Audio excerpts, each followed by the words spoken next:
A vast, ominous sky looms over rugged mountains as countless ravens darken the horizon, marking 40 long years since the protagonist's unintended arrival in this other world. A powerful force erupts as streaks of brilliant blue energy tear through the air, hinting at an intense, rapid combat sequence. Kong Yu's eyes blaze with fierce determination, a surge of blue energy radiating from him, reflecting on his arduous journey that began with nothing. Amidst a chaotic storm of light and shadow, Kong Yu unleashes a flurry of devastating blue and purple energy slashes, deflecting unseen attacks with raw power. With a decisive, powerful swing, Kong Yu brings down his glowing blue blade, shattering a formidable foe into dust, the impact reverberating through the ground. Kong Yu's gaze intensifies, his eyes glowing with a potent blue light as pure energy courses through him, ready to unleash a final, splitting blow. Cataclysmic explosion of blue and purple energy rips through the earth, pulverizing the landscape and leaving a trail of absolute destruction in its wake. Standing victorious amidst the ravaged terrain, Kong Yu looks up as a majestic column of light descends, signaling the culmination of his immense power. With a swift, practiced motion, Kong Yu sheathes his radiant blue sword, the weapon clicking securely into place after the fierce battle. The battle concluded, Kong Yu strides forward with a calm, confident demeanor, his long coat swaying, the faint glow of power still lingering around him. Kong Yu walks away, leaving a trail of shimmering light as a system notification reveals level 255 Yu Sungwoo and 3 others, indicating the profound growth achieved. After the ordeal, Kong Yu and his companions rest, the white-haired combatant, the brown-haired green-eyed observer, and a formidable orc warrior, all taking a moment of respite.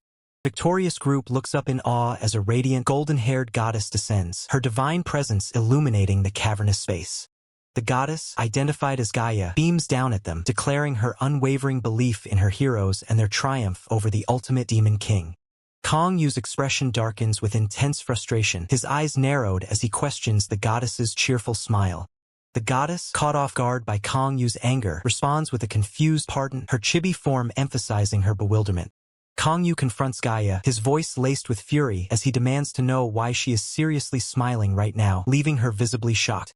Kong Yu continues his heated accusation, pointing out that Gaia bestowed powerful abilities, weapons, and strong party members upon others.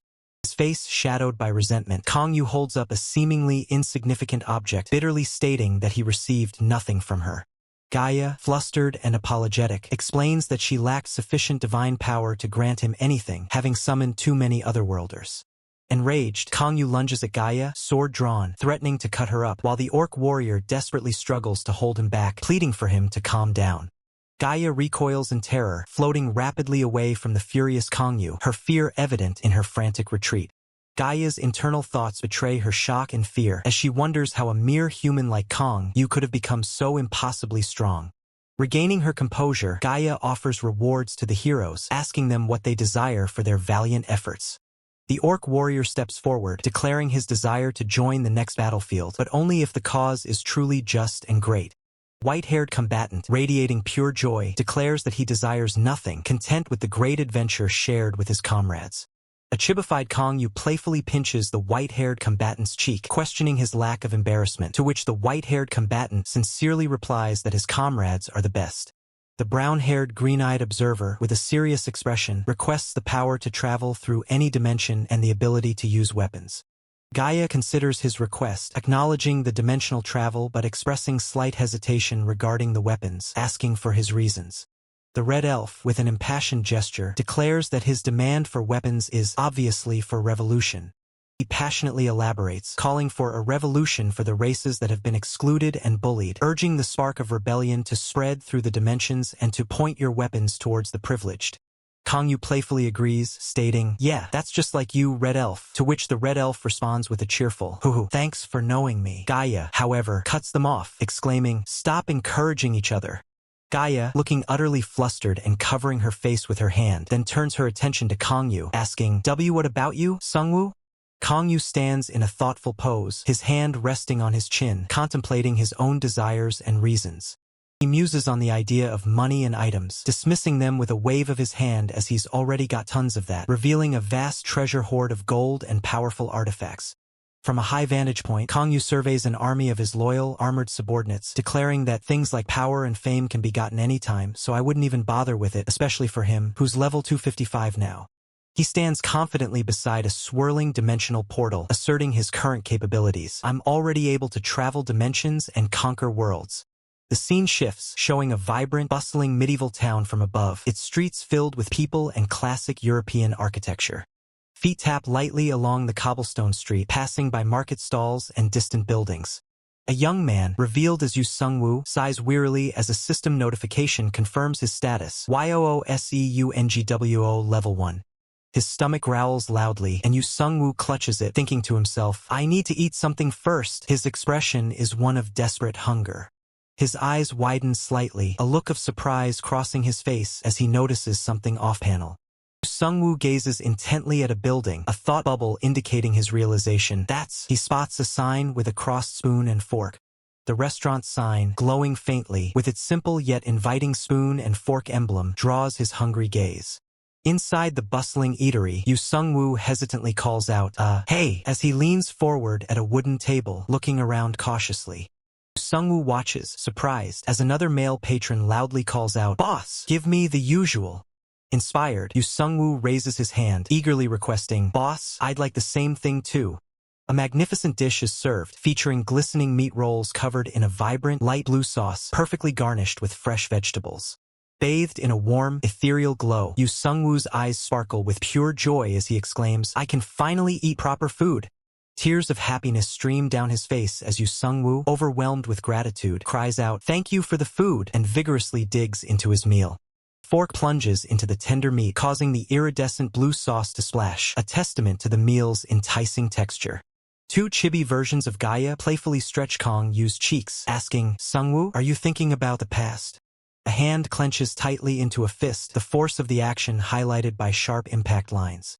Kong Yu, still in his chibi form and with a slightly strained expression, confirms, Yeah, I was remembering the good old times. He continues, a darker aura surrounding him in the chibi panel, recalling the days where I had just been summoned to an otherworld without being given even a single potion. Chibi Gaia looks flustered, holding her hands to her chest as she reiterates, just like I said before, as if trying to prompt Kong Yu. Kong Yu, now in his normal form, stands with his hands on his hips and a determined expression as he declares his true ambition. I'd like to go back to my hometown and open up a restaurant. The revelation causes a collective shock among the group, including Gaia, the Red Elf, and others, their faces frozen in disbelief. Chibi Gaia's mouth drops open in utter bewilderment, barely managing to stammer out, A restaurant? Kong Yu, lost in thought, reveals his ambitious plan. He intends to introduce the unique cuisine of this world to the people of his hometown. The blonde elf, clutching his bow, stares in utter disbelief, questioning whether he truly heard Kong Yu's outlandish proposal about selling this world's food. Kong Yu explains his reasoning with a wide smile, clarifying that Earth's dishes are already common, so only the food from this world would hold true meaning for his people. Group reacts with horrified shock. The orc mutters, Madman, the blonde elf gasps, Are you serious? And the white-haired combatant prays for the earthling's blessings. The blonde goddess, her eyes wide with terror, demands to know what Kong Yu is possibly talking about, her face a mask of distress. Her hand grips a sword hilt with fierce intensity as she declares that the food from this world is unequivocally the worst across all dimensions. A powerful, purple-hued strike lashes out, pushing back the blonde goddess in a dynamic display of combat, the air crackling with energy. Kong Yu's face is shrouded in shadow and purple energy, his expression grim as he continues his explanation with a foreboding, which is why. The blonde goddess, the orc, the white-haired combatant, and the blonde elf stand frozen, bathed in a golden glow, their faces still etched with disbelief. Kong Yu flashes a bright, triumphant smile and a thumbs up, proclaiming that it wouldn't be fair if he was the only one forced to endure such lousy food. The screen transitions to a vibrant title card, featuring stylized Korean text and playful food-themed icons, signaling a new chapter. Promotional image showcases Kong Yu in a chef's uniform, holding a delicious-looking steak, with Nei the cat perched on his shoulder, carrying a bowl of food. The narrative shifts to a panoramic view of Seoul at night, a city described as a beacon of wealth and peace. The cityscape continues, emphasizing the countless lights that burn brightly, illuminating the urban sprawl until the break of dawn. A lone street lamp flickers in the darkness, a subtle sign of disruption amidst the city's usual tranquility. Suddenly, a powerful impact shatters the calm, depicted by a burst of red energy and flying debris, signaling an unseen force at work. The city's peace is violently broken as monstrous creatures, resembling gorillas and bats, rampage across the rooftops, turning the urban landscape into a battleground. A figure's boot lands decisively on a rooftop ledge, hinting at the arrival of a new combatant ready to face the escalating threat. Baek Hang-hyuk surveys the chaotic cityscape, now designated as Disaster Zone Sector, where numerous monsters roam below. Baek Hang-hyuk, with a frustrated expression, curses the unfolding disaster. He strides along the rooftop as the narrator introduces him as one of the top 100 highest-level hunters, setting the stage for his formidable presence. The female office worker, stern and composed, reminds Baek Hang-hyuk to uphold his dignity as the First Order. Baek Hang-hyuk coolly lights a cigarette, his codename Superstar appearing on screen, solidifying his identity and status. Baek Hang-hyuk grumbles about constantly having to curse and questions whether he needs to close yet another gate, but the female office worker assures him that the low-rank gate will close on its own. Baek Hang-hyuk expresses his exhaustion from overtime, asking what's truly happening, while the female office worker explains that Danger Zone S was normal until 4 days ago.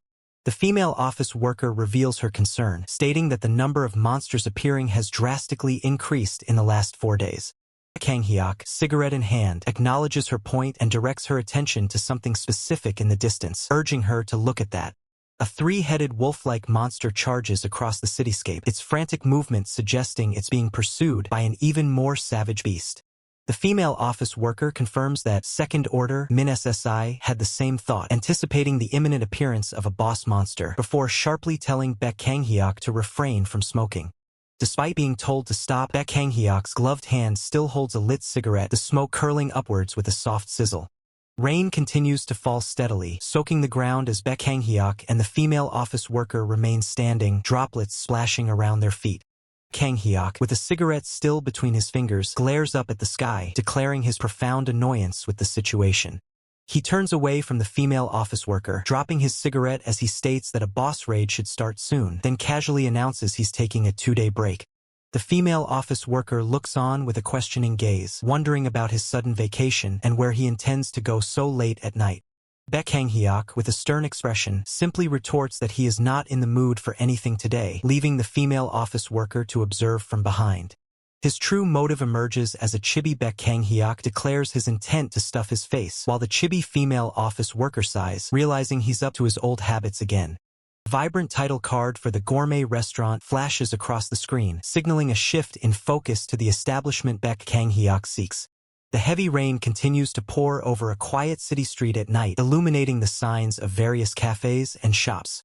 Baek Hang-hyuk smirks confidently, droplets clinging to his hair, as he declares his decision with a simple, "all right." With an aggressive grin and a direct point, Baek Hang-hyuk announces that he has decided on that place, his target now firmly set. From behind, Baek Hang-hyuk points directly at a small, warmly lit building in the distance, his destination clear amidst the downpour.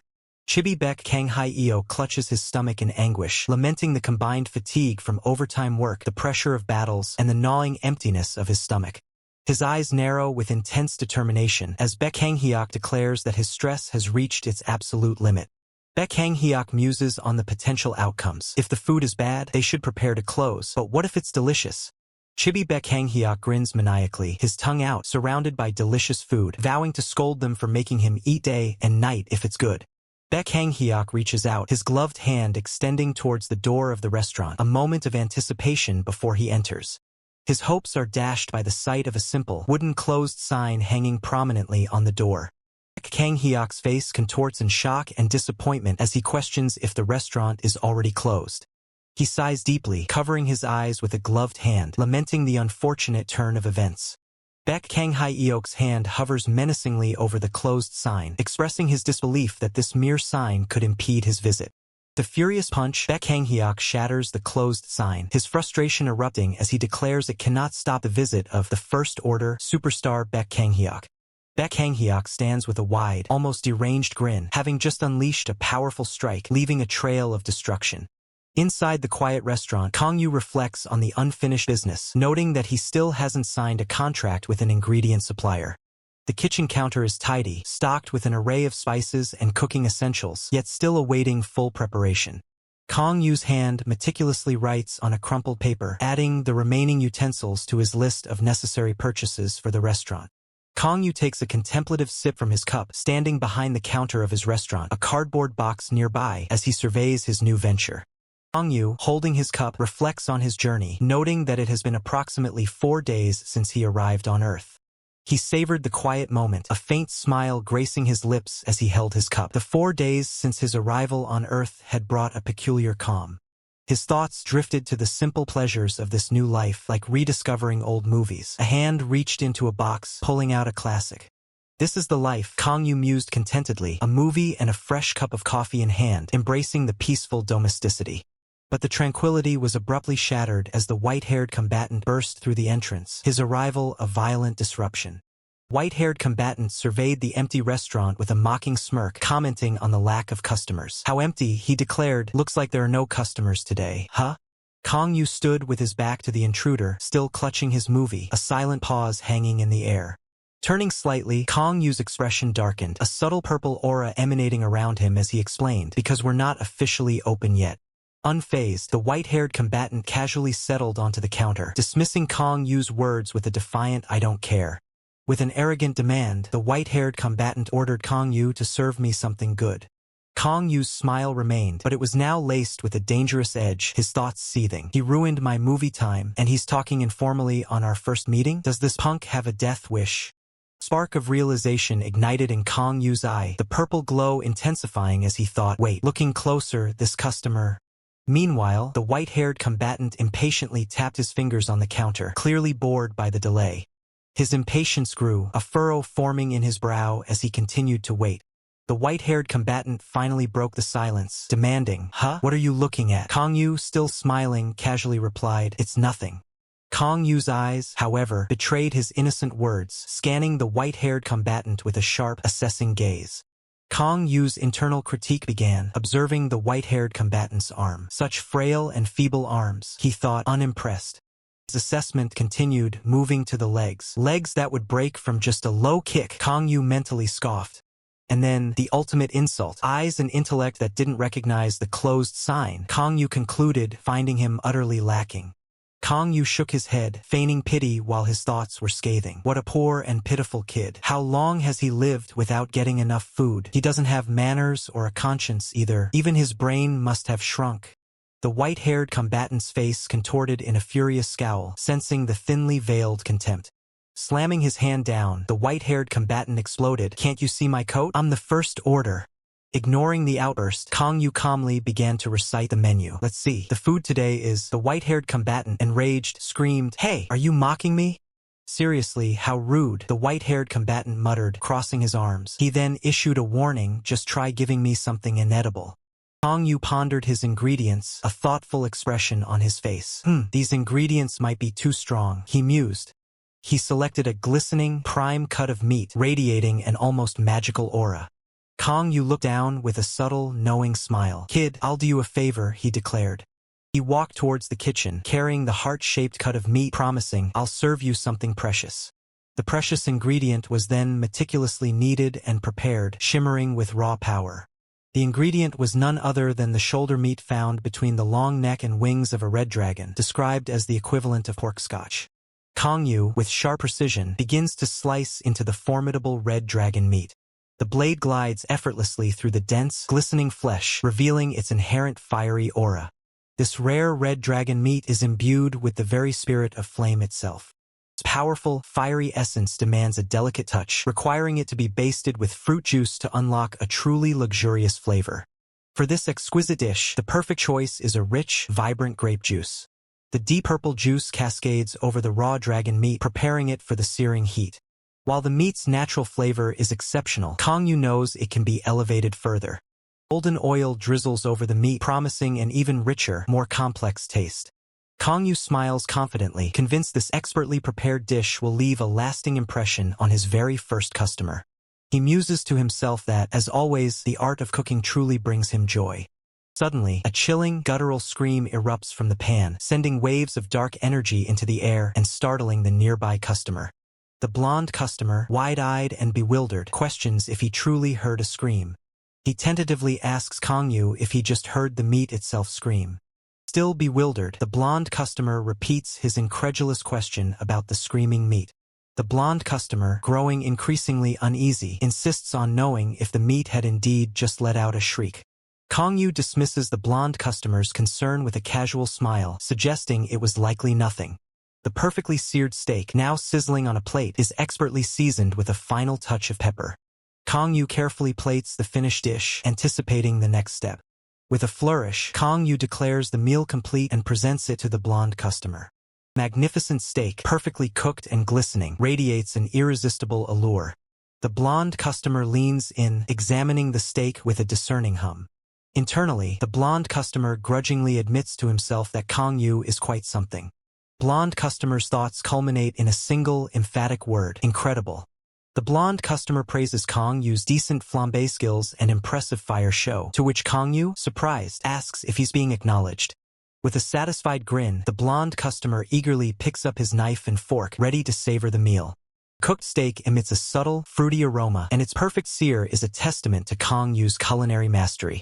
With gleaming eyes and an ecstatic grin, the blonde customer exclaims that this steak simply has to taste incredible. Still beaming, the blonde customer asks Kang Yu about the name of this incredible dish. With a calm smile, Kang Yu simply replies, "Reyes steak." The customer, intrigued, admits he's never heard of it but declares he'll try it nonetheless, fork and knife poised above the perfectly cooked steak. His knife descends, attempting to slice through the thick, juicy cut of meat, the sound of metal meeting resistance echoing softly. A moment of pure confusion washes over the customer's face as his knife fails to make a dent, leaving him utterly bewildered. He grunts in frustration, putting more effort into his cut, his face contorting with strain as the knife refuses to yield. His struggle intensifies, the customer's entire body shaking with the exertion of trying to cut the impossibly tough steak. The guttural yell of pure frustration, the customer slams his utensils against the steak, unable to break through its incredible resilience. He looks up at Kang Yu, complaining that the steak is incredibly hard to cut, eliciting a slight gasp of surprise from Kang Yu.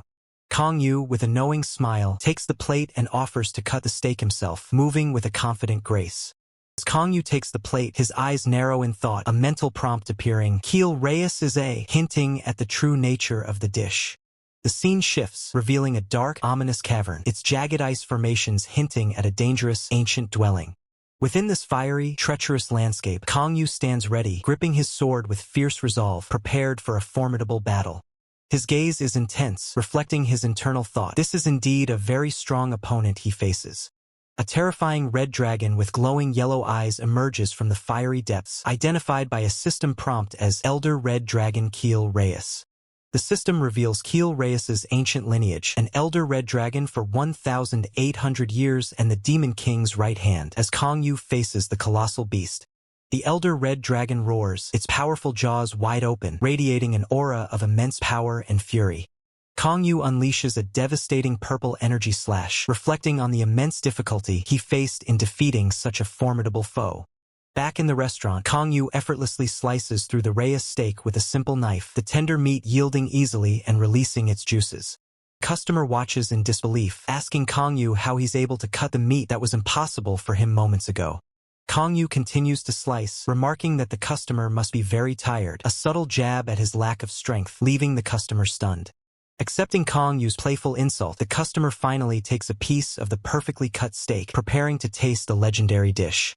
He brings the fork to his mouth, taking the first bite of the Reyes steak, an act that will soon unleash its hidden power. Immediately, the customer's eye snaps open in pure shock, a surge of blue lightning erupting around him as the steak's true essence takes hold.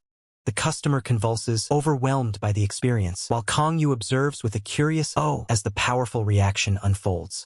The resounding "bwah!" The customer erupts in a pillar of fire, the sheer power of the steak manifesting as scorching flames around him. Clutching his mouth in horror, the customer realizes fire is literally streaming from his lips, a shocking side effect of the dish. Tears stream down his face as he cries out, utterly distressed, realizing that despite its power, the taste is anything but pleasant. Kang Yu smirks, revealing his true intent. He deliberately made the steak taste bad, leaving the customer utterly shocked by the confession. A hand slams down on the table, emphasizing the profound nature of this meal, the food that you eat for survival and strength. Kang Yu beams, giving a confident thumbs up, declaring that this is precisely what makes a truly horrific dish. He gags in utter disgust, his face contorted as he wonders why he can't even manage to throw up this truly tasteless piece of meat.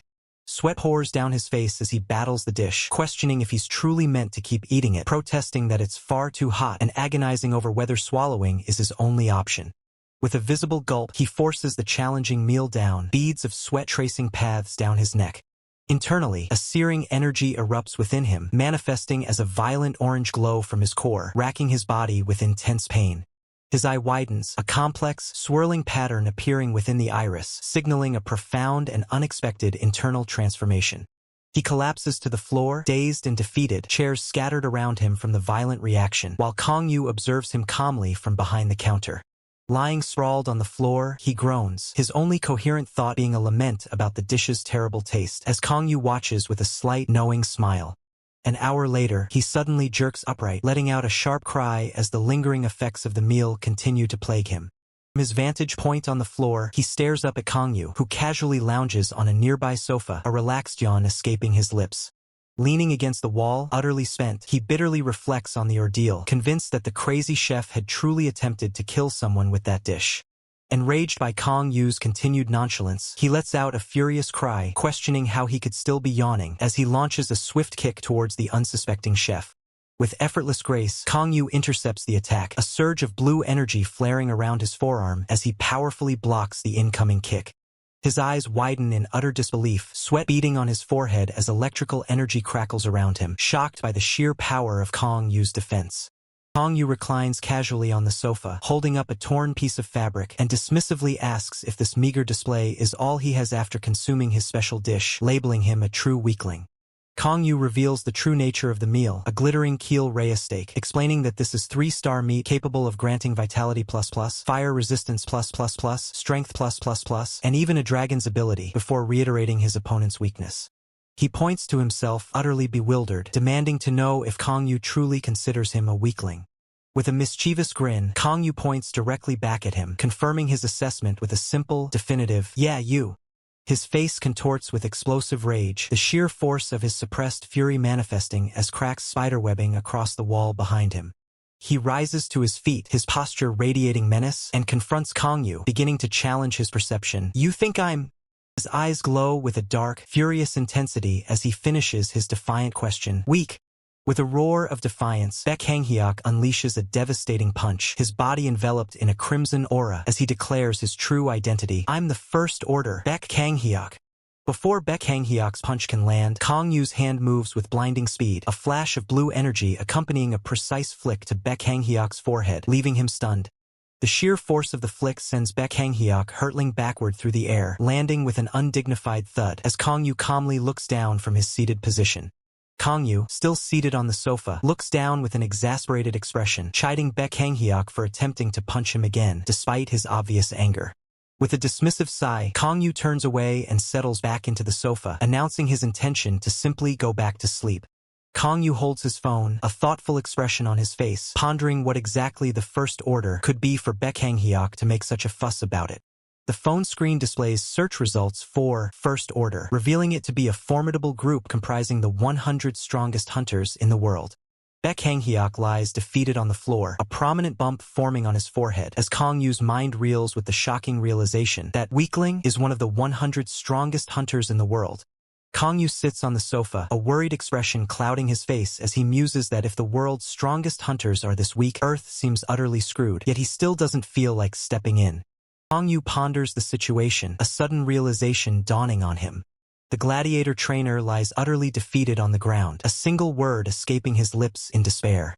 The world was plunged into chaos with the sudden appearance of mysterious gates, giving rise to a new profession, the hunter, tasked with battling the ever-growing monster threat. Among these warriors, the top 100 strongest hunters in the world were granted a prestigious title, distinguishing them from all others. Outside, the heavy rain poured down relentlessly, creating a stark contrast to the quiet interior. Gladiator trainer, soaking wet, prostrates himself completely, begging for forgiveness with a desperate cry. Kang Yu observes the prostrate gladiator trainer. Kang Yu, clearly annoyed, observes the gladiator trainer, who simply giggles in response. Taking a sip from his mug, Kang Yu muses that the situation feels familiar. The gladiator trainer's expression shifts to one of intense focus and apprehension, his brow furrowed with worry. The gladiator trainer feels a chilling pressure emanating from Kang Yu. Kang Yu sets his mug down with a decisive motion, a hint of satisfaction in his tone. Standing up, Kang Yu makes a declaration to the gladiator trainer. The gladiator trainer is taken aback. Kang Yu sternly reminds the gladiator trainer, who hesitantly stammers in response. With a knowing gesture, Kang Yu lectures the overwhelmed gladiator trainer. The gladiator trainer, visibly frustrated, dares to question. Kang Yu's face darkens, his eyes glowing with a terrifying intensity as he clenches his fists, the table beneath him visibly cracking under the pressure of his suppressed power. Immediately capitulating, the gladiator trainer bows deeply. Kang Yu simply responds calmly. Kang Yu begins his education by lecturing about human emotions. The gladiator trainer looks utterly drained, a comical nosebleed indicating his mental overload. The gladiator trainer, on the verge of tears, mentally laments Kang Yu's endless lecture. The gladiator trainer and Kang Yu discuss Kang Yu's past profession. A sharp, decisive clap echoes through the room, signifying a new phase of the education. With a serene smile and clasped hands, Kang Yu declares the next lesson. The gladiator trainer explodes in outrage, pointing furiously at the meager dish. An enraged Kang Yu scolds the gladiator trainer, demanding if he dares speak ill of his cooking. Overwhelmed, the gladiator trainer pleads for him to stop. System prompt appears. Koreans should not waste food. The gladiator trainer stands frozen, still holding the offending dish, his expression a mix of terror and resignation. Still kneeling, the gladiator trainer asks Kang Yu if he's truly expected to finish the dish. Kang Yu simply confirms bluntly, yeah. The gladiator trainer lets out a desperate, drawn-out scream of terror, his face drenched in sweat as the reality of his predicament sinks in. The gladiator trainer wails, refusing to eat the dish and declaring he simply cannot. Kang Yu, with a chillingly calm smile, reassures him, "You'll get used to it." Gladiator trainer defiantly throws the plate, shouting, "I refuse. This isn't even food." Kang Yu's expression darkens, reminding him, some things are best left unsaid in front of the chef. Tears stream down the gladiator trainer's face as he makes one last, tearful plea, I can't." Kang Yu's eyes glow with an ominous purple hue as he declares, "You can." His silhouette lunges, engulfing the gladiator trainer in a burst of dark energy. The gladiator trainer's terrified eye glimpses a final thought, mother." Kang Yu stands calmly, holding an empty plate, while the gladiator trainer is nowhere to be seen, leaving only a crumpled pile of clothes where he once stood. Kang Yu drags the unconscious gladiator trainer across the floor, musing to himself that upon waking, the gladiator trainer will likely throw up, cry, and cause a scene. Still dragging the gladiator trainer, Kang Yu's internal monologue reveals his resolve. That won't happen. I'll ensure complete digestion. As Kang Yu approaches a door marked basement, his thoughts turn somber, reflecting his desire to prevent the planet from falling into ruin. Sinister smirk crosses Kang Yu's face, his eyes glinting as he concludes that everyone, therefore, needs to become significantly stronger. The scene shifts to the towering ISAC headquarters, a beacon of light against the night sky. A hand taps a pen rhythmically against a desk, a subtle sign of impatience or contemplation. A female office worker, with a concerned expression, reveals that they have lost contact with an individual for 2 days. Gloved hands expertly assemble a combat knife, the metallic click echoing the gravity of the situation. Min O'Keefe, support team leader of the Second Order, stands fully equipped, holding his newly assembled knife. He asks if this missing person is the reason for his summons. Min O'Keefe speculates that Baek Hang-hyuk, being a powerful individual, couldn't possibly be kidnapped, held for investigation, or imprisoned. The female office worker, still slumped at her desk, agrees, stating that no one from the First Order is weak enough for such a fate. Min O'Keefe considers other possibilities. Perhaps Baek Hang-hyuk is hiding after causing trouble, or perhaps a woman is involved. The female office worker expresses deep concern, emphasizing that they only have 1 day left to prepare for a crucial boss fight, making the situation an absolute emergency. Min O'Keefe presses the hilt of his knife to his forehead, a clear sign of his growing frustration and annoyance with the unfolding crisis. Min O'Keefe rises, his determination clear, declaring, "I will retrieve the troublemaker." He then instructs everyone else to be prepared for his return. Min O'Keefe strides alone through the dimly lit city streets at night, his figure casting a long shadow between the towering buildings. A close-up on Min O'Keefe's boots highlights his steady, purposeful steps on the quiet pavement. Min O'Keefe expresses his exasperation, grumbling, "My unique skills were certainly not meant for tracking down troublemakers like Baek Hang-hyuk." Min O'Keefe kneels, his gaze intently fixed on the ground, beginning to utilize his tracking abilities. Min O'Keefe's eyes are closed in deep concentration as subtle drops of water fall, signifying the activation of a specialized skill. A wave of luminous blue energy ripples outwards, accompanied by shimmering particles, a visual manifestation of Min O'Keefe's activated tracking skill. Min O'Keefe's eyes snap open, now glowing with a faint blue light, his perception heightened by the activated skill. Min O'Keefe's eyes, still glowing faintly, scan the night, having located his target. He states, "Found him." Silent night sky stretches above a quaint building, its windows casting warm light into the darkness, setting the scene. Min O'Keefe stands before a red door, a sign reading Warrior's Restaurant, not open yet, beside it. He wonders, what is he even doing here? His gloved hand twists the doorknob, but it holds firm. Min O'Keefe states, "It's locked." With a practiced motion, Min O'Keefe produces a lockpick, thinking to himself, "I can easily open this with a lockpick." The lock mechanism clicks, yielding to the skilled intrusion, granting Min O'Keefe access. Min O'Keefe cautiously pushes the door open, peeking into the dimly lit interior, his senses on high alert. Stepping inside, Min O'Keefe glances around the room. His thoughts race as he deduces that troublemaker should be in the basement. He continues to search, eyes darting left and right. Where could it be? He ponders, a shadowy figure observing from the foreground. A sudden, sharp realization crosses Min O'Keefe's face, his eyes widening in shock at an unseen presence. From above, Kang Yu, the restaurant's true owner, calmly descends the stairs. Min O'Keefe is now pinned beneath him, looking up in disbelief as Kang Yu asks, "You know what a trespasser is, right?" Min O'Keefe's face contorts in utter shock and fear. How?" he gasps, unable to comprehend the situation. Kang Yu smiles, a dark, shimmering aura surrounding him. He declares, "This is just self-defense." Now, Min O'Keefe is seen in a cavernous basement, swinging a pickaxe with heavy blows against a rock wall, the stairs he descended visible above. The pickaxe strikes the hard ground with a dull thud, sending dust flying with each impact. Exhaustion weighs heavily on Min O'Keefe as he leans on his pickaxe, beads of sweat dripping. He laments, "I might die from this." Suddenly, Min O'Keefe looks up, a flicker of surprise in his eyes as he murmurs, "M?"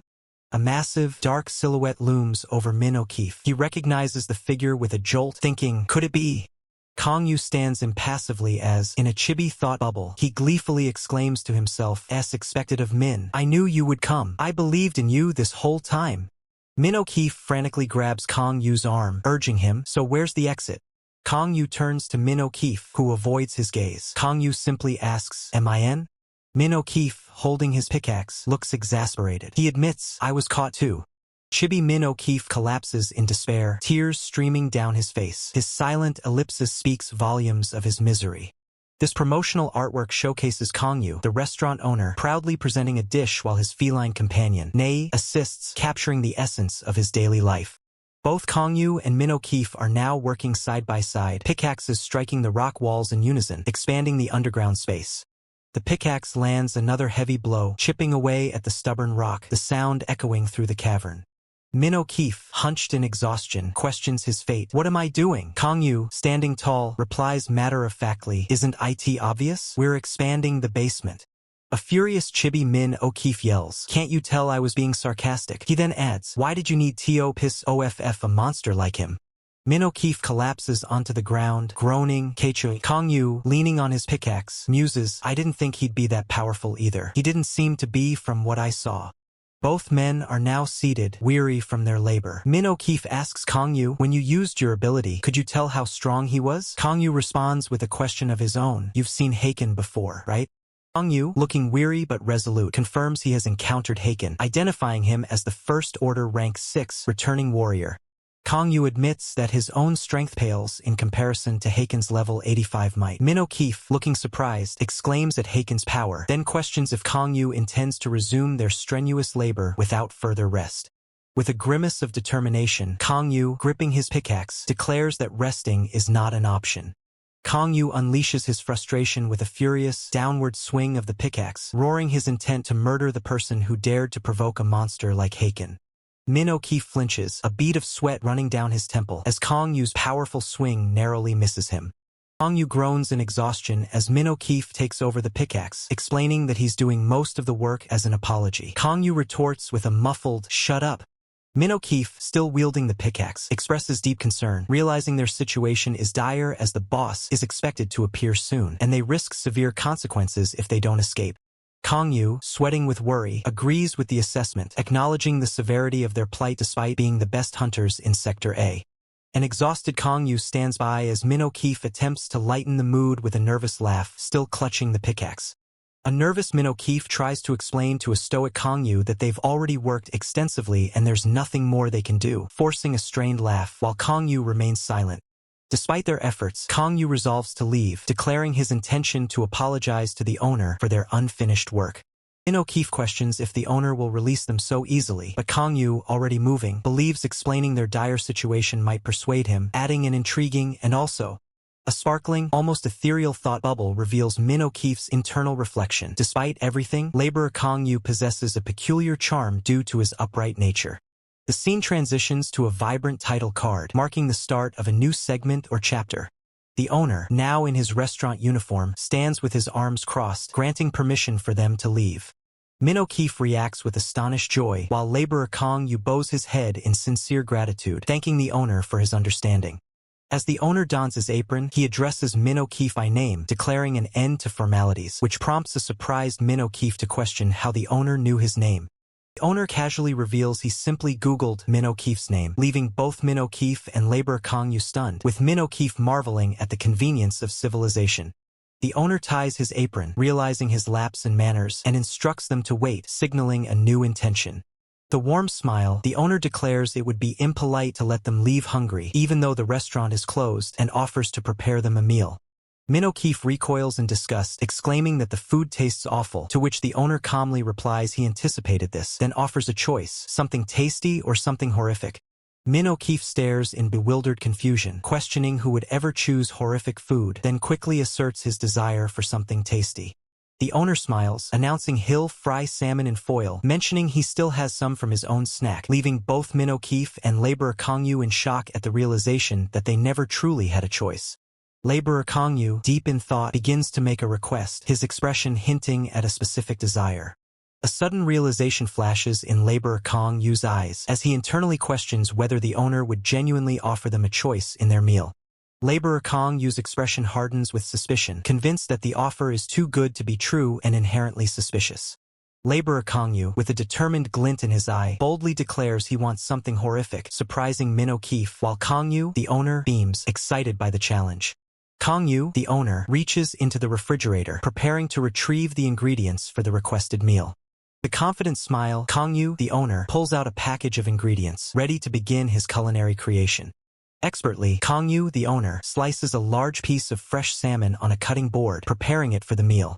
Kang Yu reaches for a bottle of cooking wine, twisting open its cap with a practiced motion, adding another layer to his meticulous preparation.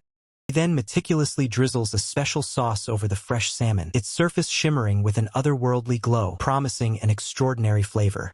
With swift, rhythmic motions, Kang Yu continues his preparation, expertly chopping an assortment of vegetables, carrots, mushrooms, and noodles, the knife striking the board with precision. From the dining area, brown-haired, green-eyed observer watches Kang Yu work, utterly captivated. He's incredible, he mutters, awe clearly visible in his expression. White-haired combatant sharply questions brown-haired, green-eyed observer, asking, "Are you stupid? Why would you ask for something horrific?" Brown-haired, green-eyed observer, however, finds himself internally conflicted, admitting that despite the strange request, the food actually looks incredibly good. White-haired combatant's expression shifts to one of contemplation. "Now that you mention it, it's weird," he muses, a hint of confusion in his eyes as he processes the situation. The narrator explains that normally, one would spend a tedious 5 to 10 minutes getting rid of the fish odor. Kang Yu, however, seems to bypass this entirely as he seasons the salmon with effortless grace.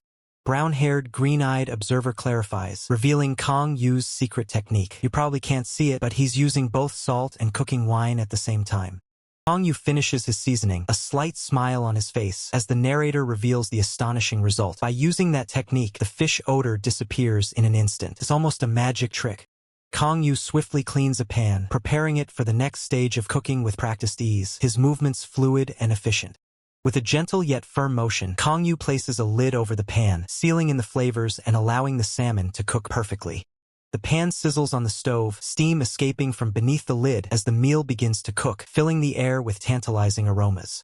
Kang Yu confidently declares, "It's finished. I'll do the rest after it's done cooking," a satisfied smile gracing his lips as he prepares for the next step. Kong Yu then asks brown-haired, green-eyed observer a surprising question. Another thing, is your heart or liver weak by any chance? The observer, looking taken aback, admits, yes, a little bit. Brown-haired, green-eyed observer looks down, elaborating on his condition. It's a bit sensitive. He seems slightly embarrassed by the admission. Kong Yu nods thoughtfully, realizing the situation requires a different approach. I won't be able to feed you my normal war dish, he states, implying a need for a special meal. White-haired combatant bursts into laughter, playfully mocking brown-haired, green-eyed observer. Yeah, this guy can't even last 5 minutes in war without gasping for air, he exclaims, much to brown-haired, green-eyed observer's visible annoyance.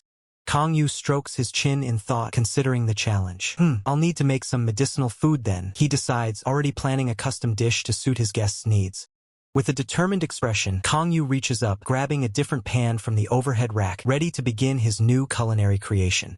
A red pot simmers over a flame as a hand steadily stirs its contents with a wooden spoon, the medicinal food slowly coming together, emitting a gentle steam. White-haired combatant observes Kong Yu's cooking, a thought bubble appearing above him. He admits, I thought he would make something scary, but it seems pretty normal. White-haired combatant continues to tease, playfully asserting, you're lucky, Min. I think you're getting something tasteless. Brown-haired, green-eyed observer, still looking annoyed, can only reply with a non-committal, maybe. Kong Yu effortlessly multitasks, stirring the pot with one hand while lifting the lid from the salmon pan with the other, a confident smile on his face as the dishes near completion. Salmon, perfectly cooked and golden brown, sits steaming in its foil wrapper within the pan. It's finished, the narrator announces, the dish looking incredibly appetizing.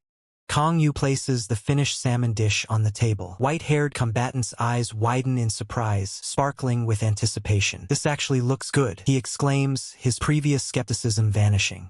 With eager anticipation, a pair of chopsticks gently picks up a succulent piece of the freshly cooked salmon, its flaky texture promising a delightful experience. The chopsticks bring the tender salmon piece closer to a waiting mouth, poised for the first bite, the moment of truth arriving. White-haired combatant's eyes widen in pure shock as he takes a bite, the unexpected flavor hitting him with an overwhelming, crispy force, leaving him speechless.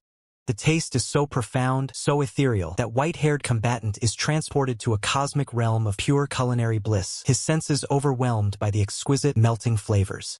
White-haired combatant slams his fist down, overwhelmed by the sheer deliciousness. Shit, it's so good. Why would someone who can make wonderful food like this ever make shit like that? He yells, while brown-haired, green-eyed observer stares in disbelief, asking, why are you swearing? Kong Yu, with a calm smile, serves a small dish of sauce, explaining that making such wonderful food is simply his hobby. White-haired combatant, still in a frenzy of delight, exclaims that the sauce makes the already delicious food even better, as Kong Yu reminds him not to spill. Brown-haired, green-eyed observer turns his gaze toward the other dish, realizing it is now his turn to face the mysterious, potentially awful food. Kong Yu calmly pours a strange, glowing liquid from a pot into a bowl, preparing the next dish with an air of subtle mystery. Brown-haired, green-eyed observer grapples with his thoughts, desperately trying to comprehend why Kong Yu, a master of delicious cuisine, would serve something so unappetizing. His face contorted in a grimace of determination, brown-haired, green-eyed observer steels himself for the challenge ahead. With newfound resolve, brown-haired, green-eyed observer declares that he will ignore the taste and uncover the hidden truth behind Kong Yu's peculiar cooking. Kong Yu addresses brown-haired, green-eyed observer, acknowledging that the dish he is about to try might not taste good. With a bright, almost mischievous smile, Kong Yu offers brown-haired, green-eyed observer his best wishes for the upcoming tasting. Brown-haired, green-eyed observer stares wide-eyed at the glowing, unappetizing green porridge, its strange appearance causing him visible shock. Brown-haired, green-eyed observer questions if the bizarre, glowing green substance in the bowl could truly be called porridge, while white-haired combatant looks on in disbelief. A close-up shot emphasizes the unappetizing, steaming green porridge, which seems to pulse with an unnatural glow. Brown-haired, green-eyed observer jokingly asks if Kong Yu added uranium, while white-haired combatant wonders if it's some kind of energy drink. Kong Yu, arms crossed, dismisses their concerns, stating he added nothing of the sort. White-haired combatant throws his hands up in exasperation, declaring that the dish looks completely inedible. Brown-haired, green-eyed observer stares intently at the bowl of porridge, his expression unreadable as he prepares to confront its mysteries. White-haired combatant reiterates his conviction that the porridge is inedible, while brown-haired, green-eyed observer continues to analyze the strange dish. As brown-haired, green-eyed observer scoops the glowing porridge, he realizes that its unusual color and the flow of magic power indicate a profound truth, a certainty that this dish is more than it seems. A system alert flashes, revealing the shocking truth. This dish contains the same potent effects as a healing potion, disguised within its unappetizing form. Brown-haired, green-eyed observer, alongside white-haired combatant, questions how Kong Yu could have prepared such a powerful dish with such incredible speed and flawless execution, a feat even professionals couldn't achieve. Kong Yu stands with a confident, knowing smile, his arms crossed, observing the surprised reactions of his customers. Brown-haired, green-eyed observer looks up, a dawning realization on his face as he hesitantly begins to speak, sensing a deeper secret. Kong Yu responds with a subtle, enigmatic smile, raising a finger to his lips in a clear gesture to keep silent. Brown-haired, green-eyed observer interprets Kong Yu's gesture as a command for secrecy, and despite his reservations about the taste, decides to take a bite, anticipating the healing effect. With a wary expression, brown-haired, green-eyed observer takes a spoonful of the glowing green porridge into his mouth. Suddenly, brown-haired, green-eyed observer is engulfed in a powerful green aura, his eyes wide with shock as he feels the unmistakable sensation of being rapidly healed. While white-haired combatant continues to savor his delicious meal, brown-haired, green-eyed observer grimaces, wondering why the healing porridge tastes like he's chewing lead, despite its potent effects. Brown-haired, green-eyed observer, despite his strong aversion to the healing porridge, resolves that he must consume it to mend his body. White-haired combatant beams, declaring his meal delicious, while brown-haired, green-eyed observer forces down another spoonful, a grimace barely hidden by his smile, as a system message appears. If you wish to die, you shall live. If you wish to live, you shall die. 30 minutes later, brown-haired, green-eyed observer sits motionless, his body drained, the ordeal of consuming the potent healing porridge evident in his exhausted posture. White-haired combatant, now completely revitalized, exclaims with bright enthusiasm, asking brown-haired, green-eyed observer how he enjoyed his own meal. White-haired combatant recoils in shock, his cheerful demeanor replaced by concern as he cries out, asking if brown-haired, green-eyed observer is all right, witnessing his utterly depleted state. Internally, brown-haired, green-eyed observer acknowledges the incredible effects of the porridge. His injured kidney is completely healed, and his magic power has returned to normal, a sensation he hasn't felt in a long time. A subtle smirk touches brown-haired, green-eyed observer's lips as he savors the feeling, realizing it's been an eternity since he felt this perfectly well. White-haired combatant, still bewildered by brown-haired, green-eyed observer's dramatic recovery, questions him directly, asking what exactly just happened. Meanwhile, Kong Yu, the restaurant owner, observes the interaction from behind the counter. Brown-haired, green-eyed observer bows deeply in gratitude towards Kong Yu, the restaurant owner, vowing never to forget his kindness. Kong Yu, the restaurant owner, smiles faintly, his arms crossed, dismissing the intense gratitude with a simple declaration that it was nothing. Both white-haired combatant and brown-haired, green-eyed observer exchange bewildered glances, wondering aloud what exactly is happening and what's with the sudden shift in atmosphere. White-haired combatant, with a determined yet comical scowl, slams his thumb down and demands another bowl, seemingly ready to brave whatever strange effects the porridge might have. A towering stack of empty bowls on the counter attests to white-haired combatant's insatiable appetite for the mysterious healing porridge. With a satisfied groan and a visibly distended stomach, white-haired combatant declares he finally feels alive, while brown-haired, green-eyed observer prepares to speak, a stack of empty bowls still in Kong Yu, the owner's hand. Brown-haired, green-eyed observer directly asks Kong Yu, the restaurant owner, if he would lend his aid should a boss monster emerge from the gate tomorrow. Kong Yu responds with a hesitant that's... White-haired combatant, seizing brown-haired, green-eyed observer's arm, scolds him sharply, stating he can't simply ask for such a favor, leaving brown-haired, green-eyed observer bewildered and asking what he means. White-haired combatant explains to brown-haired, green-eyed observer that Kong Yu, the owner, is a returnee and incredibly strong, but that strength doesn't obligate him to fight for their sake, while Kong Yu, the owner, watches with a subtle smile. White-haired combatant muses thoughtfully, concluding that Kong Yu, the owner, likely has his own reasons for not offering to fight, and if he desired to participate, he would have already spoken up. White-haired combatant gives a knowing wink and a smirk, implying that Kong Yu, the owner, wouldn't intervene simply for their benefit, suggesting a deeper, unspoken motive. Kong Yu, the restaurant owner, stands with crossed arms, a subtle expression of surprise crossing his face at white-haired combatant's astute observation. White-haired combatant passionately argues that while Kong Yu's intervention would make their work easier, it would ultimately rob them of the crucial chance to grow stronger, prompting brown-haired, green-eyed observer to ponder the truth in his words. With a triumphant fist pump, white-haired combatant emphatically declares his core message. They must get stronger and overcome all hardships on their own, a sentiment that visibly impresses brown-haired, green-eyed observer. Brown-haired, green-eyed observer confronts white-haired combatant with an indignant "Are you kidding me?" leaving white-haired combatant stunned and questioning "What? Pardon?" Brown-haired, green-eyed observer seizes white-haired combatant by the collar, his face contorted in fury, warning him not to mess around, while white-haired combatant nervously asks why. Brown-haired, green-eyed observer delivers a swift punch to white-haired combatant's head, explaining that if Kangyu, the owner, were to join the boss raid, the Hunter Association would discover his true power and immediately place him in the first-order ranking. Brown-haired, green-eyed observer continues to pummel white-haired combatant, revealing his true concern, that white-haired combatant, currently rank 100, would be dropped to rank 101 and lose his coveted coat if Kangyu, the owner, were to join. From behind, Kangyu, the owner, finally understands, muttering, "So that's why." White-haired combatant, reduced to a guilty chibi, sticks out his tongue and sheepishly admits, "You got me," confirming his selfish motives. Brown-haired, green-eyed observer exasperatedly describes white-haired combatant as "that type of guy," while Kangyu, the restaurant owner, with a determined gaze, vows to transform him into a truly responsible individual. Kangyu, the restaurant owner, leans thoughtfully against the counter, acknowledging internally that despite white-haired combatant's selfish motivations, his underlying point about self-reliance isn't entirely wrong. Kangyu's expression turns grave as he recalls past experiences, having witnessed numerous kingdoms that relied solely on a single hero, only to meet the same inevitable fate. Kangyu voices his grim conclusion, simply stating, "destruction." The brown-haired, green-eyed observer, clearly agitated, declares he won't waste any more time if that's the attitude. The white-haired combatant, rising from his seat, adds with a smirk, "Let's go, F. Kanghyuk." Kangyu smiles warmly, inviting them to stop by occasionally for some service, implying free food. Kangyu points to the white-haired combatant, addressing him as Mr. Beck, and suggests he visit more often. But the white-haired combatant recoils, firmly declining the invitation. The heavy door closes with a definitive tack sound, sealing off the conversation. Walking down the illuminated street, the white-haired combatant groans, admitting that 10 servings were even too much for him. The brown-haired, green-eyed observer glares, calling him a pig-like bastard for devouring 10 plates of free food.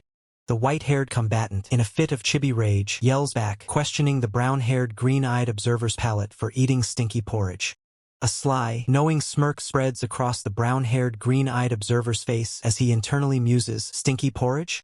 As they continue walking into the night, the brown-haired, green-eyed observer thinks to himself, "You'll realize it one day." Cosmic voice echoes through the void, reflecting on the encounter. "How lucky you were to have met someone like him." The scene shifts dramatically to the next day, revealing a colossal wolf-like beast with piercing blue eyes as a text box declares, "Boss raid." The monstrous wolf roars, its powerful form surrounded by a furious aura, ready to unleash destruction.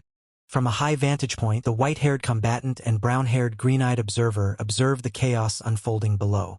The brown-haired, green-eyed observer looks up, shielding his eyes from the setting sun as a helicopter descends, announcing, "It's here, Kanghyuk." The white-haired combatant confidently grips his weapon, declaring, "Yeah, I do," then adds, "Then," as he prepares for action alongside the determined brown-haired, green-eyed observer. A gloved hand swiftly reloads a firearm, the metallic click signaling readiness for the impending battle. A news broadcast highlights the previous day's events, stating that Sector A was designated as an A-rank danger zone. The white-haired combatant's image is prominently displayed. Kangyu sits relaxed on a couch, observing the news as a text box announces, "The Korean government has an order of merit to give to the superstar team." He reacts with a simple, "Oh." The female reporter reports that superstar Baek Kanghyuk has refused an interview for the first time since his debut, adding with a hint of skepticism that it was due to a bad stomach ache. Kangyu takes a bite of his sandwich, a relieved smile on his face as he muses, "It seems he did well." What a relief, seriously. Kangyu, in chibi form, reveals a shocking truth. "The reason the gates formed is actually because I came here." He further explains that while moving dimensions, the more sensitive monsters must have run out after sensing I was in critical condition. Leaning back comfortably, Kangyu takes a sip from his mug and calmly declares, "So, I'm placing the safety of this world in the hunter's hands." Kangyu stretches, preparing for the day, as a text box reminds him there's 1 week left until opening. Standing by a large window in his restaurant, Kangyu ponders, "Should I prepare today too?" Kangyu's expression shifts to a thoughtful gaze as he softly utters, "The small gray cat dramatically strides through puddles with a red cape, carrying a box, its paw prints leaving a trail. Kangyu greets Nei with a warm hello as the caped cat arrives at the door, still clutching its mysterious box. Kangyu finds himself overwhelmed, bombarded by questions and attention, a stark contrast to his usual calm demeanor. This vibrant cover art showcases Kangyu, radiating confidence as a restaurant owner, with Nei perched on his shoulder, ready to assist in their culinary adventures. The vibrant title card for Overeating Restaurant appears, promising a tale filled with delicious food and exciting escapades. Sunlight glints off the modern architecture of the restaurant as a crisp, clear sound echoes from above. A tiny, adorable cat paw, sparkling with charm, extends playfully into view. Nei, standing on its hind legs, politely asks Kangyu if it's alright to sit there, to which Kangyu readily agrees. With an energetic leap, Nei pounces onto the chair, revealing its true species, an Ailuros. Nei, meticulously cleaning its paw, possesses an exceptional palate with more taste buds than a human, alongside an extraordinary sense of smell and hearing, making it a natural culinary talent. Kangyu observes Nei with a thoughtful expression, realizing the cat also possesses a deep affection for caring for others. In a whimsical chibi form, Nei diligently washes clothes, illustrating its helpful nature. The chibi Ailuros is seen effortlessly pulling a cart carrying a warrior, while a text box labels the warrior as worthless. From a warrior's perspective, the Ailuros provides the absolute best support. The warrior's uniform strains to contain his expanding belly, a clear sign of overindulgence. Ailuros serves people so exceptionally well that it transforms even the fiercest warriors into lazy pigs, leading to its nickname, a cat that kills warriors. The warrior himself declares his intention to quit due to sheer laziness. Two chibi warriors passionately argue over whose Ailuros is the cutest, their voices rising in a comical dispute as Kangyu observes their antics. Chibi Kangyu tearfully recalls how, during his active days, he desperately yearned for an Ailuros of his own. Desperate plea echoes across the sky, calling out to Gaia, begging for an Ailuros. In a past memory, a chibi Kangyu kneels in a lush forest, looking up at the sky in fervent prayer. Meanwhile, Gaia, lounging amidst the clouds, dismissively declares herself too busy to entertain such trivial pleas. Returning to the present, Kangyu clenches his fist, a vein throbbing in his temple as he admits that even thinking about it now still infuriates him. Kangyu explains that he had only requested a pudding slime from Renato, but unexpectedly received an Ailuros as well, while Nei looks up at him with a questioning meow. Kangyu, with a stern expression, asserts that he is no longer a warrior but a dedicated restaurant owner, emphasizing that cat fur everywhere would hinder his business operations. Nei confidently declares that it does not shed fur, challenging Kangyu to test it, leaving him utterly surprised. Kangyu's hand reaches out, gently tugging at Nei's fur, testing its claim. A faint smile plays on Kangyu's lips as he acknowledges Nei's perfection, impressed by its unique quality. Gently petting Nei, who happily rests on the counter, Kangyu finally asks the Ailuros what brought it to his restaurant. Kangyu, taken aback by the question, stares at Nei, who stands confidently on the counter, retorting with a sharp "what?" Nei's eyes close in a self-satisfied smirk, recalling the events that led it to Kangyu's restaurant. The scene shifts to a grand, ethereal chamber where a small Nei gazes up at a majestic, ancient Ailuros, the revered Meow god, seated upon a shimmering golden throne. Nei, appearing tiny and submissive, bows respectfully before the colossal Meow god, its small paws pressed together in supplication. With an unyielding gaze, the Meow god flatly rejects Nei's plea, a system notification confirming its divine title. Undeterred, Nei unleashes its ultimate weapon, an adorable, sparkling gaze and a soft meow, attempting to melt the Meow god's resolve. The Meow god remains steadfast, declaring that Nei's cuteness won't sway it, sternly adding that that guy is dangerous. Defeated and heartbroken, Nei sits slumped on the floor, rubbing its teary eyes and letting out a mournful mow. A single tear rolls down the Meow god's face as it reiterates its concern, lamenting that Nei simply doesn't comprehend how dangerous he is. With a confident posture and sparkling eyes, Nei declares that Kangyu's danger is precisely why he's cool, citing the adage that fallen angels are cooler than angels. The Meow god can only stare in disbelief, a single ellipsis conveying its utter exasperation at Nei's peculiar admiration. Resigned, the Meow god decides to leave him alone, believing that he'll eventually find a different warrior if Nei is out of the picture. The scene transitions to a tranquil vista of lush green foliage under a clear, azure sky dotted with soft white clouds. Alone on a sun-dappled forest path, a dejected Nei laments, "Why can't I meet the warrior, meow?" Nei's tear-filled eyes widen as a vibrant blue butterfly flutters into view, prompting a soft, questioning meow. The elegant blue butterfly dances gracefully amidst a cluster of delicate pink blossoms, its wings shimmering in the light. With a swift, arcing motion, the blue butterfly darts through the air, leaving a faint trail in its wake. Nei watches intently as the blue butterfly ascends higher into the sunlit canopy, its tiny form captivated by its flight. The sudden spark of understanding, Nei exclaims, "I see, meow," realizing that it's because I'm not a godfit for the warrior MOW. Standing firm with a clenched fist, Nei declares its resolve. "I lack the skill to meet him, meow." A blur of motion as a powerful cat paw delivers a striking blow with explosive force. Nei unleashes a flurry of glowing cat punch attacks, its small body radiating with concentrated power. Donning spectacles, Nei dedicates itself to intellectual pursuits, proclaiming, "I have to be a good warrior and scholar." Nei, wearing an apron, meticulously scrubs the floor, declaring its need for both strength and wisdom to become the warrior's Iluros, meow. Kongyu leans forward, absorbing Nei's tale, a hint of surprise in his voice as he remarks, "So you trained?" A stunned Kongyu stares at the image of the unconscious Meow God, a shadowy Nei figure perched triumphantly atop it as he mentally processes, "And knocked out the god because he wouldn't let you come see me?"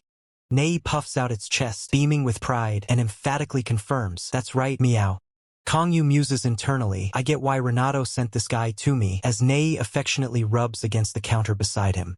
A bead of sweat rolls down Kongyu's temple as he inwardly sighs. "I can feel airhead vibes that I've only felt from CLY&D. Coming from this guy," Kongyu concludes, as Nei beams with boundless energy, completely unaware of Kongyu's internal assessment. Kongyu, still pondering Nei's unyielding enthusiasm, expresses his reluctance, stating that he has already retired. Nei responds with an adorable meow, its eyes sparkling with irresistible charm, causing Kongyu to let out a frustrated groan. Unable to resist the adorable plea, Kongyu stammers, offering to hire Nei as an employee, a faint blush creeping onto his cheeks. Nei explodes with pure delight, leaping high into the air, exclaiming joyful meows and showering Kongyu with thanks. The overjoyed Nei lands softly, its paws extended in a graceful, almost theatrical gesture. Nei bows respectfully, expressing its eagerness to work, to which a smiling Kongyu humbly replies that he should be the one expressing such sentiments. Kongyu, deep in thought, considers Nei's original name, contemplating a suitable nickname for his new feline employee. Kongyu decides on Nabi as the new name, gently stroking the happy cat's head, welcoming Nabi to the team. Thus, the Warriors restaurant gained a new employee as the camera pans out to reveal the charming exterior of the establishment. From a distance, a shadowy figure watches the restaurant, their intentions unclear as they observe the bustling scene. Peeking from behind a tree, two men, Otashik and Park Dal-Su, observe the restaurant through binoculars, Otashik murmuring thoughtfully.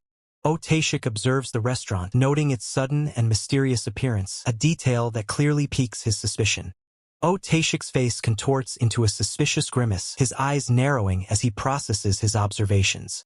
Otashik declares their intent to crush this enemy, a determined glint in his eye, while Park Dal-Su stands ready beside him.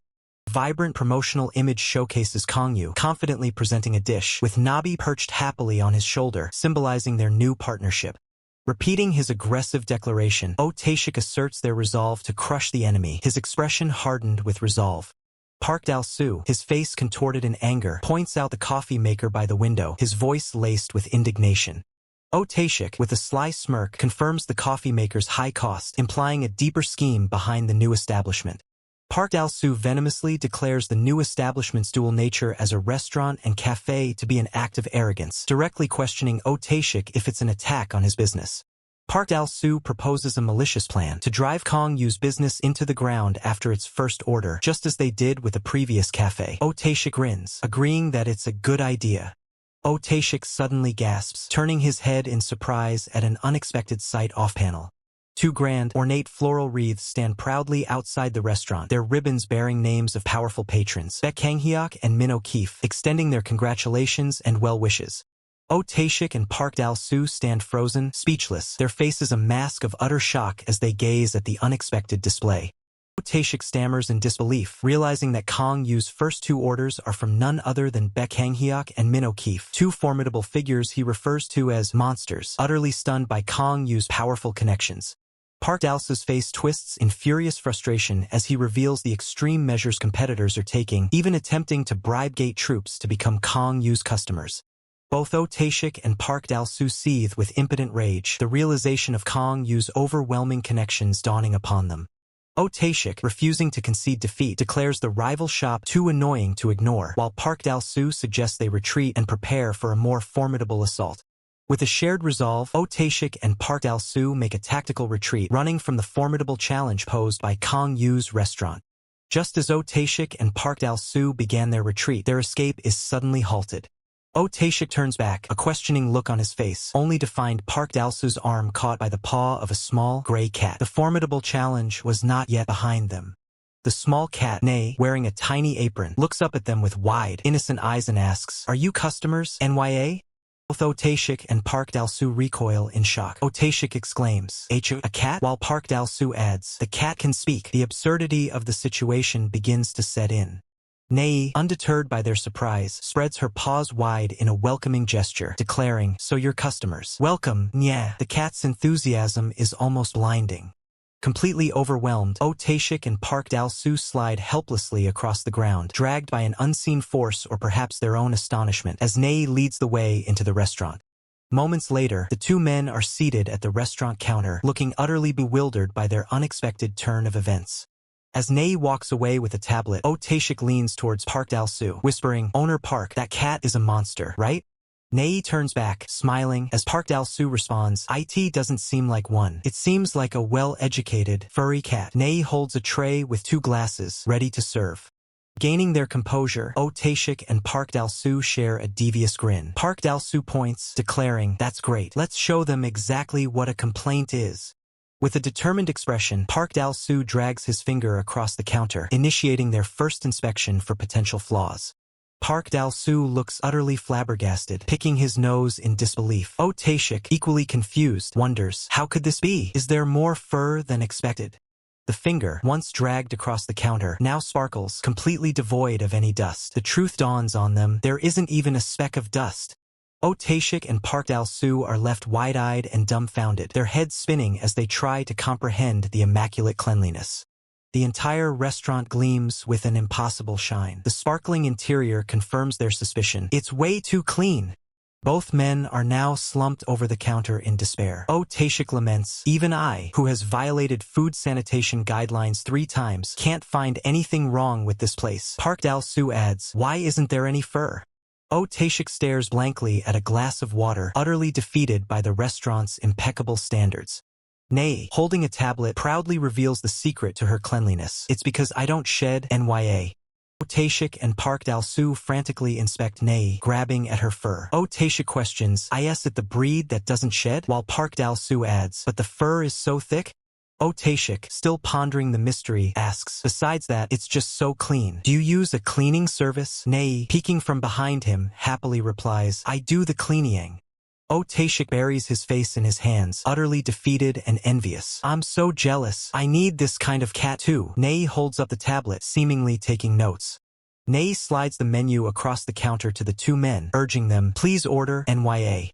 Park Dal-soo leans into Taeshik, whispering conspiratorially, "First complaint attempt is a failure. Should we make our second attempt?" Nei subtly listens in from behind the menu. Taeshik flashes a confident okay sign, a mischievous glint in his eye, ready for their next move. Park Dal-soo points to an item on the menu, declaring, "Today's special. Can I order 2 of them?" Nei springs into action, leaping with joy, tablet in paw, exclaiming, "I've received your order, NYA." Taeshik and Park Dal-soo watch, a hint of satisfaction on their faces. Kang Yu, the restaurant owner, emerges from a back room, adjusting his jacket and smiling. "You said today's special? All right." Taeshik observes Kang Yu, stating, "The owner's a hunter, as I expected." Park Dal-soo, from behind, adds, "He's handsome." Park Dal-soo stares in utter shock at Taeshik, who rests his chin in his hand, as he demands, "What did you just say?" Kang Yu effortlessly twirls a massive wok with one hand, his movements fluid and precise, a subtle smile playing on his lips as he wipes it clean. The first observer's eyes widen dramatically, sparkling with utter astonishment at Kang Yu's display of raw, effortless power. A close-up reveals Kang Yu's impressively defined forearm, prompting the first observer to internally marvel at such perfect muscle definition. Kang Yu continues to handle the heavy wok with impossible ease, his seamless motion prompting the second observer to comment on his effortless movement, while the first observer adds that he looks like a figure straight out of a painting. The second observer sternly reminds the first observer to focus on their actual purpose, but the first observer vehemently defends his reaction, claiming pure shock at Kang Yu's unexpected skills. The first observer, hand on chin, reluctantly concedes, deciding he has no choice but to tear his gaze away from Kang Yu's captivating performance. Kang Yu, experienced and skilled, maintains a serene composure even as powerful flames erupt from the wok, his cooking a mesmerizing display of control and intensity. His face, illuminated by the fiery glow, holds a rare, joyful expression, a unique combination of traits that strikes the observer as utterly unprecedented. With surprising strength, Nei the cat proudly presents 2 steaming plates, its small paws expertly balancing the dishes high above its head. Nei carefully places the plates before the 2 observers, announcing the day's special, spicy stir-fried squid and rice with a cheerful nya. The vibrant, aromatic dishes sit invitingly on the wooden table, promising an unforgettable culinary experience with their rich colors and textures.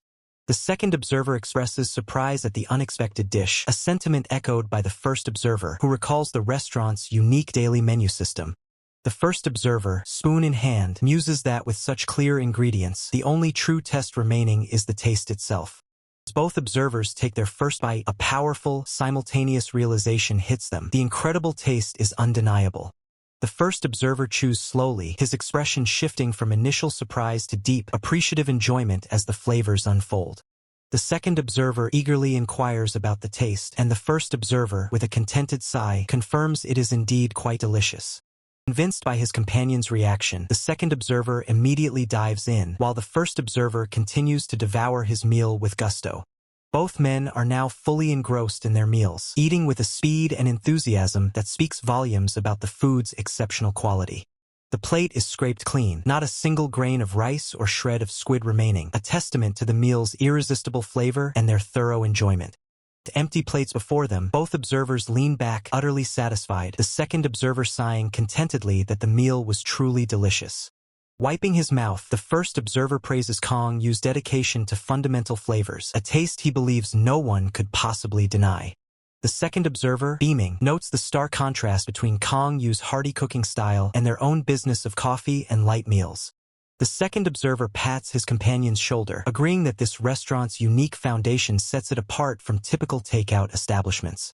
As they prepare to leave, both observers exchange satisfied glances, agreeing that a restaurant like this is truly exceptional, while Nei wags its tail enthusiastically. Nei stands on its hind legs, waving its tiny paws in a cheerful, heartfelt farewell, inviting them to return with a bright Naya. The 2 observers wave back, their laughter echoing as they depart, clearly delighted and thoroughly satisfied by their visit. Strolling away under the bright sky, the first observer declares his intention to become a regular, while the second observer considers sending a congratulatory flower stand. Back at the counter, Kang Yu sits thoughtfully, examining a small, crumpled piece of paper in his hand, a mug resting nearby. Kang Yu turns to Nei, who sits patiently beside him on the counter, asking what the mysterious paper could be. Nei, with an uncharacteristically serious expression, reveals the paper is a blacklist sent by Kang Hyuk, containing a list of names. Even as the shadow of the blacklist stretched, Kang Yu, in a moment of quiet triumph, marvels at his own unique skill. He reflects on how he effortlessly defeated his rivals with nothing but spicy stir-fried squid and rice. Nei, ever the loyal companion, chirps her praise, declaring her Mr. Warrior the absolute best. With a serene smile, Kang Yu advises the importance of valuing one's neighbors, a philosophy he lives by even in competition. From the very beginning, Kang Yu never intended to compete with other establishments, his true goals lying elsewhere. Outside, his restaurant, Warrior's Restaurant, proudly displays its open sign. A win-win philosophy guides his actions, as he understands that true survival often means working together. Chibi Kang Yu appears utterly bewildered, questioning when these numerous congratulatory flower wreaths arrived, each proclaiming, "We welcome you," and "The taste approved by Legion."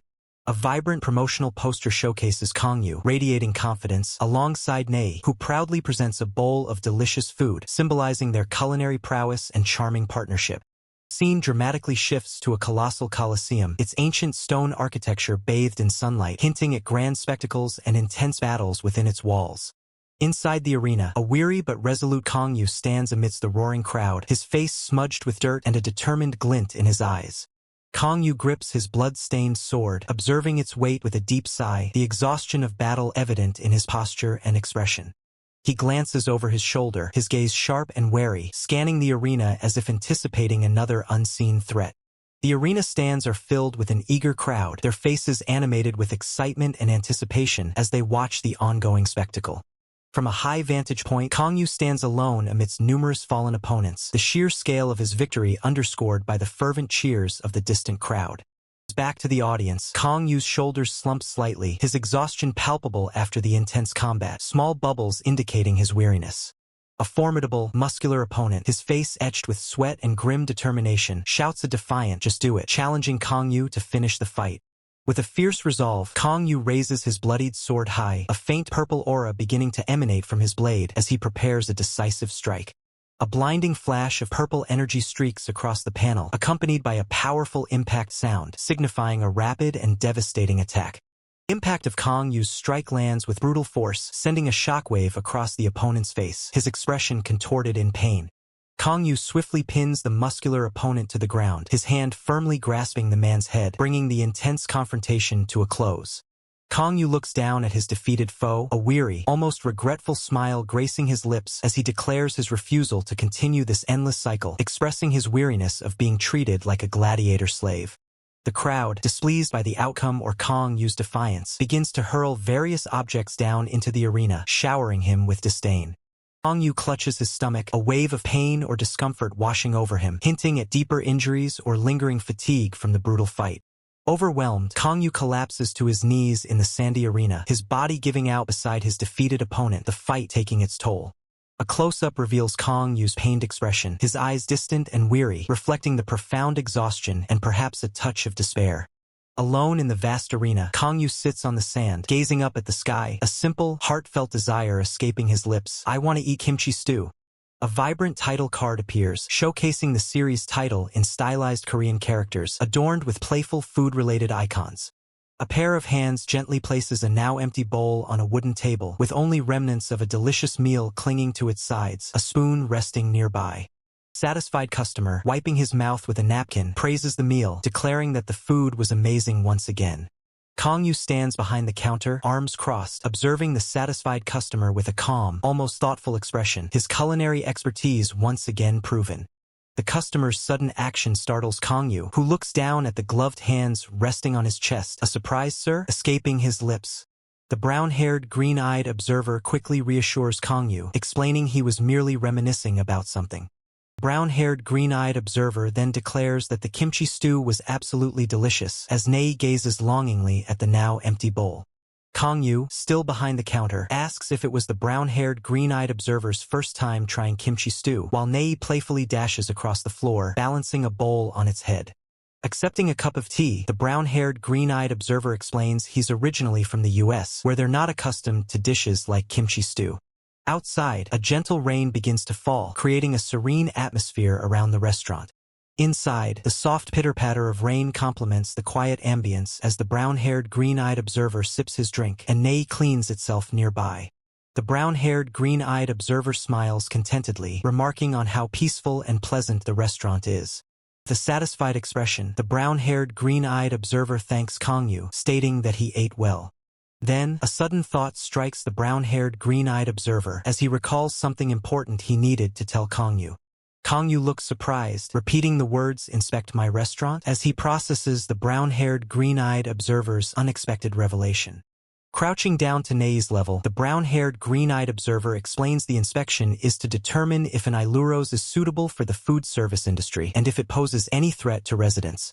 Kangyu recalls a previous instance where someone informed him about the application process for returnees, hinting at a broader system at play. Brown-haired, green-eyed observer chuckles, explaining there's a manual for such procedures, as Nei purrs contentedly under his gentle petting.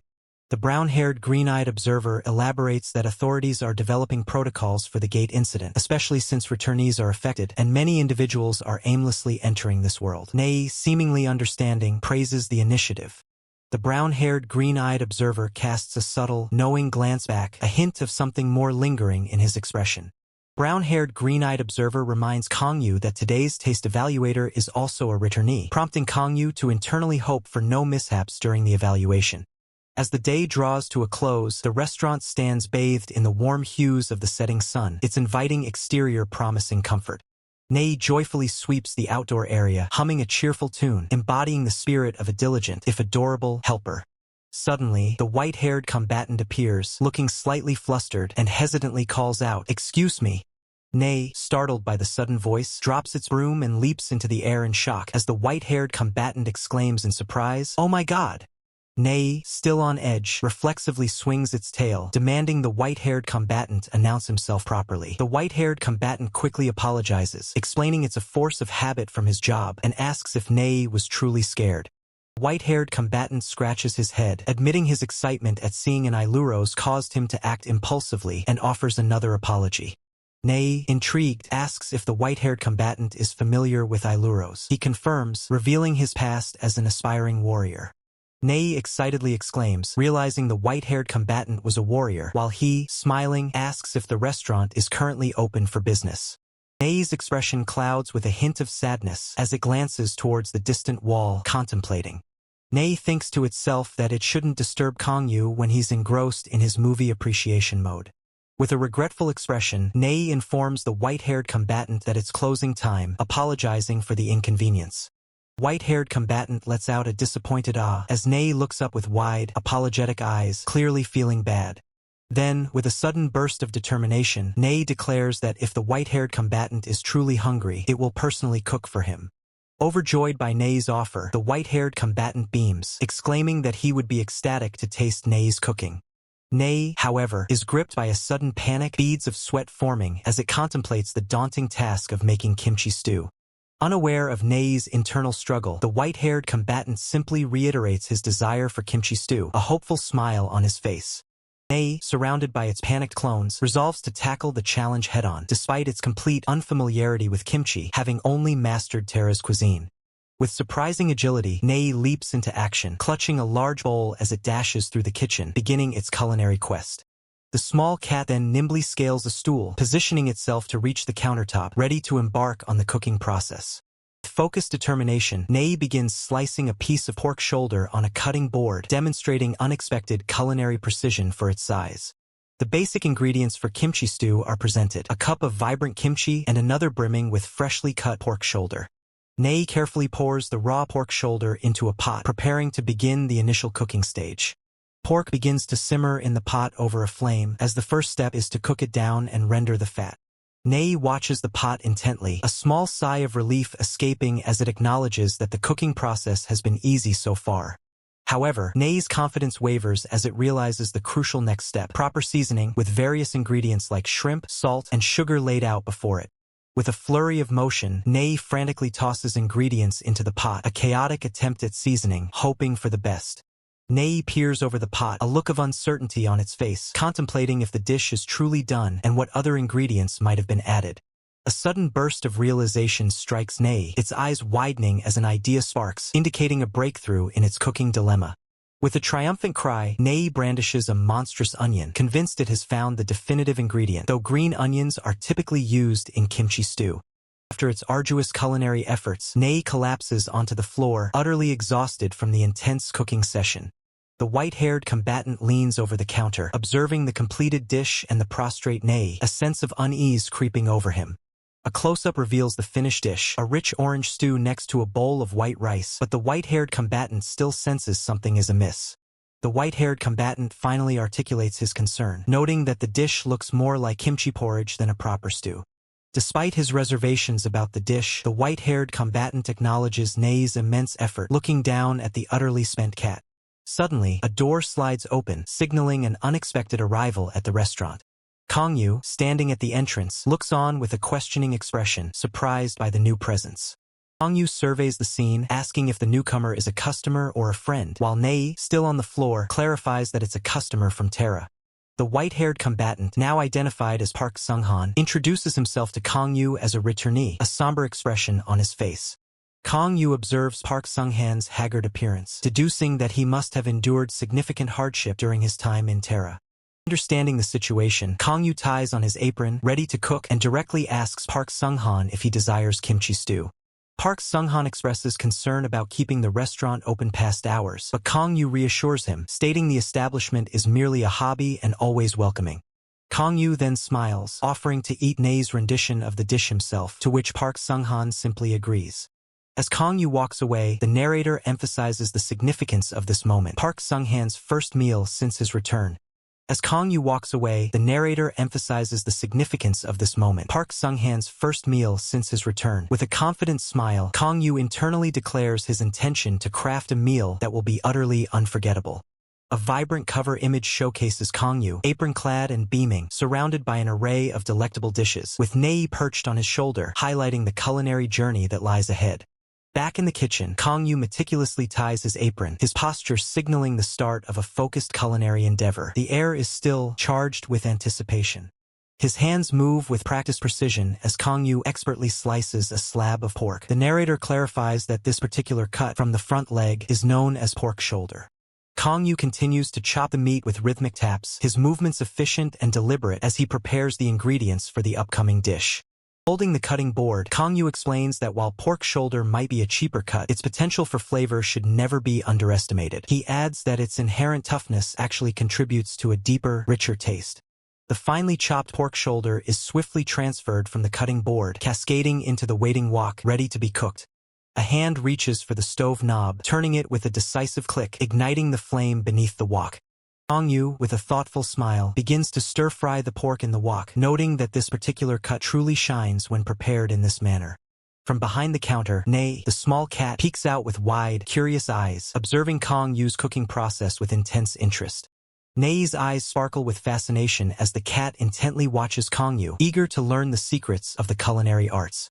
Kang Yu, noticing Nei's hidden gaze, invites the cat to join him, promising to teach the intricacies of cooking rather than having Nei merely observe from the shadows. As the pork cooks, the fat renders and gathers in the center of the wok. Kang Yu then adds kimchi, instructing to stir-fry it precisely in that flavorful pool. A spoonful of soybean paste is carefully added to the simmering dish, an essential ingredient for balancing the flavors. Kang Yu emphasizes the crucial role of soybean paste, explaining to Nei that it's vital for counteracting the inherent gamey smell of pork. The narrator further elaborates on methods to eliminate the gamey odor, mentioning that alcohol can also be used, though some cooks opt to skip this step entirely, relying instead on the abundant garlic in kimchi for the same effect. Nei, now fully engaged in the lesson, strikes an adorable pose, clearly captivated by the culinary insights Kang Yu is sharing. Nei, with an enthusiastic naya, demonstrates understanding, concluding that soybean paste is the preferred choice for those with more sensitive palates. The narrator adds that this method is also suitable for those with religious restrictions against alcohol or when kimchi contains less garlic. Sliced onions are gracefully added to the sizzling mixture in the wok, contributing another layer of flavor and texture to the developing dish. Kang Yu's hand carefully spoons in another ingredient, likely a seasoning or thickener, into the bubbling contents of the wok. Kang Yu holds the wok, a satisfied expression on his face as he assesses the dish, declaring it to be good inu dash before his thought is cut off. Nei, diligently taking notes, exclaims with excitement that this particular tip must be underlined and starred, highlighting its importance in the cat's culinary education. Jumping with joy, Nei triumphantly declares the ability to now make kimchi stew, to which Kang Yu, smiling warmly, encourages the cat to try next time. The completed meal is presented on a tray, a steaming pot of kimchi stew, fluffy white rice, a perfectly fried egg, and various side dishes, all prepared for the waiting white-haired combatant. The white-haired combatant gazes at the meal with wide, almost disbelieving eyes, a profound sense of longing and emotion evident on his face. A faint smile touches the white-haired combatant's lips as he remarks that he wasn't the only one craving this particular dish, then asks if Kang Yu also harbored the same desire. The white-haired combatant shares his profound realization with Kang Yu, explaining that he never truly appreciated such simple earthly food until he was transported to another world. Kang Yu, understanding completely, affirms his shared sentiment. A spoon dips into the rich, simmering kimchi stew, capturing a perfect mouthful of the comforting dish, symbolizing the profound satisfaction of a long-awaited meal. The warmth spreads through the white-haired combatant, his eyes widening slightly as the flavors ignite a forgotten memory, a profound sense of peace washing over him. A single word escapes his lips, a recognition that resonates deep within his soul. Yeah, this is simple, homely meal before him. Each dish a familiar comfort evokes a powerful, overwhelming emotion. The taste of home. Tears well in the white-haired combatant's eyes, blurring the edges of the present as he clings to the familiar taste, a physical manifestation of his longing. The dam breaks, and tears stream freely down his face as the realization hits him with full force. I'm really back. He stares at the remnants of the meal, the empty bowl a stark reminder of the time he spent away. I was on Terra for 13 years. Hongyu watches the white-haired combatant, who remains lost in thought, murmuring 13 years. The white-haired combatant slumps forward, burying his face in his hands as the true weight of the time distortion settles upon him. 6 years have passed here. Hongyu, understanding the white-haired combatant's plight, reflects on his own experience. I was there for 40 years, but it's only been 9 here. There really is no regularity. The white-haired combatant looks up, his gaze steady. I'm a level 51 hunter, he states. Hongyu quickly assesses the information. You're mid-tier. Were you a silver rank adventurer? The white-haired combatant confirms. You're spot on. Takes a casual step, his boots hitting the floor with a soft thud as the conversation shifts to the nature of their world. The white-haired combatant walks past the window, contemplating the differences between worlds. Unlike that of Terra, the gate management system here is perfect. A pensive expression settles on the white-haired combatant's face as he processes the stark contrast between his previous reality and the present. Hongyu eyes him with a sudden, probing question. By chance, did you not return out of your own volition? White-haired combatant turns, a wry smile playing on his lips as he reveals the truth. I was hit with banish while exploring the underground dungeon of the pagans. Hongyu's expression shifts to one of shock. Not a return spell, but banish? He exclaims, grasping the gravity of the situation. The powerful banish skill activates, forcefully expelling the white-haired combatant from that dimension, twisting reality around him in a violent vortex. Hongyu ponders the incredible coincidence. Of the countless dimensions, an earthling was banished to Earth? Hongyu smiles, remarking on the sheer improbability. You were quite lucky. The white-haired combatant nods, acknowledging, it was a miracle, really? The white-haired combatant's eyes, weary and shadowed, betray the unspoken struggles he endured during his banishment. A moment of silence hangs heavy. Hongyu's expression softens with understanding. I see. So that place is your home now, he states, recognizing the profound shift in the white-haired combatant's life. The white-haired combatant turns, his gaze fixed on a distant door as he speaks of his new life. I have a wife who's waiting for me as well as a cat. Closes his eyes, reflecting on the passage of time. 13 years. That's long enough to change one's hometown. The roof of a house, bathed in the soft glow of a starlit sky, symbolizes the comfort and stability of a new home. The white-haired combatant walks away, his back to the viewer, carrying the weight of his past and the hope of his future. A cherished memory flashes before him, a radiant woman with long blonde hair, waving, accompanied by an excited white cat, a beacon of happiness. Overwhelmed by emotion, the white-haired combatant collapses against the wall, sobbing uncontrollably as the memories flood back. Sob, sob, he cries. Nay, the gray cat reaches up with a tender paw, attempting to comfort the distraught white-haired combatant, uttering a soft nya in sympathy. Nay, the gray cat reaches up with a tender paw, attempting to comfort the distraught white-haired combatant, uttering a soft nya in sympathy. Hongyu then clears his throat awkwardly, a bead of sweat tracing down his temple as if preparing for a difficult conversation. The calm yet firm expression, Hongyu then directly asks the white-haired combatant if he wishes to be sent back. The white-haired combatant, still visibly upset, jolts in surprise, a single word escaping his lips as Nei also gazes up in wide-eyed astonishment. Hongyu reiterates his question about sending him back, prompting the white-haired combatant to slam his hands onto the table, his face alight with desperate hope as he exclaims his readiness to return if it's truly possible. A subtle smirk plays on Hongyu's lips as he simply agrees, his hand making a sharp, decisive gesture. A radiant blue light engulfs the white-haired combatant, pulling him upwards as Nei desperately clings to his back, a look of confusion on the cat's face. The white-haired combatant's eyes widen in sheer terror and disbelief, his mouth agape as he struggles to comprehend the sudden teleportation. Hongyu offers a warm, almost serene smile, bidding farewell to the departing combatant. The white-haired combatant plummets headfirst into a swirling blue vortex, his horrified scream echoing as he is pulled into the unknown. The luminous blue portal on the floor rapidly shrinks, leaving behind only a faint ripple as it vanishes completely. Hongyu explains that he simply detests seeing people cry, while Nei, looking concerned, questions the reckless use of dimensional travel, warning of the goddess's potential wrath. Hongyu, with a dismissive laugh, states that if someone wishes to return, he will send them, adding that the goddess's affairs are not his concern. Nei, however, eyes him suspiciously, muttering that it seemed more like he sent the man back because he was annoying.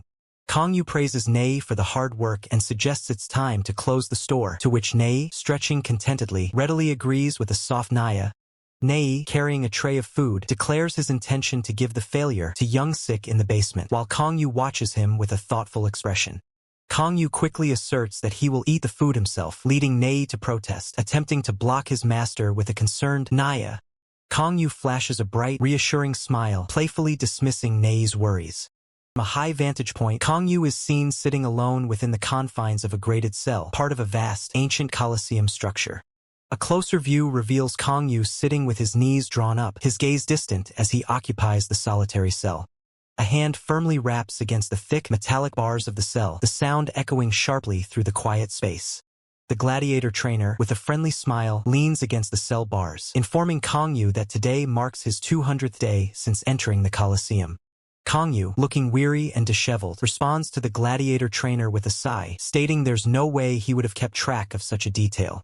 Gladiator trainer offers a soft, knowing smile, seemingly amused by Kangyu's response. The gladiator trainer's hand extends a steaming pot of stew towards Kangyu, presenting it as a gift and asking if it's kimchi stew. Kangyu, his eyes wide with surprise and curiosity, takes the pot and immediately questions where the gladiator trainer acquired such an item. The gladiator trainer, with a broad smile, explains that a foreigner from another world brought an ingredient called kimchi, which he purchased for a piece of copper and had transformed into the stew now before Kangyu. Kangyu bursts into hearty laughter, finding the idea of a foreigner carrying kimchi in their belongings absolutely hilarious. Still smiling, Kangyu carefully lifts the lid from the pot, eager to see the contents of the stew. Kangyu, after inspecting the dish, informs the gladiator trainer that it is not kimchi stew. The gladiator trainer responds with a confused "ah" and then questions what it truly is. A close-up reveals the dish to be kimchi porridge, a thick, hearty meal distinct from the expected stew. The gladiator trainer clutches his head in dismay, realizing he's been misled, exclaiming in frustration, "Was I tricked?" Kangyu settles onto the cold floor of his cell, the quiet clatter of dishes accompanying him as he prepares for his meal. Kangyu looks up, offering a faint smile as he acknowledges the meal, stating, "Still, thank you. I wanted to eat this too." The gladiator trainer winks, giving a hearty thumbs up and exclaiming, "Then that's a relief. Eat a lot and survive again next time." Behind the cold bars, Kangyu devours his meal with enthusiastic munching, clearly savoring every bite. Back in his restaurant, Kangyu savors a spoonful of food, musing, "I was wondering what kind of onion they had used, but to think it was the head of an onion jack. Now I know." A contented Kangyu sits at his restaurant counter, enjoying his meal from an overhead perspective, the delicious aroma almost palpable. Kangyu gazes thoughtfully towards a distant red door, an internal monologue revealing his contentment. "I was lucky, too." A flashback erupts, showing a fierce Kangyu in battle, his eyes glowing with purple intensity as he wields his weapon amidst a spray of blood, remembering the goodness of kind people like the gladiator trainer. The gladiator trainer smiles warmly, his expression radiating kindness, a vivid memory for Kangyu amidst his past struggles. Spoon scrapes the bottom of an empty pot, every last morsel consumed, a silent testament to a satisfying meal. Kangyu sits alone at his counter, lost in thought, a cloud of contemplation above him. If the gladiator trainer wasn't there then... A comical chibi version of the white-haired combatant appears, disheveled and covered in leaves, a star in his eye symbolizing his utter bewilderment. A vibrant promotional image showcases Kangyu, radiating confidence as he holds a perfectly cooked steak, while Nei, perched on his shoulder, happily clutches a bowl, surrounded by an array of delicious dishes. The scene transitions to a bustling sector and market, an overhead view revealing numerous shoppers meandering through the vibrant outdoor stalls. The market teems with life, the air filled with the lively sounds of a busy crowd as people gather around various food stalls. Further into the market, fresh produce stalls overflow with colorful vegetables and fruits, drawing in shoppers amidst the continuous bustle of the crowd. Kangyu strolls casually through the market, while Nei trots happily beside him, munching on a snack, their presence adding to the vibrant atmosphere. Kangyu asks Nei, who is happily devouring a hot dog, "Is there anything else you want to eat?" Nei replies, "I'll finish this hot dog first, then think about it, Naya." Kangyu smiles softly, a look of contentment gracing his features as he enjoys the simple pleasure of the market visit. The narrator highlights a key aspect of traditional markets, stating the most important aspects of a traditional market as the camera focuses on a stall laden with various packaged goods and condiments. Are the ambience and overall mood. The narration continues, showcasing another vibrant stall filled with fresh produce and neatly arranged items. From an overhead view, Kangyu muses aloud, a market really is more fun than a grocery store. Now then, shall we start shopping? Nei, eager for adventure, replies, let's go look for treasure. Naya. Kangyu stands thoughtfully beside a stall filled with various bottles and jars, while Nei looks up with wide, curious eyes, clearly searching for something interesting. Nei trots along, a hint of disappointment in her expression as she declares, there's nothing that really catches my attention. Suddenly, Nei's eyes widen and sparkle with excitement, a clear banjak moment indicating she's finally spotted something captivating. Kangyu looks on in surprise as Nei dashes away with a bung-bung sound, chasing after the mysterious item that finally caught her discerning attention. Nei streaks across the floor, a blur of gray fur, her tiny legs propelling her with surprising speed towards the unseen allure. Her determined chase leads her through the bustling restaurant, weaving between tables and chairs with practiced agility. Kangyu, jolted from his thoughts, quickly moves after Nei, his gaze fixed on the rapidly disappearing feline. As Kangyu gives chase, he passes by the brown-haired, green-eyed observer and the white-haired combatant, both seemingly oblivious to the sudden feline pursuit. Nei, undeterred, darts past the little girl, who momentarily pauses her play to watch the gray cat's swift dash. Kangyu pushes himself faster, a focused intensity in his eyes as he tries to keep pace with Nei's unusual burst of energy. Meanwhile, in a starkly different setting, the female office worker, Wu Haina, and the business president are engrossed in a serious discussion, far removed from the restaurant's sudden chaos. Nei continues her relentless pursuit, with young Sik bouncing along behind her, trying his best to keep up with the cat's unexpected sprint. Kangyu finally gains ground, his stride powerful as he closes the distance, a slight frown on his face wondering what has captivated Nei so fiercely.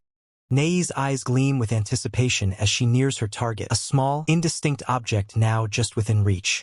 Kangyu's expression tightens, a mix of curiosity and concern etched on his face as he anticipates Nei's discovery. The mysterious object emits a faint, almost imperceptible shimmer, drawing Nei closer with an irresistible pull. With a final pounce, Nei reaches the item, her paws gently batting at it, a soundless, focused interaction. Kangyu arrives, stopping abruptly as he observes Nei's peculiar fascination with the small, unassuming object. Nei meticulously sniffs the item, her whiskers twitching, as if analyzing its very essence with her feline senses. A closer look reveals the item to be a small, intricately carved stone, radiating a subtle, ancient energy.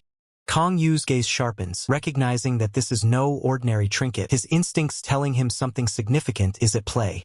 The quiet corner of the restaurant, usually mundane, now holds an air of profound mystery centered around the cat and the stone. Kangyu ponders the situation, his mind racing to understand why such an item would appear here and what Nei's intense reaction signifies. Nei lets out a soft, excited trill, nudging the stone playfully, her tail twitching with undeniable joy. Deciding to investigate further, Kangyu cautiously takes a step closer, his hand instinctively reaching out. As Kangyu approaches, the carved stone pulses with a soft, ethereal light, responding to his proximity. The light intensifies, forming a small, intricate symbol above the stone, hinting at a hidden power or system activation. Kangyu extends his hand fully, his fingers brushing against the radiant stone, a surge of energy palpable in the air. A sudden burst of light erupts from the stone, engulfing the immediate area in a brilliant, blinding flash. Nei, surprised by the sudden intensity, recoils slightly but remains fixated on the evolving phenomenon. Kangyu stands firm amidst the light, his eyes narrowed, prepared for whatever transformation or challenge the mysterious item might unleash. The light subsides, revealing the stone now floating, shimmering with an otherworldly aura, its true nature beginning to manifest. The air crackles with latent power as Kangyu and Nei stare at the transformed artifact, the implications of its emergence sending a ripple through their quiet lives. Amidst the unfolding mysteries, the simple comfort of a North American-style clam chowder served in a rustic red bowl promises a relaxing and smooth culinary experience. Kangyu, with a knowing smile, declares his dinner plans, sliced raw clam and soju. He then looks forward to a perfect clam chowder as his hangover breakfast the next day. A dark, menacing aura surrounds Kangyu as his smile widens, contemplating the dish he'll now prepare for the hunters, hinting at a mischievous, perhaps dangerous, intent. Kangyu's knife hovers over a grotesque, dark brown mass, identified as a venomous pouch. The implications of its deadly contents are clear. This isn't just any ingredient, it's a pouch brimming with deadly poison. Yet, a system message reveals a shocking potential: consume it and survive and gain complete poison immunity. Dark energy emanates from the monstrous ingredient as Kang Yu crouches, thinking that the sheer sight of it sends chills down his spine, anticipating its out-of-this-world effects. Nay, observing Kang Yu's intense focus, nervously remarks that her owner is looking kinda scary right now. Kang Yu's wicked grin returns as he plots to make this dangerous ingredient into something preservable, specifically to force a certain wimp who always runs away to consume it. Miles away, the gladiator trainer shivers uncontrollably, sensing a profound and threatening presence, a premonition of Kang Yu's sinister culinary intentions. With a gleeful, almost manic expression, Kang Yu brandishes 2 knives, asking himself if it's time to begin processing the formidable ingredient. Suddenly, the brown-haired, green-eyed observer, dressed in a long coat, arrives with a polite greeting, "Hello, sir." Kang Yu continues to meticulously prepare the massive clam, while Nei, ever cheerful, waves a paw and offers a friendly good morning to the new arrival. The brown-haired, green-eyed observer observes Kang Yu's peculiar morning activity, remarking that he's doing something interesting so early in the morning. Kang Yu casually replies that he's just preparing a clam. His eyes wide with disbelief, the brown-haired, green-eyed observer questions Kang Yu, asking if that enormous specimen is truly a clam found in a river, and more importantly, is it edible? Kang Yu turns, a slight look of confusion on his face, simply uttering, "Huh." The brown-haired, green-eyed observer, still in disbelief, asks if harajigas can be found in rivers. Kang Yu, with a confident gesture, simply affirms, "Of course." Intrigued by the conversation, Kang Yu leans in, a smile playing on his lips, expressing that it sounds kind of fun and he wants to hear more. Brown-haired, green-eyed observer holds up 2 fingers, beginning his tale. "It's something that happened 2 days ago. Residents were complaining about a loud noise coming from the sewers." His gaze sharpens as he continues, revealing that the hunters who went to investigate saw a very small, a crackling, ominous, dimensional fissure tearing open on the ground, pulsating with dark energy. Kang Yu's expression turns grave as he processes the information, murmuring, "Then that means..." The brown-haired, green-eyed observer gravely concludes that, with a dimensional fissure, there might be a gate opening soon, a looming threat to their quiet lives. Kang Yu remains silent, his expression a mix of contemplation and concern as the weight of the brown-haired, green-eyed observer's words settles upon him. Advertisement banner. Nei, diligently serving, brings a freshly prepared dish to the brown-haired, green-eyed observer, while Kang Yu watches on. The dish is revealed to be exquisite clam sashimi, thinly sliced and artfully arranged, as Nei proudly announces, "It's clam sashimi, nya." The brown-haired, green-eyed observer clarifies, asking if the rift that occurs before a gate forms was found in the sewers. Kang Yu confirms, "That's correct." With a grave expression, the brown-haired, green-eyed observer reveals that since an abnormal situation could develop at any time, a special task force was dispatched by our headquarters to deal with the potential threat. Slight smile forms on Kang Yu's face as he realizes the implications, stating, "No wonder. I was wondering why I hadn't seen Baekanghyok these days." The brown-haired, green-eyed observer, holding up a translucent slice of clam with his chopsticks, marvels at Kang Yu's skill, declaring, "Anyhow, you really are quite talented," amazed that he was able to slice it so thin it's almost transparent. As the brown-haired, green-eyed observer remains captivated by Kang Yu's masterful slicing, Kang Yu, ever the attentive chef, offers the optimal way to enjoy the dish, inquiring if he desires chojang or soy sauce with wasabi. The brown-haired, green-eyed observer then politely requests soy sauce, specifically without wasabi. With a swift motion, Kang Yu reaches for a bottle of soy sauce, preparing it for his customer. Kang Yu's gaze sharpens, his eyes taking on a deep blue hue as his thoughts drift to something more pressing. A somber white-haired combatant appears as the narrator reveals a critical piece of information. Someone has returned to Earth through an absurd twist of fate. Even as this mystery unfolds, strange creatures known as harajigas are now being discovered in rivers, signaling a growing threat. Nei looks on, curious. The narrator identifies the arrogant and violent gigantes, formidable beings over level 90, as key players. They are undeniably linked to the growing rifts threatening Earth. The gravity of these events weighs heavily on Kang Yu, who internally acknowledges that these occurrences are far too strange to be mere coincidences.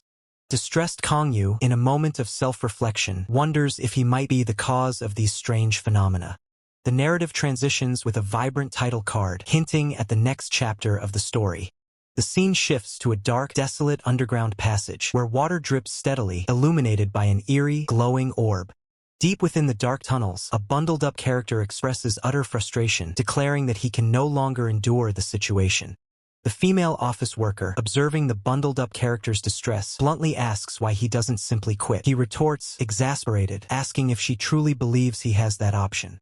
The female office worker, with a sharp gaze, offers to write the bundled-up character's resignation letter for him, mocking his current state. He yells out in protest. The female office worker, visibly frustrated, declares that despite her best efforts to be respectful for the past month, it has become utterly impossible. The bundled-up character, on the verge of tears, accuses her of being mean, lamenting that he gave up his holiday to be on standby in the sewers, a task completely unlike the First Order. With a slight sigh, the female office worker turns to the bundled-up character, asking him to explain how this First Order actually works. The bundled-up character vividly imagines the First Order as a magnificent spectacle, where he destroys monsters live on broadcast, bathed in the glory of the spotlight. His heroic fantasy quickly dissolves into a chibi-style reality, leaving him looking utterly confused amidst the mundane. The female office worker dismisses him with a frustrated humph, declaring she's done talking, and sarcastically asks if he's a child. The female office worker maintains her stern, annoyed expression, clearly exasperated by the situation. Suddenly, the female office worker turns, her attention drawn to a swirling mass of potent blue energy manifesting on the wall, hinting at an imminent threat. The female office worker sighs, conceding that the bundled-up character's complaints weren't entirely unfounded, as she wonders how much longer they will remain on standby.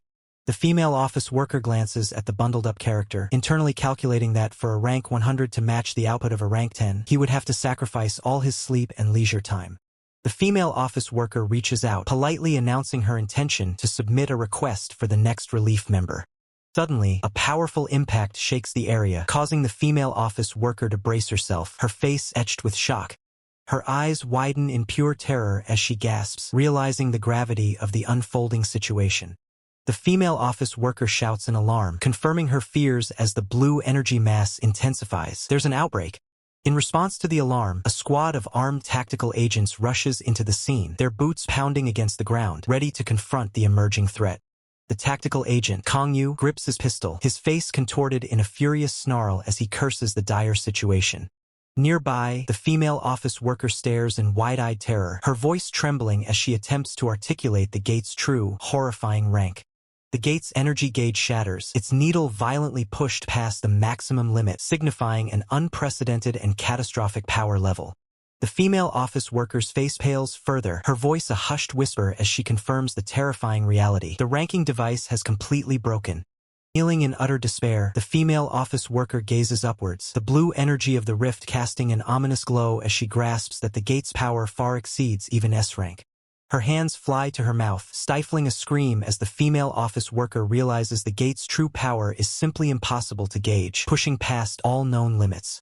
Below the monstrous, swirling blue vortex of the expanding gate, the female office worker kneels, her thoughts consumed by the horrifying question, will this city vanish without a trace? Even the battle-hardened tactical agents are struck with terror, their faces pale as one lets out a choked gasp, overwhelmed by the sheer, devastating aura emanating from the gate. A gloved hand clamps down firmly on the female office worker's shoulder, a silent command for her to snap out of her paralyzing fear. Standing with unwavering resolve, Kangyu declares that someone must confront the gate directly before its expansion becomes irreversible, the female office worker looking on with apprehension. A grim smile plays on Kangyu's lips as he recalls the precise emergency protocol for an outbreak, specifically the G3 manual. Kangyu, his hand still on the female office worker's shoulder, instructs her to deploy a stabilizer to halt the gate's expansion and maintain the perimeter until reinforcements can arrive. Kangyu's gaze sharpens, his smile turning colder as he states the immediate, brutal truth. A sacrifice is needed right now to enter the expanding rift. The female office worker vehemently protests, grabbing Kangyu's arm and accusing him of intending to drag everyone down with him into the abyss. Kangyu, a mischievous glint in his eye, dismisses her concerns, explaining that without Min's support, the rest of the team would only prove to be a burden. The female office worker's gloved hand trembles slightly, now holding a pistol, her expression a mix of shock and confusion. Kangyu pulls the female office worker closer, his gaze intense as he declares his intention to enter the rift with a stabilizer to contain it, cutting off her immediate protest. Reflected in the female office worker's wide, startled eye, Kangyu's stern face commands her to listen carefully to his next crucial words. Kang Yu reveals a critical piece of information. A place called Warrior's Restaurant exists on the outskirts of Changjiongung Palace, instructing her to find its owner, explain the dire situation, and bring him back immediately. The female office worker blinks in confusion, her expression clearly asking for clarification regarding Kang Yu's unexpected and urgent request. With a wide, unsettling grin, Kang Yu stresses the gravity of the situation, ordering her to use his name and plead for help from the restaurant owner, declaring it the only path to survival. Kang Yu's face contorts in a fierce shout, his eyes burning with urgency as he barks a direct, undeniable order. She must go now. Snapping to attention, the female office worker offers a crisp salute, her expression now resolute as she affirms her understanding of the critical mission. Kang Yu watches the female office worker sprint away, her figure disappearing into the darkness, as he calmly adjusts his glove, preparing for his own perilous task. With a practiced motion, Kang Yu's gloved hand retrieves a cigarette from a pack, a brief pause before the inevitable confrontation. Kang Yu stares down at the dropped cigarette, a frustrated sigh escaping his lips as he mutters a quiet curse, unable to find even a moment's peace. One of the tactical agents approaches Kang Yu, a friendly smile on his face as he offers a pack of cigarettes, remarking on Kang Yu's cool demeanor. Kang Yu turns to the agent with a sly grin, pointing his pistol as he casually asks if their body cameras are actively recording, hinting at a deeper purpose behind his actions. Tactical agents exchange surprised glances, then chuckle, confirming that their body cameras are indeed recording every moment of the unfolding crisis.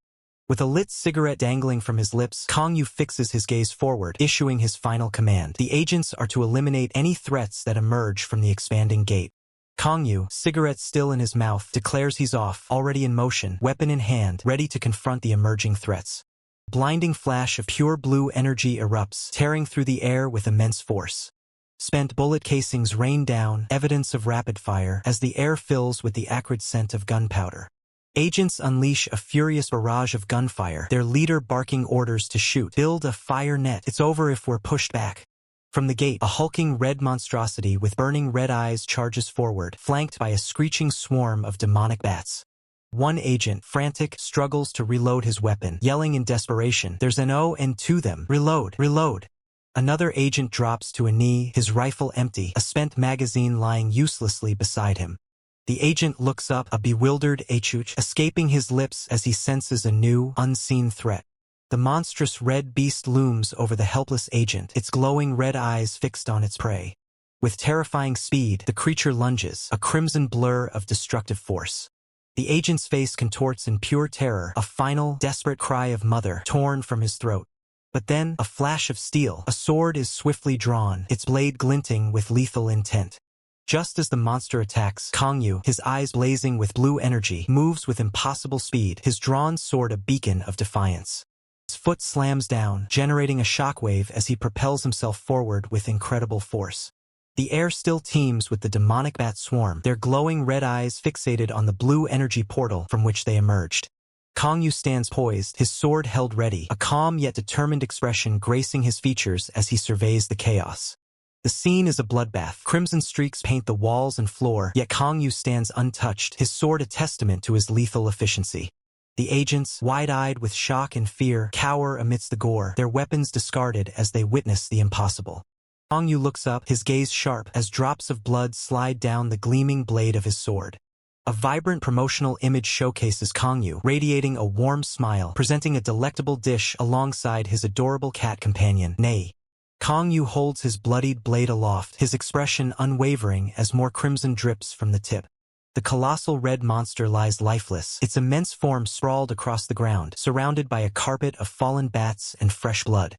Two agents stare in utter disbelief, one muttering, "What the?" while the other demands, "What just happened?" Amidst the carnage, Kang Yu stands calmly, his sword sheathed, his gaze fixed on the pulsating blue energy of the gate. The unstable blue energy gate begins to shrink rapidly, its chaotic light fading as it closes. Two agents, still on edge, move cautiously through the area, one grunting "UJH" in frustration or discomfort.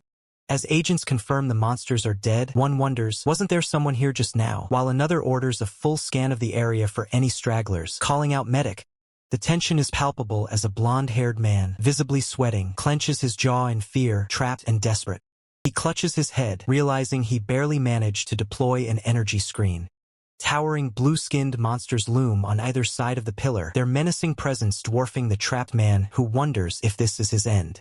Two of the grotesque blue-skinned creatures exchange confused glances, questioning why the energy screen isn't expanding, before pondering if they should simply smash it. One of the hulking monsters unleashes a powerful, glowing punch, striking the unseen energy screen with immense force. The energy screen shatters into luminous fragments under the relentless assault, shimmering light reflecting the monster's brute strength. The blonde-haired man recoils in disbelief as crystalline shards of the energy screen explode around him, realizing the monsters are attacking his shield with their bare fists. A coordinated barrage begins as multiple monsters converge, their fists raining down on the energy screen, each blow sending violent shockwaves through the air. Cowering against the pillar, the blonde-haired man desperately wishes for the arrival of the damned returnee, hoping for a miracle amidst the chaos. The monster's powerful fist continues its assault, the energy barrier around it cracking and splintering like ice under the relentless impact. A colossal piece of the energy barrier detaches and plummets directly towards the terrified man, threatening to crush him.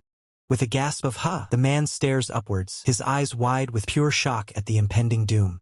A gut-wrenching scream of "ah" escapes the man as the massive debris slams down, crushing him against the floor. The two blue-skinned monsters pause their assault, one questioning the other about the sudden, alarming sound. The man sits up, shaken and gasping, his hand clamped over his mouth to stifle a cry of pure terror.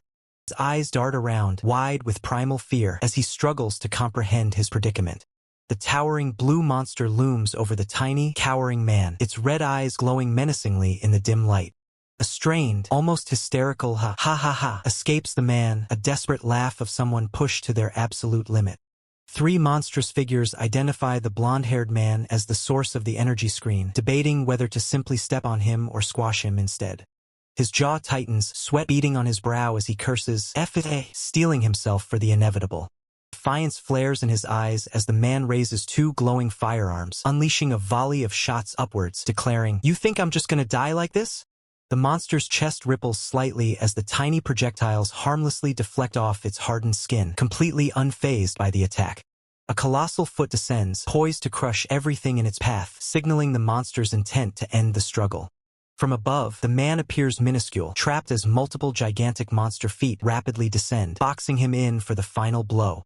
Suddenly, the monsters halt, their red eyes drawn upwards to a small, glowing figure of Kangyu, who appears floating in the air. The blonde-haired man, sprawled on the ground, looks up with a glimmer of hope, whispering, He's here." Kangyu makes his entrance, his hand swiftly drawing a polished sword from its scabbard, ready for combat. His grip tightens on the sword's hilt, the metallic gleam of the partially drawn blade reflecting his determined resolve. With a confident smirk, Kangyu fully draws his blade, his eyes alight with readiness as he prepares to engage the monstrous threats. The aura around Kangyu intensifies, his figure blurring with raw power as he stands ready for battle, radiating an overwhelming presence. The monstrous threats recoil in terror, one exclaiming, "What is that?" while the other frantically urges, "Just dodge for now." Kangyu unleashes a devastating surge of blue energy from his blade, a sweeping strike that engulfs the monstrous figures, leaving them no room to escape. The ground shatters from the impact, fragments of blue energy scattering as the brown-haired, green-eyed observer peers from cover, witnessing the sheer destructive force. The brown-haired, green-eyed observer, wide-eyed and sweating, mutters to himself with a nervous laugh, "He's more than a monster, ha ha ha." A flashback reveals the brown-haired, green-eyed observer once attempted to strike someone with a glowing red punch, a memory that now fills his chibi form with abject terror as he laments, "I tried to punch someone like him." Kangyu's gaze sharpens, his eye briefly glinting with a subtle purple hue as he maintains a serious, focused expression, sensing the lingering presence. The brown-haired, green-eyed observer hastily retreats behind the door, his chibi form trembling with fear as he attempts to conceal himself from Kangyu's piercing gaze. A sharp beam of energy narrowly misses the brown-haired, green-eyed observer, striking the wall beside him as he cries out, "Sakei," tumbling backward in shock. Collapsing to the floor, the brown-haired, green-eyed observer clutches his head, his eyes wide with unadulterated terror after the close call. Kangyu kneels beside the now prone brown-haired, green-eyed observer, a faint wisp of smoke rising from his head as Kangyu remarks, "This punk, what are you watching while hiding?" Kangyu scratches his head, a thoughtful, slightly vexed expression on his face as he muses, "I wasn't planning on killing the gigantes." The defeated forms of the Gigantes lie still in the shadows, their threat now neutralized as Kong Yu's thought bubble appears, but they were trying to take over Earth. A hand grips a large, dark sack, ready to collect the spoils, as Kong Yu decides, first, let's put the artifacts and other materials in my inventory. The satisfied smirk, Kong Yu hoists the unconscious brown-haired, green-eyed observer over his shoulder, carrying the sack in his other hand, declaring, and also take this slacker with me. Kong Yu casually hurls the chibi brown-haired, green-eyed observer into a swirling blue portal, remarking, if I throw him back nicely, I'm sure the hunters will take care of him. A contented smile spreads across Kong Yu's face as he confidently states, with this, the situation's been perfectly handled. An exterior shot reveals the building as a desperate cry echoes from within, owner, save me NYA, clearly from Nei. Nei is relentlessly doted upon by eager customers, 2 women and a man, who exclaim, the kitty is so cute. Kitty kitty, look over here, look her cheese, and I want to touch your paws, overwhelming the poor cat. Kong Yu stares in bewildered horror, his face a mask of utter dumbfoundedness at the chaotic scene before him. Chibi Kong Yu stands by the door, exasperated, as Nei is still being showered with affection. He thinks, NYA matter what I say, they won't listen, before adding, so this is what happens when I leave you alone. Chibi Kong Yu attempts to explain to a customer, excuse me, that cat is actually an employee but is cut off, while Nei looks utterly fed up with the attention. A female office worker firmly grasps Kong Yu's arm, her expression serious as she asks, you're the owner of this place, right? To which a surprised Kong Yu replies, HUH, yes. Female office worker, introducing herself as Hwang Ji-hyun, the First Order's aide, states with urgency, I'm the First Order's aide, Hwang Ji-hyun. There's something urgent I need to ask of you. Kong Yu's eyes widen in surprise, a bead of sweat forming as he thinks to himself, but I just got back from the sewers. A text box reveals the reason for the urgent visit. Kang Hyuk told Ji-hyun to request help from SEUNGWOO as chibi figures are seen hurrying from a glowing portal. The chibi figure races across a rooftop as the narration continues, but before she could get there, Sungwoo sensed something was wrong and ran to the sewers. Kong Yu gestures towards a chair, inviting the female office worker to sit down, saying, well first, the female office worker looks slightly stressed as Kong Yu, partially visible, offers, shall I hear what you have to say? Vibrant title card for the series, Gwaesik Sikdang, appears, setting the stage for the upcoming narrative. As Kong Yu leans forward, he concisely summarizes the situation, stating, so in short, the female office worker, visibly agitated, confirms her understanding, asking if Kang Hyuk sent Kong Yu to assist her before entering the rift. She emphasizes the urgency, revealing that the gate is over S rank and they are in desperate need of help. The female office worker looks on, perplexed, as Kong Yu subtly turns his head, a private thought escaping him, I bet.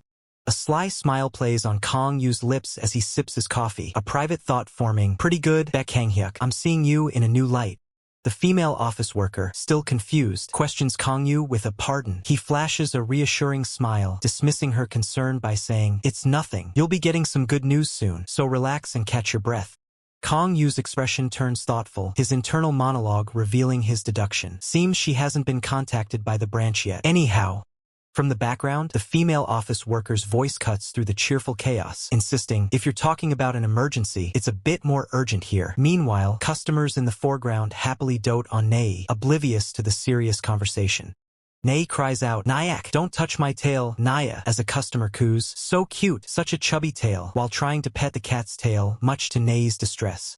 Kong Yu's face darkens, a vein throbbing on his forehead as he thinks, do they think this is some sort of cat cafe? They're just rude customers who don't plan to eat anything. Kong Yu forcefully shoves a male customer out the door, who protests loudly, what are you doing? Can you really be this rude to your customers? Kong Yu's calm response is simply, I can. With a resolute expression, Kong Yu firmly closes the door, the sound echoing through the quieted restaurant. Turning back to the female office worker, Kong Yu casually asks, by the way, you're a hunter, right? She confirms, yes, I work in the office, but I had my awakening.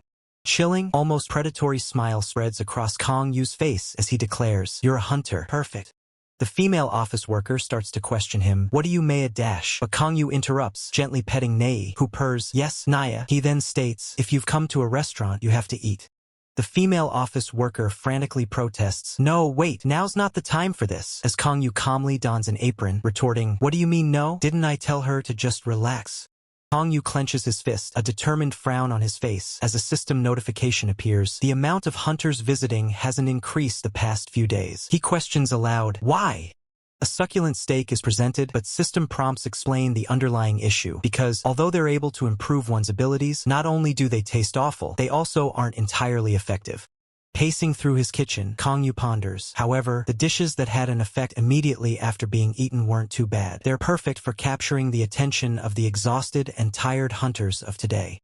Kang Yu slams his fist on the table, making the female office worker flinch as he declares, "That's why I need to throw out some good bait first." Kang Yu, with a knowing smile, tells the female office worker, "With just a glance, I can tell that you've been feeling chills down your back as well as having cold symptoms recently, right?" She sighs, admitting, "It's inevitable due to the overtime and not being able to return home."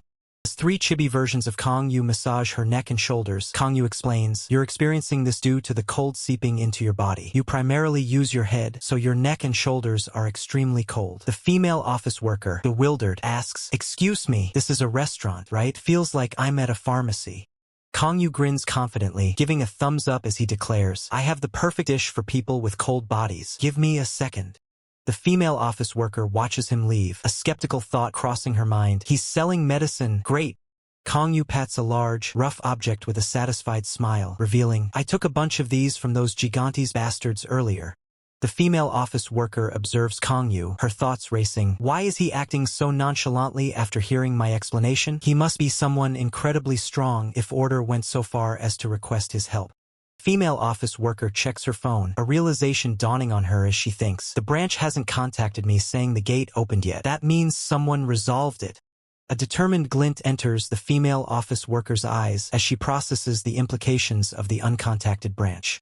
Her gaze shifts towards the kitchen, where Kang Yu is seen wrestling with a monstrous ingredient. A single thought solidifies in her mind, "It's probably that man, right?" Female office worker's mind replays the warnings about returnees, how they are like explosives, requiring careful handling, yet still deserving to be treated as human beings. The thought weighs heavily on her. Kang Yu, from the kitchen, observes her, noting that she seems to have finally organized her thoughts. Meanwhile, the female office worker silently wonders if consuming his cooking is part of the manual for dealing with him. In the kitchen, a hand meticulously drops chopped ingredients, resembling garlic or potatoes, into a large, hot pan. Golden oil cascades from a bottle, sizzling as it hits the pan, coating the freshly added ingredients. Kang Yu, with a focused expression, expertly stirs the ingredients in the massive pan, the heat shimmering around him as he begins the cooking process. Moments later, a plate filled with plump, soft-looking, off-white ingredients, glistening with moisture, is presented. Kang Yu smiles cheerfully as he presents the dish to the female office worker, who, despite her apprehension, admits it looks delicious and asks if it's made with clams. Kang Yu confirms with a confident smile that it is indeed clam chowder as he continues to add more of the plump ingredients to the simmering pot. Female office worker, her face etched with a mix of curiosity and concern, questions what kind of clam could possibly be so large and firm. Kang Yu, with a light laugh, reveals the clam's name, Harajigas, assuming she's seen it before. The female office worker, however, internally admits her urban upbringing means she knows little about such seafood. Her gaze snaps to the kitchen entrance, where the monstrous, textured body of a massive clam-like creature is partially visible, confirming her growing dread. A cartoonish wave of shock washes over the female office worker as she adjusts her glasses, the realization dawning on her. This is no ordinary clam, but a monster clam. Panicked, the female office worker leaps to her feet, her mind screaming in disbelief. Is this crazy bastard actually trying to feed a monster to a hunter? Kang Yu observes her outburst with a questioning look, asking if something is wrong. The female office worker, still reeling, attempts to refuse the meal, stammering that she won't eat. Kang Yu's words echo in her mind, a chilling reminder that returnees are like explosives, implying dire consequences if she were to refuse his offering.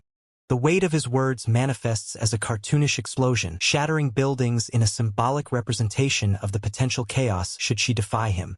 With a forced smile and a dismissive wave, the female office worker quickly retracts her refusal, claiming that it's nothing to avoid further complications. System display reveals the clam chowder recipe, detailing the first step, stir-frying garlic, potatoes, and bacon in a pan, followed by adding flour, clams, milk, and broth.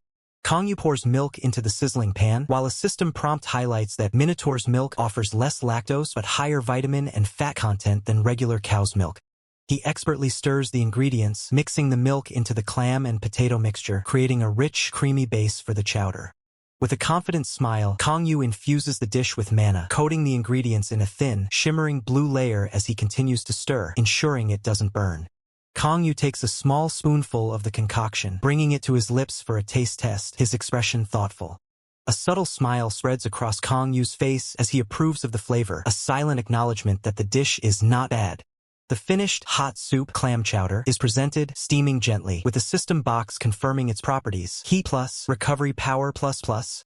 Kang Yu presents the soup to the surprised female office worker, telling her to take her time, while she remarks on how quickly he prepared it. With a confident stance and a smile, Kang Yu clarifies that he exaggerated a bit by calling it clam chowder. It's simply milk porridge with clams. Kang Yu offers parsley as a topping, but the female office worker, still wary, frantically declines, internally fearing it might be monster skin or something.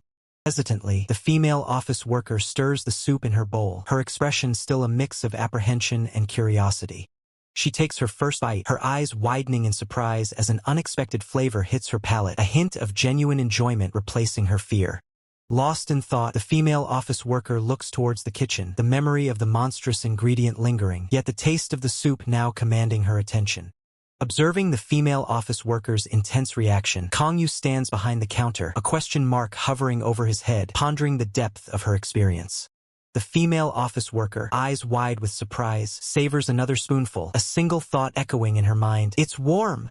Her mind conjures an image of herself, a tiny figure bundled against a raging snowstorm, feeling the sudden, profound comfort. "It's like warming up in front of a fireplace," she muses. Lost in the vivid sensation, she gazes toward a distant, glowing cabin, a beacon of warmth amidst the frigid, desolate landscape. The chibi version of the female office worker finally reaches the warmth, huddling by a crackling fireplace, her inner monologue voicing the relief, after being frozen in the middle of winter. Back in reality, a bead of sweat forms on the female office worker's temple, her eyes closed in an almost painful ecstasy as the soup's warmth envelopes her. The overwhelming sensation causes her to tug at her collar, a single tear escaping, a testament to the profound emotional impact of the dish. Overheated yet utterly satisfied, the female office worker instinctively reaches for her blazer, needing to shed the excess warmth. Finally removing her jacket, she fans herself, a relieved "hoo" escaping her lips as the intense heat begins to subside. Kang Yu, a knowing smile playing on his lips, asks, "It's refreshing, right?" confirming his dish's intended effect. With a contented sigh and a closed-eye smile, the female office worker affirms, "Yes, it's refreshing," still fanning herself from the lingering warmth. As Kang Yu watches her, the female office worker reflects that the dish, made from the first monster she had ever eaten, was undeniably delicious. Meanwhile, the scene shifts to a more formal setting, where clasped hands on a polished table signal the beginning of a serious discussion. Inside the Hunters Association South Korean branch office, an S-rank over gate hearing is underway, with the white-haired combatant standing before manager Lee Young-hoon. Anticipating skepticism, the white-haired combatant declares, "I know what you want to say, but I'm telling you exactly what I saw." Manager Lee Young-hoon, identified as the Hunters Association's South Korean branch manager, questions, "What about that unidentified monster?" White-haired combatant, closing his eyes in exasperation, corrects him, "Manager Lee, he's not some unidentified monster, he's just a restaurant owner." Manager Lee Young-hoon begins to articulate his disbelief. So this restaurant owner was able to defeat dozens of monsters that could have been stronger than S-rank in under 5 minutes, only to be sharply cut off by the white-haired combatant's firm, "Manager Lee." The white-haired combatant, growing visibly frustrated, insists, "I have something else I need to correct. It's not that they could have been stronger than S-rank. They were stronger than S-rank. They broke the measuring device. How many times are you going to ask?" Manager Lee Jung-hoon's face contorts in anger, an internal thought simmering, "This punk, he's being cheeky."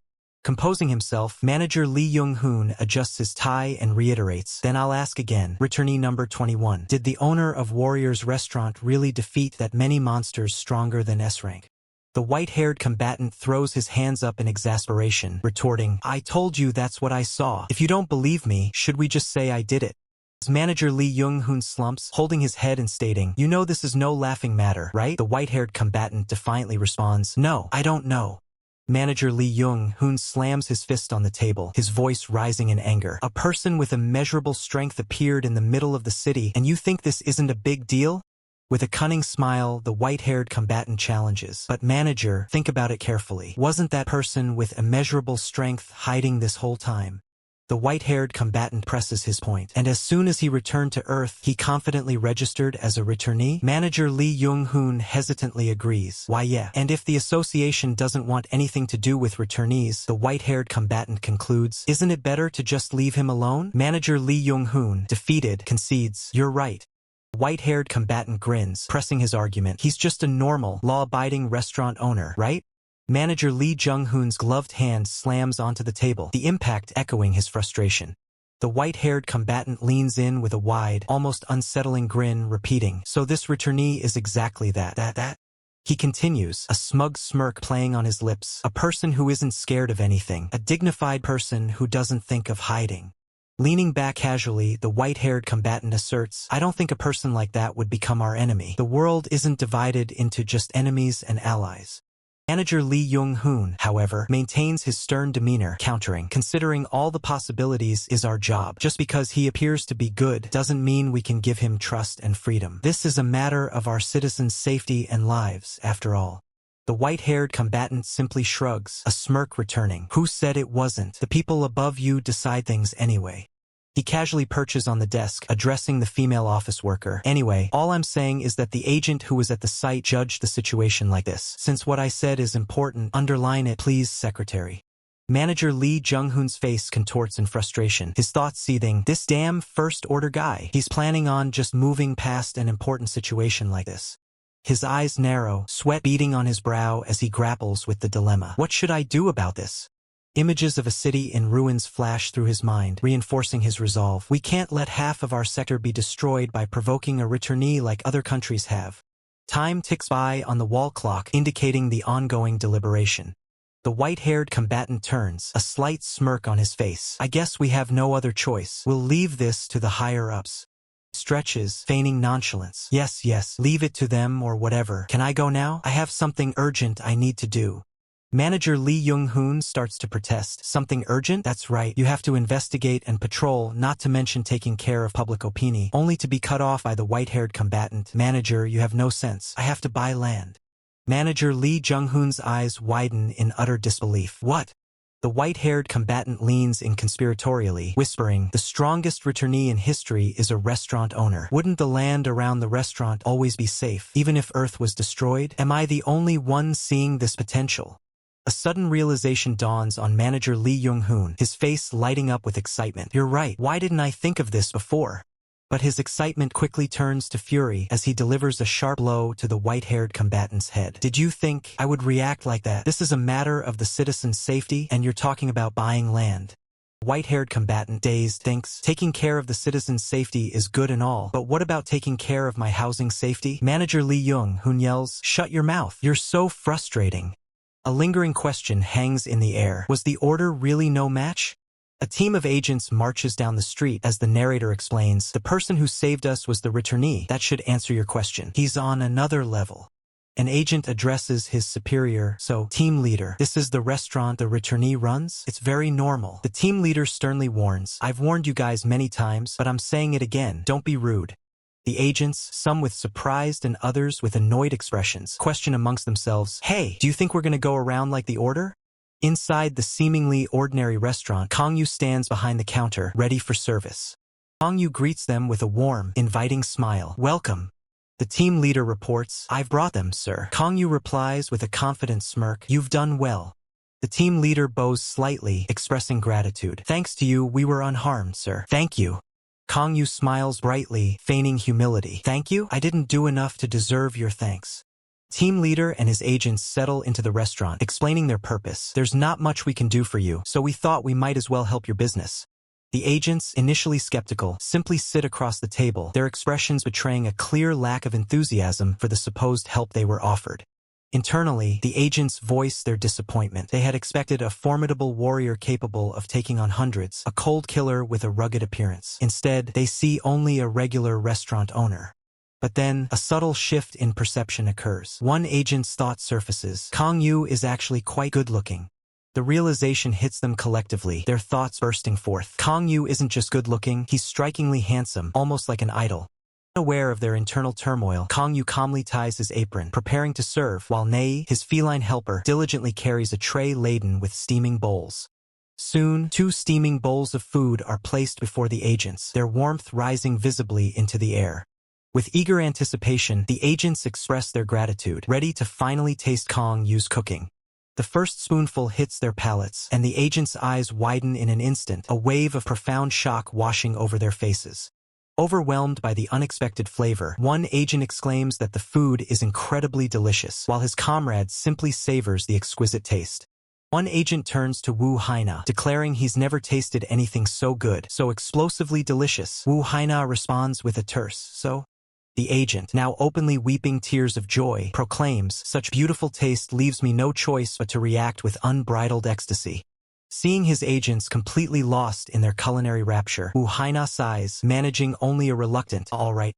In short order, the bowls are emptied and stacked, a testament to the meal's undeniable appeal. Kang Yu observes his satisfied customers, a smug smile playing on his lips as he mentally confirms his success. He's just secured 5 enthusiastic promoters for his restaurant. He envisions the agents returning to their station, enthusiastically recounting how good and awesome his cooking was to their colleagues. And from their curiosity, he predicts an entire wave of new customers will flock to his establishment.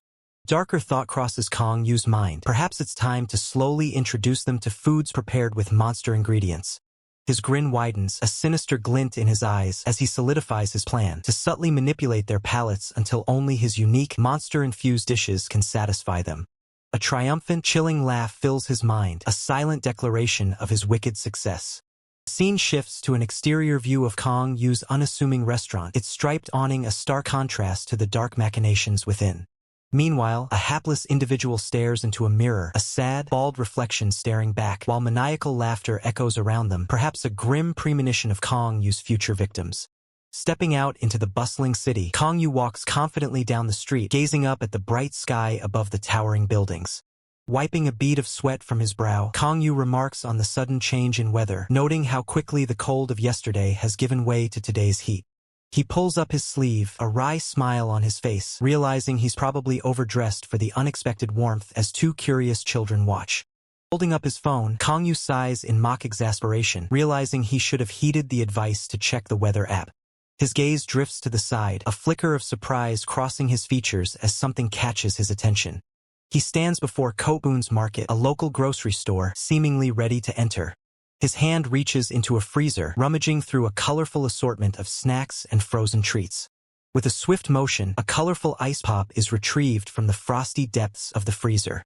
Kang Yu beams, holding the frosty treat in one hand alongside a tiny, vibrant green creature in the other. He takes a refreshing bite, the cold treat a welcome relief. His thoughts drift, lamenting how, 40 years ago, 9 years ago, there were 4 distinct seasons. But now, the weather these days is different every month. Staring at the simple dessert, Kang Yu muses, and this used to be called an ice pop. A cheerful smile spreads across his face as he considers his day off, wondering aloud, it should be a day off for the store too. What should I do first? An advertisement banner is displayed. Bright sun illuminates a grand building, marked clearly with the word movie on its facade. Kang Yu grins, hands on his hips, declaring with enthusiasm, there really is nothing better than watching a movie. He glances at his ticket, a wave of satisfaction washing over him, and luckily, it starts in 10 minutes. Suddenly, a distant clamor catches his attention, prompting a curious "HM?" The source of the noise is a lively open-air market, with vendors shouting, "Get it for cheap, and we exchange weapons." Kang Yu's eyes widen slightly in surprise. A second-hand shop, huh? His gaze falls upon a familiar sight, Nei, the cat, standing beside a small figure. Isn't that Nabi? A smirk plays on Kang Yu's lips as he wonders, did he already make a friend? Looks like a little girl. Checking his phone, Kang Yu realizes the time. Gosh, I'm cutting it close. I should ask after the movie ends. With a determined stride, Kang Yu heads towards the movie theater entrance. Bustling market continues as the little girl's eyes sparkle with excitement. Nei, the cat, gazes intently at a food stall, wondering, Naira, I wonder what this is NYA. The little girl's face lights up, her eyes wide with childlike wonder and excitement. Standing beside Nei, the little girl thinks, so cute, I want to be friends with Mr. Cat. A troubled expression crosses her face as she ponders, how should I do this? Mother definitely said. In a flashback, her mother's stern words echo, "Unha, there's nothing special about things like friends. If you give them something until they get sick of it, you're bound to get close." Burst of understanding illuminates the little girl's face. That's right.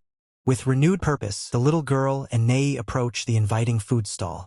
She points to the delectable skewers, confidently stating, "I'd like 1 chicken skewer, please." A perfectly grilled chicken skewer, glistening with sauce, is presented. Holding out the skewer, the little girl asks Nei, "Mr. Cat, do you want this?" Nei, however, hesitates, thinking, "It isn't proper to eat something given by a stranger nya." With a hopeful gaze, the little girl proposes to Nei, "Then let's be friends, Mr. Cat." Nei, the small gray cat, looks up at the little girl, questioning, "Friends, Niang?" The little girl, holding out a skewer of delicious-looking food, gently asks if Nei would like to be friends. Overjoyed by the prospect of a new companion, Nei leaps into the air, exclaiming with delight, "I have an earthling friend, Nya. I'm so happy, Naya." The little girl, smiling brightly, confirms her happiness in making a new cat friend as Nei eagerly reaches for the offered skewer. Nei devours the chicken skewer with wide, satisfied eyes, bits of food clinging to its mouth in pure bliss. The taste sends Nei into another burst of ecstatic jumps, declaring the skewer delicious, Naya, as the little girl watches with a contented smile. A moment later, Nei holds up the gleaming skewer, a sudden thought striking it as it asks the little girl, "But what's the effect of this chicken skewer, Niang?" The little girl, surprised, simply echoes, "The effect?" Nei's face contorts in comical horror, a blue aura of panic surrounding it as it realizes the shocking truth. There's Naya effect. The little girl, looking slightly confused by Nei's dramatic reaction, innocently suggests, "If it's delicious, isn't that enough?" Nei's eye widens in despair, a bead of sweat forming as the existential crisis of a meal without effect truly sets in.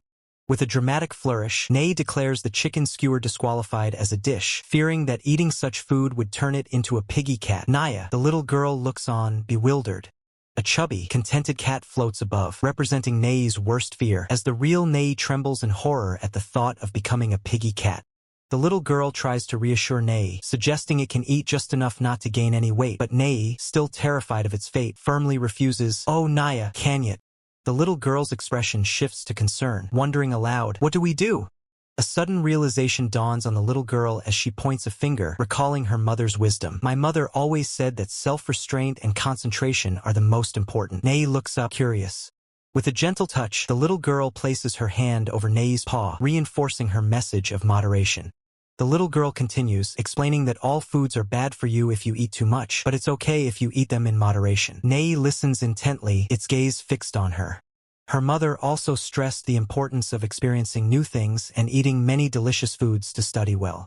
Little girl excitedly adds that such good habits also help one grow tall and exercise well. Nei's eyes widen in astonishment, realizing eating delicious foods has that kind of effect. Niang. With a stern finger, the little girl declares, "Being picky is a bad thing." Nei flinches back in shock, protesting, "Picky, Niang?" Nei looks down at the skewer, beads of sweat forming as it contemplates the little girl's words, a battle raging within. A close-up shows Nei's mouth, a piece of the skewer still held tentatively as it wavers on the brink of decision. Overcoming its internal struggle, Nei takes a triumphant bite, its eyes sparkling with joy as it confirms, "It's delicious, nya." With newfound enthusiasm, the little girl and Nei joyfully run off together, the little girl suggesting, "Mr. Cat, let's go eat that next." Nei readily agrees, "All right, Niang." Scene shifts to an imposing, modern building, the ISAC Corporation headquarters standing tall under a bright sky. Inside, a blonde-haired man seethes with anger, a fiery aura surrounding him as he curses that damn bald branch manager. On a rooftop, the angry blonde-haired man confronts another brown-haired man, who cautiously advises him to shut up lest someone hear. The blonde-haired man retorts, "Do I look like I'm just going to sit quietly?" Two armed guards stand by.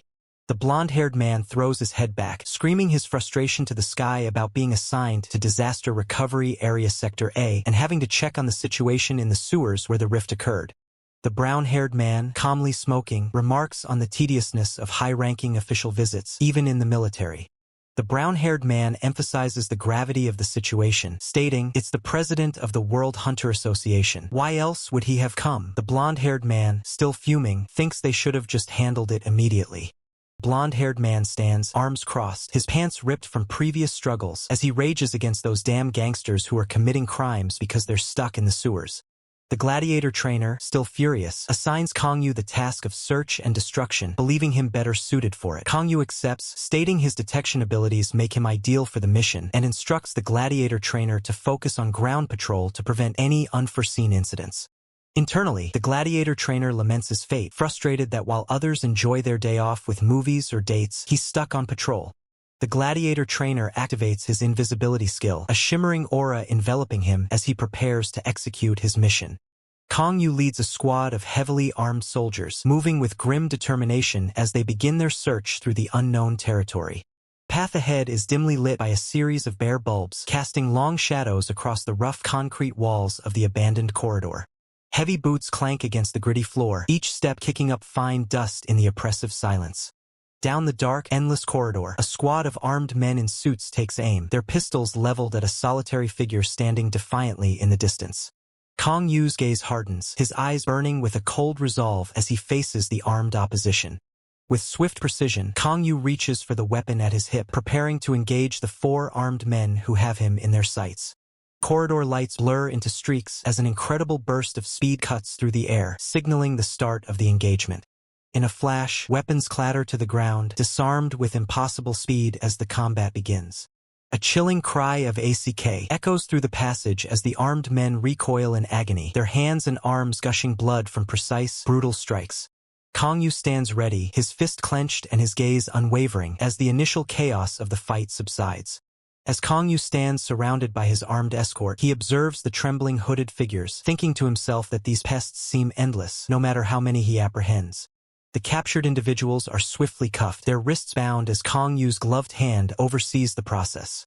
Kangyu confronts the money-hungry gang members, challenging them to consider the immense sacrifices made by countless individuals to uphold society. Surveying the scene, Kangyu declares that he believes this district is now clear, then asks for a precise count of how many individuals they have apprehended thus far.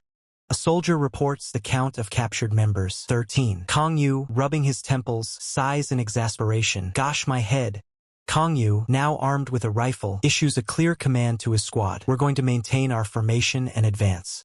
Vibrant title card flashes across the screen, adorned with playful food illustrations, signaling a brief interlude or a new chapter. Sweat beads trickle down a man's neck, a clear sign of mounting tension in the room. In the quiet office, one of the suited men paces with a growing sense of dread, thinking, I'm feeling a bit uneasy. A hand reaches for a glass, preparing to pour a drink from a nearby bottle. The man takes a sip from his glass, a moment of calm before the storm. Suddenly, the female office worker bursts through the door, shouting frantically, Branch manager, it's a power outage. The business president's eyes widen in shock, his glass slipping from his grasp. The business president roars in disbelief and fury, demanding to know what kind of nonsense a power outage is, especially after they had dispatched so many personnel. The female office worker explains that while Kangyu's support team was busy cleaning up the gang members, an incident occurred at the electricity facility. The business president, in a chibi-style fit of rage, realizes the gravity of the situation, exclaiming that if it's that level of a power outage, then it's like a year-length outage. Female office worker, eyes wide with concern, stammers to explain the cause of the widespread power outage, stating, well, it's because... The incident's source is revealed. An unknown electricity user, his face contorted in a manic grin, screams as his body crackles with immense power, declaring, my strength is surging. On the phone, Kangyu processes the information, remarking, I didn't know there was an electricity user. He deduces that user is currently absorbing the electricity and strengthening himself, before concluding, he'll probably faint soon from an overload. Just as predicted, the electricity user collapses to the floor amidst a shower of sparks, his body overwhelmed by the uncontrolled surge of power. Meanwhile, an unseen hand dips into a bucket of popcorn, a momentary reprieve from the chaos. Kangyu sits engrossed in a movie theater, munching on popcorn, completely unaware of the broader implications of the power outage. On screen, a woman with fiery red hair, bundled against the snow, expresses her long-held devotion, crying out, what do you know? For 200 years, I waited for you. The man on screen, holding her hands, reciprocates with equal intensity, confessing, for the past 200 years, I've searched for you. The man on screen gazes solemnly at the woman, a profound statement hanging in the air, to say this to you. Suddenly, his expression hardens, eyes burning with vengeance as he declares, I'll kill you, my parents' enemy. The shocking plot twist leaves Kangyu reeling in his seat, his face a mask of disbelief as he shouts, wait, what? Just as the cinematic drama peaks, the movie screen flickers with electrical interference before abruptly cutting to black, plunging the theater into darkness. A chibi Kong-yu stares blankly, his mind struggling to comprehend the sudden halt in his long-awaited movie. A theater employee bows apologetically to the murmuring audience, announcing, "I apologize. Due to a power outage, we cannot continue the screening." Chibi Kong-yu, utterly exasperated, groans internally, "Are you joking?" Stumbling out of the cinema, a dejected Chibi Kong-yu laments the cruel twist of fate, reflecting, "My first movie in 40 years, and a sequel to a series I watched back then, of all things. What kind of coincidence?" With a dramatic flourish, Chibi Kong-yu throws his head back and cries out to the heavens in despair, "Oh, why goddess?" High above, a chibi goddess-like figure, looking utterly annoyed, scratches her head, muttering, "Ugh, that itches." Chibi Kong-yu, now pouting with resignation, realizes the futility of his pleas, thinking, "No matter how much I call out to the gods, nothing will happen." The scene shifts to Kong-yu's restaurant, bathed in the gentle sunlight of a clear blue sky, its closed sign visible on the door. Inside, Kong-yu looks into his refrigerator with a relieved smile, checking on his precious ingredients. A chibi Kong-yu clenches his fists in fury, dark aura swirling around him as he thinks, "Good thing the power outage was outside our district. If any of my ingredients went bad, I swear to God." Kong-yu rubs his neck, a look of mild irritation on his face, thinking, "When light anger." Standing in his kitchen, Kong-yu continues his internal monologue, concluding, "And trivial incidents pile up, I get stressed." With renewed determination, Kong-yu reaches into a high cabinet, knowing that in moments like this, you relieve stress by eating. Triumphantly pulls out a charming, penguin-shaped shaved ice maker, its yellow and blue design shining. Kong-yu beams with joy, holding up his beloved kitchen tool and exclaiming, "Penguin-shaped shaved ice maker, oh how I missed you." Placing the adorable machine on the counter, Kong-yu ponders, "Since it's hot out, should I have some shaved ice?" The ultimate stress reliever is revealed. 2 delectable bowls of shaved ice, generously topped with red beans, jelly, and colorful cereal sprinkles.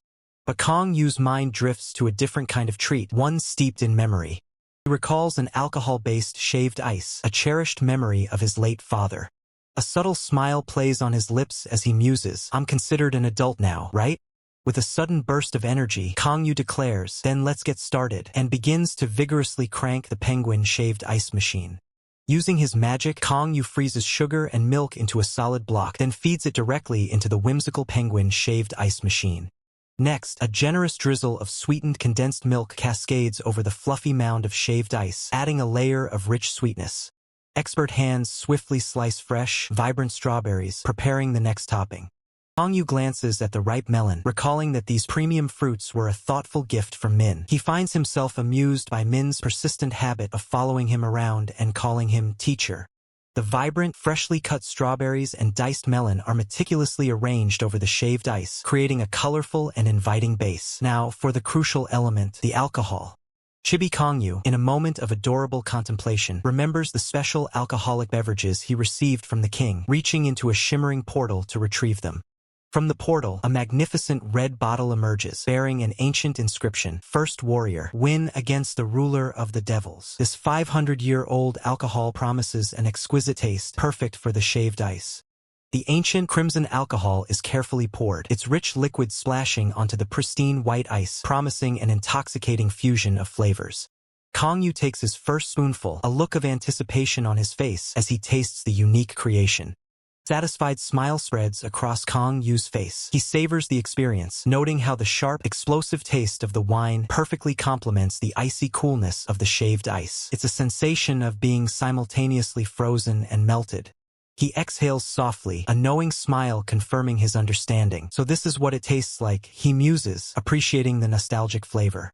As he continues to eat, Kong-yu reflects on the dish's ingenious design. The warming alcohol burns away stress, while the cold ice cools the body. He finds this a remarkably rational approach, realizing he can now understand the exact mood his father must have been in when he enjoyed this very treat. A thoughtful expression crosses his face, a subtle smile hinting at a deeper realization. "Since I can understand this," he ponders, "does this mean I'm truly an adult now?" Suddenly, a familiar paw pushes against the door. "I'm back, Naya," announces Nei, making a grand entrance. The little girl follows Nei into the restaurant, bowing politely and apologizing, "Pardon my intrusion." The little girl explains, "Hello, due to the power outage, is it alright if I rest here for a bit before heading back?" Kong-yu, ever gracious, responds, "Sure, that's fine, so rest up." Despite it being his day off, Kang Yu recognizes the little girl as a customer Nabi brought. He warmly asks them, "Is there anything the two of you want to eat?" The little girl and Nei exchange a thoughtful glance, considering their options with wide, innocent eyes. Their eyes widen in unison, a spark of excitement igniting as a delicious idea forms. Kang Yu looks back over his shoulder, sensing the eager anticipation radiating from the little girl and Nei. Familiar penguin shaved ice machine is put back into action, its gears whirring as fresh ice begins to pile up. Kang Yu meticulously prepares the shaved ice, but this time, he deliberately omits the alcohol, knowing full well that the little girl and Nei are far too young for such a potent ingredient. In a comical chibi depiction, a tactical figure swiftly subdues a spiky-haired individual, ensuring order is maintained. Outside, the warm sunlight bathes the exterior of the building, casting a peaceful glow over the scene. The serene morning outside gives way to an unexpected sight as the brown-haired, green-eyed observer and the white-haired combatant stand in the doorway, both frozen in a moment of utter shock. Inside, Kang Yu, ever diligent, polishes a plate with a warm smile, greeting them with a cheerful, "Good morning." But their morning is far from good. The brown-haired, green-eyed observer clenches his fist in fury, exclaiming, "If the branch manager died," while the white-haired combatant clings to him, utterly distraught. The white-haired combatant collapses onto the table, his spirit crushed, lamenting, "I want to just quit." Kang Yu watches their dramatic display, a thought bubble above his head, revealing his internal assessment. They've both lost it. Kang Yu leans in thoughtfully, piecing together their chaotic story. "So you're saying you did all that work rushing to get rid of that gang because you heard a high-ranking official was coming, but said high-ranking official didn't come?" The argument escalates as the white-haired combatant snaps. "A honeysucker like you worked as hard as you could hear above ground? That's enough to make a cat laugh." The brown-haired, green-eyed observer retorts, "What? So you think you did more work arresting those weak gangsters underground?" Kang Yu, hands on his hips, reflects on their predicament. "If this was the military, it would be like you cleaning everything because you heard the division commander was coming, but he never showed up. That's worth getting mad about." Reinvigorated by Kang Yu's understanding, the white-haired combatant shouts, "Exactly. I worked like a dog." The brown-haired, green-eyed observer adds, "That's right. They said he had something important to tend to in another country. Gosh." With tears in his eyes, the white-haired combatant pleads, "So for today, I'm begging you, please make me something delicious. None of that damn fiery steak or whatever." Kang Yu smiles, a thought forming in his mind. "I thought the explanation was long. So you want a healing dish, eh?" Turning away, Kang Yu agrees with a confident smile. "All right, I'll let you off for today. I'll make you something delicious instead." Meanwhile, in a different setting, a distinguished anthropomorph, the business president, adjusts his glasses. He is an anthropomorph forced to land on Earth after getting caught in a rift. A hand belonging to the business president firmly places a stack of files onto a desk, signifying the start of his new duties. Business president explains to the female office worker, "I was instructed to support the rift management division for a bit." The female office worker smiles warmly in response, expressing her gratitude. "Thank you." A bead of sweat forms as the business president subtly grips his suit, indicating a hidden discomfort. He voices his concern, "Food from Earth doesn't really sit well with me." From his desk, Wu Haina inquires, "Is that so? It's not because the work's hard?" The business president shakes his head, clarifying, "Even if the work is hard, it's pretty rewarding. No? That's why it's okay." Female office worker compliments him, "I really like that diligent side of you. How nice would it be if our dear order was even half as diligent as you?" The business president humbly replies, "I believe Baekanghyuk is doing his best." The female office worker looks exasperated, warning him, "I'm afraid order will hear that, so save your compliments."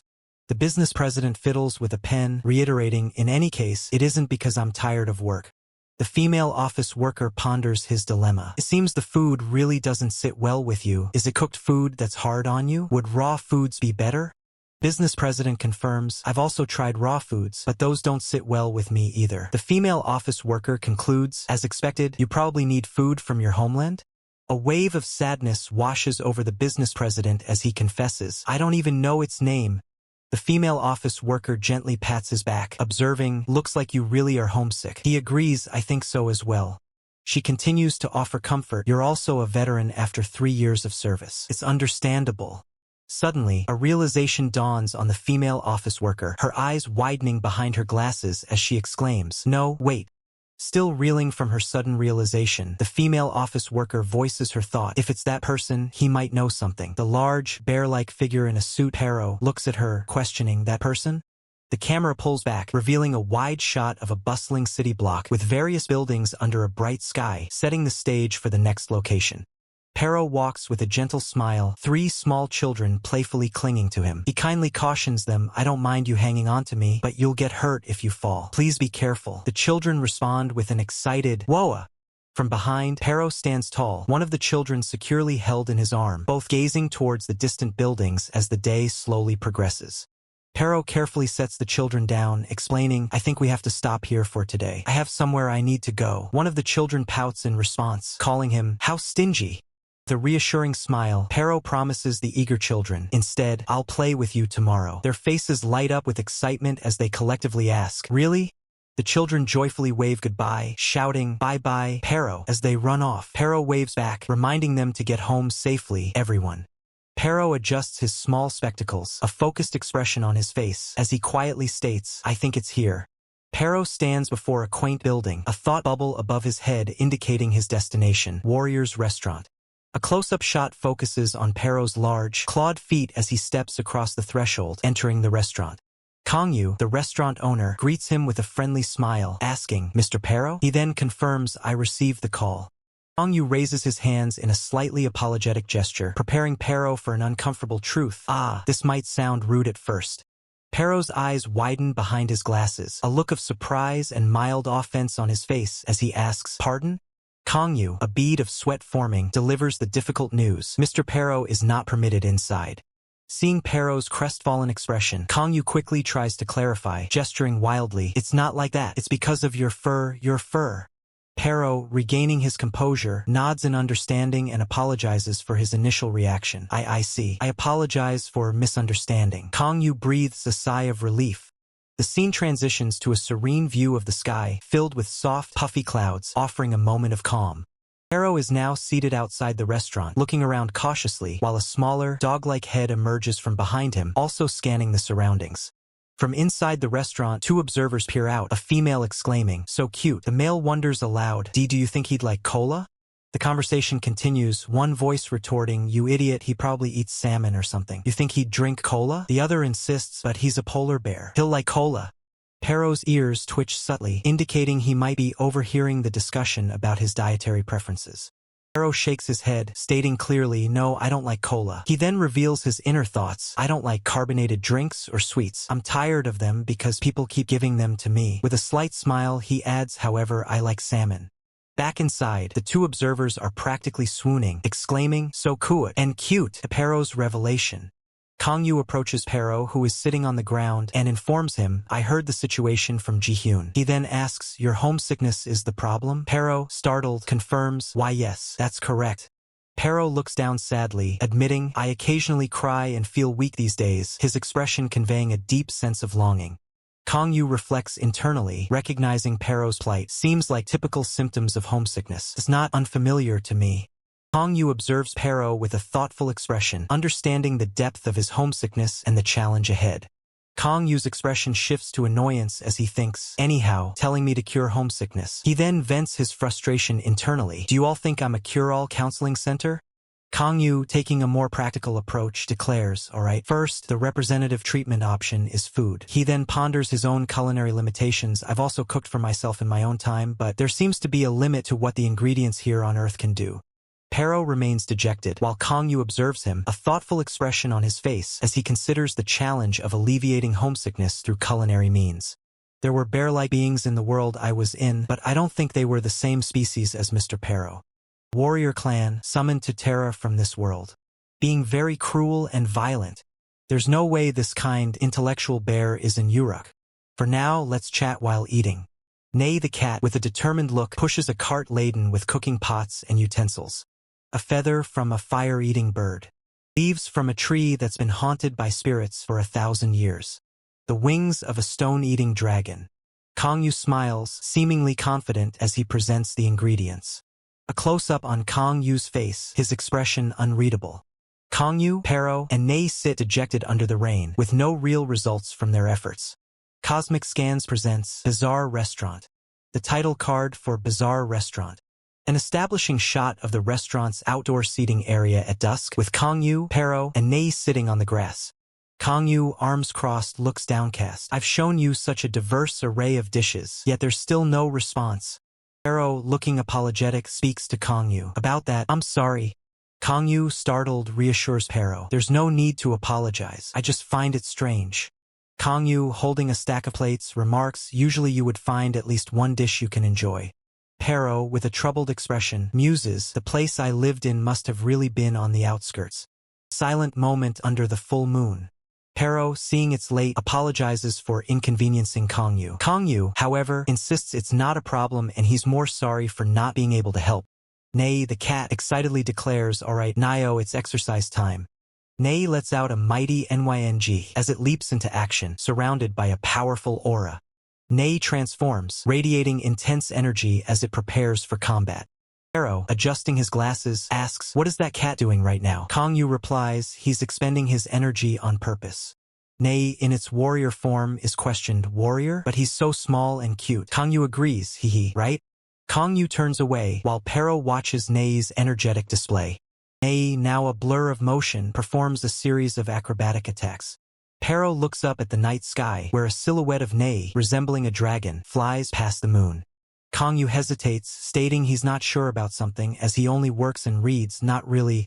A voice questions if he has only worked and read for the past 3 years, then exclaims in disbelief, you haven't exercised at all. Kangyu confirms it's true, asking if that poses a problem. The white-haired combatant in an anthropomorphic bear form excitedly retorts, of course. You're an anthropomorphic bear, Pero. The white-haired combatant explains that no matter how much an anthropomorphic bear acts like a human, they can't forget they are still animals. He points out that neglecting your inner animal will lead to sickness. The white-haired combatant, now visibly distressed, cries out, sick. The narration continues with a sickness called lethargy. The white-haired combatant, now in a suit, dramatically gestures and declares, your belly fat is proof of this. White-haired combatant pants heavily, his tongue lolling out. The white-haired combatant groans, I feel like my gallbladder is going to fall out. Kangyu stands by, holding a stopwatch, and states, only 30 minutes have passed. The white-haired combatant collapses, flailing. Lying on the ground, the white-haired combatant weakly asks, excuse me, will this really have an effect? Kangyu replies that if he were human, it would, but as an anthropomorphic bear, Pero, it won't have much effect. The white-haired combatant, frustrated, asks, then why are you making me do this? Suddenly, Nei the cat leaps onto the white-haired combatant, causing him to tumble. Nei, perched on the white-haired combatant, says, stay still, Naya. The white-haired combatant, blushing, stammers, excuse me, this is a bit embarrassing. Nei, still on top of the white-haired combatant, chirps, you're squishy because you don't exercise, nya. You're obese, Naya. Kangyu explains that this is a skill passed down in the Ailuros clan, massage magic, which relieves exhaustion and muscle aches. He adds that, surprisingly, receiving a massage after exercising makes you lose twice the fat. The white-haired combatant exclaims, it has that great of an effect. Kangyu looks intently, thinking, you can't even see the bee from beast in him. Kangyu, now back in his restaurant attire, leans on a prep table, stating, as expected, the solution is that dish. A sign reads, Franchberg baby food. Kangyu smiles, holding up a knife with a glint in his eye. A crest displaying crossed swords is shown, with text explaining, baby food made by Terra's battle family, the Franchberg family. Battlers differ from knights in that they believe that winning a battle is the greatest virtue. Narration states, in such a family, if a child who doesn't like fighting is born, the lineage is in danger. A child, presumably from the Franchberg family, wakes up in bed. Maids react with alarm as the text explains. If this occurred, the Franchberg family would feed that child special baby food. The child, now wielding a wooden sword, shouts, come at me. Kangyu smirks, thinking, but who knew learning this would come in handy? The narration explains, the main ingredient is the thigh meat of the fierce cow, Fit Trident. Kangyu prepares to work, reaching for a knife. The narration states, the point of this cooking method is to make baby food. The key is for small children to be able to eat this too. Kangyu grips a knife, preparing to chop. He unleashes a powerful chopping motion, creating a flurry of purple energy. The result is a pile of finely minced meat shimmering with magical energy. Kangyu continues mincing, his hands working with practiced ease. He then begins to shape the meat. He forms the minced meat into perfectly round meatballs. So far, this is something anyone can do. But it can't be called the Franchberg family's dish yet. Kangyu presents the meatballs, his hands glowing with a soft blue light, a testament to his unique culinary magic. This magic originates from an ice dragon. The spell's base is ice, drawing out the effects as much as possible. Kangyu smiles, satisfied with the magical infusion. It worked well. Suddenly, a cartoonish, fluffy creature falls onto its back, looking dazed. The creature, startled, cries out as Kangyu approaches with a tray of food. A bear-like creature, wearing glasses and a tie, holds out a plate of meatballs. As for the sauce, you can choose one you like. It then compliments the food. This looks good. Thank you for the food. The bear-like creature eagerly eats the meatballs, its mouth wide open. The plate is now covered in red sauce and remnants of the meal.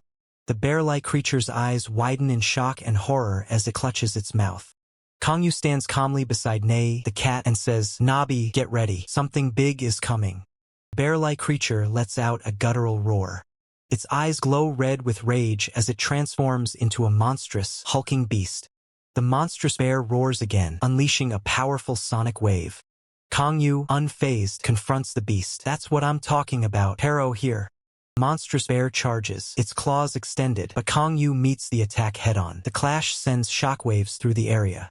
Kangyu applauds, impressed by the display of power. Good, good. That's how you do it. Nabi, place more." Nei, the cat, enthusiastically agrees. "Okay, Naya," and rushes off with a broom. The monstrous bear continues to rage, its eyes burning with fury. Under the moonlight, the monstrous bear unleashes a powerful, destructive force. The scene shifts to a building exterior under a bright, sunny sky. A woman with glasses and dark hair, holding a spoon, looks concerned. Pero went on sick leave and is currently resting. Kangyu smiles reassuringly at the woman. "And Uruk, they're a well-known warrior clan." Kangyu reassures the woman. "And Uruk, they're a well-known warrior clan." The woman smiles. "No, I'm Pero's guardian. If he inconvenienced you, I should be the one to pay." Kangyu's expression darkens, his eyes filled with a menacing aura as he asks, "Is that so?" He turns away, opening the refrigerator. The woman exclaims in surprise, "Hello, sir. Why are you opening the fridge?" Kangyu beams, holding up a large cut of meat. "Don't worry, since it's food, in the worst-case scenario, it'll just taste bad." The woman's expression shifts to one of panic. "You're trying to feed me something like the dishes you fed order, aren't you?" Her eyes widen in alarm as she shouts, "Wait a minute, I'll repay you in a different way." Kangyu, unfazed, continues his cooking preparations. "It's too late, I've already started cooking." A humorous interlude shows a large white creature in bed, dreaming of a child and a man, with the text "Read on CosmicScans.com for faster releases." A vibrant cover art features Kangyu with his cat companion Nei, surrounded by delicious-looking food, and the title "Bizarre Restaurant." Kangyu's hands are shown expertly slicing vegetables on a cutting board, the knife moving with speed and precision. Kangyu looks at his knife with a troubled expression. "Oh dear." Nei, the cat, looks up at Kangyu. "What's the matter, Naya?" Kangyu replies, "Nothing much. I just failed to control my strength." Kangyu's hand glows with a blue energy as he considers his options. It can't be helped since it's an ordinary, factory-made knife. Let's see. In my inventory, display of various weapons, including swords, axes, and spears, fills the panel. Kangyu narrates, "There aren't any kitchen knives, but that doesn't mean I can just cook with a holy or magic sword either." Kangyu looks concerned, with Nei perched on his shoulder. Nei chimes in, "That's true, Naya. That isn't polite, Naya." In a chibi style, Kangyu looks troubled, with Nei snuggled close. Kangyu declares with resolve, "All right, I'm going to buy a knife today." Kangyu smiles, gently touching Nei's paw. Nei looks up at him with wide eyes. Looking up at the sky, Kangyu muses, "Since there's a limit to the knives sold at a mart or a market, should we just go straight to a blacksmith instead?" Kangyu, Nei, and another person walk down a street. Nei asks, "Do they have forges here too, Naya?" Kangyu points towards a building, explaining, "Of course, but they call it a workshop here, a place where they make cases like that one." Kangyu and Nei stand before a modern building labeled Crystal Valley. Kangyu enters the building, holding an invitation. "I have an invitation I received last time from City Hall." Inside the building, a woman with blonde hair smiles warmly. A sign reads, "Workshop, Crystal Valley." The woman introduces herself. "A pleasure to meet you, Mr. Yu Sungwoo. I'm your guide, Seo Neri." Kangyu replies, "Nice to meet you too, Neri. I'm looking for a knife." Seo Neri smiles brightly, asking, "You mean a sword, right? Between a two-handed and a one-handed sword, which one are you looking for?" Kangyu explains, "No, a kitchen knife." He gestures, indicating the size about this big. The woman's expression shifts, a smug smile playing on her lips as another voice grumbles internally. "Who even is this guy? Did he come here knowing what this place is?" She declares, "You're not worthy of being here if you're not a first order." Woman apologizes. Unfortunately, we don't have any kitchen knives at the moment. If you don't wish to use any of the swords on display, you will have to place a custom order. Her eyes gleam with a sinister delight as she asks, "You're just going to order something that costs hundreds of millions of dollars? You really don't know how things work, do you?" The woman, holding a tablet, asks with a pleasant smile, "I understand. Then how will you decide which artisan will be in charge of your custom-made knife?" Kangyu replies, "I don't have anyone particular in mind. By chance, is there a dwarf or elf artisan?" The woman confirms, "There is one elven artisan." Kangyu then decides, "Then I'll choose that artisan, please." The woman announces, "Confirmation complete. Let's take the elevator over here." A finger presses the button for floor B25. Nay, the cat declares, "I don't like elven artisans, Naya."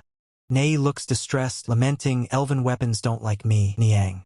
Kangyu muses, "Well, that can't be helped. Dwarven artisans might distance themselves from people, but for the elves, their equipment distances itself from people." Woman announces, "We have arrived. Then I will excuse myself first."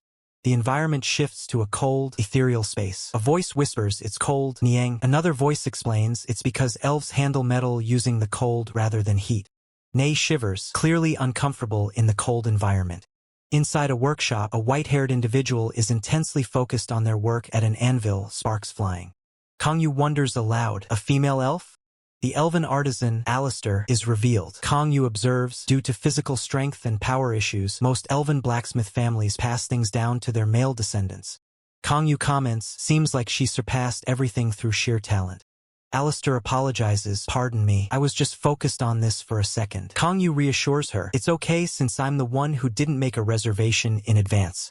Alistair, the elven blacksmith, stands with a hammer, her focus intense. Nei narrowly avoids being stepped on. Alistair introduces herself, "I'm Alistair." Kangyu replies, "I'm Yu Sungwoo." Alistair questions, "Wasn't Alistair a name given only to male descendants?" Alistair explains, "It's an inherited name." Kangyu realizes, an inherited name means she's the matriarch of the family. She's more of a bigwig than I thought.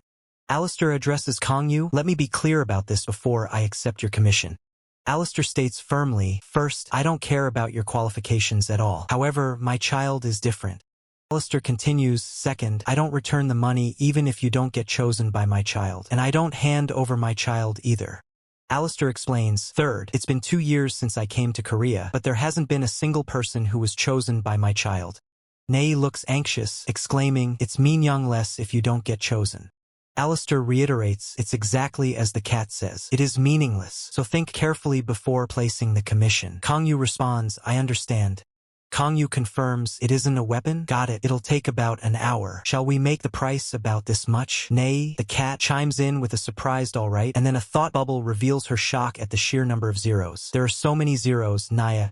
Gloved hand grips a thick, metallic rod with a sharp thunk sound effect. The white-haired artisan excitedly exclaims, "That's right. If you have time, feel free to take a look at my other children." Kangyu, however, nervously replies, "No, I don't want to see them. I feel like it'll cause trouble." The white-haired artisan, with a wild grin, points a finger and shouts, "Trouble? Why are you trying to steal them or something? Even if you want to steal them, you'd have to get chosen. Try it if you can." Kangyu's face contorts in distress, his eyes wide with panic as he insists, "I said I'm fine." Despite Kangyu's protests, the white-haired artisan drags him along, exclaiming, "It's fine." "So look," Kangyu, bewildered, mutters, "Why are all artisans like this?" The white-haired artisan, with Nei the cat at her side, reaches for a large, heavy-looking door handle, while Kangyu follows closely behind, looking uneasy.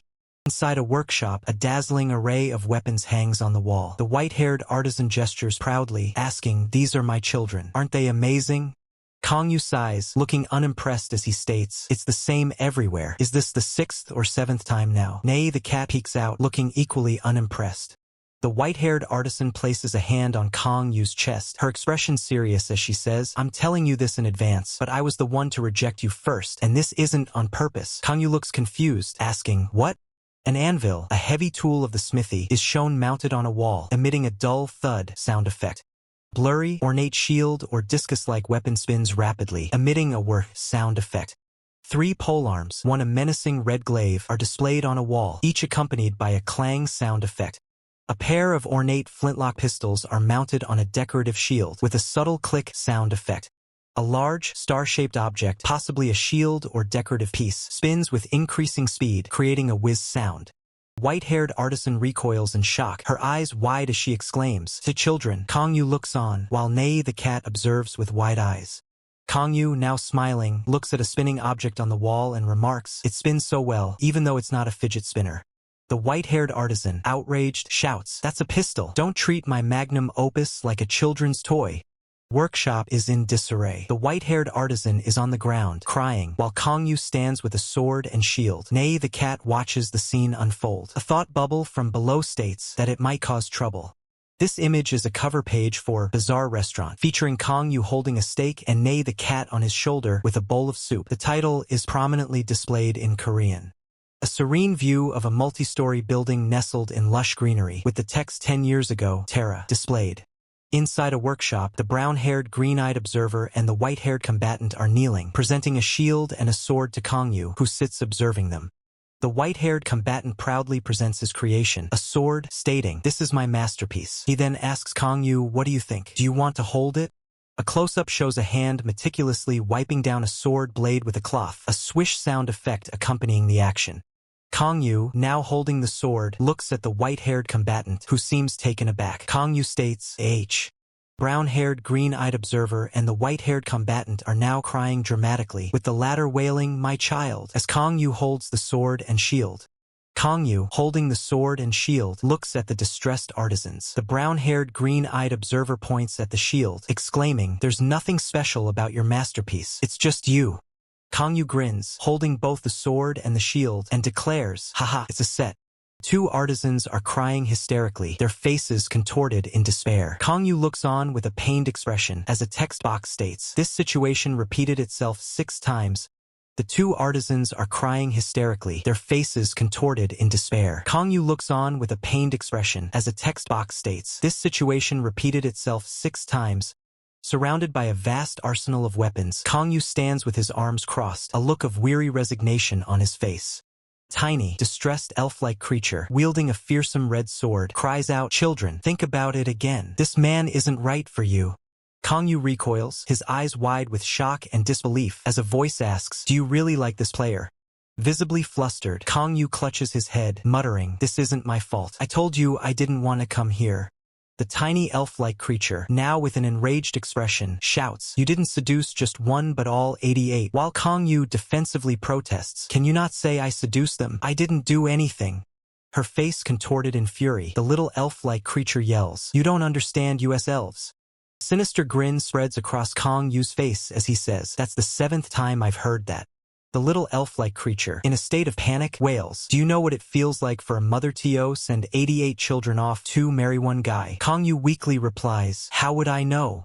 Kangyu's expression shifts to one of dawning realization as he asks, "Wait a second. There have been multiple instances. Then how much elf equipment do you own?" The little elf-like creature replies, "Let's see." She stammers, 100, 200, 300, I'd say roughly around 500. Kangyu exclaims in disbelief, 500? The little elf-like creature's eyes widen in horror as a thought bubble declares, "My 88 beautiful children are trying to go with a guy who owns 500 pieces of elven equipment." The little elf-like creature continues, "And on top of that, he doesn't even carry around a weapon." Meanwhile, Kangyu casually adjusts his shoulder, surrounded by weapons. Thought bubble screams, "It's obvious how my children will be treated." The thought continues, "They're just going to gather dust in storage and never see the light of day." The lamentation intensifies, "The children I poured my heart into making." The words echo, "Forever," in storage. The word forever booms in a dark, ominous bubble. Overwhelmed, the little elf-like creature clutches her head, a desperate H escaping her lips. Kangyu watches as the little elf-like creature collapses, letting out a pained SCK. In a cute, chibi form, Kangyu looks bewildered and asks, "What do I do about this?" The little elf-like creature, still surrounded by weapons, states, "But since elven etiquette is to respect the equipment's decision." Kangyu beams, surrounded by an impressive collection of swords and other weaponry, proclaiming, "I'd be innocent even if I were to take them all." He holds up a magnificent flaming sword, described as being crafted with the spirit of flames and mana stones. Its fire has the ability to stop resurrection and possesses strong resistance to ice attributes. Kangyu then picks up a massive hammer, which simply increases physical strength and intensifies damage. He declares, "Simple is best." He showcases a pair of dual guns, noted as Alistair's greatest work, which took Alistair a year of work and passion to make. Holding the dual guns, Kang Yu muses, these would be good if someone near level 80 used them. Since Kang Hyuk is around level 20 to 30, it'd be hard for him, but it's not something I would use. Surrounded by the vast collection of weapons, Kang Yu announces, for now, I'll take responsibility and take you guys with me. But as soon as I find someone better suited for you, you guys are being transferred. If you agree, line up. Kang Yu grins, effortlessly wielding a glowing blue sword with a pair of smaller blades. Kang Yu looks at a pair of glowing blue gauntlets, a questioning HM escaping his lips. His eyes widen in surprise as he thinks, not me, but behind me? He calls out to his cat, Nabi, come here. The cat, Nay, looks up startled, meowing, Naya? What's up, Naya? This child is calling for you, Kang Yu says, pointing towards the gauntlets. Nay reacts with a bewildered Niang. Kang Yu watches as Nay, looking apprehensive, cautiously approaches the glowing gauntlets. Nay lets out a surprised "Eme" as the gauntlets hover closer. It acknowledged you as its owner. That's impressive, Kang Yu says, smiling warmly at Nay. Nay, now wearing the gauntlets, proudly declares, I have a weapon now too, Naya. Kang Yu pets the cat, beaming. Little cat, Nay, strikes a triumphant pose, its new gauntlets shimmering with power. Surrounded by multiple chibi versions of himself taking photos, Nay shows off its new gauntlets with glee. A fierce blacksmith, her white hair flying, hammers away at an anvil with intense fury, sparks flying. She cries out, he took all my children and had the audacity to ask me to make him a kitchen knife, followed by a despairing, I want to die. Don't be like that. Our relationship is past strangers now. Kang Yu tries to placate her. The blacksmith, however, is fuming, declaring, ugh, you're banned from my workshop from now on. Alright, how much longer? Kang Yu asks. The blacksmith, enraged, swings her hammer wildly, shouting, I'm finishing up now. Blacksmith, now with goggles on, stares intently at the camera, holding a large cleaver. You're really skilled, Kang Yu observes. The blacksmith replies, conflicted, you recognize that from the kitchen knife I made in an hour rather than my other children. I feel conflicted. Kang Yu smiles, holding the cleaver, its blade gleaming. A close-up on the cleaver reveals the name Alistair etched onto its surface. It's nice and simple. The balance is good, and it's sturdy, Kang Yu remarks, his eyes twinkling. It's gonna feel good to slice with this. Alright, I don't know about your other children, but I'll definitely use this well, Kang Yu assures. The blacksmith, however, seems to have a different idea, yelling, use my other children too. I've already come to an agreement with your children. I'm going to send them off if I find an owner they're better suited for, Kang Yu explains. The blacksmith grumbles. Well, it's better than them rotting in storage, alright?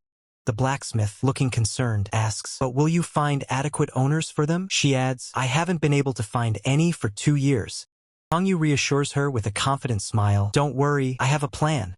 A sign stands outside a building, advertising challenge, bizarre food. The sign details the challenge. If you finish the food within the time limit, you get an ISAC certified artisan's weapon. A notice clarifies, notice, only hunters can participate. Nei, the cat, is shown happily playing with a detached gauntlet surrounded by musical notes and sparkles. Kang Yu, with Nei perched on his shoulder, presents a spread of delicious-looking food. The title, Bizarre Restaurant, is prominently displayed. Crowd has gathered outside the bizarre restaurant, their anticipation palpable. Inside, a young girl with a yellow bow in her hair peeks out, her eyes wide with surprise. Beside her, a cute cat, Nei, also looks astonished. The girl asks if a new menu has been introduced, and Nei explains that Kang Yu announced a bizarre food challenge. Nei ponders that bizarre food might be like coffee, something adults enjoy even if it doesn't taste good. Nei recoils from a ball, declaring they don't like balls that burst, but the girl reassures them, this one's fine. She explains it's a special ball she brought after asking her mom. A system notification appears, identifying the ball as a beast tamer. The notification further explains that this is a toy made for monsters at the request of creature masters and hunters with monster pets. It's also eco-friendly and durable. The girl throws the ball, and Nei leaps to catch it with incredible agility, a blur of motion. Nei clutches the ball, seemingly in control, as the world blurs around them. Suddenly, the ball bursts. Nei is sent flying, exclaiming in surprise. The girl looks bewildered, stating, that's weird. I'm pretty sure she said it'd be fine even if a... The girl questions if the ball is defective, looking up at the building. A distant figure observes from a rooftop. Seo Taiji, Yunha's bodyguard, is introduced. He is level 55, and his ability is magnetism. Seo Taiji is shocked, exclaiming, "Level 80? His glasses reflect a selected scope LV.80. He mutters, "Even I'm not a match for that cat." The bizarre restaurant stands in a serene setting with a long table set up outside. From a higher vantage point, someone observes the scene, contemplating the stats of the pet's owner. Kangyu, looking confident and cheerful, is shown. A man in a suit, clearly flustered, exclaims, as expected, "There's no point in wearing an active camouflage suit." A person looks up at the buildings, seemingly observing the situation. Flustered man, now sitting on the ground, mutters, "Even though I got caught, I should still pretend to hide." But Kangyu is busy kneading dough, a focused expression on his face. A thought bubble asks, "What on earth has he been cooking since earlier?" The scene shows the restaurant and the gathered crowd, with a long table awaiting the participants of the challenge. Kangyu, holding a microphone, announces, "The bizarre food challenge comes with a caveat." He explains that the challenge doesn't pick a winner based on quantity consumed, as each person will receive exactly one serving. A chibi version of Kangyu appears, emphasizing that the taste will be beyond anyone's imagination. 3 stages of food are presented, with a warning that failure to complete a previous stage prevents attempting the next. The time limit for the challenge is revealed, 30 minutes. Kangyu announces that if the challenge is completed, each participant will receive a masterpiece acknowledged by the ISAC. A man reacts with disbelief, exclaiming, "100 million? It's ridiculous for one meal to be priced at 100 million, but..." The Stage 1 completion prize is revealed, the flaming sword, the flame of the spirit. It's a steal if he's giving that for 100 million. I can't believe he put up this kind of challenge for us hunters. Looks like he's determined to ruin himself. I heard he has a lot of money since he's a returnee, so this is probably a charity event. The sound of footsteps echoes. A man with a confident smirk is seated.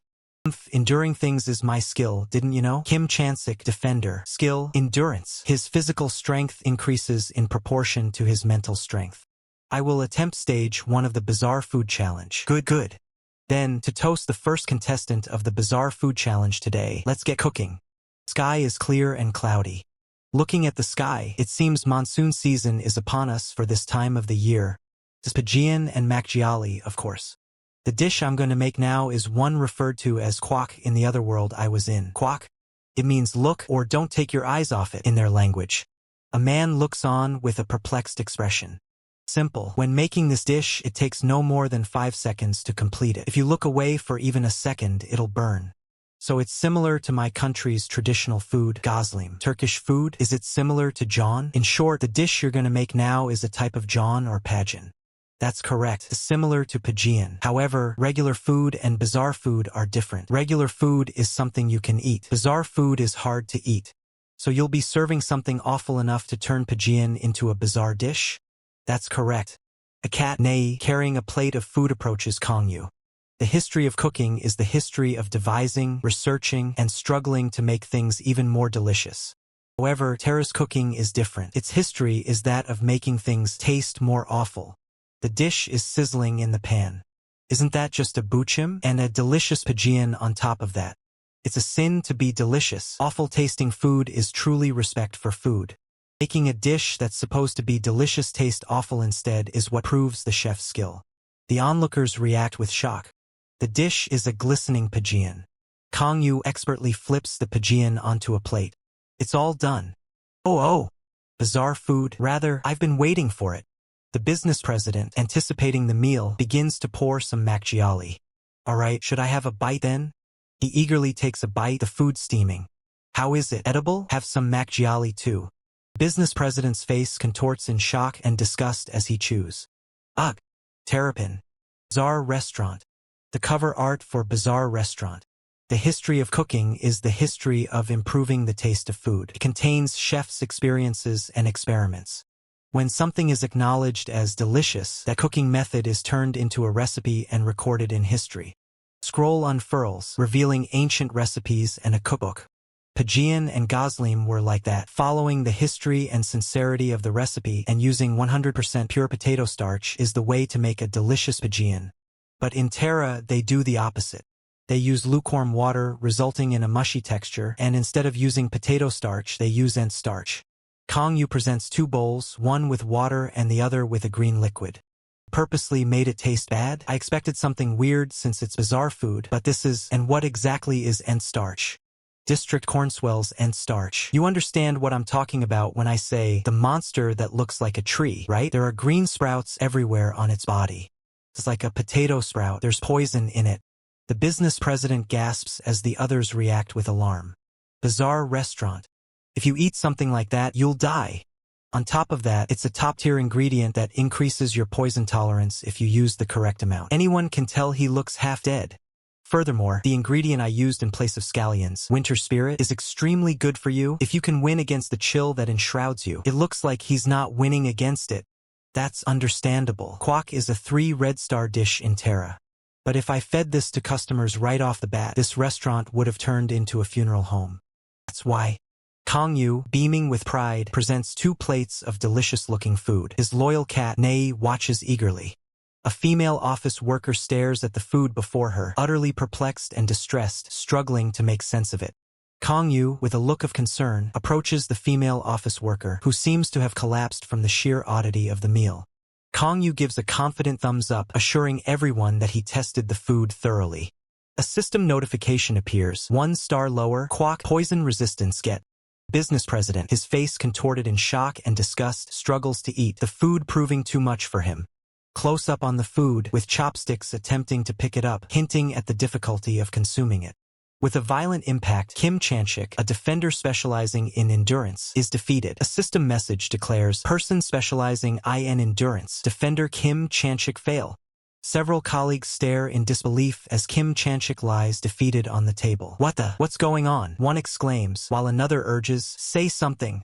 The scene widens to show Kim Chanchik slumped over the food, while his colleagues look on in shock. One of them questions, soy sauce? Why the soy sauce? A hand writes on the wall, this food is not something from this world. The colleagues look at each other in horror, asking, just how bad was it?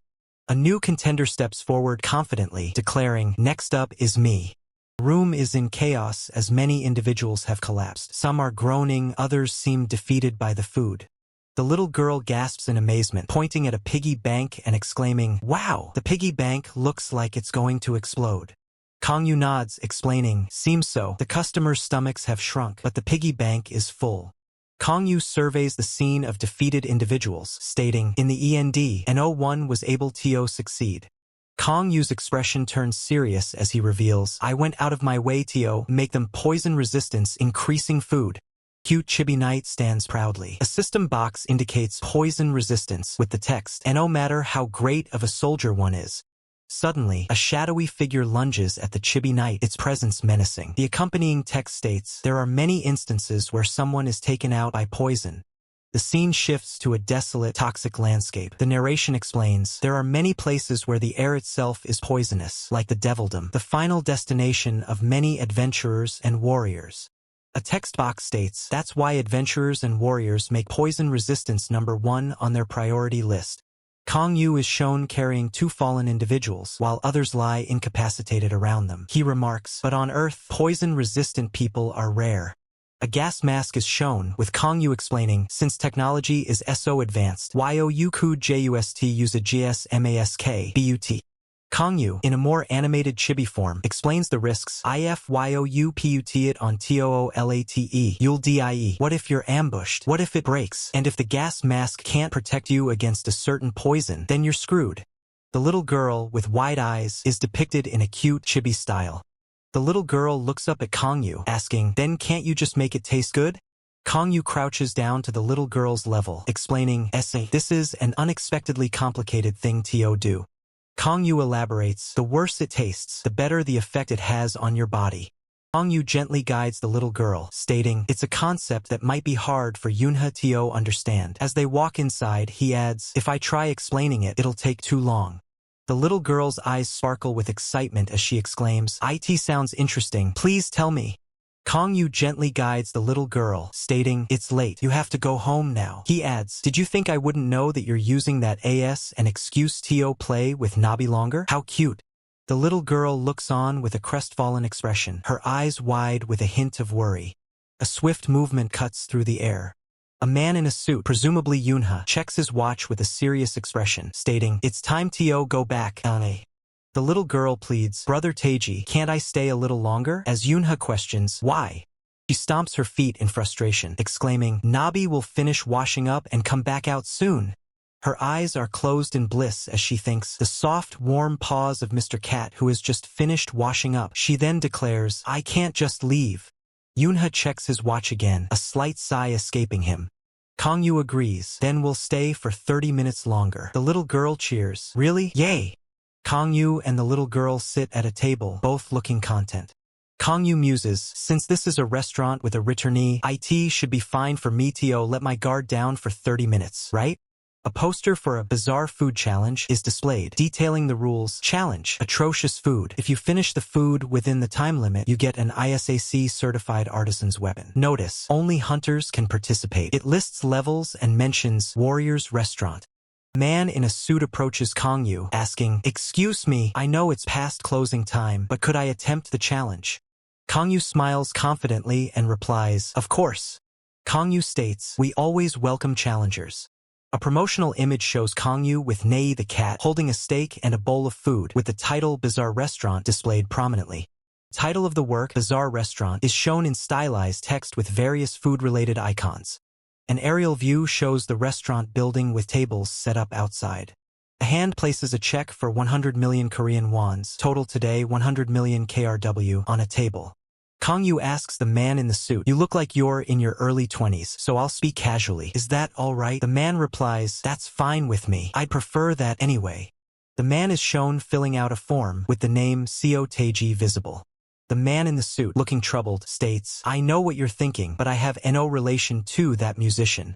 Kangyu asks, "Excuse me, you must hear that often, eh?" The man replies, "I've lived hearing it my entire life. I'm sick and tired of it. I've never even heard his songs before." Kangyu looks surprised, exclaiming, "I can't believe he's never listened to his songs. Is this the generation gap?" The man in the suit sits at a table, looking at a plate of food. Kangyu leans in, saying, "It's hard to believe they had such bad reactions after eating this." Kangyu asks, "Then let me ask you this. What made you want to eat the dish that caused such bad reactions?" The man replies, "I need it." The man in the suit looks intently at Kangyu, his expression unreadable. Kangyu explains his method for raising his poison resistance skill by ingesting small amounts of poison. The man in the suit listens intently, food at the ready. He elaborates, stating his mentor stressed the importance of raising his poison resistance as quickly as possible. Kangyu expresses concern, noting that even after a year, there hasn't been a significant payoff. The man in the suit offers a counterpoint, suggesting that if the skill hasn't developed, it might mean he's not meant to have it. The man in the suit, using chopsticks, picks up a piece of the dish, contemplating. He continues, proposing another possibility. The poison might simply be too weak. He then pours a drink, explaining that strong poison can impede one's ability to guard, but Kangyu's cooking seems exceptionally toxic yet safe. The man in the suit, with a determined look, asks if he can afford to miss such an opportunity.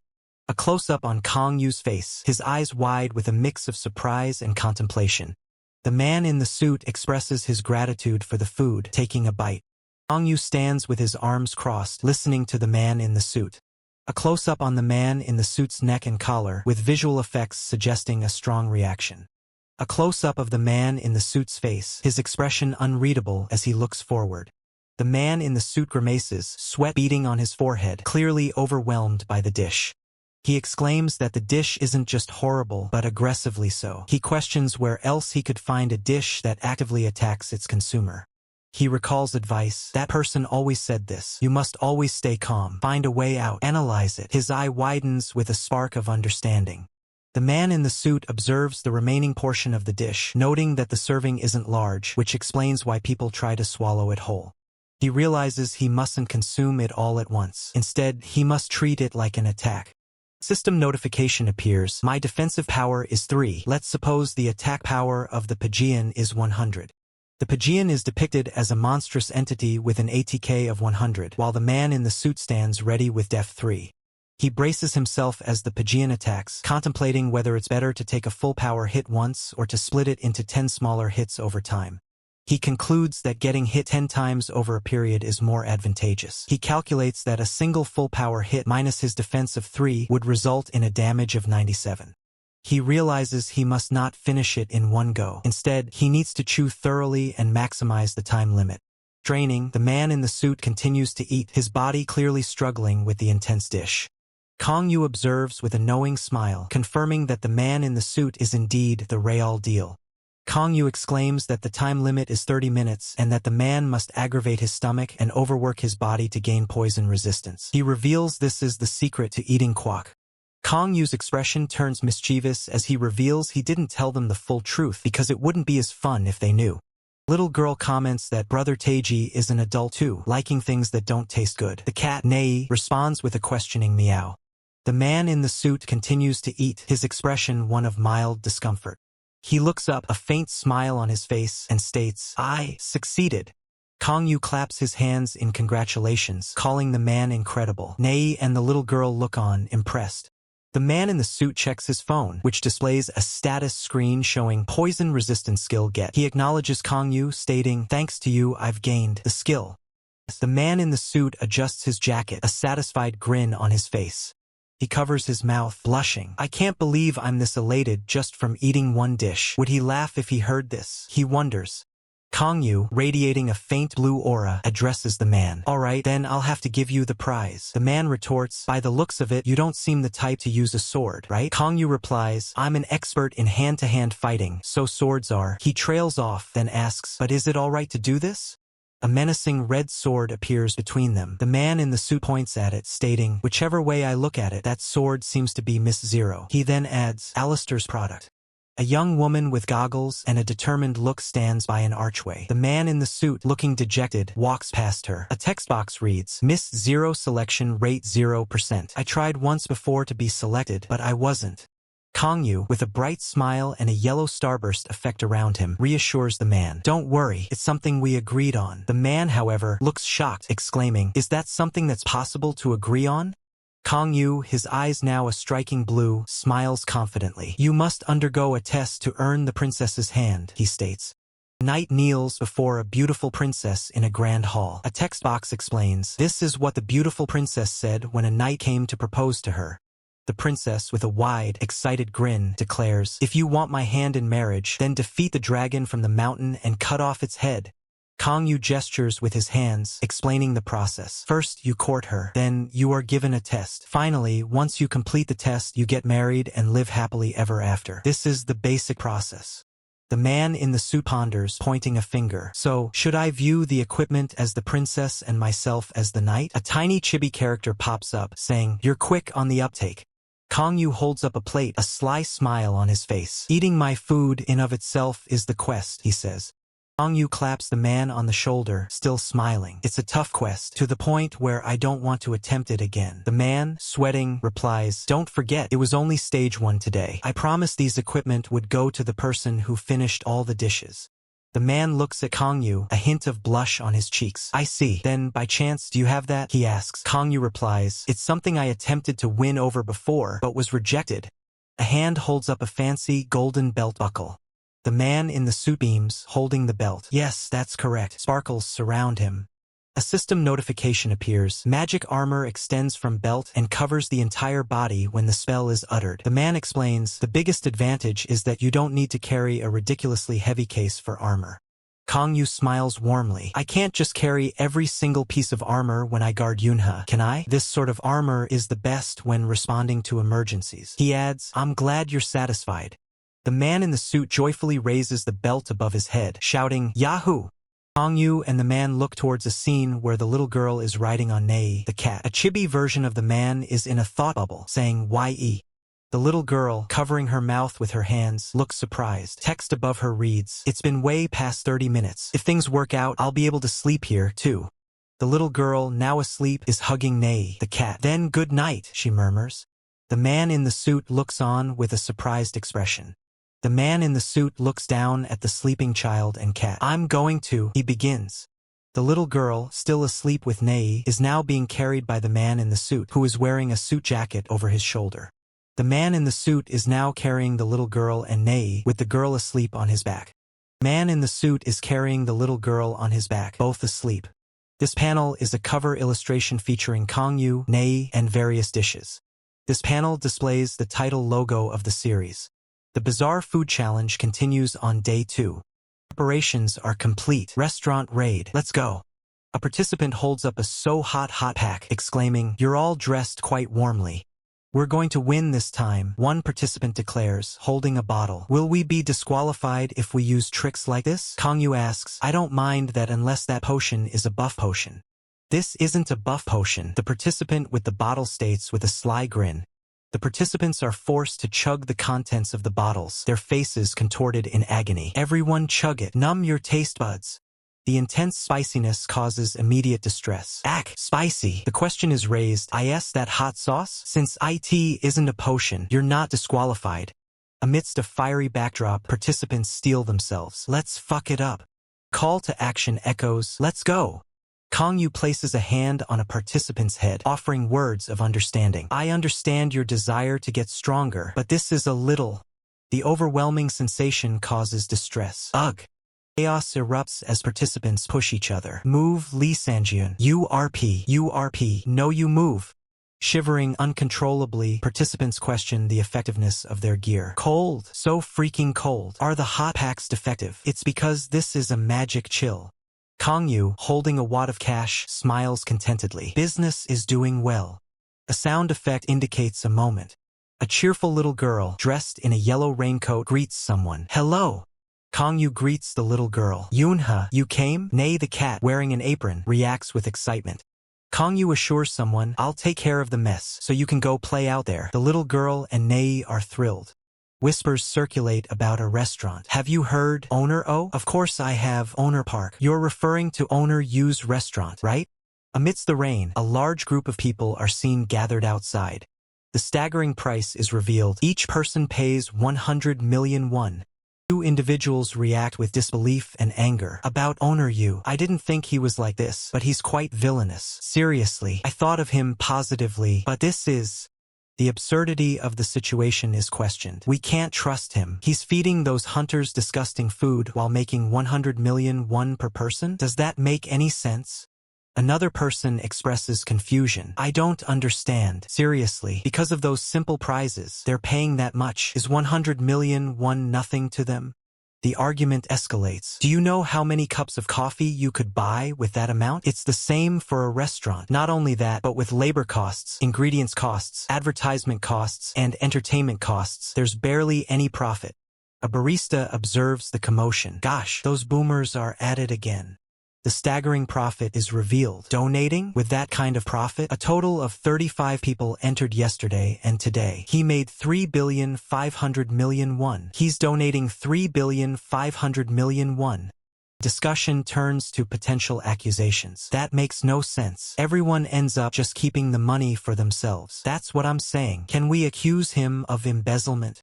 A new angle is considered. "Embezzlement will be difficult. What about the Food Sanitation Act?" "Oh, the Food Sanitation Act. Plan is hatched. I know a lawyer. We'll have to act carefully." Meanwhile, an iced Americano is served. "Here's the iced Americano you ordered. I know someone who works in the food sanitation field. Let's make him do an emergency inspection. Let's make the food inedible. We'll turn edible food into trash. Then we'll gather money to put up an expensive item as a prize and earn 100 million under the guise of donating. Then we'll become rich. Isn't this a totally legal casino? We invest money and earn money. Those stupid hunters will definitely fall for it." A hooded figure appears, blocking their escape. "Let's correct this misunderstanding. First, that restaurant is registered as a training center for hunters under a special law. He makes food specialized for survival training, so the Food Sanitation Act is of no concern. Second, if it's urgent, we hunters will eat trash or monster meat with no hesitation. No matter how bad you make your food taste, we hunters will be able to eat it. I think you're misunderstanding." Kangyu slams his fist down, creating a powerful energy surge that cracks the table. "Third, how dare you think of that person like that? He's not a worthless fly obsessed with money like you guys. And the last thing I'll say is, you should really stop with all the plotting, unless you really want to meet that lawyer or fall victim to a surprise food sanitation inspection." The two schemers are visibly terrified. "Run. Owner, where are you going?" As the two men flee, one of them is grabbed. "I think you're misunderstanding."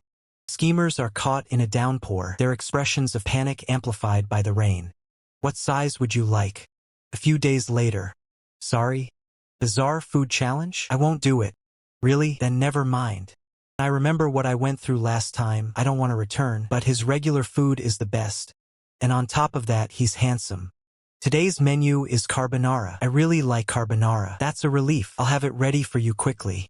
The office worker looks surprised. But owner, by any chance, have you gained weight, huh?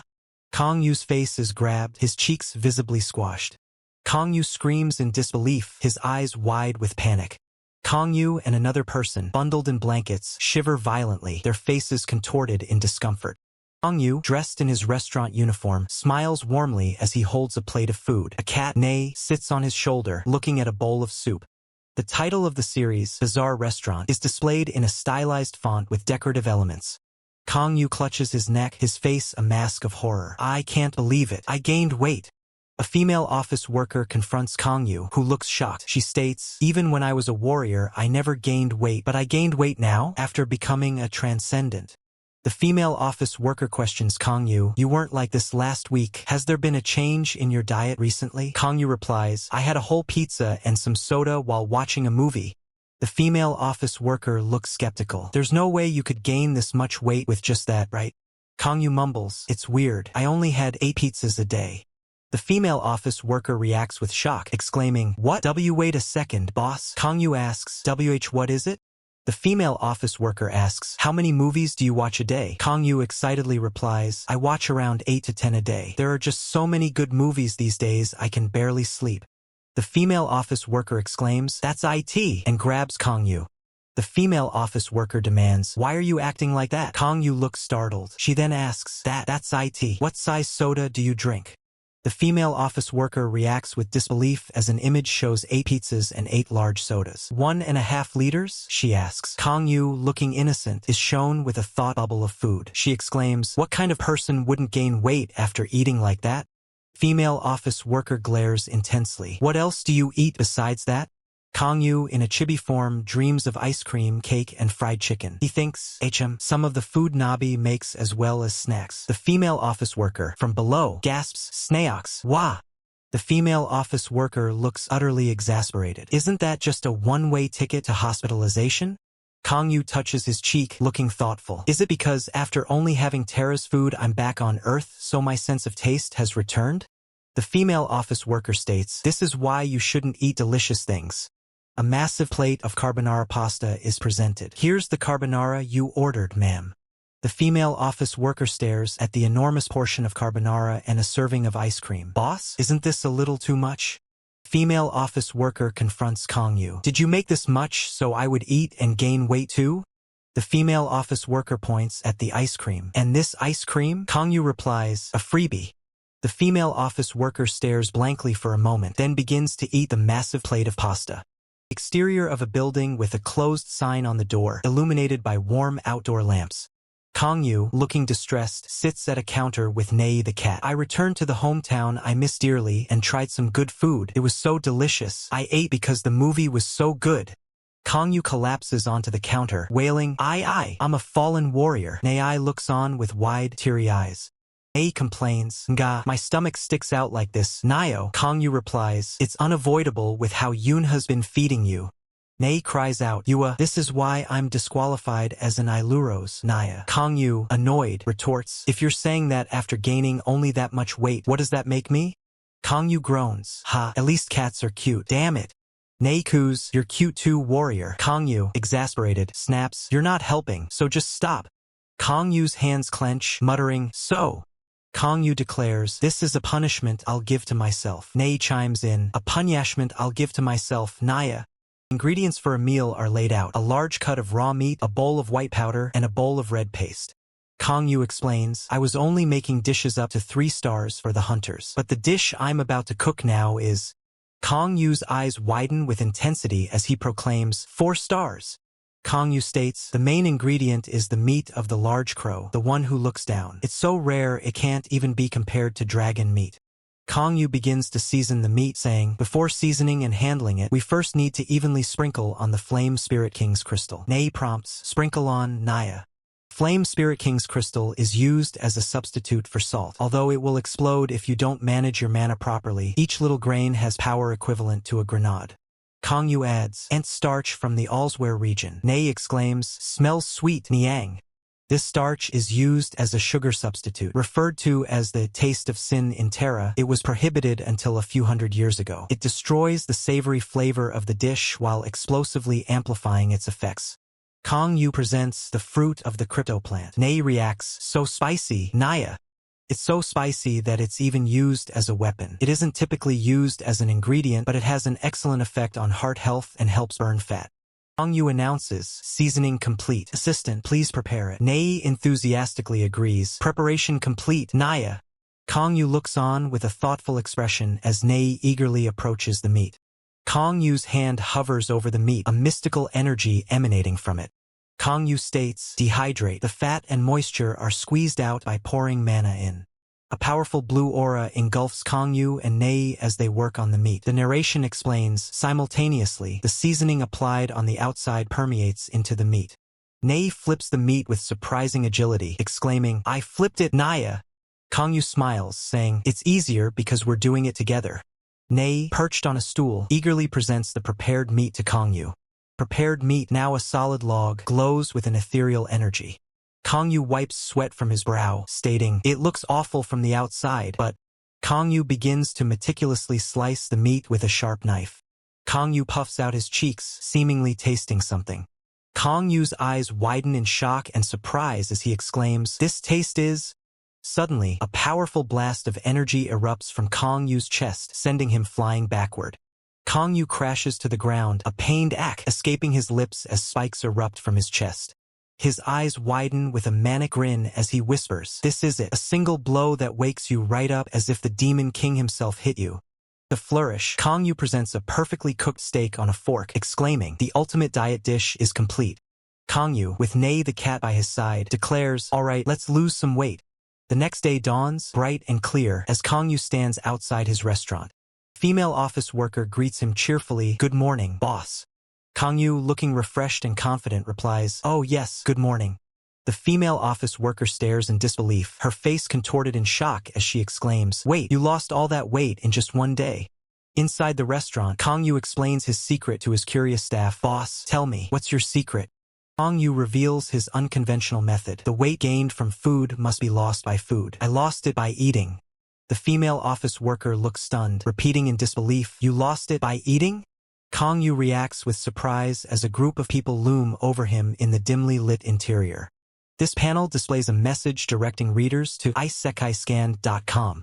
A man sits alone, drinking, with a sign above him reading obesity. Below, it states, the enemy of modern people. A woman sits at a table laden with food, a sign beside her reading, and the root cause of it all. Two individuals are shown exercising, with a caption stating, there are a few people who don't care about their body and appearance. Faces of three people are silhouetted against a dark background, their eyes wide with shock. Kang Yu, beaming, asks, can I eat this diet food? The female office worker, startled, replies, first, just calm down. The group shouts in unison, how can we calm down right now? Yeah. Sell it to us right now.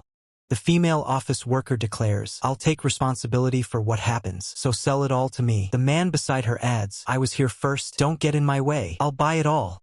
Kang Yu scratches his head, a slight smile playing on his lips. Kang Yu explains, first of all, this food is exclusively for hunters. It's dangerous to consume if you haven't awakened yet. The two office workers look dejected as they lament, so mean, us blue-collar workers are always busy working, eating, and sleeping. Kang Yu reassures them, I'm sorry, but I can't do anything except recommend some proper diet plans and exercises. The female office worker excitedly asks, so you are saying that regular hunters like me can eat it, right? Kang Yu firmly states, nope, for you it's impossible. The female office worker exclaims in surprise, how come? The female office worker protests indignantly, the stuff you cooked last time wasn't dangerous. Kang Yu explains, this stuff is a lot more dangerous than last time. It'll put a large burden on your body. The female office worker pleads, it'll just be a little stomach ache. Kang Yu smiles as he explains, it causes a lot of weight to be lost suddenly. Isn't that dangerous? If you think about it, it is a side effect. Something like that, isn't that just magic and fantasy? The cooking is magic and fantasy, however, your body that's consuming it is real. Wah! I get it, you're saying I just need a body that can withstand it, right? I guess? Then I'll just call it a monster food challenge. It's fine if I eat a lot of it for a challenge, right? I mean, if you have a body that can withstand it, then you can eat other stuff too. Yay! But Jihyun, where will you find a body that has weight to lose? There's no way someone like you could understand someone like me. You don't understand how much maintenance I have to do for this body. I don't eat the things I want to eat. I work out even when I'm so tired I feel like I'll die. Do you know what it's like to be so hungry you could die, but then doing a night run at the park because you exceeded your daily calories? I don't.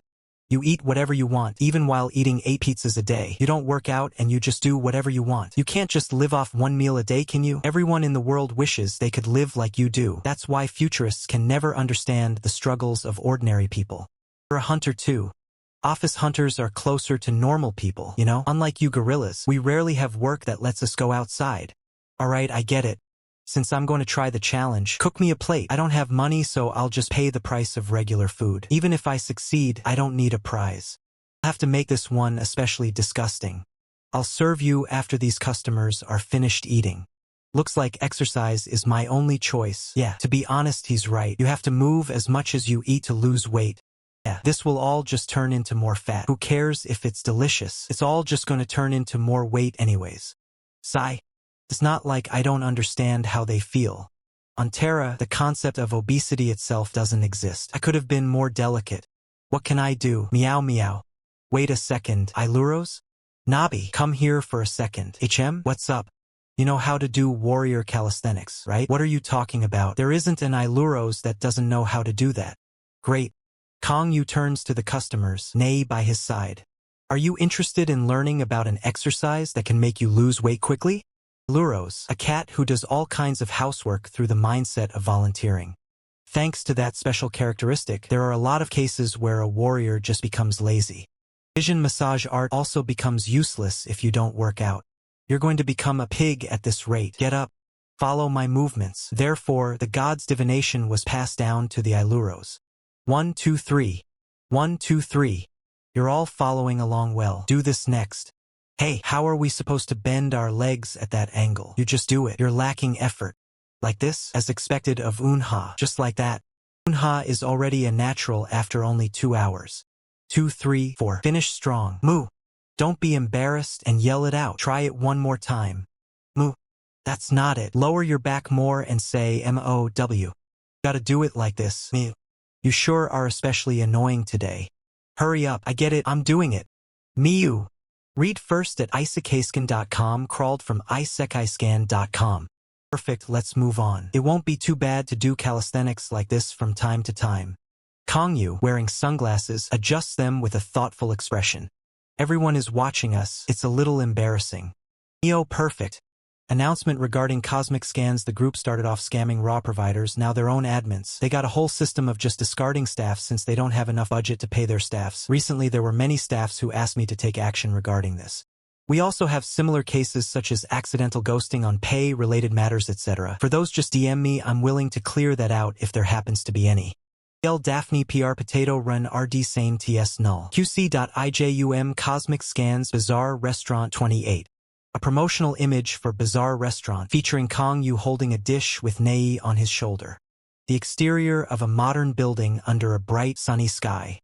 I'm thinking of attempting the challenge soon. Well, it is about time for you to move past that porridge. Yes, thank you for everything. And now, I'm ready to go to the next stage. I'm happy to hear that.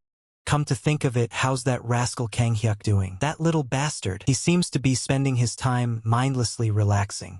Seems he's suffering from burnout. Oh gosh, can't be helped since we often work overtime with little to no rest. And his current situation is the biggest problem for him. His current situation. Since he's rank 100, it's all over if he's overtaken. He must be anxious since he doesn't know when his rank may fall. He didn't seem to have such a weak mentality. It seems he hasn't been able to focus on missions for a while now. I thought he'd recover after taking a break. He's still the same even after his break. Huh? He requested more time off and is staying home. It seems he's drinking too. Alright, stage 1.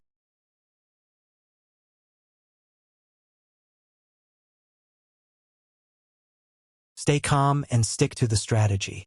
Huh? What? I want to hang pictures of successful challengers on the wall. But I haven't even had a single bite. When a tiger hunter readies his gun, it's because he's sure he'll catch his prey. Then I'm sure you will. You're attempting the challenge since you think you'll succeed, right?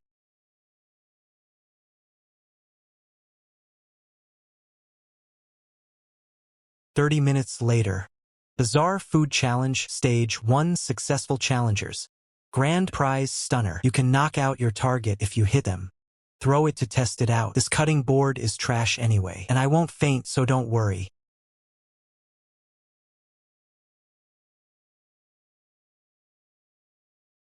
It has another function, too. It returns to you if you throw it. Makes it easy to use and to retrieve. Kangyu grins, holding up the gleaming knife, his green eyes sparkling. Kangyu, holding a phone, exclaims, "Your expression is great. Should I use this picture instead?" While the other man, Kangyu, reacts with surprise. "What?" The man with the phone, Kangyu, says, "I like the first picture better. The expression I made just now, unconscious." He then adds, "But it's nice to see you smiling brightly." The other Kangyu yells, "Teacher." Smiling slyly, Kangyu says, "Alright, I'll just keep this picture for myself."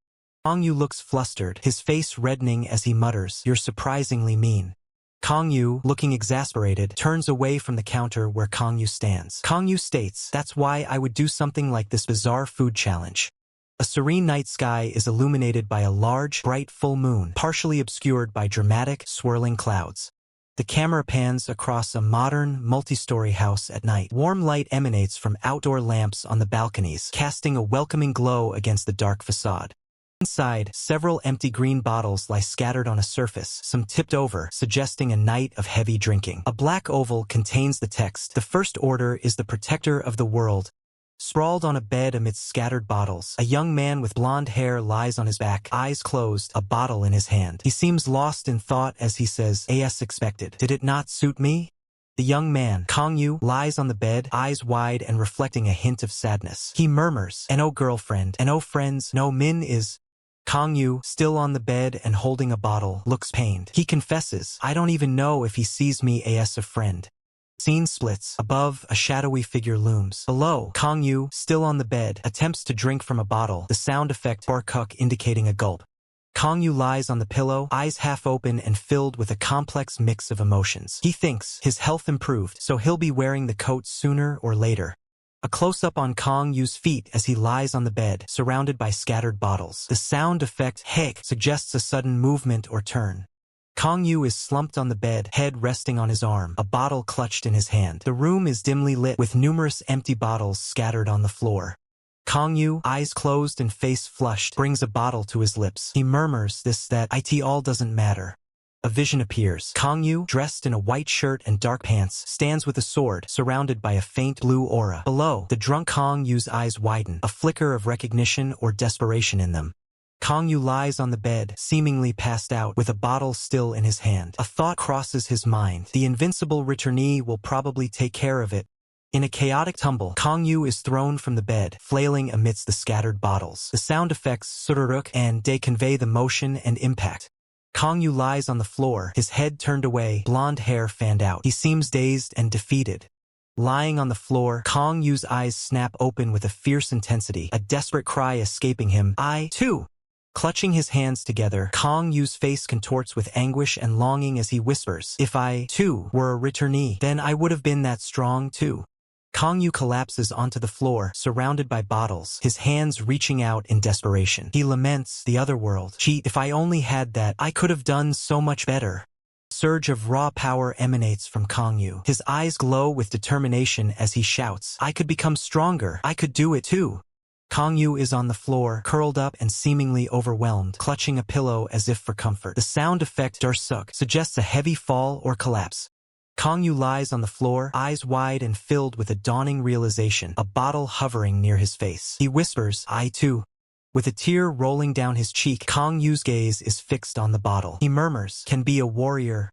Kangyu lies on the floor, seemingly exhausted, amidst the scattered bottles. He lets out a soft, resigned sigh, "Oh dear." Kangyu stands over another man, a bottle in hand, a smirk playing on his lips. "I thought it'd be like this." His legs move through the debris of scattered bottles on the floor. Kangyu sits amidst the mess, holding a bottle, his gaze distant. Seems he has a more emotional side to him. He picks up another bottle, the blue liquid glinting under the dim light. Anyhow, Kong Yu leans back, a sly smile on his face, his eyes glinting with an unsettling intensity as he looks down at the unconscious man. Kong Yu smiles warmly, a cat named Nei perched on his shoulder holding a bowl of food. He presents a plate of food surrounded by other dishes. Flames engulf a ruined cityscape. A text box reads, 9 years ago, when the gates first opened and monsters began invading, there were people who disappeared. Below, a crowd flees in panic. A figure in a hooded cloak with bandages on their arms stands amidst a normal street. A text box reads, after 3 years, those who had been disappeared began returning one by one. Hooded figure is surrounded by people. A text box reads, they said they had been living in a different world and had gained immense strength. A television screen shows the scene from the previous panel. In a restaurant, people watch the broadcast. A menu is visible on the wall. 3 people react with shock and awe, their mouths wide open. One holds a spoon. I'm so jealous. The man who was on the floor earlier is now lying on his side, looking dazed. A text box reads, we're all lower middle-class citizens before going to another world. Kong Yu looks at the camera with a gentle, knowing smile. I don't really recommend it as someone who's actually experienced it. Kong Yu effortlessly carries the unconscious man over his shoulder. But if that's what you want, I should fulfill your wish. A close-up on the dazed man's eyes, his expression one of confusion. Man sits up, looking disoriented. Am I still drunk? Is this a dream? His eyes widen in surprise as he hears a voice. Welcome to Terra. Kong Yu, seated comfortably in an office chair, holds an ancient-looking book. He smiles confidently. Warrior from another world. A speech bubble appears. Starting now, you must go to Terra and save those who are in danger. Kong Yu reads from his book while the dazed man sits opposite him. Mister, don't ignore me. What exactly are you doing?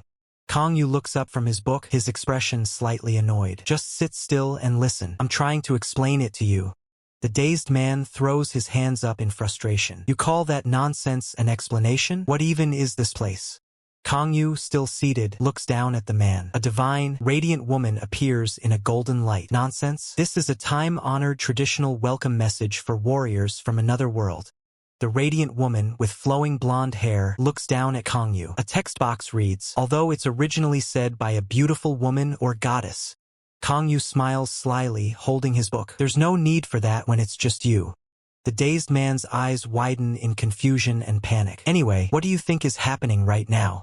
Man spins around, looking utterly bewildered, his body seemingly disoriented.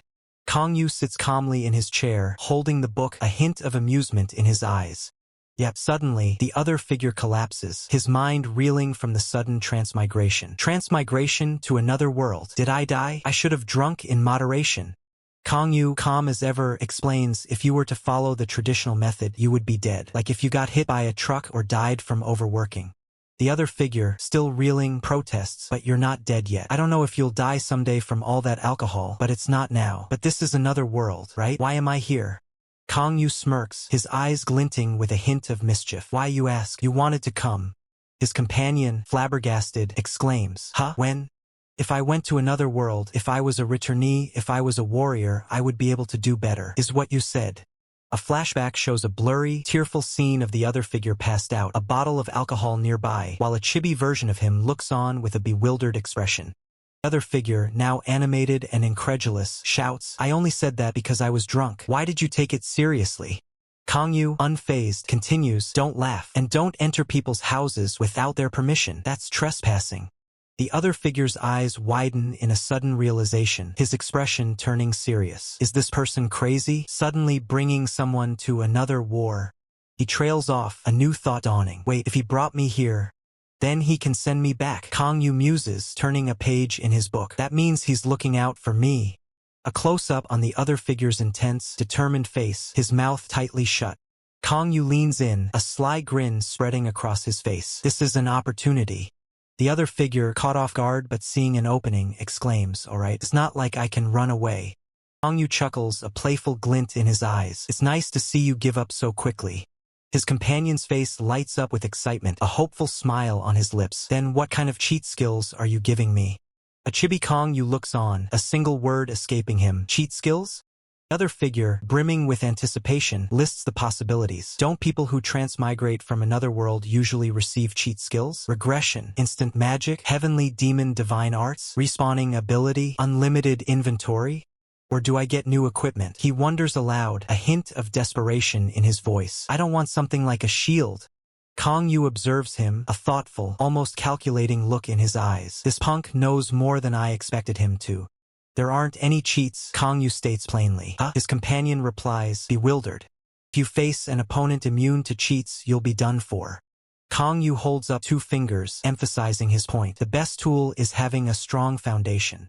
The other figure, growing increasingly agitated, retorts, if there's an opponent unaffected by a cheat, then it isn't a cheat. Kong Yu counters, unfortunately, even cheats have levels. If the level is surpassed, it becomes a battle of strength. Cheats don't work against the Demon King. If cheats worked, the gods would be fighting, not the warriors. That's why all the warriors who relied on cheats lost. That's the reason why it's best to start from the beginning. Kong Yu offers the book again, but his companion, exasperated, cries, this boomer, can't you just tell the truth?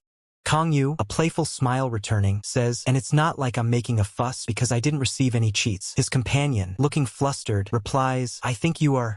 Bathed in a radiant blue light, the other figure stands tall, a newfound confidence in his stance. You're a hunter and you have experience. From behind, Kong Yu offers words of encouragement. You'll be able to do it. A swirling vortex of mist and vibrant green foliage dominates the panel, hinting at a mystical or otherworldly location. A figure is violently thrown upwards, engulfed in a bright blue aura. Above, Kong Yu sits calmly in a chair, holding a book, his expression unreadable. Kong Yu, holding an ornate book, smirks with a hint of mischief in his eyes as he looks directly at the viewer. A speech bubble reads, Warrior Baekhyuk, please save Terra. The figure from before, now clearly identified as a blonde warrior, screams in anguish as they plummet. A massive speech bubble declares, I'll curse you. Kong Yu stands within a luminous circle against a backdrop of clouds. He speaks, stating, 3 days on Earth is about a few months there, and I've already given you cheats. A close-up on Kong Yu's hand as he turns the pages of a large, ancient-looking book. System notifications appear, detailing the status window ability to track your progression, and the power to teleport next to me if you're in a fatal situation.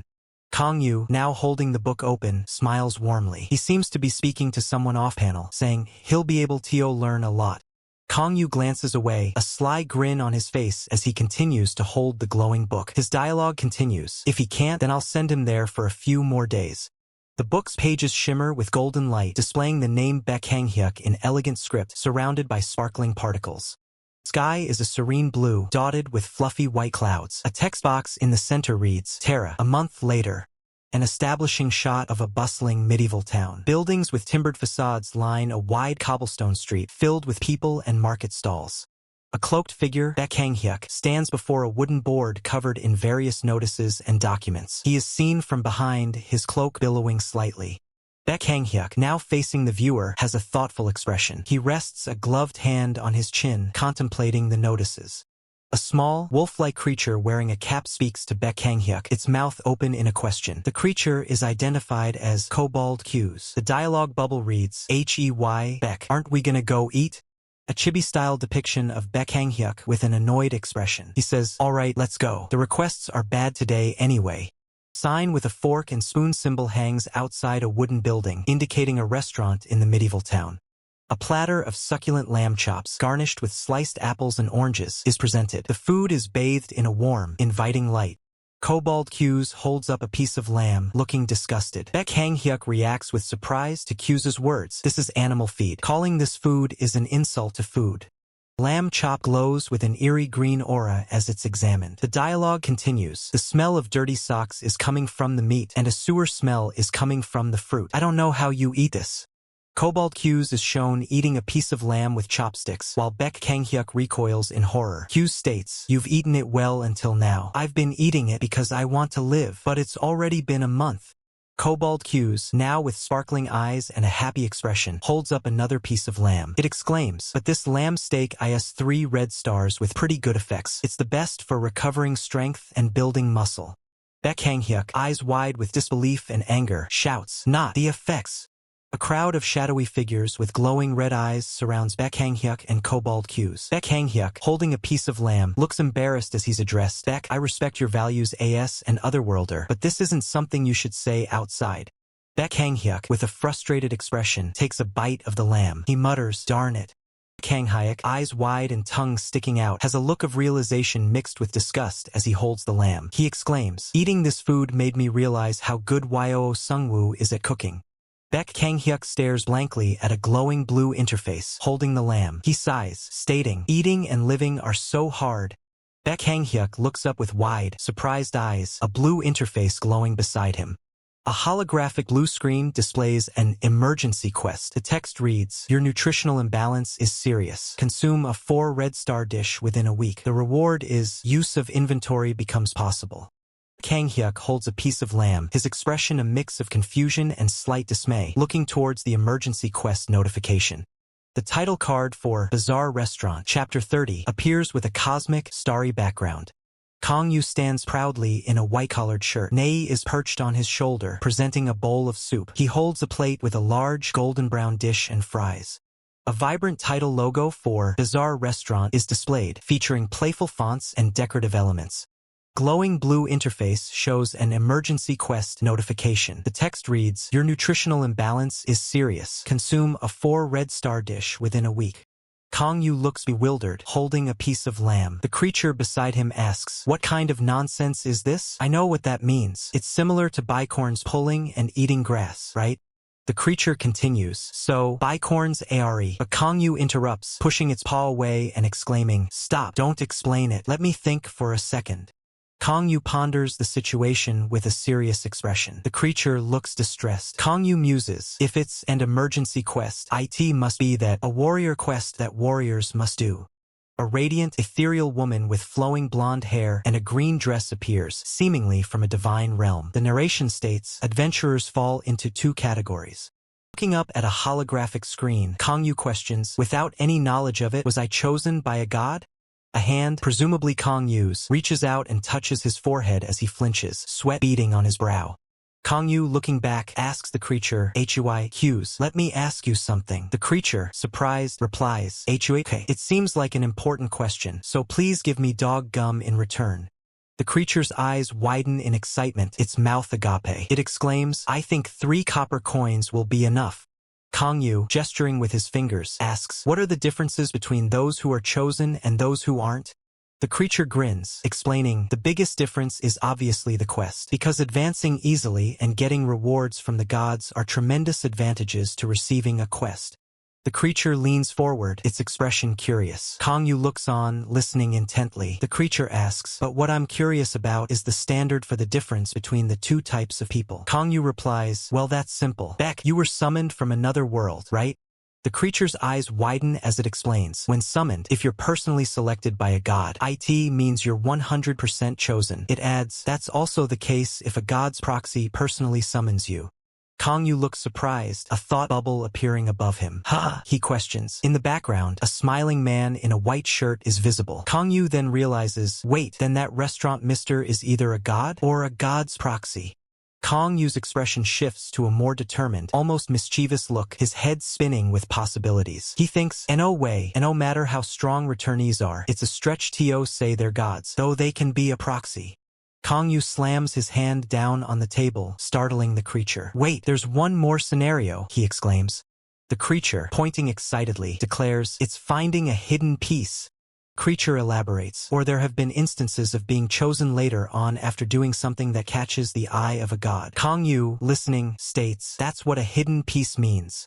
The creature explains, it's a phrase that came from Earth, but it seems you don't know it.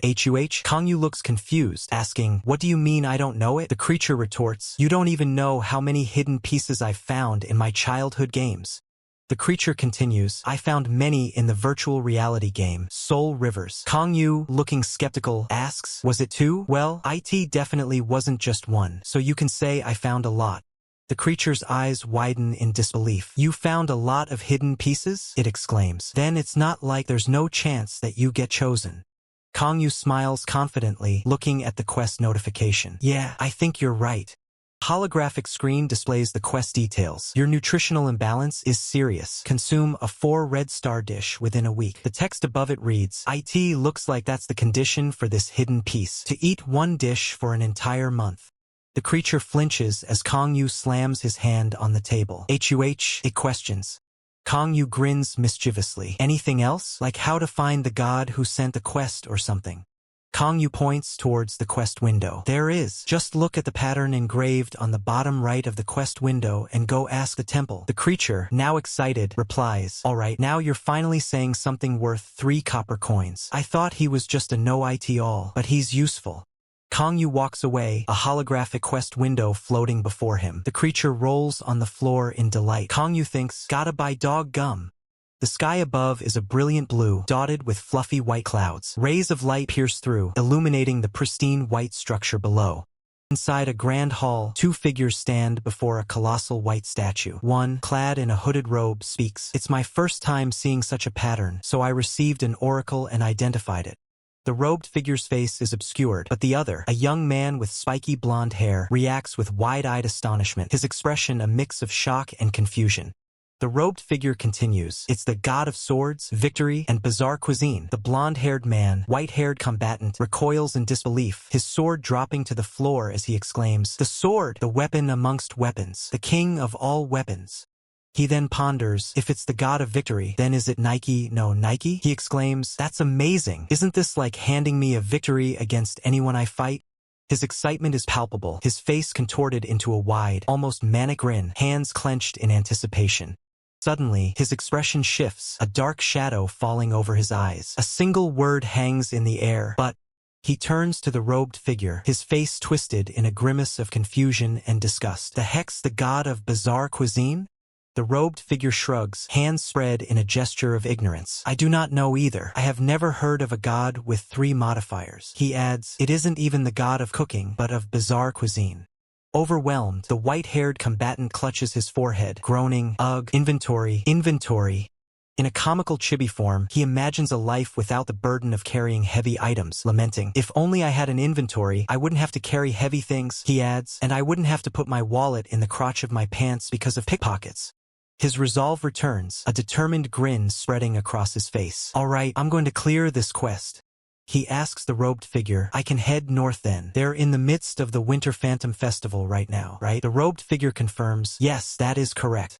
His eyes blaze with intense focus, the name echoing in his mind. "The name that appears in my dreams, inventory." With renewed purpose, he declares, "I'm on my way."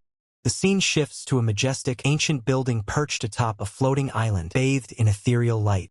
Clouds drift around the colossal structure, hinting at its otherworldly location.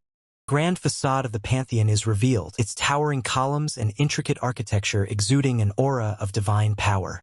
A massive stone slab stands before the Pantheon, bearing an inscription, "The god of swords, victory, and bizarre cuisine." Below the inscription, a man in a white shirt examines the ancient text, his posture casual yet attentive. The man, Kong Yu, looks up with a slight smile, a hint of amusement in his eyes. System message appears, "The moment it goes up by 1, they become a god." Another inscription on the stone reads, "When you become a godly name worthy of the direction and deeds in your life is engraved in the Pantheon." The name Sword, Yusongwoo's first godly name, is displayed, a testament to his highest level as a swordmaster. After a long journey and many fights, Yusongwoo reached level 200, even defeating the Great Demon King. The screen is filled with a dark, starry expanse, evoking a sense of cosmic scale. The figure of Yusongwoo is shown, his gaze intense as he holds a sword before him. The text reads, "And the god of victory mustn't be defeated." A stark warning appears in red, "Otherwise, you would lose your power as a god." He smiles confidently, a playful glint in his eyes. "It doesn't matter. There won't be anyone who can beat me with a sword."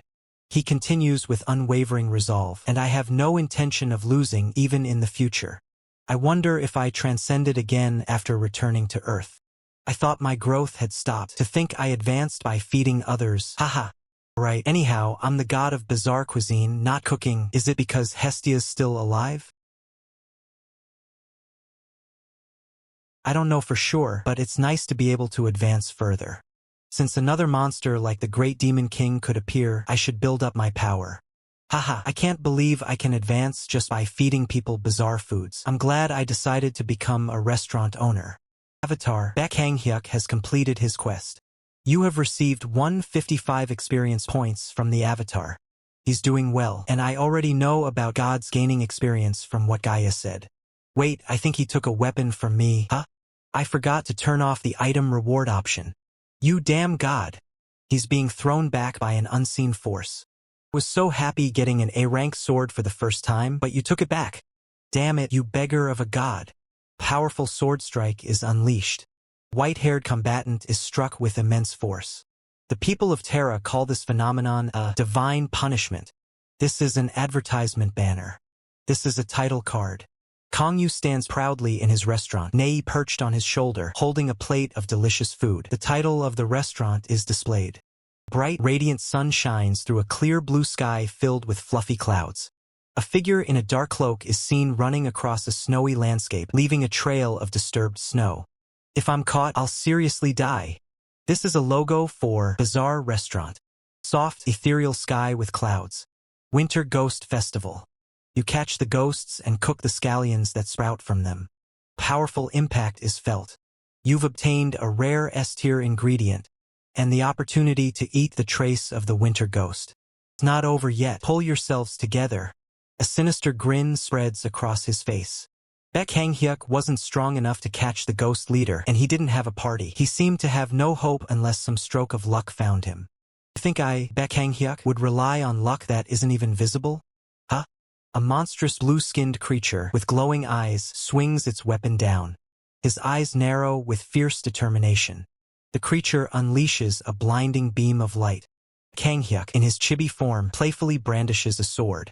On Earth, he's mankind's guardian, a first order.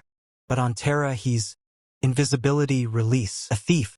Since this world has labeled me as a thief, I should act like one. Everything was perfect. I ate the trace of the winter ghost and received an A-tier sword as a reward.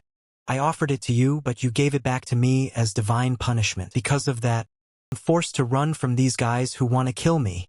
I'll kill you in the most painful way possible. Do you think I'll get caught? I'm Earth's first orders. A grand, ancient building stands on a floating island. Kongyu pores over an ancient tome, deep in thought. ManhwaCapped completed a quest and opened the inventory. A thief has appeared in Terra. A thief with the power of a warrior who uses his ability to hide alongside his inventory ability to steal a lot of items. Terra, in response to the appearance of an unexpected thief, fell into a state of confusion. He seems to be contemplating something with a sly smile. A chilling, dark aura emanates from the character, their face obscured by shadow. The blonde-haired individual sighs, their expression one of weary resignation. Kongyu, holding a book, grins mischievously. The other character, clearly agitated, questions him. Kongyu, looking slightly embarrassed, clutches the book, a faint spark igniting near its corner.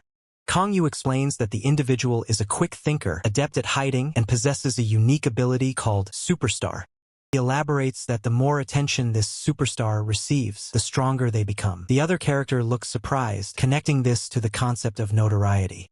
Kongyu adds that he also opened the individual's inventory, which effectively gave him wings. A figure with wild white hair and a menacing grin leaps forward, a dark cloak billowing behind them. A chibi-style Kongyu appears, stating he's called the Thief King. He's even over level 80. The blonde-haired individual expresses disbelief that someone with the observant eye could make such a mistake. A close-up on Kongyu's eye reveals a glowing green iris as he explains. It's because I have the observant eye that I was tricked. Skill, observant eye person, able to detect one's talents and nature. Kongyu states that the individual is not a bad person, just someone with their own sense of justice. The other character questions this, given their actions. Kongyu muses that because they are an earthling, the people of Terra must be good.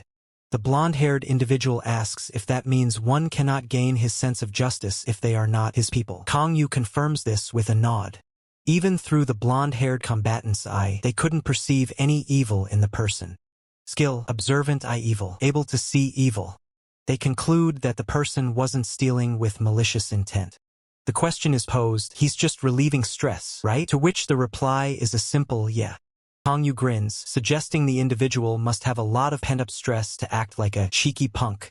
The blonde-haired individual, eyes wide and shadowed, questions if this behavior must occur on Terra, urging it to happen on Earth instead. Kangyu, with a sly smile, seems to acknowledge. Kangyu looks at the book with a knowing smirk. The system notifies Kangyu of receiving 12,155 experience points from the avatar and a 1,000-year vinegar ingredient. Later, it shows Unicorn's Horn as another received ingredient. Kangyu explains that he turned off the offer function, yet the avatar still sends items voluntarily, showing unexpected loyalty. He anticipates the avatar will be embarrassed when it finds out he is the god. Kangyu expresses frustration that the items sent to him belong to noble bastards. He recalls that during his fight with the Demon King, they didn't cooperate yet had such good ingredients. Kangyu finds the situation praiseworthy and contemplates giving the avatar a quest to find the king's treasures. The blonde-haired individual calls out to Kangyu in surprise, who reacts with a startled expression. The blonde-haired individual's eyes glow red as they state, "I saw a slight bit of evil in your intentions." Kangyu apologizes, taking responsibility for his avatar's actions and suggesting the other person handle it. Gloved hand clenches into a fist, a raw display of power as the words Renato, God Name, Resurrection echo. A figure cloaked in shadow crouches on a rooftop, a sinister grin plastered on their face as they survey the night. A winged figure, crackling with dark energy, raises a weapon overhead, their eyes burning red. Below, a young man with a predatory smile ponders. Should I make some money again? The young man's eyes snap open, a look of shock and dawning realization replacing his smirk. The word punishment appears, its reflection shimmering ominously. A young man recoils, his face contorted in a scream of pure terror. Jh. A black cat wearing a small apron nudges a bewildered Kangyu, asking, "Are you okay, NYA?" As Kangyu looks around frantically, muttering, Where is this?" Wiping sweat from his brow, Kangyu looks exhausted as Nei tries to comfort him. "It's the restaurant, NYA. You look tired. Go home and sleep, Naya." Kangyu's thoughts drift to a grim memory. "I can remember up to the point where my neck was sliced by the one named the Judge of Punishment." Kangyu stares at his phone in disbelief, his eyes wide with shock. Only a day has passed? His face contorted in a grimace, Kangyu clutches his phone, a chilling thought crossing his mind. Was it all a dream? Kangyu leaps up in surprise, exclaiming, "Status window," as Nei watches with wide, concerned eyes. Kangyu stares at his phone, his expression a mix of disbelief and dread. There's no way. 6 months passed in Terra. He resolves, I should check the game system. The status screen glows, displaying your level is 43. Kangyu throws his hands up in shock, his mouth agape. Level 43? No matter how much of a genius I am, I jumped from level 28 to 43 overnight. A wide, almost manic grin spreads across Kangyu's face, his eyes sparkling with excitement. That means... Kangyu drops to his knees, arms outstretched in ecstatic joy, shouting, "Damn, I love you, bizarre food god." In a comical chibi form, Kangyu bows deeply, declaring, "I love you." Energized, Kangyu proclaims, "Alright, when I return to the First Order, I'm going to use their authority to build a statue that praises the bizarre food god." Meanwhile, a distressed figure is heard saying, "Stop it, you punk." Kangyu excitedly declares, "No, I'll build a shrine." A chibi version of a character whimpers, "Stop." Kangyu throws his arms out wide, a triumphant cry escaping him, "Oh yeah." The brown-haired, green-eyed observer blocks an unseen attack with a grim expression, stating firmly, "Stop it." A chibi Kangyu is shown diligently sketching in a notebook, humming in concentration. This is a promotional banner. This is a promotional banner. This is a promotional banner. This is a promotional banner. A hand in a black glove offers a white cloth to the brown-haired, green-eyed observer, who looks on with a questioning expression. Kangyu, dressed in a sharp suit, grins as he holds out a form. "Application form for the ranking match? You've never done this before." The other man looks on with wide, shocked eyes. The brown-haired, green-eyed observer stares intently, a serious expression on his face. "There's something, right?" Kangyu, with a playful smirk, asks, "Will you believe me if I said I'm a returnee?" The other man retorts incredulously, "You want me to believe that nonsense? That you have become a returnee only after a few days? I'll register for the ranking matches and challenge opponents from 99th place down to 90th. Don't challengers have to bet a prize? Do you have a prize that can satisfy the higher rankers? I'll bet this, an A-grade magic sword. Such a great sword, its value is immense. I can tell at a glance. Then, there's only one answer.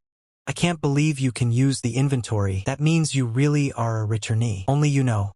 Okay, damn it. Well, this is the risk of playing casino. I thought you'd use it for vacation since you were caught cheating. I thought you ran away because I won the bet. I told you, right, that he went on an adventure after getting the Excalibur sword.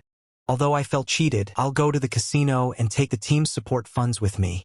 This building is Kang Yu's restaurant. Our honorable South Korean hunters, superstar Baek Hang-hyuk, has climbed into the rankings. He claims the 92nd spot. He said that he'd pass the 90th rank, but he couldn't even rank above 91st. Anyway, it's a relief that he's over his depression, and there'll be no more crying and wanting to die. Although the blessing and power have been retrieved, should I leave it in my inventory to celebrate? I've already finished the dishes and prepared simple groceries. What should I do now? Come to the Yule fishing ground. Admission is free during the environmental maintenance period. Fishing ground? Fishing? Fishing. Kang Yu is leaving the restaurant.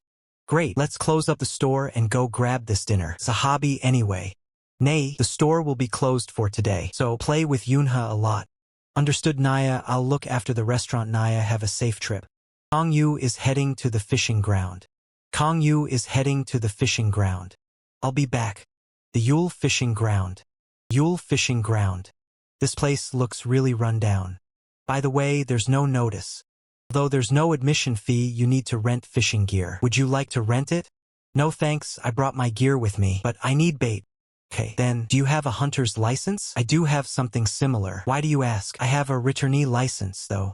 The old man's eyes narrowed, a bead of sweat trickling down his temple as he regarded Kang Yu with suspicion. Kang Yu's expression shifted, a flicker of unease crossing his face. What's that? He questioned, his gaze sharp. The old man, leaning closer, stammered, monsters. Apparently, there's a tiny crack at the bottom. Kang Yu's eyes widened in disbelief, a laugh escaping him. A tiny crack, you said, haha. Kang Yu's mind raced. It must be a minnow monster. That's why Isaac neglected it. I thought a water ghost would come out. The old man stated, the monster might come while you are fishing, so only a hunter can enter. Kang Yu replied dismissively, it doesn't matter, but can you open up a business when there's a monster here? They even advertised it on TV. The old man explained, that's because when they were doing well, they were given a long-term contract for TV advertisements. Kang Yu, taken aback, responded, it's only a 2-second advertisement. That's why it was short.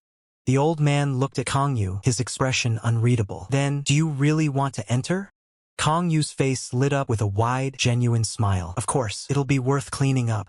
With a metallic clang, a pair of tongs crushed a discarded soda can. Kang Yu, holding a garbage bag filled with collected items and tongs, declared, this is enough.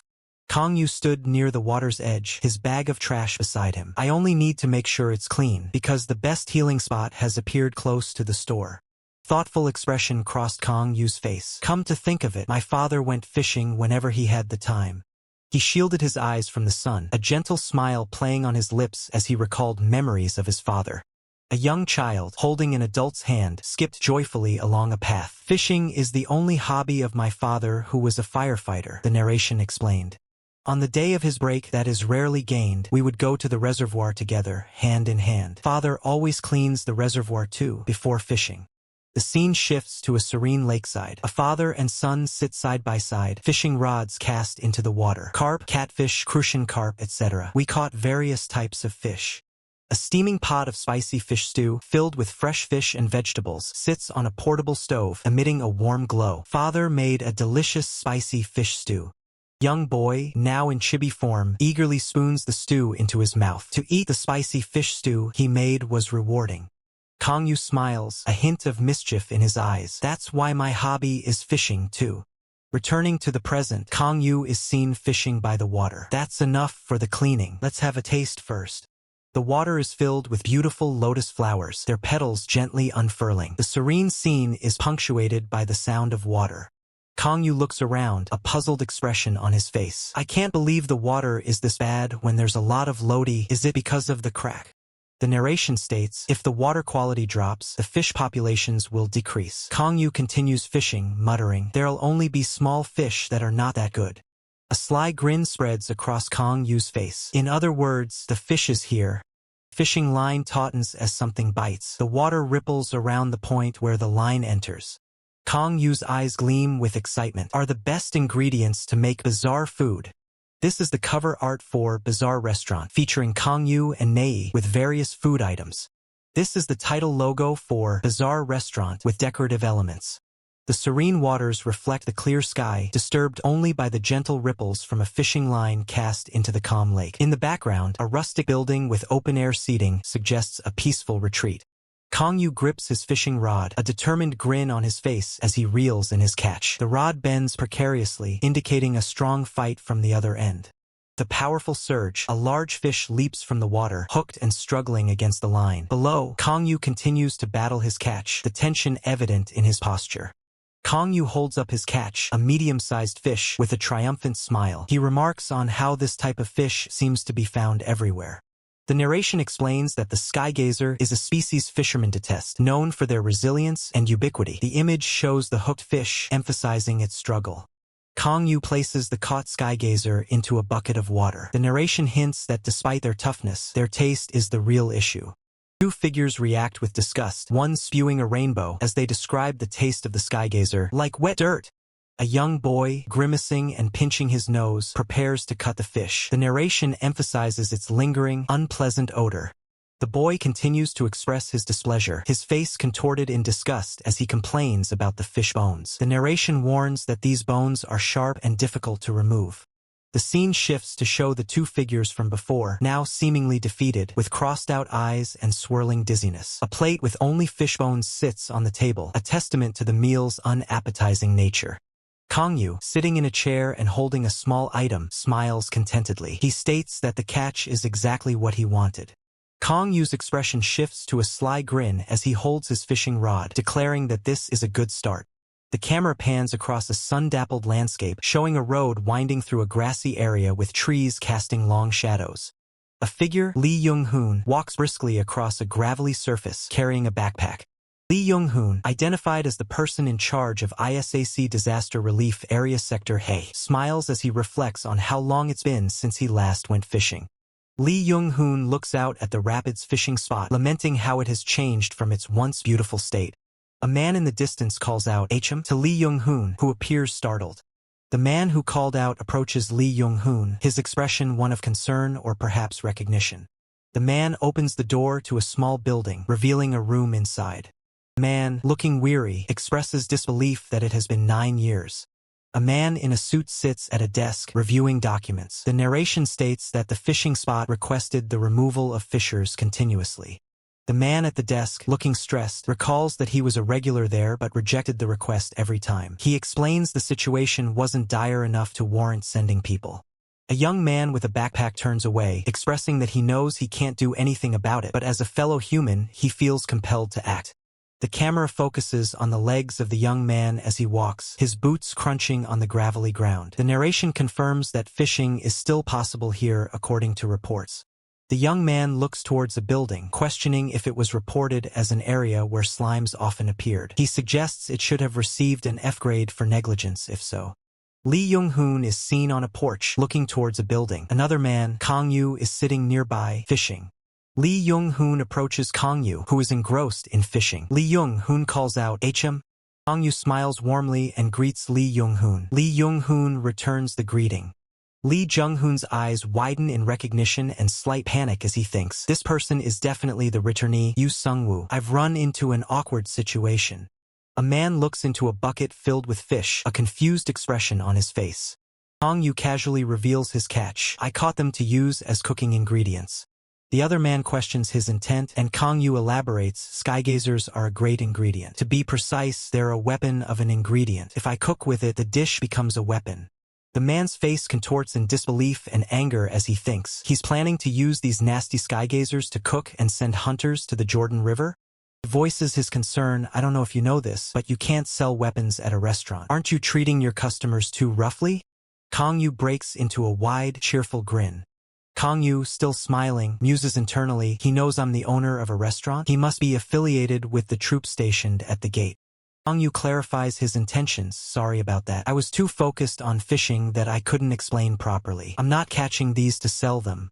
Kang Yu explains his true purpose. I'm catching these to use them against the slimes that are appearing here. The observer asks, as a weapon against the slimes? The observer looks bewildered, his thought bubble showing his confusion. He's trying to kill these monsters using a tasteless fish? Kang Yu confidently declares, even dragons die to this dish, so slimes are nothing. Narration states, dragons are universally considered the strongest and scariest monsters. The narration continues, and you're saying you kill these dragons with your cooking? The observer's expression shifts to one of amused disbelief. He mutters, this returnee punk, is he joking? A thought bubble appears. No, Yu Sung-woo is someone who destroyed an SS rank gate. Another bubble adds, it might be possible if it's him. The observer directly asks Kang Yu, can you really kill slimes using this dish? Kang Yu confidently replies, of course, simple. Kang Yu's explanation is illustrated. He's saying it's as simple as using raid against cockroaches. The observer recoils in shock, exclaiming, where is this confidence coming from? Kang Yu states his rationale, dragons are just beings that use magic and are big. They're nothing impressive. Because they're strong, they're greedy, and lack self-control. Kang Yu continues, that's why they fall for traps easily. They're like carps. The observer's mind echoes, sea carps. Kang Yu declares, if you lure them with food, they get caught instantly. I know because I've done it before. The narration introduces the target, the Elder Red Dragon, the Demon King's right hand, Kyrios. Kang Yu is shown holding up a large, glowing cube, stating, the biggest factor that contributed to my victory against him was... Narration explains the purpose of the cube. Kyrios won't be able to resist. It's a dish with an unfamiliar shape and smell. Kang Yu grins menacingly, come eat it and die, you red candle lizard punk. Kang Yu states, but even if dragons eat something weird, they'll be fine. The observer replies, that's right. The observer questions, then what in the world did you feed it? Kang Yu reveals a lethal dish. He then elaborates, basically, it's a dish that'll instantly kill whoever eats it. Kang Yu reflects, although I ended up using my sword to deal the final hit because my teammate kept saying so. The orc yells, at least pretend to swing your sword at it.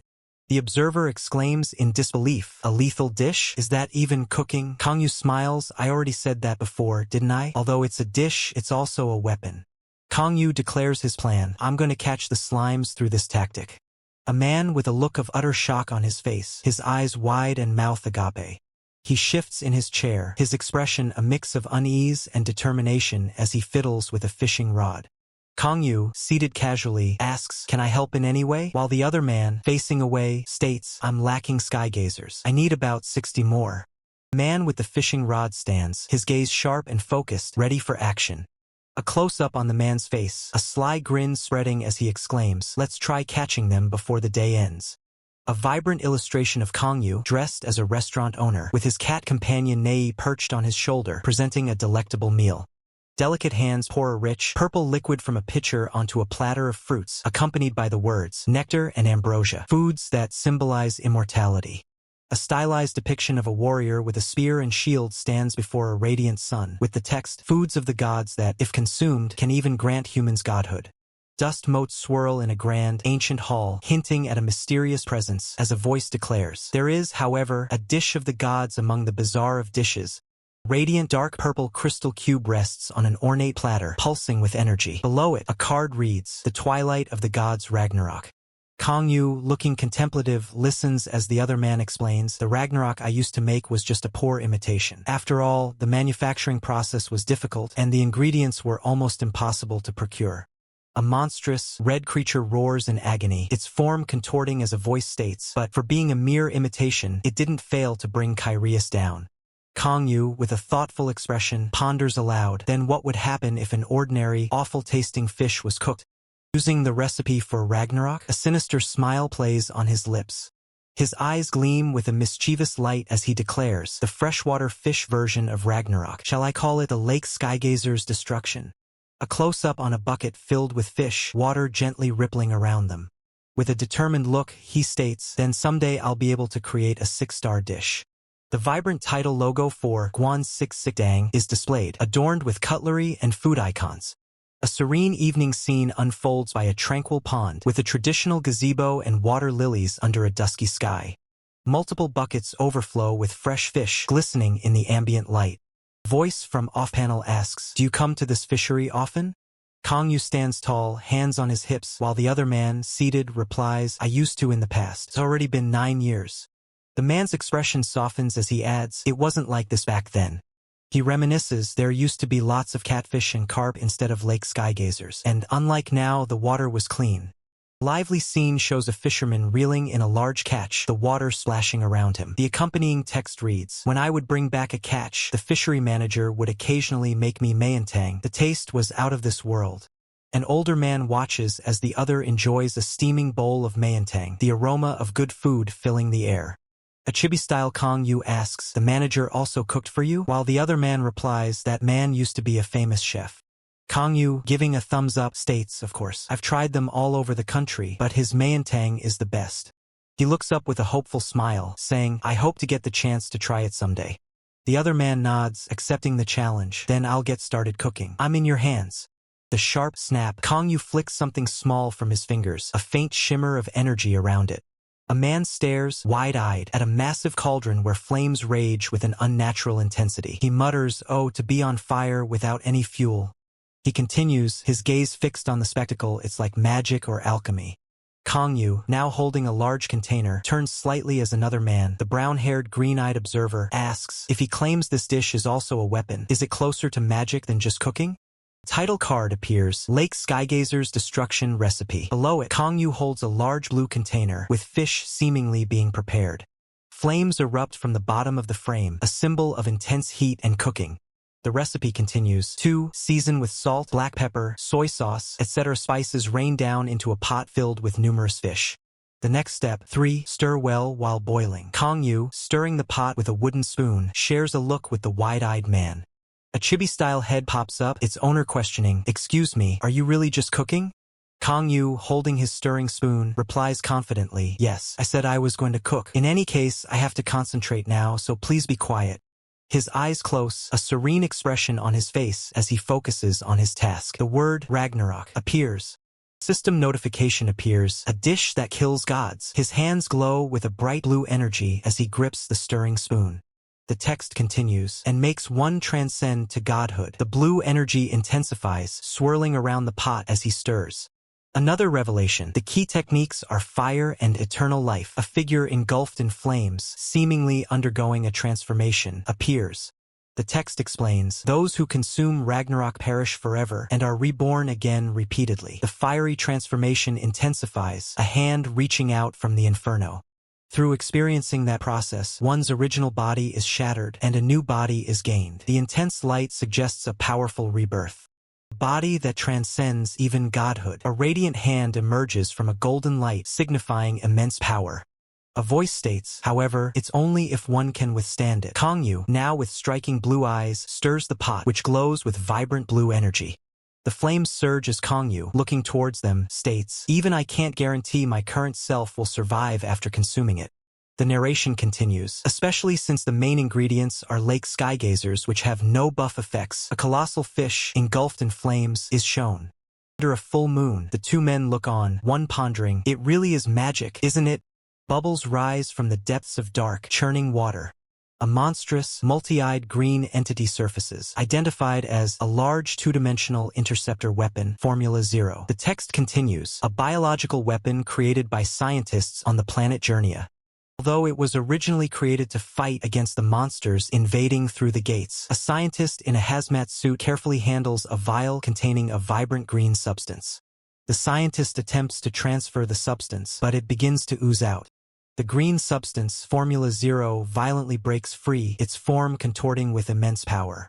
Formula 0, which had escaped its confines, absorbed everything in sight, growing in weight. The slime-like entity engulfs a fallen figure, expanding rapidly. And in the end, became the first to destroy its own planet. A desolate planet hangs in space, debris scattered around it. Then, Formula 0, with nothing left to devour, discovered a rift from a small dimension and left. It arrived on Earth and was in the process of growing bigger again. The green substance engulfs a fish, continuing its relentless growth. I'll slowly have to start heading to the surface. What's this?"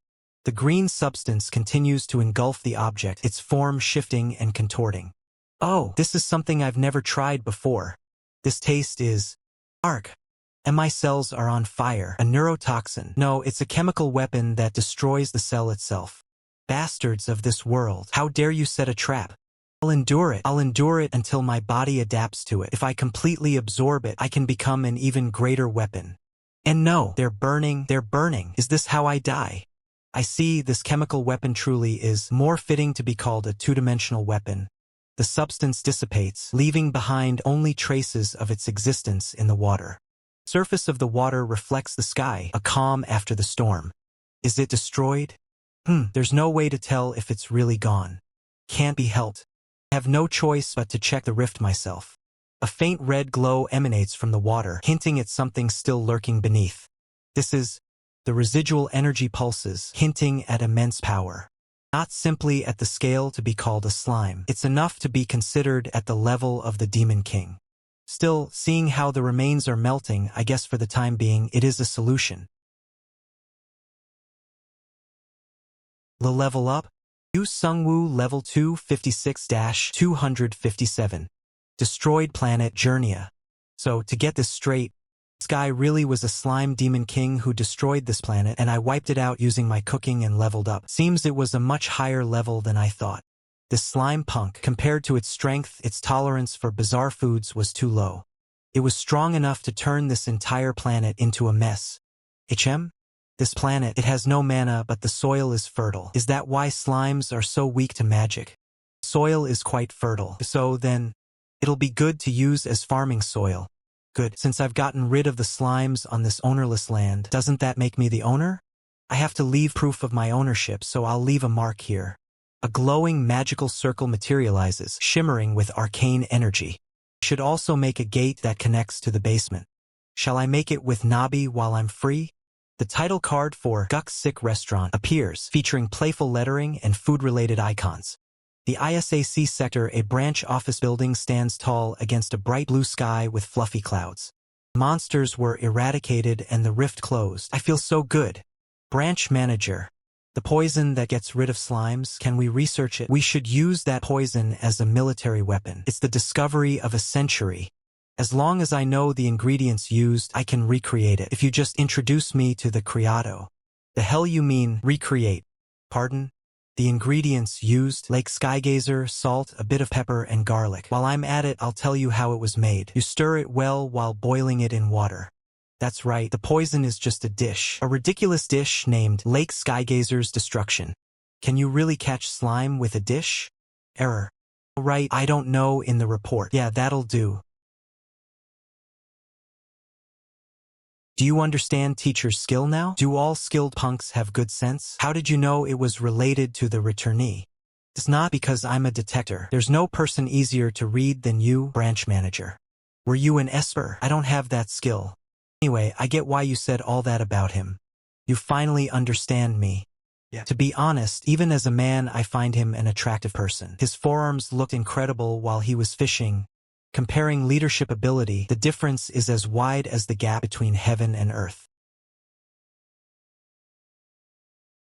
I'm not comparing you to him. I was comparing him to Baekhyuk. Anyone can be a better leader than him. Is that so?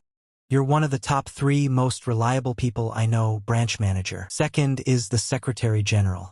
Secretary General, right, he's a reliable person. Completely different from teacher, but still reliable, isn't he? The difference is like healing versus horror movies, or like a righteous warrior versus a dark hero. ISAC Secretary General Ju Hyukjin, a cold-hearted person who uses any means necessary. Reflexes that leave you speechless. Decision-making ability that has never failed him in chess. These are the 3 phrases used to describe him. On the day the Secretary General and Yu Sungwoo meet, I don't have the confidence to handle it. Look here, Min. I'm giving you special authority as the branch manager. What is it? From now on, don't give me any information about the returnee Yu Sungwoo. There's no need to share or report. What kind of authority is that? Are you telling me to keep this information to myself and die? If I know, the Secretary General will also know. Sometimes, ignorance is bliss. So keep that in mind and give me today's report. Ugh! Today I passed by the store. What? The store? I told you not to report that to me. I sensed an unusual object from the basement. I'm reporting this because I'm afraid it might spread. Oh, I feel like nothing. Until the waters of the East Sea run dry and Mount Baekdusan is worn away. TL/N. He's singing the Korean national anthem. Pow. Gosh, is he Baek Kanghyuk? Why is he so childish?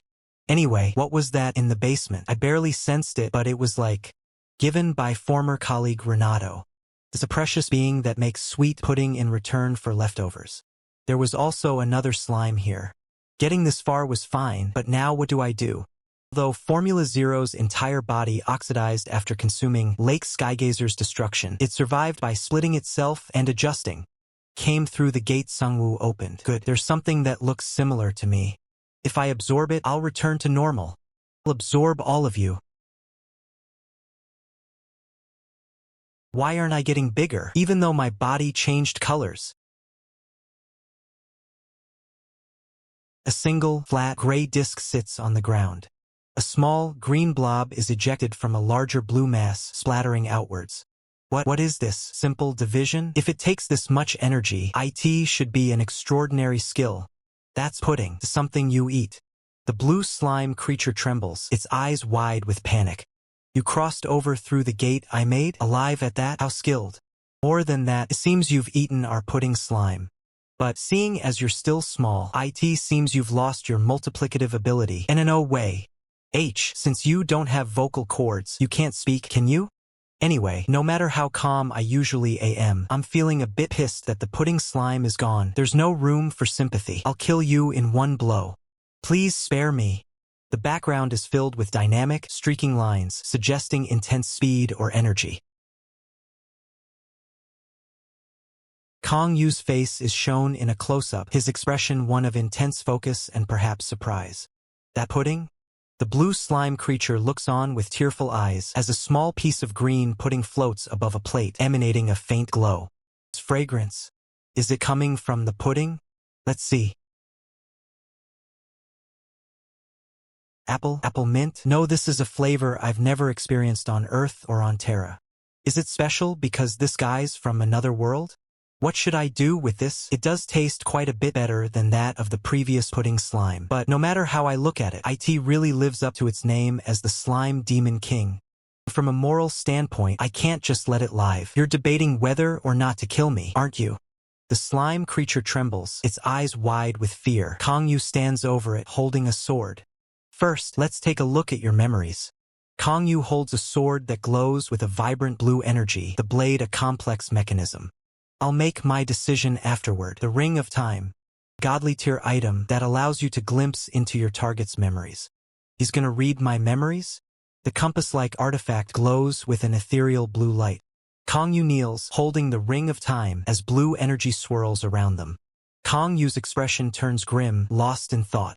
Young Sik recoils in fear, a stark exclamation mark appearing above its head. Kang Yu ponders, his gaze distant. Why is he taking his sweet time, this punk? I'm scared to death. Few days later, the sky is clear, dotted with fluffy white clouds. There are quite a few smelly foods throughout the world, aren't there? Like China's stinky tofu, Japan's kasaya, and Korea's fermented skate. Similar to that, the food here stinks, but there's something about it that draws you in once you eat it. Isn't it reason enough to eat something because it tastes good? It has nothing to do with the taste. It's impossible to stand the texture nor the smell. A close-up shows a dark boot stepping down, narrowly missing young Sik. Squish? Huh? The white-haired combatant and brown-haired green-eyed observer look shocked as young Sik is squashed between their feet. Boss, what is this? My new employee come air freshener. Smells nice, right? Hearing you say that, it's definitely a floral fragrance that makes it seem like we're on vacation in a warm country down south. Wait, that's not it. That's a monster, isn't it? You could also call it that. Whatever you call it, that's a slime. If it multiplies, it'll be a grave problem. I can't overlook this as a first order. Kang Yu looks exasperated as the white-haired combatant confronts him. Alright, this freaking returnee. He won't simply stand by if I shoot the slime he's raising. A gun is raised, its barrel pointed forward. Oh, I must say what must be said. Behind me is the god of the sword and victory. Decided not to add in bizarre foods because it doesn't sound cool. Boss, as a first order, this is unacceptable. To release a monster inside a restaurant. It's completely different from having a shape-shifting cat. I guess you're right. Is there some sort of solution? Do you really think there's a solution? Seriously? I waited because I thought you guys would know. It's not that there isn't a solution. But before that, let me ask you a question. Just what exactly is this slime? If it was a normal slime, its body would be acidic, but this one's harmless. On top of that, it even smells and feels good. Kang Yu reveals he removed everything harmful from the slime overnight. The other man acknowledges this, stating that if that's the case, there's a solution. The man asks if he's talking about taming. He explains it's the ability to tame and handle monsters, adding that it shouldn't be seen as strange since they're already raising a shape-shifting cat. Kang Yu, in chibi form, asks for the slime's name. The other man, also in chibi form, replies, Young-sik. The slime, Young-sik, reacts with shock, exclaiming, "That's my name!" as hands loom over it. Kang Yu explains that as a slime, its classification is for combat. He mentions that they might even receive a fostering subsidy if registered as a combat monster, but warns that they could be recruited if gate forms are involved. In chibi form, Kang Yu expresses his reluctance to be called on.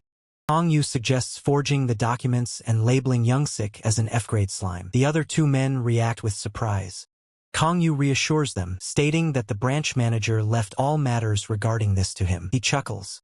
He muses that the branch manager likely figured everything out about Young-sik at a glance, but it seems he doesn't want to know more. Young-sik, the slime, looks distressed, seemingly reacting to the name Young-sik. Kang Yu declares he'll report the slime's grade as F, assuring that there won't be any problems running the business. The chibi version of the other man expresses his gratitude. Kang Yu dismisses the thanks. The other man, holding a gun, looks bewildered. The bewildered man, now sweating profusely, thinks, "Branch manager, I think they're plotting something here. What do I do?" Meanwhile, someone offers pudding, and another accepts.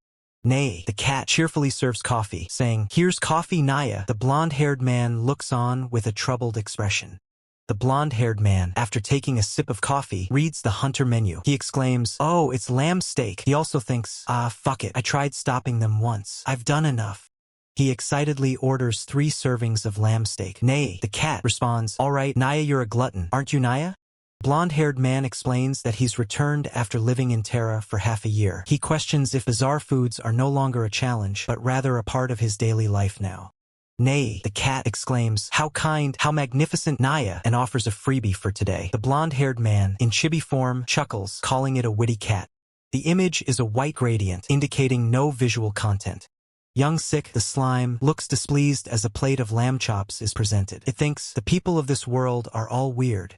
The blonde-haired man eagerly exclaims, "It's here," as the lamb chops are placed before him. He takes a massive bite out of a lamb chop. He savors the taste, declaring, "Yeah, this is it." The taste gets stronger with each bite. He adds that compared to Terra's cuisine, this tastes delicious. He continues to eat ravenously. Young-sik looks on in dismay, thinking, "I almost died after taking just one bite though," and wonders how he's able to eat it so well. A voice calls out, "Hello, boss." A group enters with one person saying, "Boss, we're here." Kang Yu, in chibi form, welcomes them. Nay, the cat also greets them with a, "Come on in, Naya." Inside the restaurant, the new arrivals are seated. One of them says, "Boss, we'd like to order," while another adds, "Here too." Young-sik, the slime, is presented with 2 dishes. It seems distressed, huffing, and thinking, "People just keep flooding in. You punks don't eat out. Eat homemade food." Young-sik cries, thinking, "Just wait until I recover my body." The narration states, however, so long as Sungwoo sealed its skill.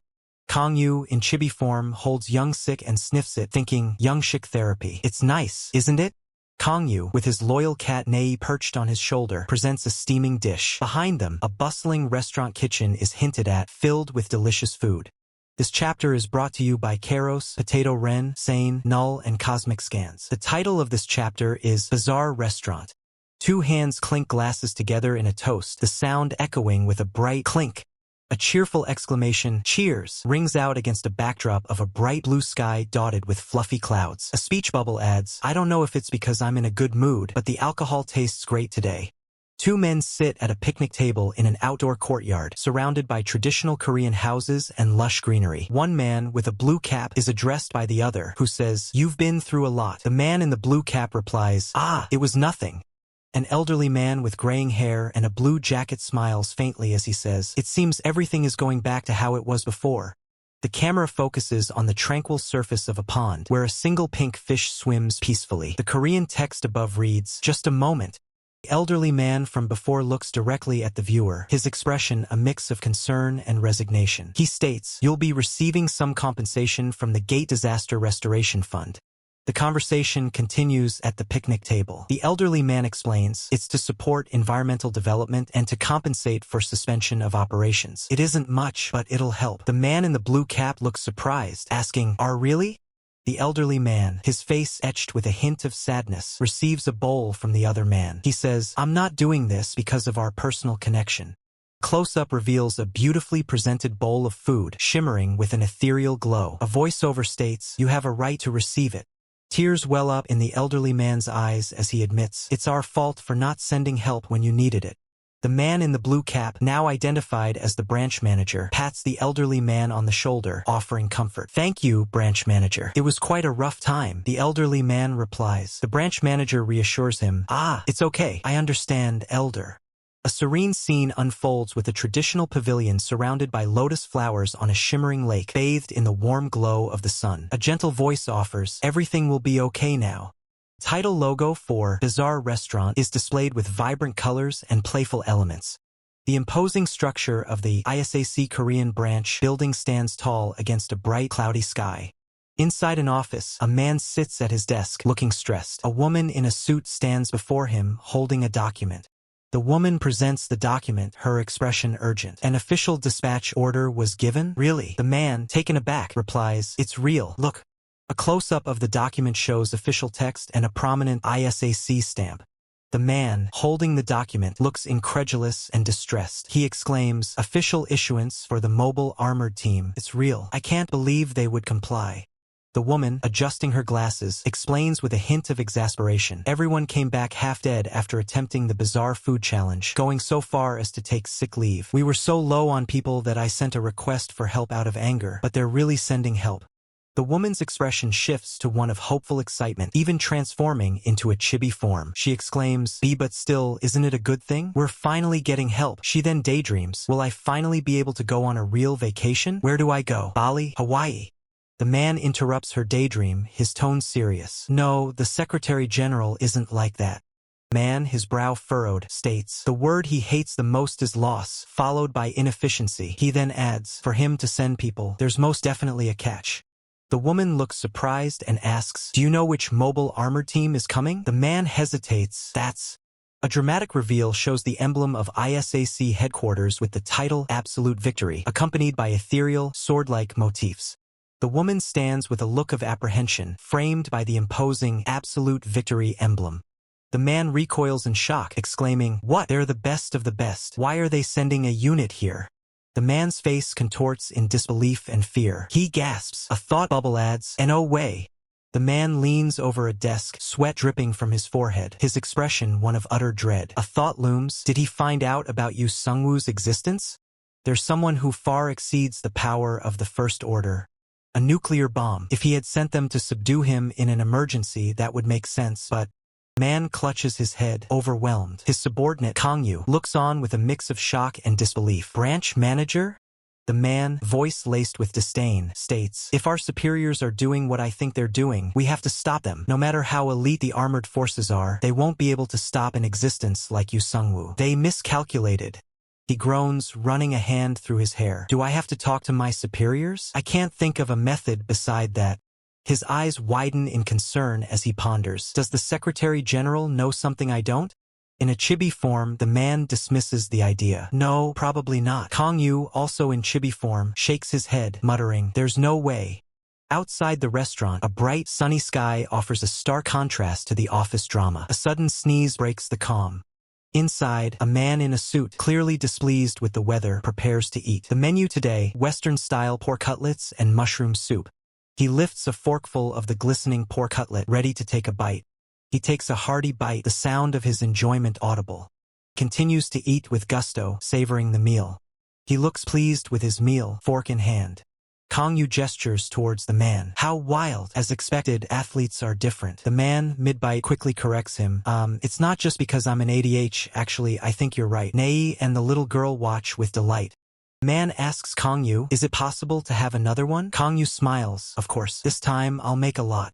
"Yes, please do," the man replies eagerly, looking forward to more. Suddenly, the man is startled by something. Surprise emanates from the man.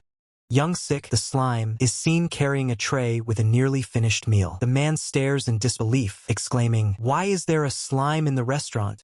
He questions, "Is it helping out? What a funny guy." There's also a refreshing scent coming off its body. He continues his thought, but no matter how weird, a slime is a slime. Meanwhile, Nei and the little girl are playfully interacting. The man's expression hardens with fierce determination. "I can't let anything leave, even a tiny scratch on Yunha." Young Sik, seeing the man's intense glare, seems confused. What's up with that human? Young Sik's inner thoughts reveal its motivation. "I'm working hard because he promised to protect me if I did." A chibi Kong Yu is seen enthusiastically teaching, with Young Sik looking on attentively. Young Sik expresses its learning. "I learned human knowledge and how to take care of the store." The man's face contorts in anger, his expression turning dark. "So what's with that guy?" Young Sik looks genuinely confused and upset, asking, "What did I do wrong?"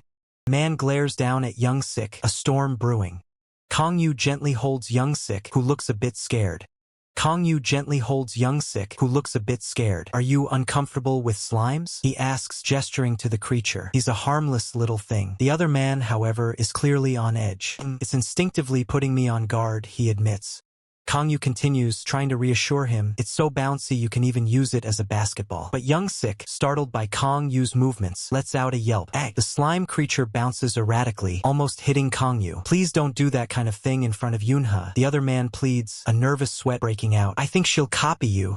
Kong Yu laughs, holding the slime close. "Haha, it's safe." But the slime, looking distressed with bandages on its head and tears in its eyes, seems to disagree. "Poor slime," a caption reads. "The slime thinks, I'm the one who isn't safe." The man from before sighs, a look of deep concern on his face.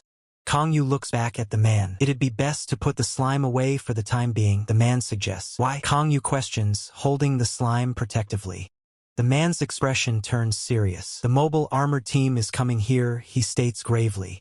Kong Yu looks confused, a question mark appearing above his head. "Mobile armored team? What is that?" he asks. The man clarifies, "It's probably not the Capital Mechanized Infantry Division." A footnote explains, "One of the 6 mechanized infantry divisions in the Republic of Korea Army, tasked with covering approaches to Seoul from North Korea and counterattack of operations." Wikipedia.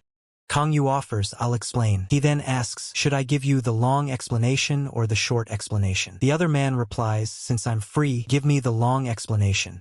Scene shifts to darkness with a voice stating, "Alright, then I'll start from their establishment." A dramatic scene unfolds as Kong Yu, wielding a sword, fights amidst a horde of grotesque monsters. The text overlay reads, "Awakeners, hunters, humans with these abilities." The text declares, "Huntsmen who kill monsters from gates and fissures." Below, a young person is seen cowering as monstrous figures loom over them. A caption states, "They're the shields who protect the human race."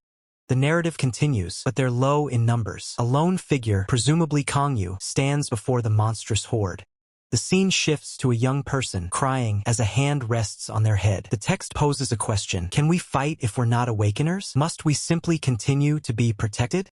The young person's face is shown in a close-up, tears streaming down their cheeks, a fierce determination in their eyes. The text reads, "We want to fight too." The narration explains the need for better equipment. They needed weapons that could pierce a monster's heart and armor that could protect their bodies. A blue, blocky robot is shown. The text continues, "CyberDyne, the global leaders in scientific development, responded to this request, and, as a result, a single-use weapon of war was created." A towering building with the CyberDyne logo is shown, followed by an image of a large, imposing mech. The text asks, "War gear, a single-use robot?" Kong Yu, holding Young Sik, asks the man, "Something a human rides and fights with?" The man explains, "Yes. At first, it was designed as an unmanned aerial vehicle, but it was changed to a manned vehicle due to problems with blocked communications in areas with high levels of electromagnetic waves." A close-up on Kong Yu's excited face as he looks at a more stylized, humanoid robot. "Wow, so cool," he exclaims. A chibi version of Kong Yu appears, questioning the relevance of the approaching team. "But what do those people coming here have to do with the slime?" The man explains, "Well, the war gear is equipped with limitations." Suddenly, a blob of slime splatters on a metallic surface. Kong Yu exclaims, realizing the danger. If slime gets into the machine, they'll be defenseless.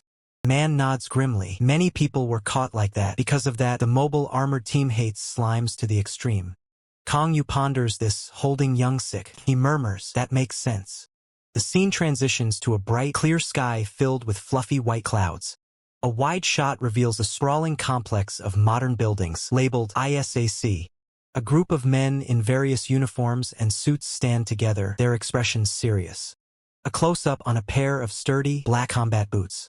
Soldier in camouflage salutes an official. 6th Mobile Armored Team. I am Team Leader Wu Haina, the soldier announces. The official responds, Nice to meet you. I'm Lee Jun-hun, the branch manager. Rows upon rows of massive, imposing mechs are lined up, ready for deployment.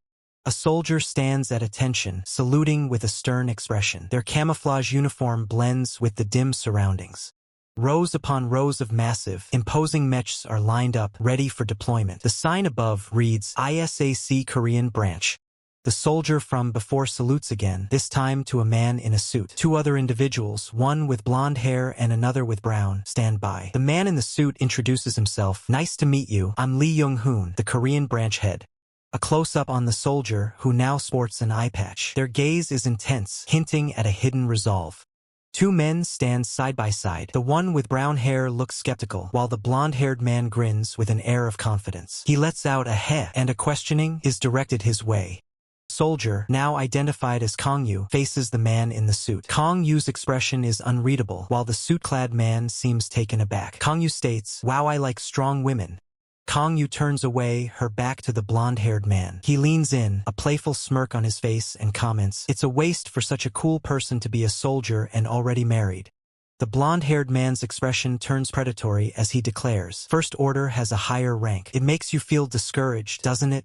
A close-up on Kong Yu's face, a subtle, almost imperceptible smile playing on her lips. She seems to be toying with the situation.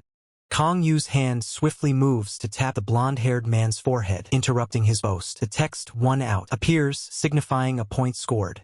Kong Yu extends a hand, her gaze unwavering. She warns, It won't be fun for you if you reach the 3rd out, superstar kiddo.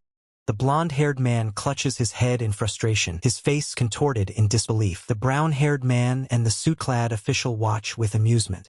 A vibrant title card appears, featuring playful fonts and food-related imagery. This seems to mark a transition or a new segment. The scene shifts to an interior hallway. A voice from an unseen speaker says, I'm glad you're here. I've prepared an accommodation for you, so make yourself at home. Kong Yu, the brown-haired man, and the blonde-haired man walk down a hallway. The man in the suit follows. Kong Yu is told, No, it's free time. If you want, why don't you take a look around the city? Kong Yu turns away from the man in the suit, stating, It's all right, I have somewhere I want to go. The man looks surprised, asking, Somewhere you want to go? Kong Yu turns to the group, her expression mischievous. She reveals, I heard there's a restaurant nearby where they make dishes out of monster byproducts. The others react with shock and disbelief. The man in the suit flinches, his hand recoiling as he exclaims, I never mentioned it. His expression is one of flustered denial. The blonde-haired man crosses his arms defensively, his eyes narrowed. He declares, Neither did I. The brown-haired man shrugs, his hands held out in a gesture of innocence. I haven't either, he states, looking genuinely confused. Kong Yu smiles confidently, her gaze fixed on the brown-haired man. She explains, I've always wanted to try a dish made from monsters at least once in my life. The brown-haired man looks horrified. Brown-haired man, eyes wide with alarm, confirms, if that's correct. It's really terrible. I don't really recommend it, but... A chibi version of Kong Yu appears, stating, I like bizarre foods. I've even tried kasaya and surströmming too. The brown-haired man laughs nervously, sweat beading on his forehead. That's pretty impressive, he admits. However, simply put, smelly cuisine and monster cuisine are quite different. Kong Yu grabs the brown-haired man's shoulder, her eyes gleaming with excitement. And if they have slime too, I really want to try that as well. The brown-haired man recoils in terror. The brown-haired man is in a panic, his hands clenching. This is serious. I must stop her from going no matter what. Kong Yu, now with a wide-eyed expression, seems to have overheard something. The man in the suit, standing calmly, remarks, I think he's handled slime before. Kong Yu turns to him, surprised. Is that so? That's great. Then, I'll be on my way now. The scene opens from a low angle, emphasizing the imposing presence of large boots. Several figures stand before them, including Kong Yu, looking apprehensive. One of the men in suits addresses Kong Yu, his expression a mix of concern and confusion. He asks, Branch head, there's a slime at Warrior's restaurant. I know he's raising a slime for consumption, right? Didn't he report it because it was good? A dramatic close-up reveals a stern, almost menacing face, etched with lines of authority and perhaps suspicion. A thought bubble simply reads, tension escalates as the two men in suits begin to argue heatedly. One exclaims, "Wait, you should have reported that," while the other retorts, "You said not to report it, did you not, branch head?" A third figure, the white-haired combatant, yawns dramatically in the middle of their argument. The white-haired combatant, now in a chibi form, shrugs with a playful expression and says, "The communication disconnect sure is sad. That's why I said you had to talk more, didn't I?" The argument intensifies, with Kangyu and the male office worker shouting at each other, their faces contorted in anger. The white-haired combatant is caught between them, looking overwhelmed. Kangyu stands outside his restaurant, the open sign clearly visible. He's dressed in camouflage attire, his back to the viewer, as he surveys the surroundings. Inside the restaurant, two men are seen. One, wearing a suit and tie, looks towards the viewer with a surprised expression. The other, in a white shirt, appears to be speaking to him. A close-up on the eyes of a character wearing an eye patch and sporting a ponytail. They seem to be observing something with a determined gaze. The text reads, as expected, "She's here." A cute cat, Nay, dressed in a small apron, excitedly greets someone with a cheerful hello. Naya, it holds a tablet, ready to serve. The person it's greeting, presumably Kangyu in his combat gear, responds with, "Oh my, what a cute cat. Hi." The man in the white shirt, now identified as Kangyu, looks concerned as he asks, "You're doing great, Nabi. What about Youngsik?" Small, blue slime-like creature, Youngsik, is shown in distress, crying out, "Yug, it's hard. It's so hard." The text box explains, a slime can change its appearance if it gathers its strength and concentrates. The young sick creature, blushing intensely, then states, "I changed my appearance like he told me to, but..." A close-up of young sick's face shows it straining, sweat beading on its brow as it pushes its limits. A max indicator flashes on the side. Young sick's voice trembles as it cries out, I can't hold on much longer." The character with the eye patch, now holding a tablet, looks confused, a single question mark appearing in a bubble below them. Nay, the cat, startled, jumps back with wide eyes. The character with the eye patch, sitting at a table, looks up from some papers. Nay, in its cat form, explains the menu to the customer. "Dear customer, the slime cuisine you're looking for is only offered for dessert, like ice cream or pudding, and there's a caveat, Naya." The customer asks, "A caveat? Does it not taste good?" Nay reassures the customer, "It's delicious, Naya. Instead, it's incredibly high in calories. You'll become a pig, Naya." Meanwhile, young sick, in its slime form, mutters to itself, "Phew, I nearly got caught." Young sick, now looking annoyed, thinks, "The more I think about it, the stranger it gets. Why do I have to hide right in front of that customer? Can't I just stay in the basement? Why do I have to hide while working?" Young sick, in its chibi form, declares, "In any case, I can only maintain this form for 20 seconds. Let's do it quickly and hide again." Young sick, carrying a tray with dessert, rushes through the restaurant, its little legs moving as fast as they can. The character with the eye patch is seated, observing the scene. Below them, young sick peeks out, looking distressed. Young sick, now in a more human-like form, sits at the table, looking exhausted as it eats with a fork. The character with the eye patch watches, and young sick internally laments, "It's tough." A close-up on the face of the character with the eye patch, who pauses, a look of realization dawning on their face. A hand, presumably young sick's, carefully holds a dessert cup. The character with the eye patch, now wearing sunglasses, looks at young sick, who is holding a bowl. The eye patch-wearing character simply says, "Hey." The character with the eye patch's eyes widen in shock as they realize the truth. Their internal thought revealed, "You're a slime, aren't you?" Below, young sick looks terrified. Chaos erupts in the restaurant. Nay, the cat, is on high alert, while the business president looks on in disbelief. The character with the eye patch sits calmly, observing the situation. A dramatic close-up on the character with the eye patch as they grip a fork, their expression one of intense realization. The word slime echoes their discovery. Red cloth flies through the air as Nay, the cat, recoils in surprise, eyes wide. Nearby, young sick, the slime, also shows a startled expression. A figure with an eye patch and dark combat gear stands with a knife, an intense purple aura surrounding them. Below, a creature appears to be melting. A dramatic close-up on an eye, sharp and intense, with a hint of blue. The surrounding darkness is punctuated by sharp, aggressive kanji. A desolate battlefield littered with rubble and burning wreckage. A robotic mech is surrounded by flames, emitting a pained sound. A close-up of a young man's face, sweat beading on his brow, one eye squeezed shut with a red streak across his cheek. He mutters, "Tsh, damn it." Amidst the destruction of mechs, one intact unit asks, "Is everyone alright?" Another responds, "Yes, somehow," while a third confirms, "Yes, team leader." A fierce expression on a young man's face, a red mark across his cheek as electricity crackles around him. He declares, "This is Bishop." Pilot inside a cockpit screams in terror as green, slime-like tendrils breach the enclosure. Warning signs flash red, and the pilot cries out, "The slime is entering through the cockpit. It's trying to melt me. Save me." The young man with the red streak on his cheek shouts, "Got it, Bishop, just wait a bit." Below him, another voice commands, "Raise output to the maximum. We need to find it and rip the gloves off of him." A battered blue mech struggles to move through the debris of a destroyed city, smoke billowing around it. The young man's face contorts in pain and anguish, tears streaming down his cheeks. A stark message appears. The war gear pilot, a civilian. There are no means to resist the slime that has infiltrated the body of the machine. For most, there is no other option but to die. The figure with the eye patch glares, their expression hardening as they exclaim, "Slime!"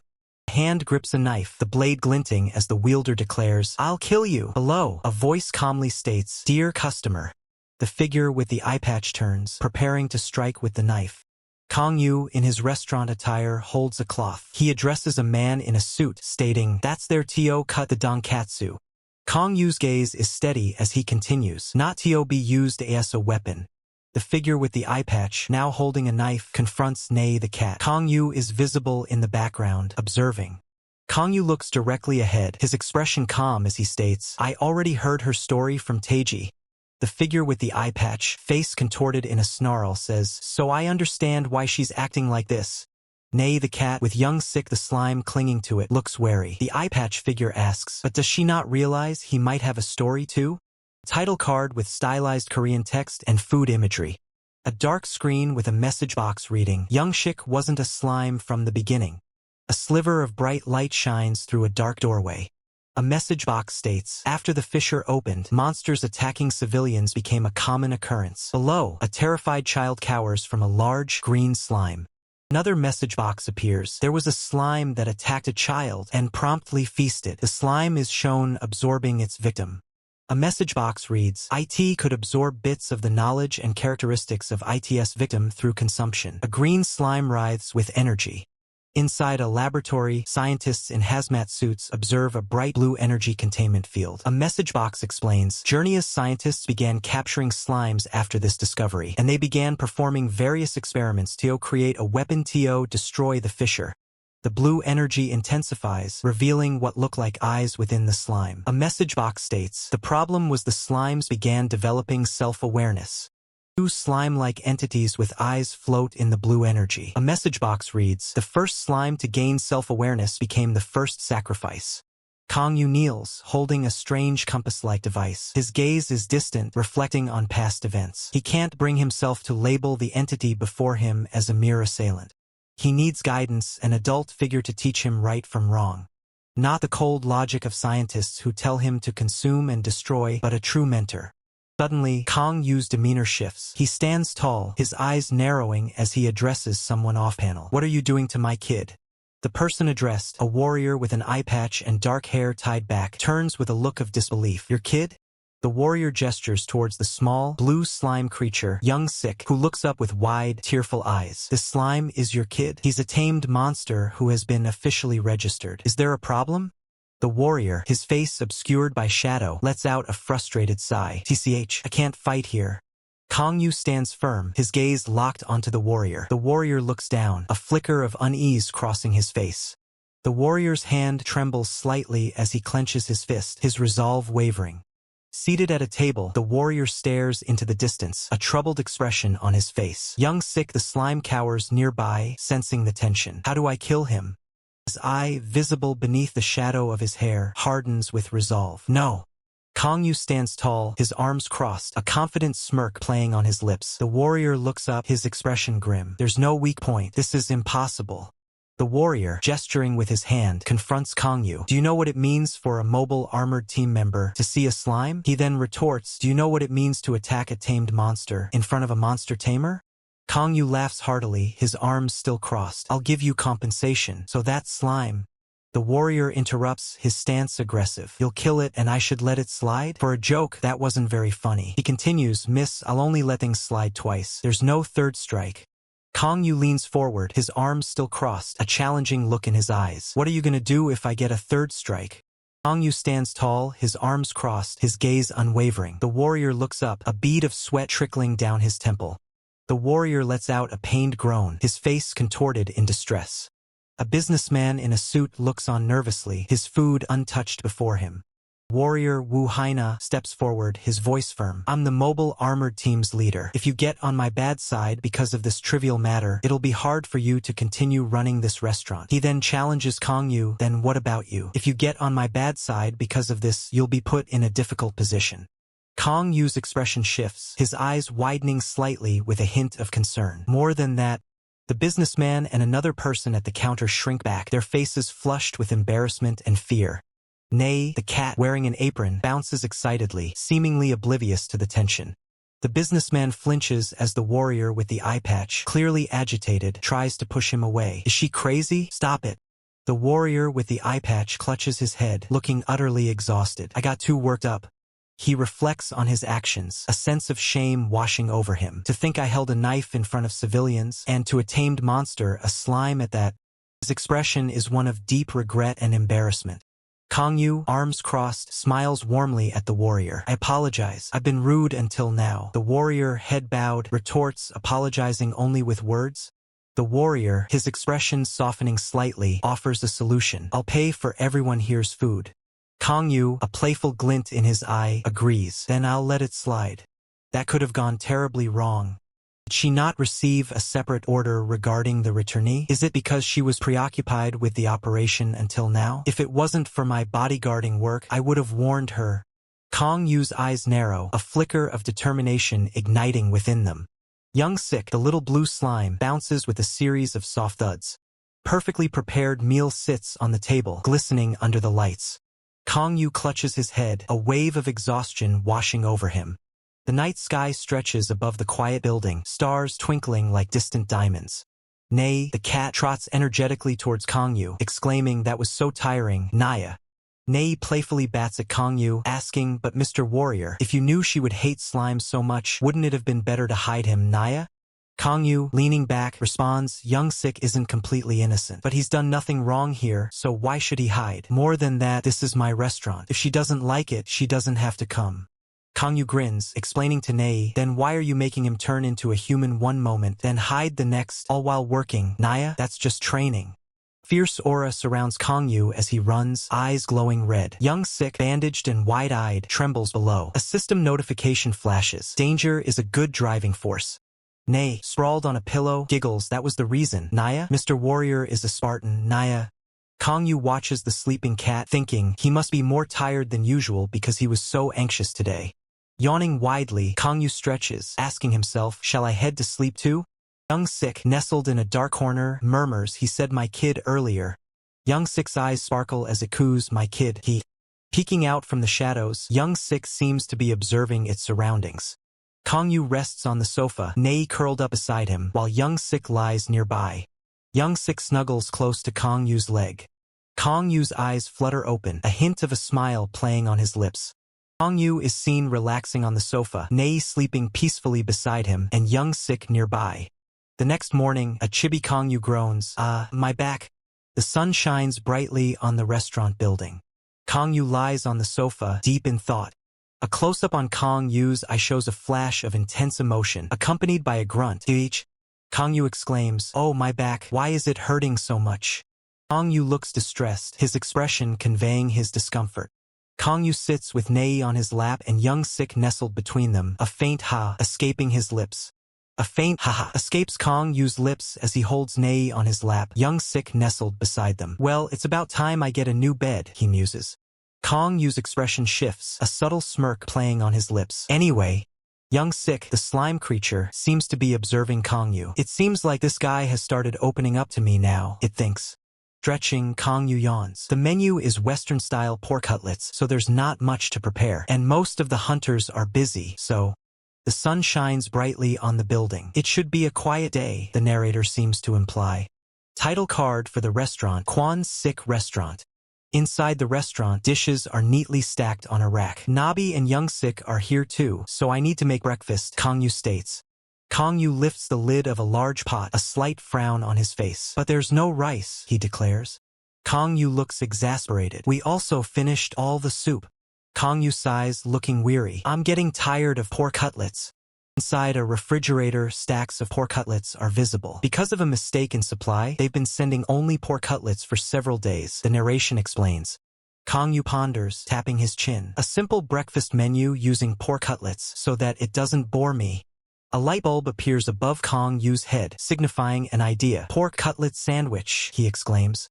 A dish that every earthling knows. There are many types with various tastes and with different preparation methods.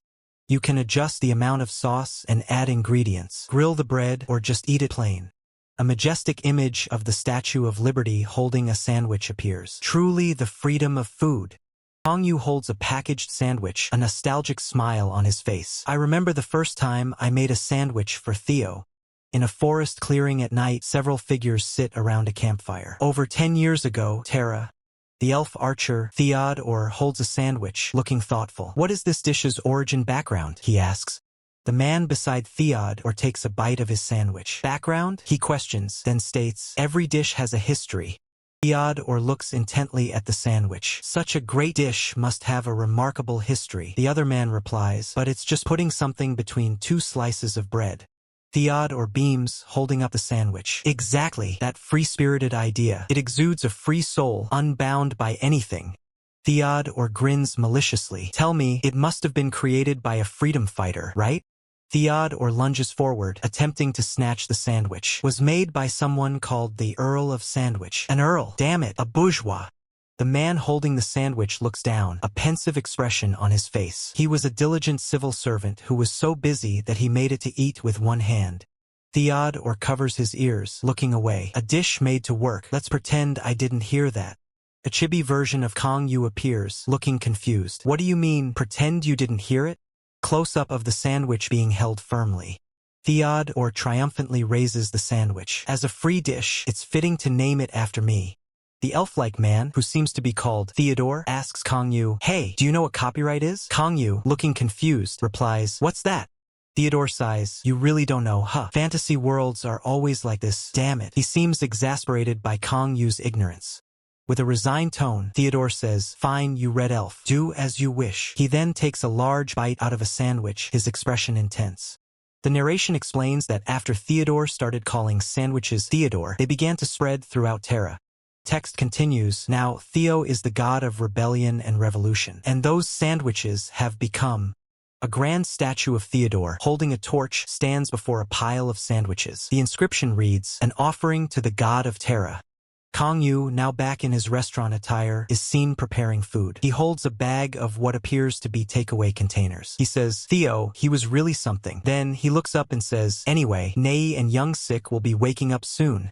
Delicious-looking hot sandwich is presented, accompanied by a cup of coffee. The text asks, shall we try making a hot sandwich? A cold sandwich is shown next to a glass of milk. The description clarifies, cold sandwich made with fresh ingredients that don't require cooking. Kang Yu is shown frying pork cutlets in a pan, the sound effect indicating sizzling. Instructions continue, then place cabbage on the bread. Slices of bread are shown topped with shredded cabbage. And put the sauced pork cutlet on top. Done. A pork cutlet is placed onto the cabbage-topped bread, drizzled with sauce. Kang Yu is in his kitchen, searching for something on a shelf. He mutters, I definitely left it around here. Kang Yu's eyes widen in surprise, indicated by the exclamation mark above his head. He has found it. A large jar, wrapped in bandages and decorated with paw prints, is revealed. The label reads, O'Brien. Kang Yu slumps over the table, looking dejected, while Nei the cat watches him. The narration states, other worlds generally dislike Terra's food. A close-up of Nei's face shows an intense, almost menacing expression. The text declares, this is the forbidden gourmet made for those heroes. Narration explains, despite being Terra's food, makes it amazingly delicious. Chocolate sauce is being drizzled onto the O'Brien.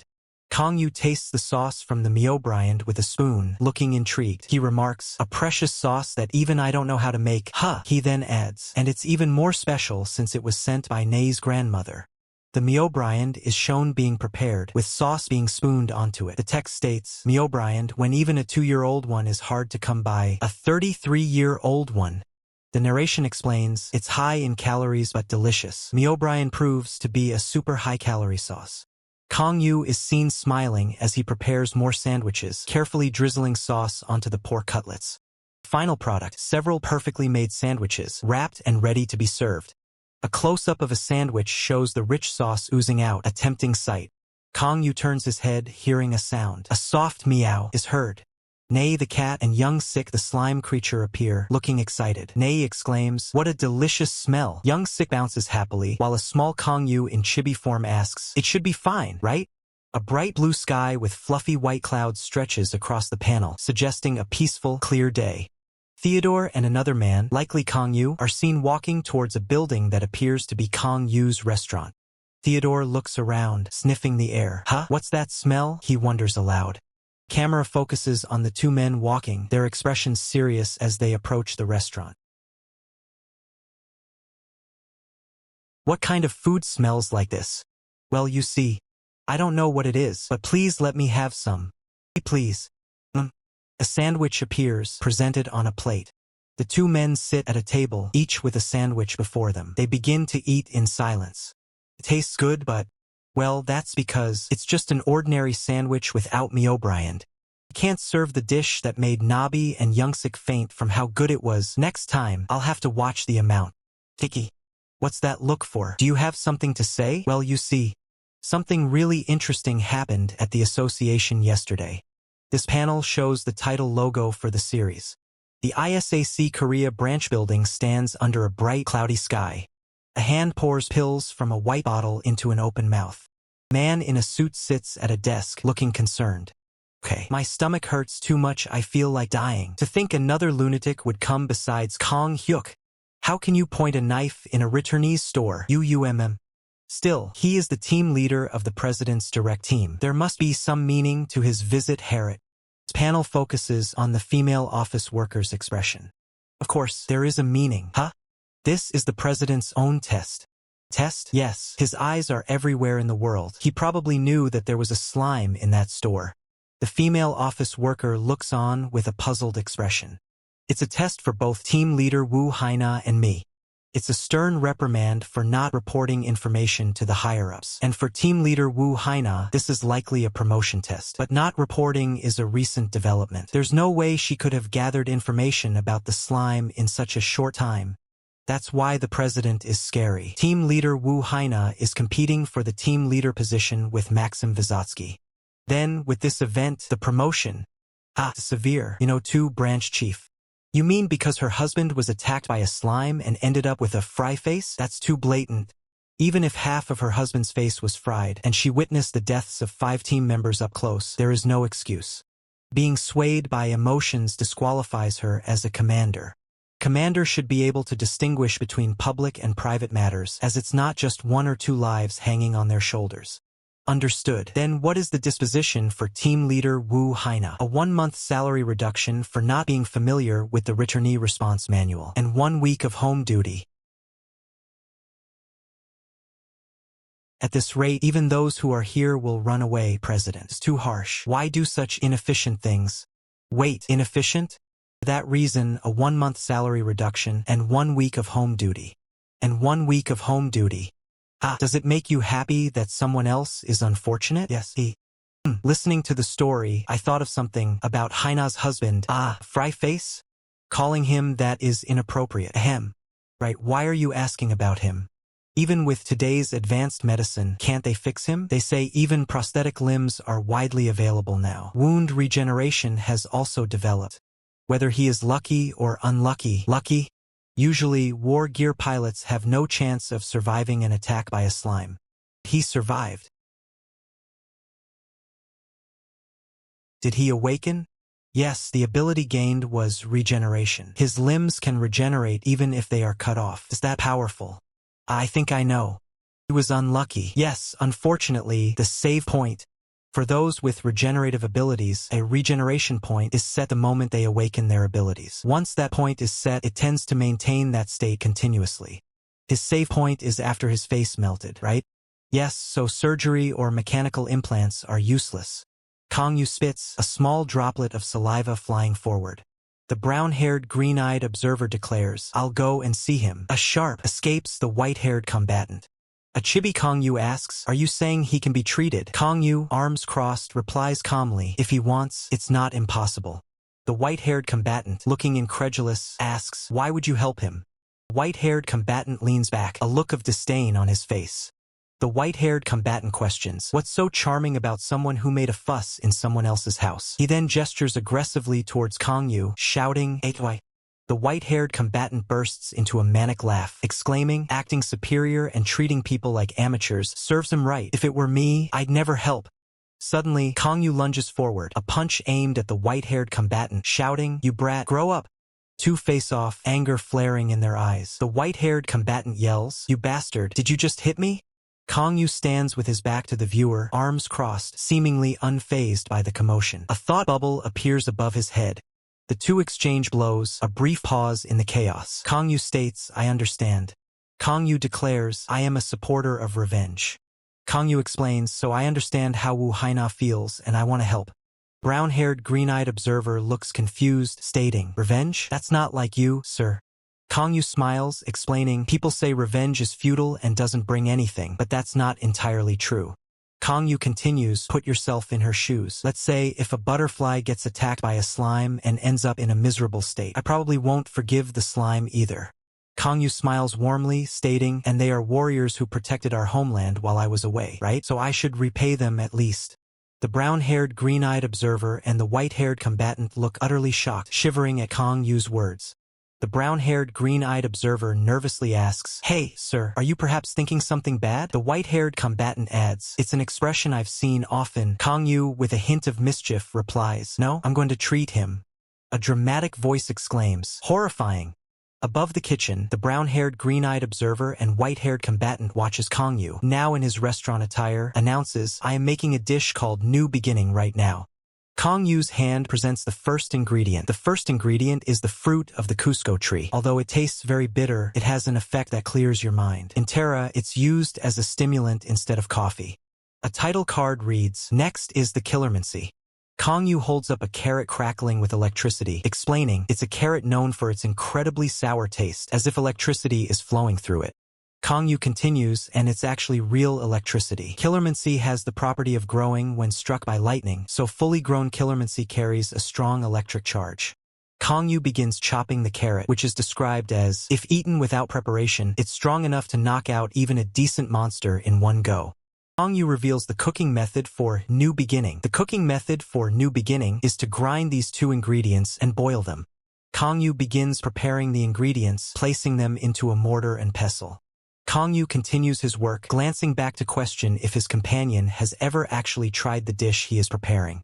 Clearly offended, the man retorts that he has lived in Terra for half a year and has obviously tried it before. He adds a nervous caveat, noting that while the food might cure certain ailments, there is a catch.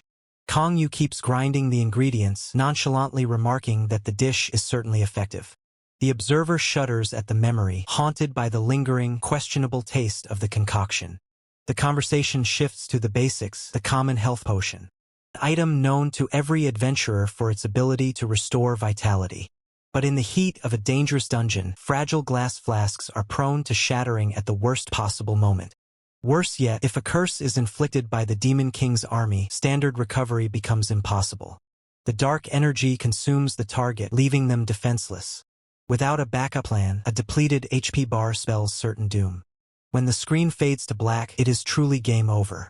The observer grumbles that mages specializing in healing magic are far too arrogant. He taps the table impatiently, clearly frustrated by the lack of reliable recovery options.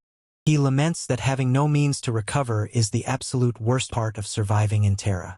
Kong Yu notes that since he is still standing, he must have found some sort of solution. The observer confirms he did, though he sounds far from happy about it. Kong Yu smiles, stating that the dish he is cooking is the answer. He explains it is a natural remedy from the pilgrims of Terra, made with simple farm ingredients. Its convenience and efficacy have saved countless lives across the land. The observer screams that the food tastes absolutely disgusting, just like everything else in Terra. Kong Yu calmly adds that the side effects are even more extreme. He reveals that the dish literally sends the consumer flying, regardless of whether it is a buff or a debuff. The sheer force of the reaction is enough to cause chaos. The The observer recalls eating it blindly and feeling like he was actually going to die. Kangyu retorts that the dish blows away harmful effects while granting beneficial ones, as one would expect from fantasy. The observer stares back, completely unimpressed by the logic. Kangyu explains that since regeneration is a passive skill, the dish only pauses it temporarily, allowing for surgery or healing magic to take effect.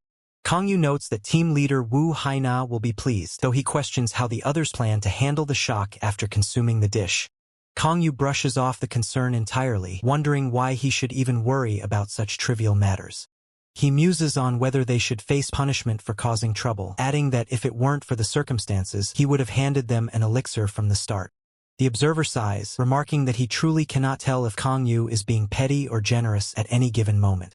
Kangyu counters with a grin, suggesting that maybe he should just call his actions thorough instead.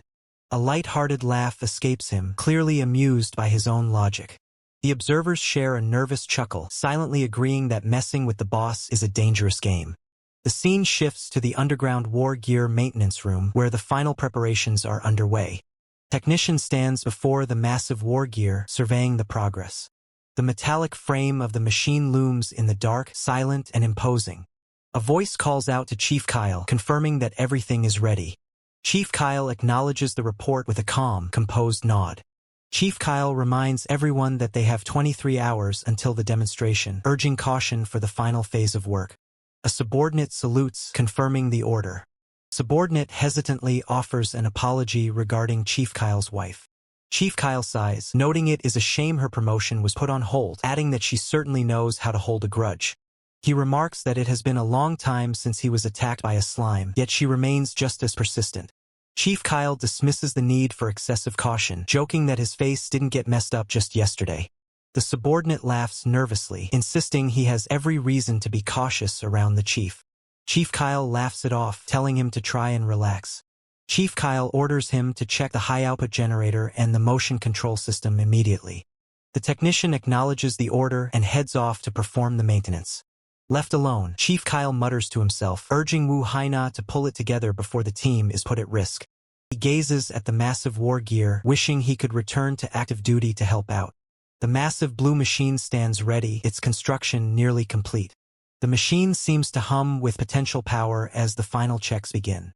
Chief Kyle adjusts his headset, forcing himself to stop overthinking and focus on the task at hand. He calls out to the crew, emphasizing that the first step of the process is absolutely crucial. He urges them to aim for a perfect success while remaining vigilant against safety accidents.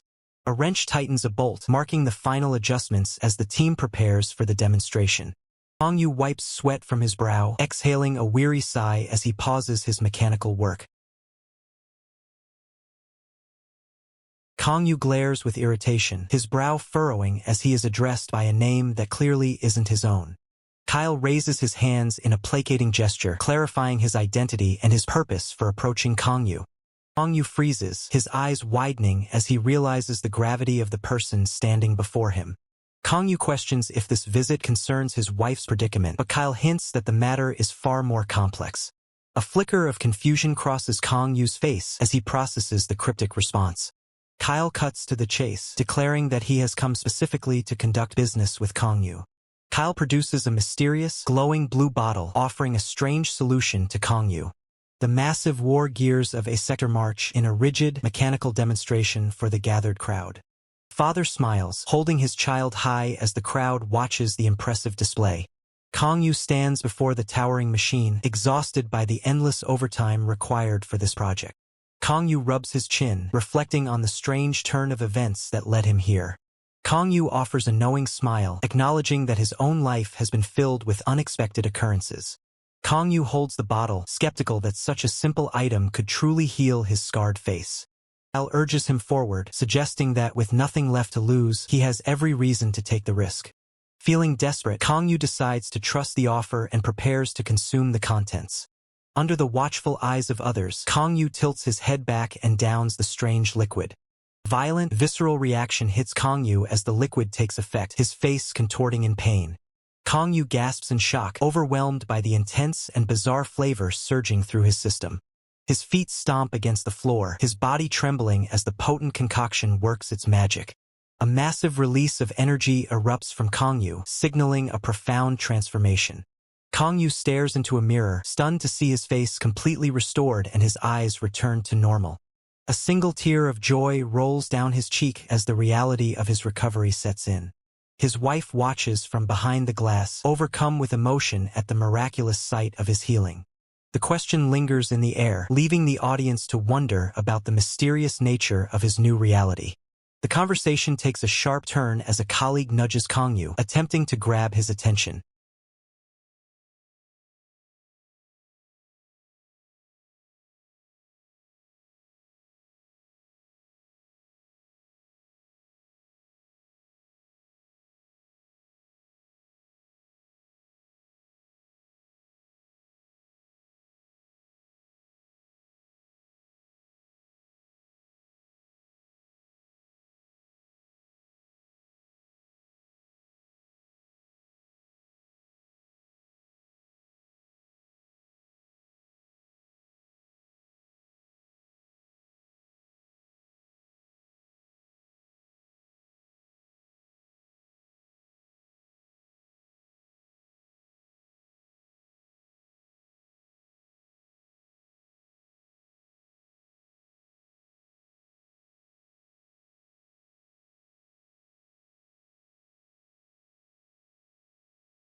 Kangyu stands with his arms crossed, casually suggesting to the stressed office worker that they should just close the restaurant for the day. The office worker trembles in pure frustration, questioning if Kangyu is actually running a business or just playing around with opening and closing times at his own whim. The pressure is mounting as the office worker recalls the management's mandate to support local hunters, forcing her to churn out promotional app content for the restaurant while drowning in overtime. Exhausted and overwhelmed, the office worker sits slumped at her workstation, barely able to keep her eyes open as the workload continues to pile up.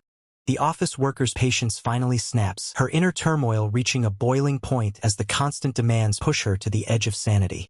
Kangyu remains unfazed, musing that since they have an oven, he might as well whip up some pizza, adding plenty of toppings just to change things up. The mention of pizza sends the office worker into a state of absolute shock and panic, her mind struggling to process the sudden shift in plans. Kangyu extends an invitation to Jihyun, asking if she would like to join them if she has the time to spare. Without a second thought, the office worker lunges toward the door, desperate to flip the sign to closed and escape the chaos, while Kangyu can only watch in confusion. As she flips the sign, the office worker justifies her actions internally, knowing full well that her insatiable appetite is the one thing she cannot resist. Deep within the Cyberdyne headquarters, the atmosphere shifts to the sterile, high-security environment of the basement nuclear bunker. A man stands surrounded by others, chugging a bottle of liquid as if his life depends on it, his expression grim and determined. Sweat beads on his forehead as the effects of the drink take hold, his features contorted by the intensity of the experience. An observer watches from a terminal, remarking on the sheer guts of the man, noting that he was always this reckless when they played games together. The observer watches in disbelief, questioning why he would consume that substance so recklessly without any guarantee of a cure, fearing it might be poison. A notification flashes on the screen, confirming that the surgery was a complete success.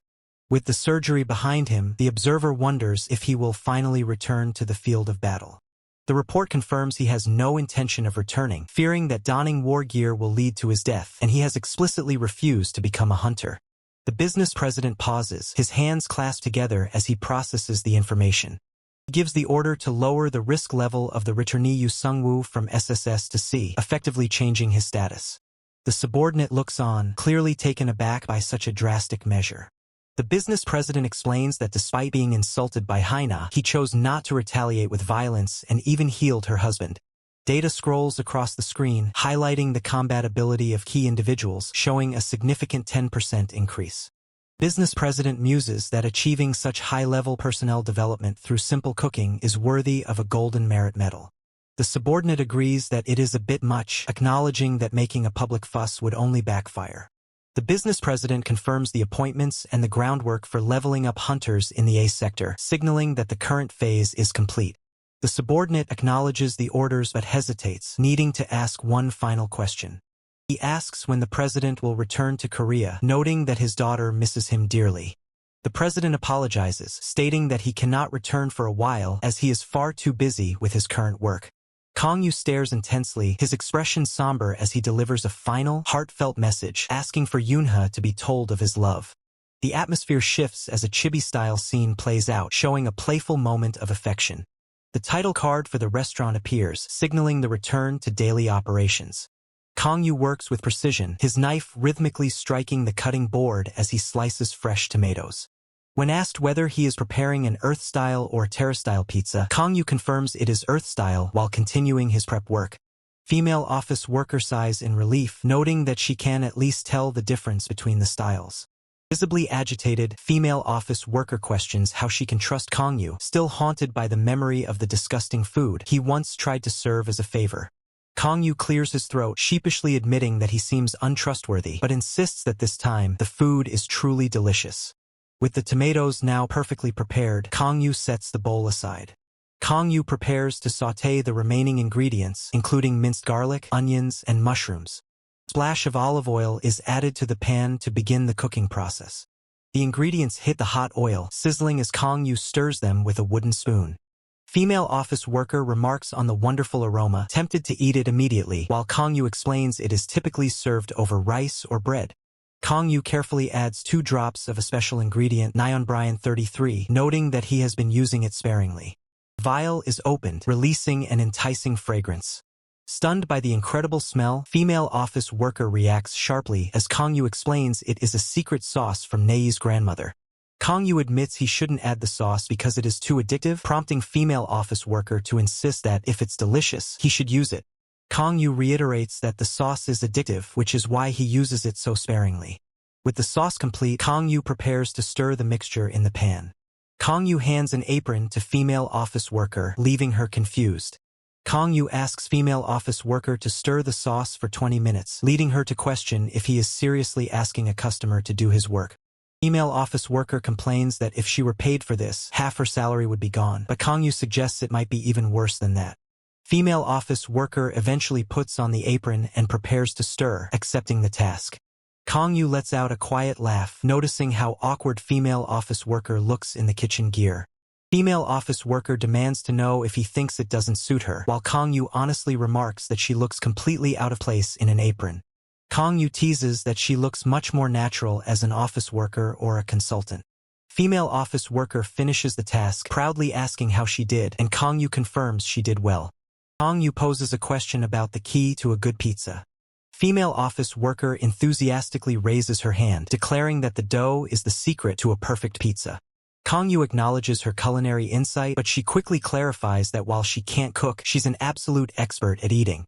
Kang-yu focuses on the dough, internally noting that her enthusiasm sounds just like cry as he carefully proportions the water.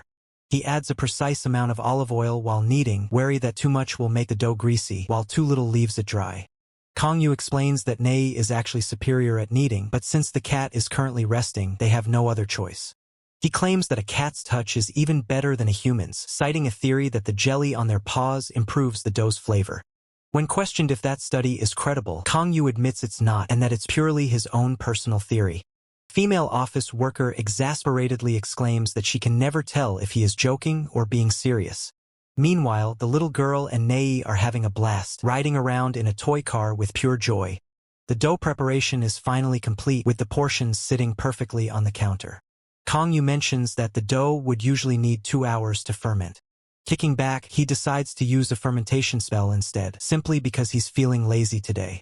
After the spell, he instructs her to spray a little water and let it rest for an hour, noting there is nothing he can't do. The female office worker sighs that making pizza is too difficult and jokes that she'll just order it for the rest of her life. The timer sits at 0, marking the end of the waiting period. Kang-yu asks if they should add the toppings next, to which she eagerly agrees.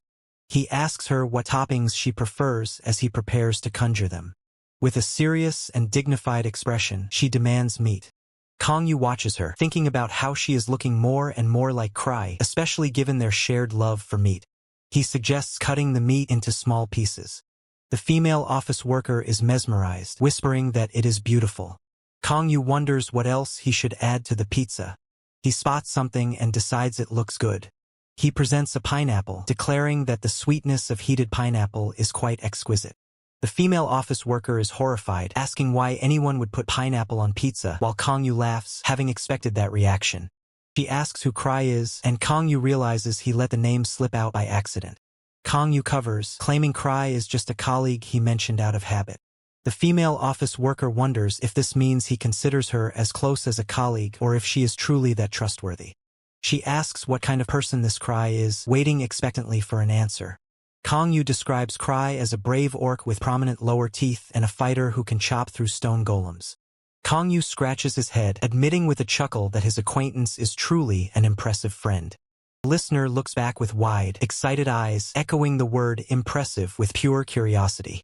Kang Yu reflects internally, confirming that his friend's feats are indeed nothing short of legendary. The memory flares up. A powerful orc warrior stands amidst the carnage, having single-handedly decimated a demon king's legion and a heavenly king, his roar sending shivers down anyone's spine. Shaking off the intensity of the battlefield, Kang Yu suggests they wrap things up with a feast of seafood. A mystical oven glows with intense, swirling purple energy, signaling that the magical cooking process is underway. Standing before the magical oven, they share a moment of anticipation, wondering if the final step is just a matter of waiting. Kang Yu glances over his shoulder with a confident smirk, noting that the time for the feast has finally arrived. Sun begins to set, casting a warm, golden hue over the exterior of their establishment. With the preparations complete, the call goes out to move the dining experience outdoors. A clean table is set under the open sky, complete with plates and silverware, waiting for the feast. The table is fully prepared, gleaming in the soft light as the atmosphere turns festive. Freshly baked pizzas emerge, topped with succulent shrimp and savory ingredients, ready to be devoured. The shrimp pizza looks absolutely mouthwatering, its golden crust and juicy toppings glistening under the light. With a swift motion, hair is pulled back and tied up, signaling a serious shift in focus. Intensity spikes as the dining table becomes a battlefield of appetite, with flames of determination rising. The meat and vegetable pizza is served, its rich toppings promising a hearty meal for everyone involved.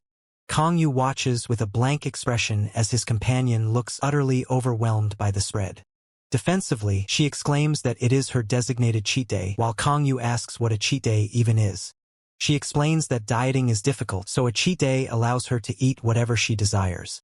Kang Yu teases her, noting the irony of having a cheat day after she devoured 3 pork cutlets the previous night. She admits she has been exercising, yet her weight refuses to budge, leaving her frustrated. Kang Yu bluntly points out that if she continues to eat such massive quantities, the weight is never going to drop. The sharp clap of his hands, Kang Yu signals that it is finally time to eat. He wishes everyone a pleasant meal, ready to enjoy the hard-earned feast together. The group cheers in unison, expressing their gratitude for the delicious food as they prepare to dig in. The feast begins as they sink their teeth into the freshly prepared pizza, savoring every rich, savory bite. Little girl and Nei are absolutely delighted, both exclaiming how incredibly delicious the meal is. Young Sik joins in the indulgence, clearly enjoying every morsel of the food with pure satisfaction.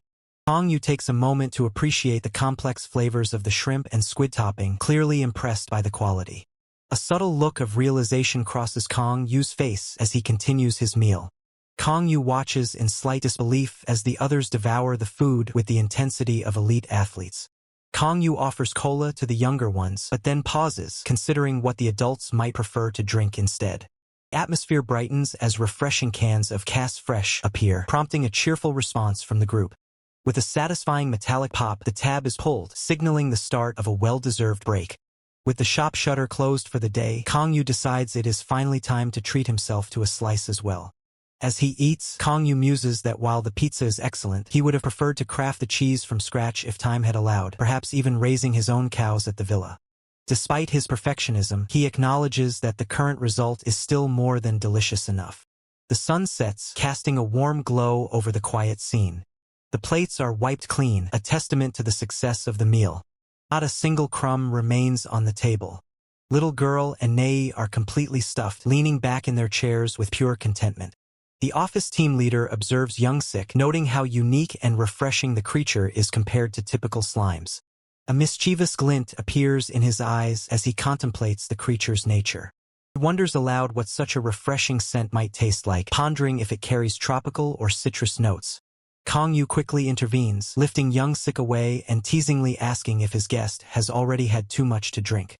Kang-yu warns him not to get any strange ideas about tasting Young-sik, though he insists he only wants to smell it. Suddenly, a phone vibrates on the table, displaying an incoming call from the branch manager.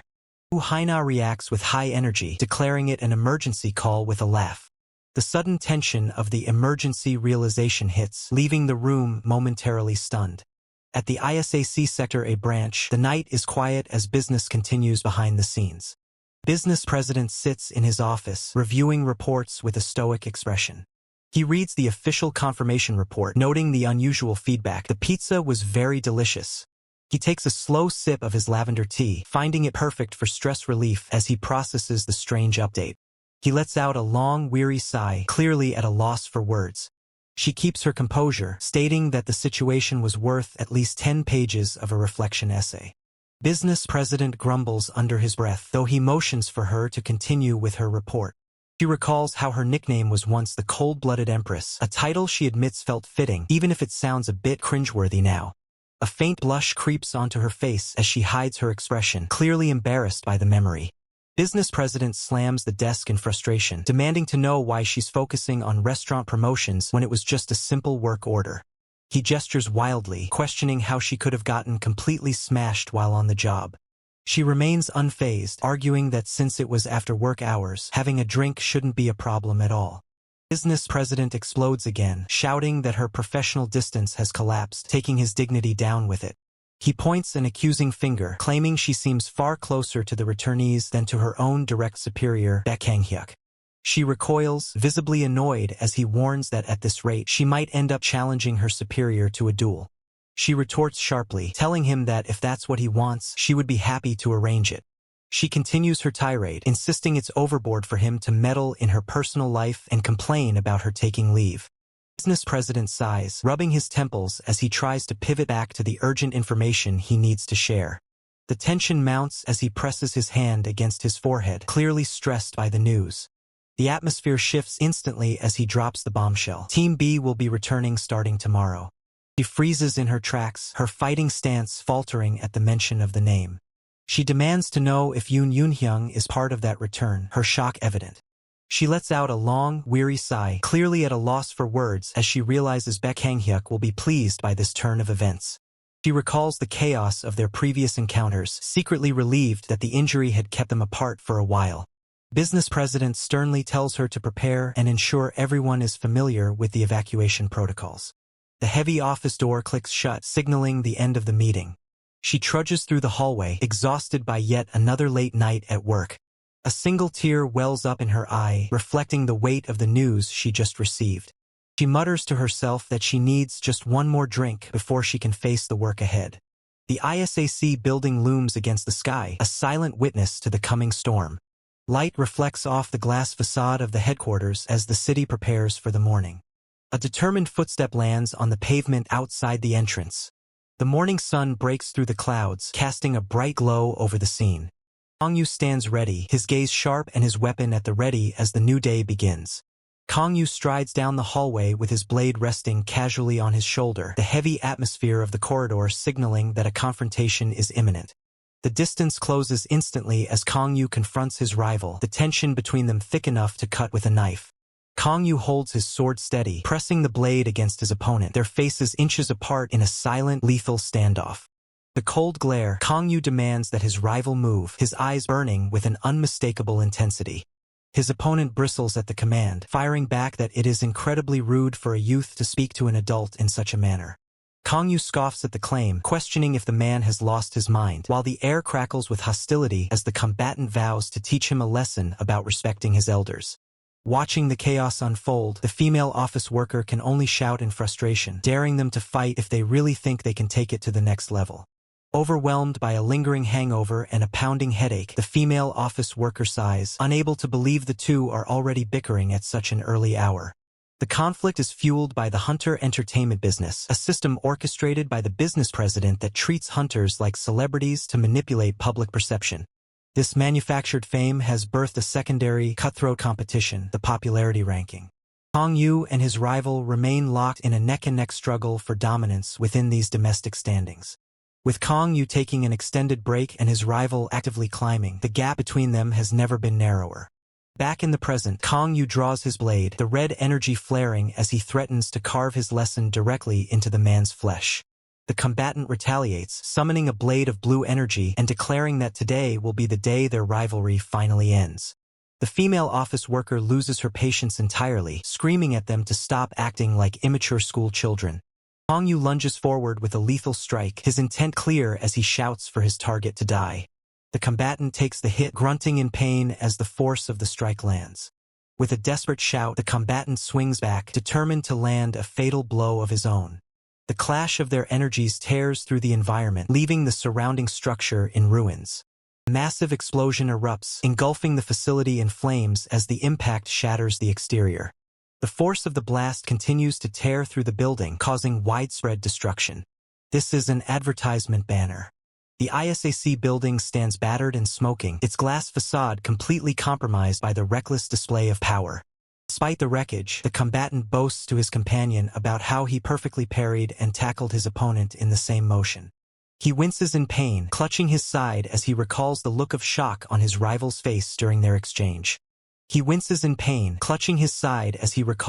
of shock on his rival's face during their exchange. His companion mocks him, questioning why he's omitting the humiliating detail of being flipped and struck repeatedly in the face. With a look of annoyance, Kong Yu remarks on the absurdity of the First Order's strongest forces clashing against one another like common brawlers. Tears well up in the eyes of his companion, who protests that he is being unfairly scolded while the other party involved in the fight is being spared from criticism. Kong Yu nonchalantly snacks, reminding him that the other combatant is still just a high school student, leading to a frustrated outburst about the unfairness of juvenile protection laws. Kong Yu retorts with a dry observation, suggesting that given his companion's mental maturity, he should be covered by those very same legal protections. Incensed by the jab, his companion snaps back, demanding to know who dared to deny his right to such protection and calling Kong Yu an idiot. Kong Yu glances over, his eyes narrowing as he contemplates the situation, his thoughts drifting toward the lack of repercussions for their recent outburst. He observes the empty, damaged corridor, noting with a sense of disbelief that they have managed to escape punishment after causing such a commotion. A system update flashes across the screen, confirming that thanks to the intervention of the mobile armor team, Sector A has been cleared and is now safe. Kong Yu reflects on the reality of their position. Despite his companion's antics, he remains a member of the First Order, and their potential for victory remains intact. Putting the argument aside, Kong Yu invites him to the restaurant for a beer, sparking immediate excitement in his companion at the prospect of a free treat. Kong Yu playfully draws a small blade, teasing him by clarifying that they will be splitting the bill, much to his companion's immediate dismay. The moon hangs high in the night sky, casting a soft glow over the exterior of the quiet restaurant. Inside, they continue their discussion over drinks. Kong Yu questions how he can possibly overcome his rival, prompting a suggestion to return to his original combat style, using guns. Kong Yu argues that he should utilize both guns and swords, though he admits his coordination fails whenever he tries to combine them without proper instruction. Young Six slides a fresh beer onto the counter, catching Kong Yu's attention as he pauses his explanation. Noticing the sudden silence, his companion asks what has caught Kong Yu's eye and why he has stopped mid-sentence. Kong Yu's gaze shifts to the kitchen area, where a figure is busy working behind the counter, completely unaware of the conversation.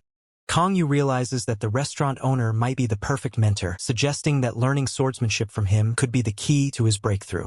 Kong Yu weighs the options, wondering how he could possibly convince the man to teach him, whether through bribery, fame, or more forceful methods. His companion quickly shoots down the idea of threats, warning that such an approach would never work on someone like him. A sudden realization lights up his face as a better strategy forms in his mind. He proposes an exchange. He will teach the owner gun skills in return for lessons in swordsmanship. Kong Yu considers the proposal, questioning whether the owner would even have any interest in learning how to handle firearms. His companion insists that it's a sure bet, recalling a time he saw the man wielding two incredibly impressive-looking guns. Kang Yu looks on in surprise as the owner demonstrates his skill, effortlessly handling the weapons with professional flair. His companion presses the point, arguing that teaching each other their respective specialties would be a perfectly fair trade, even if their skill levels don't quite match up. The owner pauses, wiping his hands with a towel as he considers the unexpected offer. With a smile, he agrees to teach the basics, leaving his companion ecstatic at the prospect of finally landing a decisive hit on his rival. Kang Yu ponders the current situation with a knowing smirk, clearly amused by the turn of events. A moment of confusion crosses his mind as he questions the oddity of the scenario. Rewinding 4 hours, the scene shifts to a quiet, unassuming park. A trash can lid is sent flying into the air with a sudden, violent impact. Kang Yu scoffs, clearly annoyed at being goaded into another confrontation. Frustrated by the age gap and his rival's taunts, Kang Yu struggles to keep his cool. Despite his annoyance, he acknowledges that his opponent has shown significant improvement. He reflects on his previous strike, admitting he poured a massive amount of power into that single attack. Rival deflects the blow with expert precision, his eyes locked onto Kang Yu. A brutal tackle follows, closing the distance between them in a flash of kinetic energy. Kang Yu realizes he is at a disadvantage in close-quarters combat, fearing that if his opponent masters swordsmanship, he might actually lose. He knows he could end this in a heartbeat if he fully unleashed his abilities. But he clenches his fist, knowing he has to hold back because of his opponent's presence. Suddenly, his eyes widen as he catches a strange sound in the air. He sits up, alert and scanning the surroundings for the source of the noise. Nei leaps through the air, launching a lightning-fast strike at a heavily armored combatant. Kang Yu watches in disbelief as the unexpected sparring session unfolds. The armored combatant parries the cat's assault, his eyes wide with surprise. Kang Yu is stunned, questioning how a person and a cat could be engaged in such high-level training. He notes the sheer speed and skill displayed by the armored warrior, finding it difficult to track. The warrior's focus is absolute, his eyes tracing every nimble movement of his feline opponent. Nei lands gracefully, preparing for the next sequence of the sparring match. With a powerful burst of energy, Nei propels off the ground, leaving a crater in its wake. Nei taunts the warrior, criticizing his predictable attack patterns. The strike lands with a blinding flash, forcing the warrior to defend against the overwhelming force. The warrior grunts in pain, feeling the full weight of the impact as he struggles to hold his ground. Kang Yu clenches his fists in excitement, fired up about the essential skills required for close-quarters combat. A tense gaze locks onto the scene as a voice breaks the silence with a sharp, "Hey!" Nei stands ready, its gaze fixed on the approaching individual, while Kang Yu watches on with curiosity. Kang Yu beams with intense enthusiasm, his eyes sparkling as he stares down Nei, clearly caught up in his own excitement. The bright sky shines over the establishment, marking the start of another day. Looking completely bewildered, the employee asks, "Huh?" as he struggles to process the situation. Kang Yu shouts back in utter disbelief, "What?" completely caught off guard by the turn of events. Gladiator trainer demands to know if Kang Yu even understands where he is, but Kang Yu snaps back, questioning his attitude and asking if this is his house. Gladiator trainer demands to know why this guy is here, prompting Kang Yu to calmly offer a simple explanation. The strongest returnee is busy teaching swordsmanship, while the 92nd ranked is handling gun skills.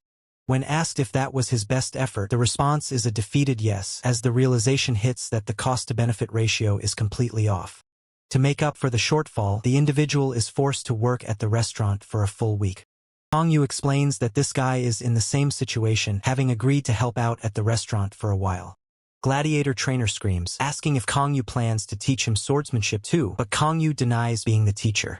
Nei leaps onto the chair, proudly declaring, "It's me, Naya," as it steps up to take the role. Gladiator trainer and Kang Yu stare down Nei, both demanding to know why it is glaring at them. The argument escalates, with Gladiator trainer criticizing Nei's tone, while Kang Yu challenges the cat to a fight. Tempers flare as the two refuse to show respect, with one refusing to let the other off just because they are a minor. Kang Yu pulls out a rolled-up newspaper, ready to discipline the situation. A sharp impact echoes through the air as the newspaper lands. A voice commends the performance, noting it was a great job from the very first day. Kang Yu stands over them, newspaper in hand, as the atmosphere cools down instantly. Kang Yu sternly warns that any fighting during business hours will result in a fine, though he graciously lets it slide this time. Gladiator trainer erupts in outrage, shouting, "A fine! Who decides that?" Gladiator trainer continues to demand to know what authority Kang Yu has to impose such a rule. The office worker holds up the phone, confirming that the branch manager just approved the policy over a call. Gladiator trainer loses it, questioning if the old man is crazy, while noting how smoothly things are proceeding despite the phone still being connected. Gladiator trainer is visibly sweating, his composure shattering as he stammers a desperate explanation to the branch manager. With a mocking smirk, the female office worker reveals she was only joking, while the gladiator trainer visibly trembles, his frustration boiling over.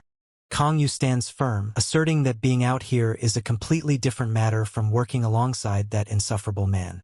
Ae tilts its head with a sharp, inquisitive gaze, questioning if Kang Yu is truly planning to give up. Kang Yu grinds his teeth in frustration, fully aware that if his rival masters swordsmanship from a returnee, he will become an unstoppable threat. The mere thought of standing by and suffering a defeat is enough to make Kang Yu's blood run cold. Clenching his fists, Kang Yu tightens his apron with a resolute snap, declaring he will keep working no matter what. A cold, calculating grin spreads across Kang Yu's face as he vows to push his rival over the edge. He plots to provoke a total breakdown, forcing the man to throw the first punch and suffer the consequences of his own temper. The goal is clear: strip him of his salary and leave him financially ruined, a beggar in the making. Outside, a crowd of excited fans swarms the shop, their chatter filling the air as they press against the glass. Girls squeal in delight, waving their light sticks and holding up posters of their idol, desperate to catch a glimpse of him. Kang Yu stares in disbelief, wondering how these fans managed to track him down to this exact location. He scoffs, remarking that while he might be used to the attention, it must be a different story for the regular guy standing next to him. His rival bristles, his eyes narrowing as he realizes the deliberate, stinging provocation behind those words. The door clicks open, drawing the attention of everyone inside. A group of schoolgirls enters, their eyes scanning the room with intense curiosity. Kang Yu steps forward to greet them, asking if they need any assistance, while the girls timidly admit they are here to see their idol. Kang Yu is left reeling, struggling to process the bizarre nickname they've given him. With a smooth, practiced motion, he pulls a red bow from the air, casually commenting on the heat to distract them. He leans in, his voice dripping with charm as he asks if they would like to place an order. Kang Yu offers a gentle, captivating smile that leaves the girls completely spellbound. The girls erupt into a frenzy, chanting their support for the day's special with hearts in their eyes. His rival watches in absolute horror, his face contorted in a silent scream as he realizes his own fans have been stolen. He gnaws on his apron, trembling with pure, unadulterated rage at the sheer audacity of the situation. Kang Yu shoots him a sharp, mocking look, asking if he's simply jealous because he lacks the charm to get a similar reaction. With a swift, calculated movement, Kang Yu grabs his rival's shirt, tearing it open in front of the crowd. The fabric gives way, revealing the muscular physique beneath as the fans look on in stunned silence. The shirt falls away completely, exposing his torso and leaving the entire room breathless. Shirt falls away completely, exposing his torso and leaving the entire room breathless. Fans erupt in a frenzy, snapping photos as they scream for their idols. A flurry of petals surrounds them, turning the restaurant entrance into a stage for their impromptu charm contest. Kang Yu wipes down his station, brushing off the absurdity of the situation with a calm shrug. As long as the customers are satisfied, he figures, there is no harm done. The scene shifts to a serene, sun-drenched forest where the wind rustles through the towering trees. Kang Yu stands in the clearing, testing the weight of a wooden training sword in his hand. With a sharp, clean motion, the wooden sword slices through the air, creating a faint, whistling arc. Kang Yu follows through with the swing, his movements precise and filled with an undeniable, heavy pressure that sends leaves swirling around him. The observer watches, stunned by the sheer, overwhelming presence radiating from Kang Yu, even while wielding nothing but a simple wooden practice tool. Kang Yu rests the sword on his shoulder, explaining that swordsmanship is a vast landscape of hidden techniques and family secrets.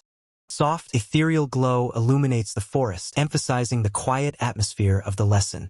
Kang Yu illustrates how every style is born from a specific purpose, branching out and evolving as those goals diverge. Unable to grasp the abstract concept, the observer listens intently as Kang Yu prepares to demonstrate with a practical example. Kang Yu raises the wooden sword, his stance shifting into a disciplined, knightly posture. He drops into a low, grounded stance, demonstrating the stable footwork required for a knight's defensive style. Kang Yu notes that this style is built to protect comrades, prioritizing stability over wide, reckless movements. He stands tall again, looking thoughtful as he admits that while it's a noble style, it often carries an added layer of complexity. Kang Yu explains that knights often weave their own pride and desire for recognition into their combat. With a sudden burst of speed, Kang Yu swings the wooden sword, showcasing the flashy, showy nature of that knightly pride. The swing is powerful and precise, cutting through the air with a clean, lethal efficiency. The observer claps in awe, completely captivated by the display, even if he doesn't fully understand the technical nuances. Kang Yu chuckles, confirming that such flair is both the greatest strength and the fatal weakness of a knight's swordsmanship. The image of a heavily armored knight appears, embodying the elite consciousness that defines their combat style. Kang Yu returns to the observer, asking what kind of path he intends to pursue with his own sword. The observer sheepishly admits he has no philosophical goals. He simply wants to defeat his rival, Yoon Eun-hyung. The ground is bare, reflecting the blunt and direct nature of the observer's ambition. Kang Yu isn't fazed by the bluntness, revealing that he, too, specializes in a style built solely for defeating opponents. A flashback reveals Kang Yu as a gladiator slave, fighting for survival in a brutal arena before he ever became a hero. Kang Yu smiles, promising to show the observer the raw, unadulterated marvel of a gladiator's lethal swordsmanship.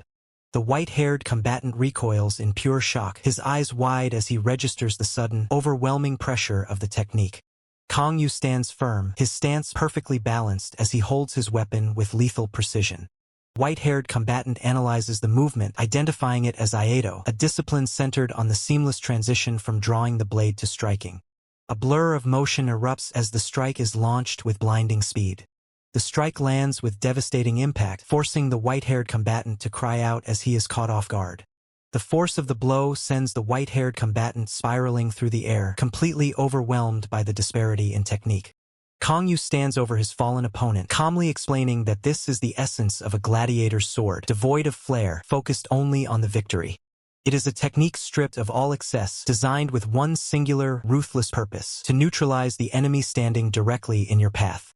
Kang Yu notes that even when facing a disadvantage, if the gap in skill isn't insurmountable, this approach remains the ultimate equalizer. He concludes that such a method can effectively guarantee a total victory. The white-haired combatant, still reeling on the ground, grimaces in realization of the sheer effectiveness of the lesson. The white-haired combatant reflects on his desperate need for elegance and his unwavering resolve to defeat his rival, wondering if he should adopt this style. A flicker of determination crosses his eyes as he accepts the necessity of the training.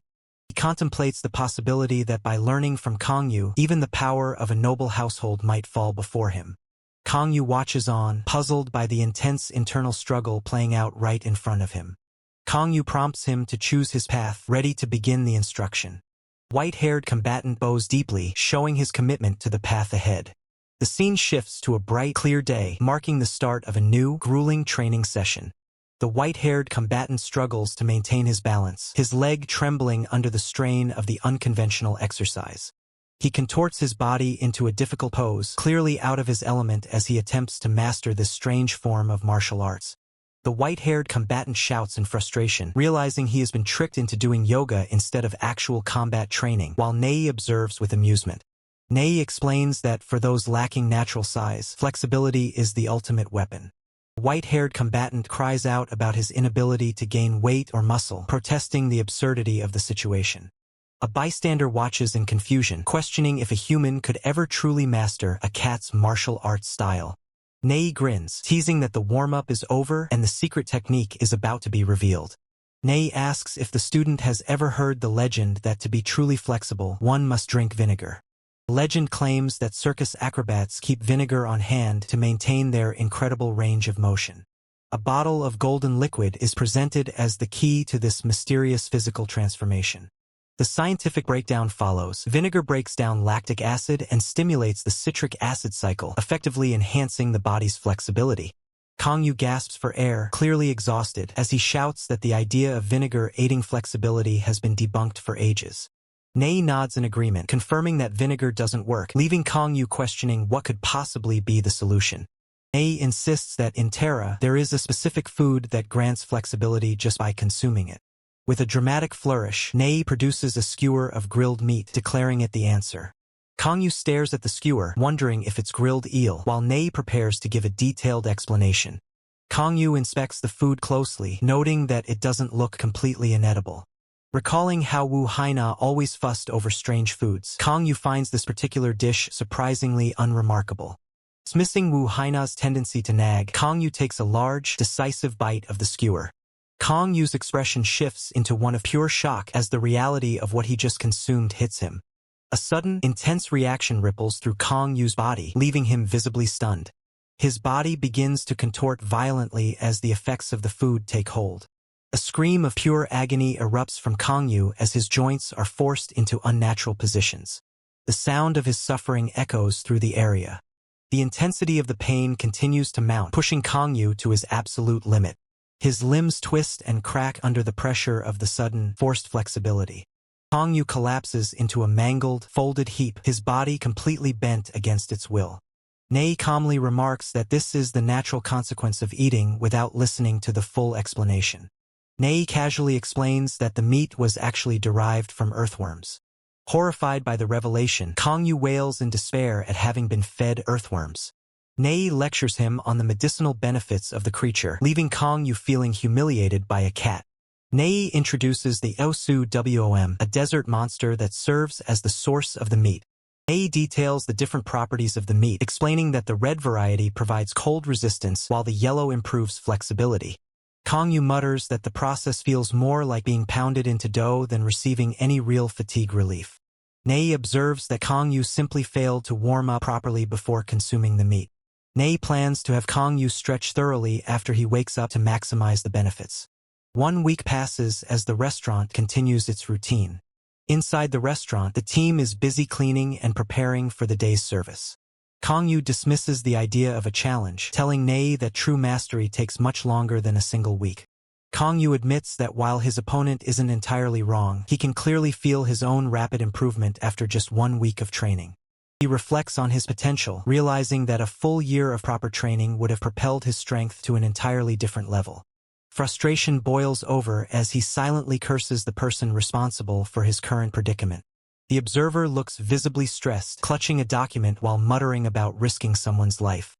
Kang Yu narrows his eyes, declaring that the scheduled time for their confrontation is immediately after work today. He adds with a sharp gaze that the location for this showdown will be in the yard. The scene shifts to the yard where Kang Yu and his opponent stand off, surrounded by a crowd of onlookers. Kang Yu taunts his opponent, telling him to be glad because he is about to witness the first move. The opponent snaps back, demanding that Kang Yu stop talking and draw his sword. Watching from the sidelines, the observers comment on how Kang Yu never manages to break his annoying habit of taunting. Visibly irritated, Kang Yu calls his opponent a sneaky bastard and declares he is officially pissed off.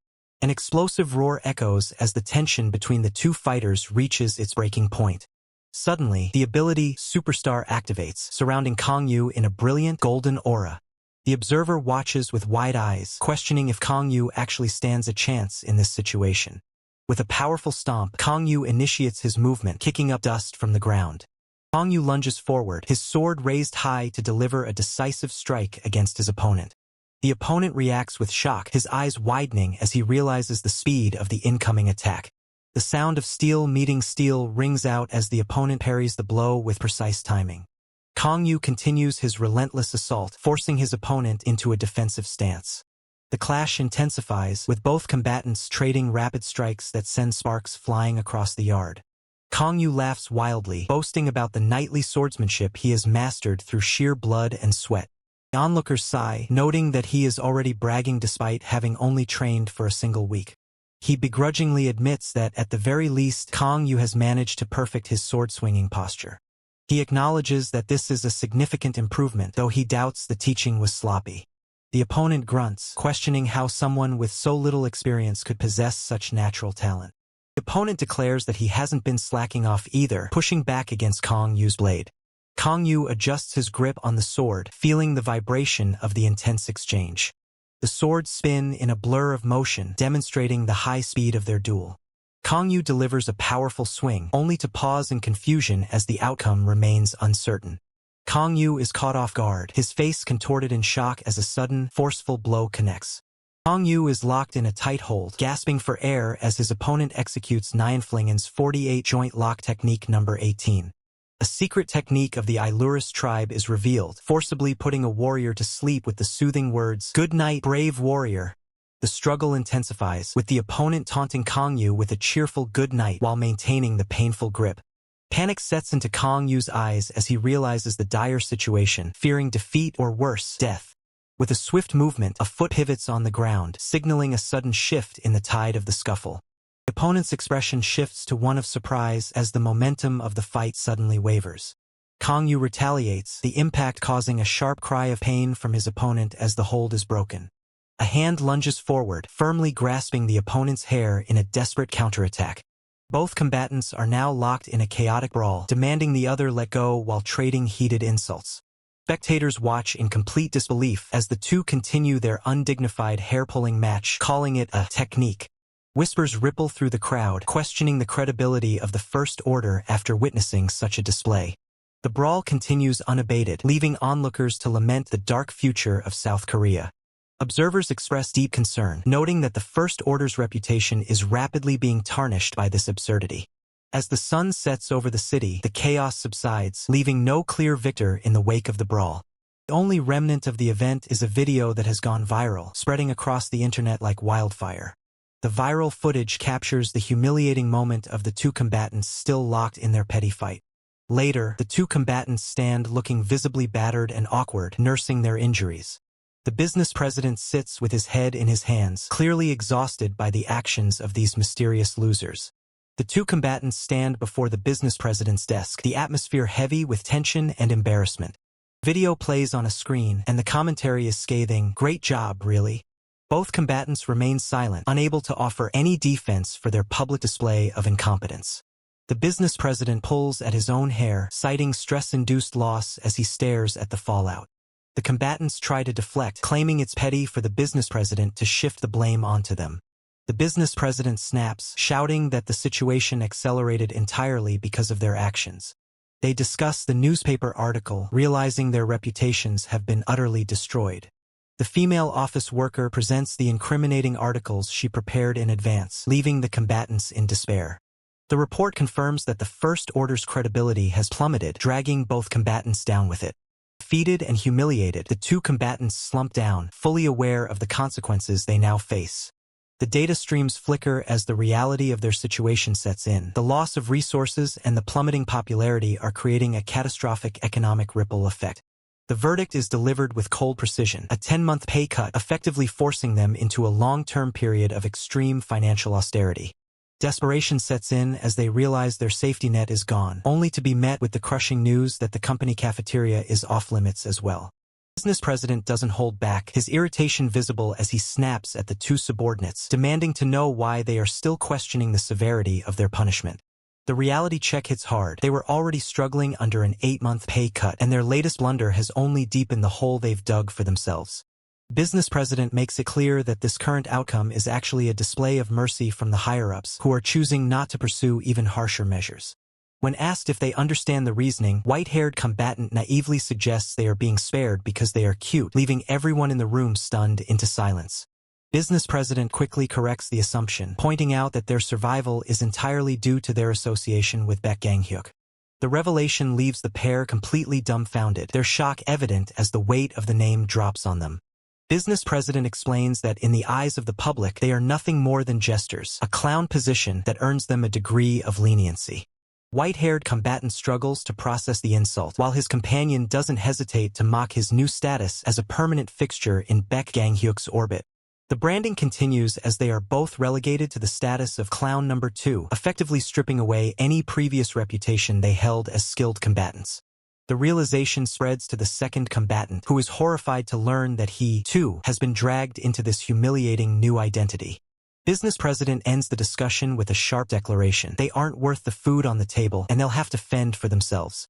The punishment is finalized. Baek Gang-hyuk and his associate are sentenced to 10 months of forced labor at the Warriors restaurant.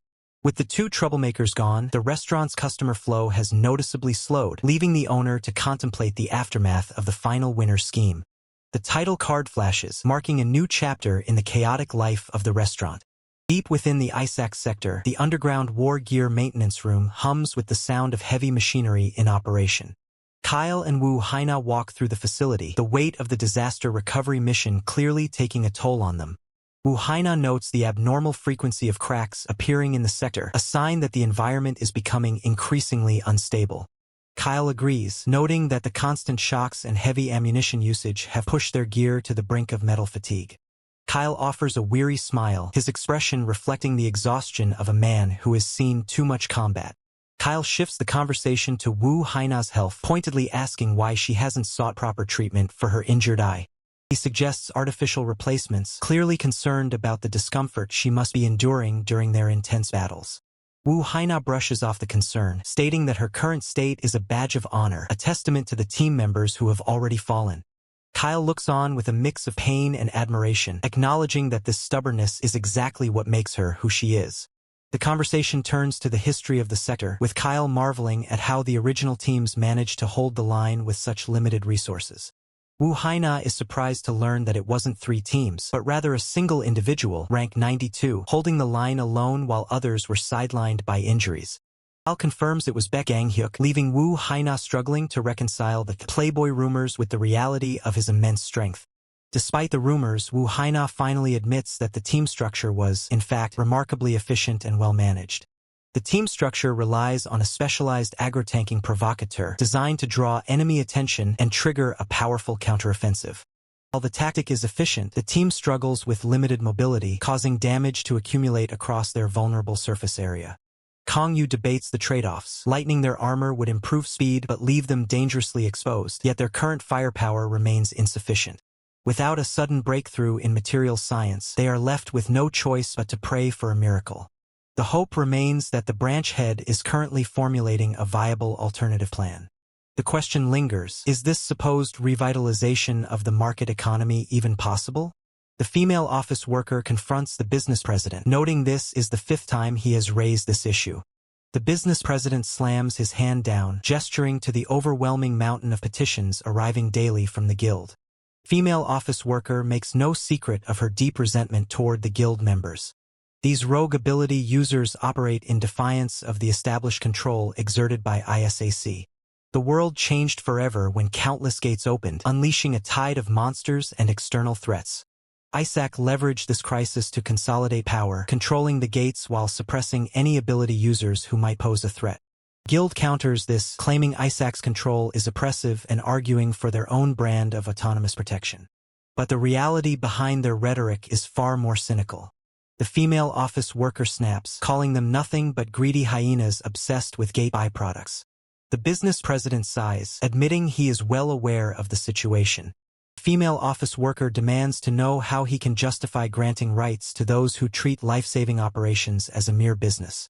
The business president argues that temporary outsourcing is a strategic deal that helps secure information and eases the burden on their own teams.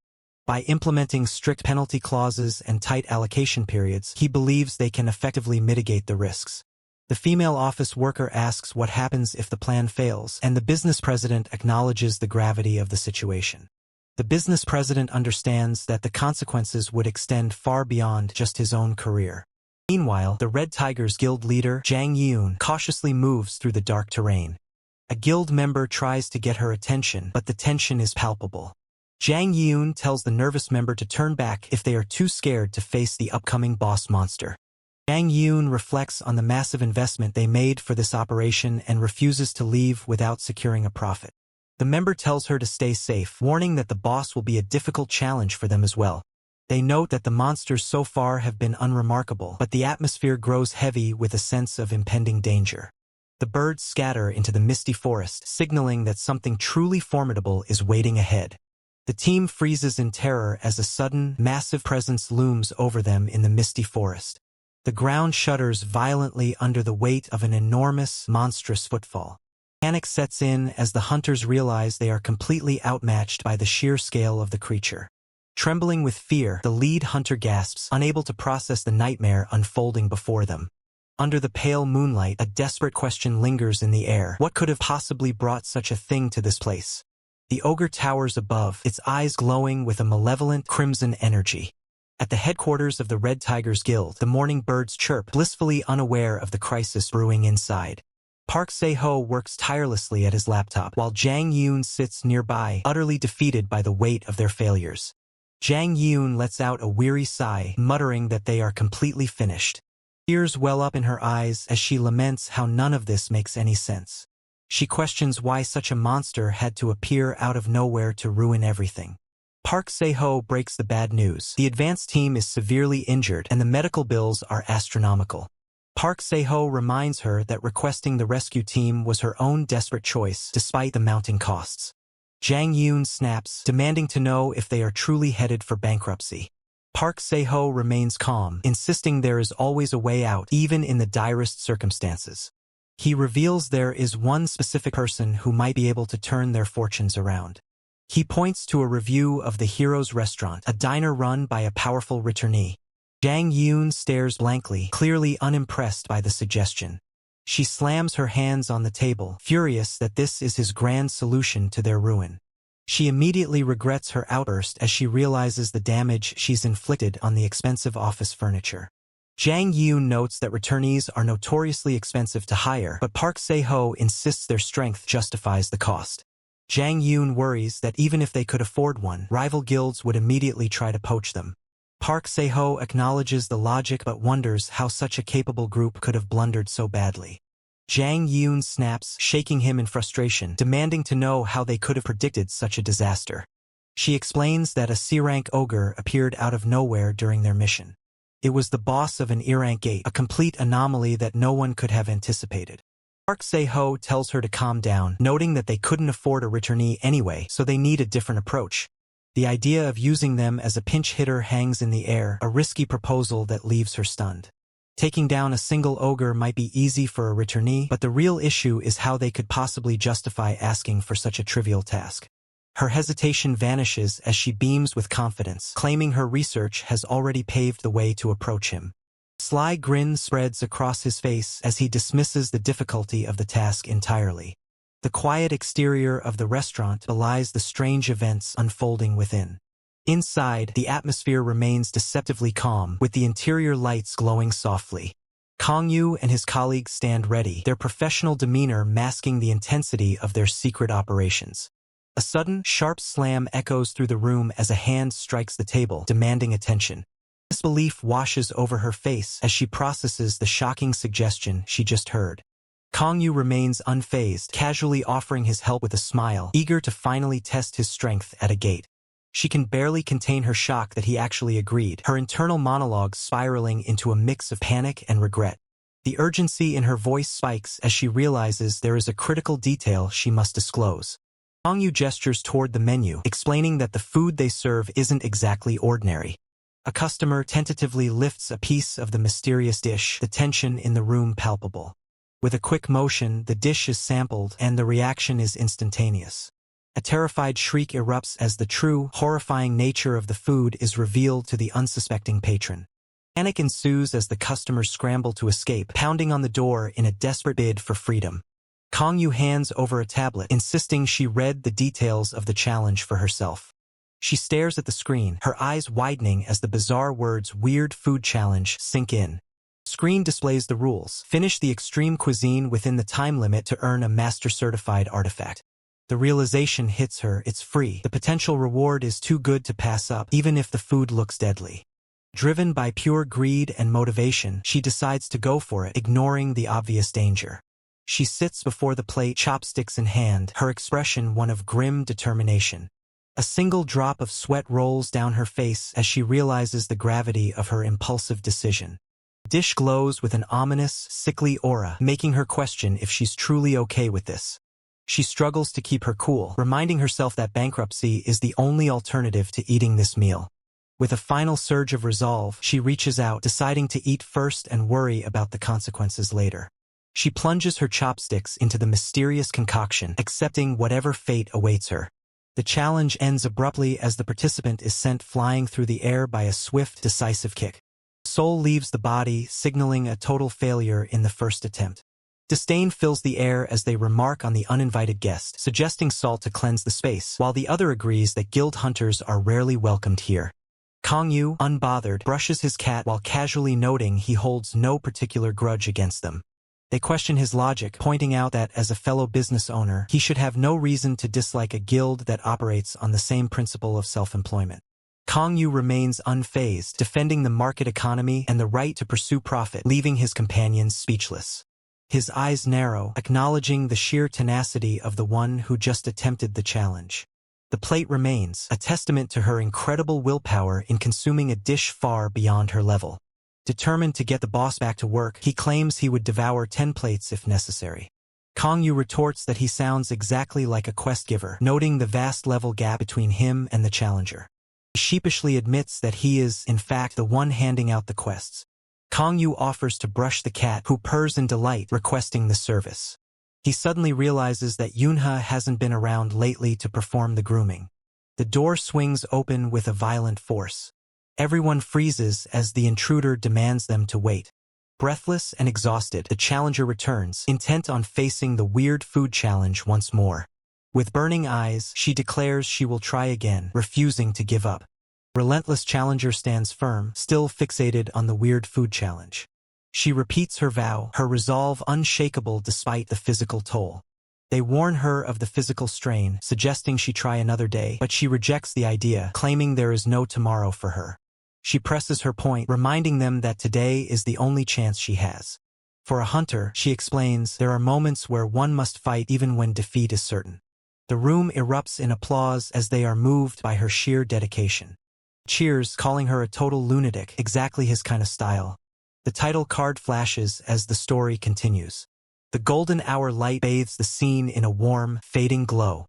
As the sun sets, the silhouette of the building stands against the vibrant sky. The atmosphere is heavy, thick with the weight of exhaustion as the figure slumps forward in the chair. Kang Yu watches with a mix of disbelief and concern, questioning how someone could push themselves to such extremes, even for money. Acknowledging the sheer mental fortitude on display, Kang Yu admits he is genuinely impressed by such tenacity. The exhaustion is etched into her features, a testament to how far she has been driven by desperation to avoid failure. Suddenly, a notification triggers, causing Kang Yu to wonder why her alarm is sounding off with such intensity. Kang Yu stares at the screen, his expression shifting to pure shock as he exclaims in disbelief. The screen glows with the system notification, a massive jump from level 6 to level 12, leaving Kang Yu to realize she will be stunned when she wakes.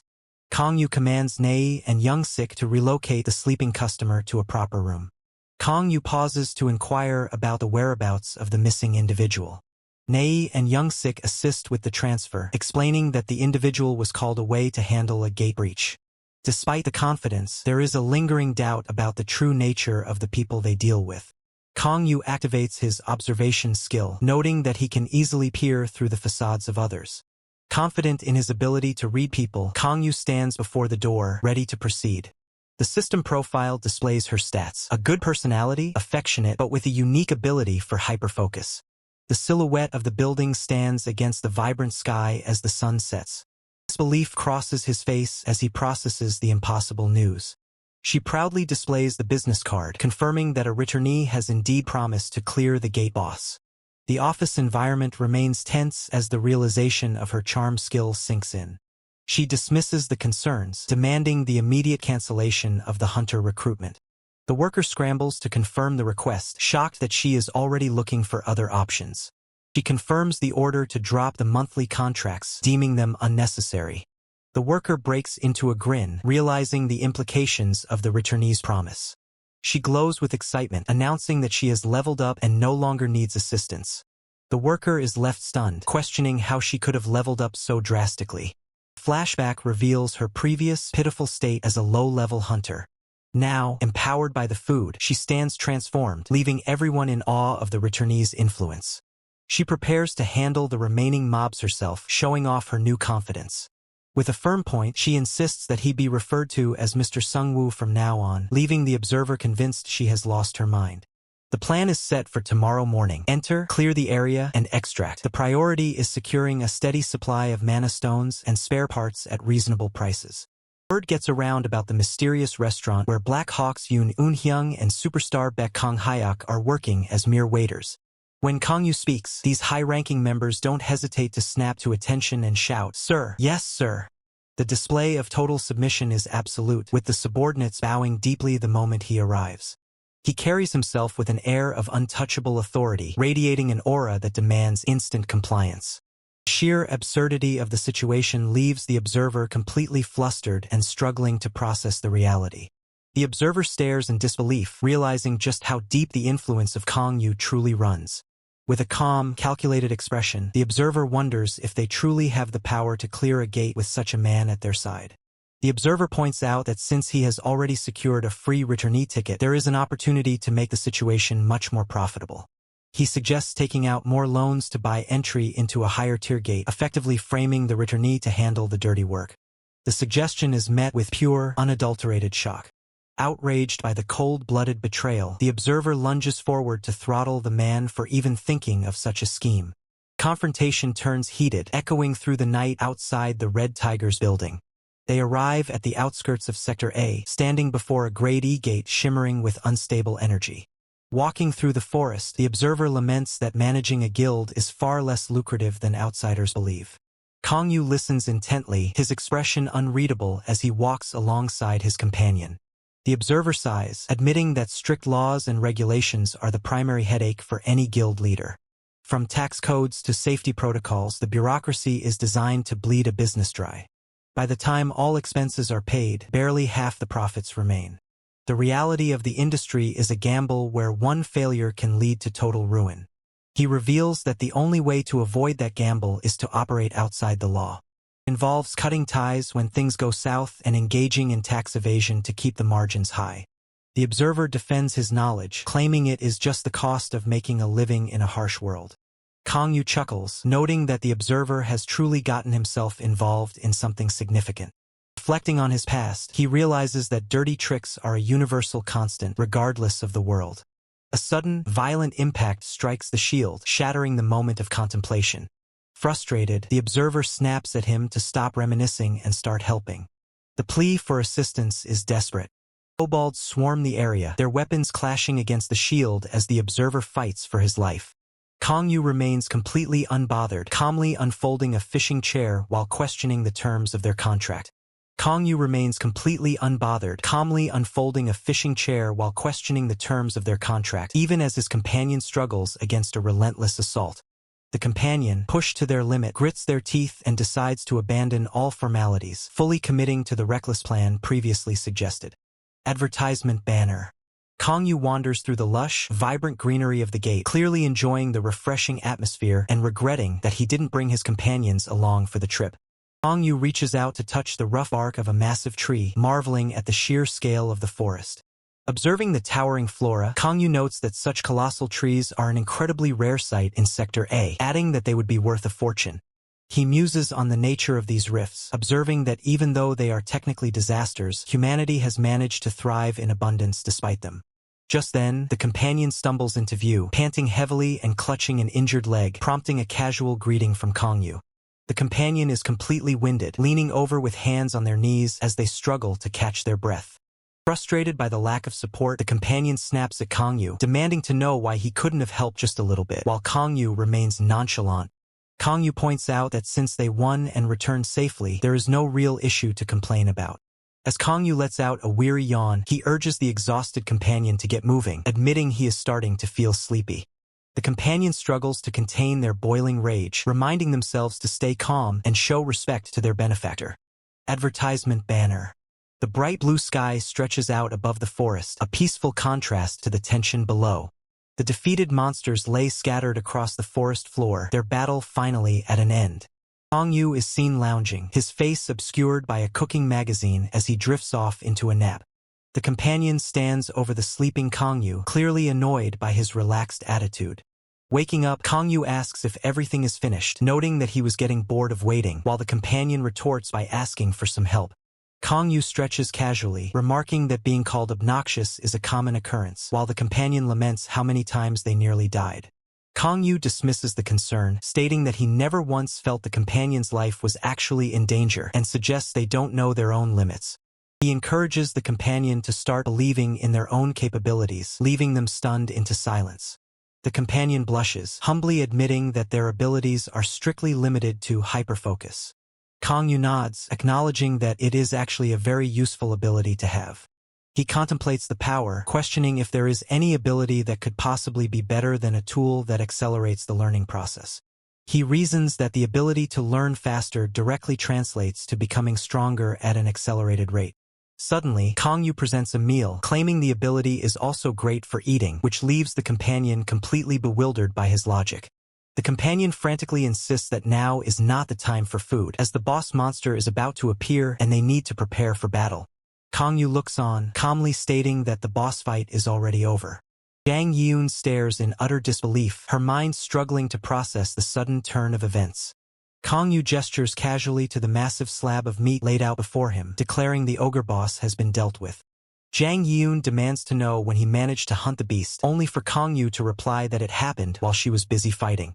The sheer impossibility of the situation leaves Jang Yeun stunned and speechless. She marvels at the colossal cut of meat, unable to fathom that Kang Yu would fabricate such a feat. Kang Yu reassures her that the dungeon core remains intact, meaning there is still plenty of time to claim their rewards. Jang Yeun finds the entire situation strangely anticlimactic, wondering how the ogre that plagued their guild was defeated so easily. Jang Yeun acknowledges the victory, though she seems visibly shaken by the rapid conclusion of the battle. She attempts to address Kang Yu, but he is already shifting his focus toward his next task. Kang Yu announces it is time to eat, much to Jang Yeun's immediate and vocal protest. Jang Yeun questions the sanity of consuming monster meat, clearly horrified by the suggestion. Kang Yu remains unfazed, logically insisting that being monster meat is exactly why it should be eaten. Jang Yeun is left reeling, convinced that Kang Yu has completely lost his mind. Despite her hesitation, the sight of the meat begins to tempt her, causing her to swallow hard. Kang Yu points out the appealing marbling of the meat, further breaking down her resolve. Jang Yeun is suddenly jolted back to reality, realizing she is dangerously close to giving in to the hunger. She scolds herself, desperately trying to cling to the superstition that eating monster meat brings bad luck for generations. Fearing that she might actually cave in, Jang Yeun makes a frantic exit, claiming she needs to retrieve the magic stone. Kang Yu watches her dash away, his expression unreadable as he remains alone at the campsite. Kang Yu smiles to himself, confident that she will eventually have to come around and eat the meal he has prepared. With a determined look, Kang Yu begins the process of preparing the meat properly. He reflects on the culinary traditions of Terra, where monster meat is typically relegated to a common stew. In taverns and restaurants across the land, a large, bubbling cauldron of stew is a staple for weary adventurers. Adventurers often toss whatever they hunt directly into the pot, turning their spoils into ingredients. Because the pot never stops boiling, it is often referred to as an endless stew. Kang Yu notes that while the taste is never guaranteed, there is a certain threshold for how bad it can actually get. A mischievous smirk spreads across his face as he contemplates his own culinary experiment. He chuckles, explaining that since he is the sole chef, he has complete control over the flavor profile. Which means he can make it taste as terrible as he desires, much to his own amusement. Kang Yu stands in the open field, calmly stirring a pot of stew, his movements deliberate and focused. Kang Yu pauses, letting out a soft sigh as he prepares to serve the meal. Kang Yu calls out, asking if his companion is ready to eat, but the response is an immediate, panicked refusal. Kang Yu insists that the meal is special and will grant a significant boost to her combat abilities. Jang Yeun hesitates, clearly tempted by the offer but still deeply wary of the consequences. He firmly rejects the offer, recalling a previous, harrowing experience with his cooking. Kang Yu observes her with a sharp, analytical gaze, his eyes glowing as he assesses her status.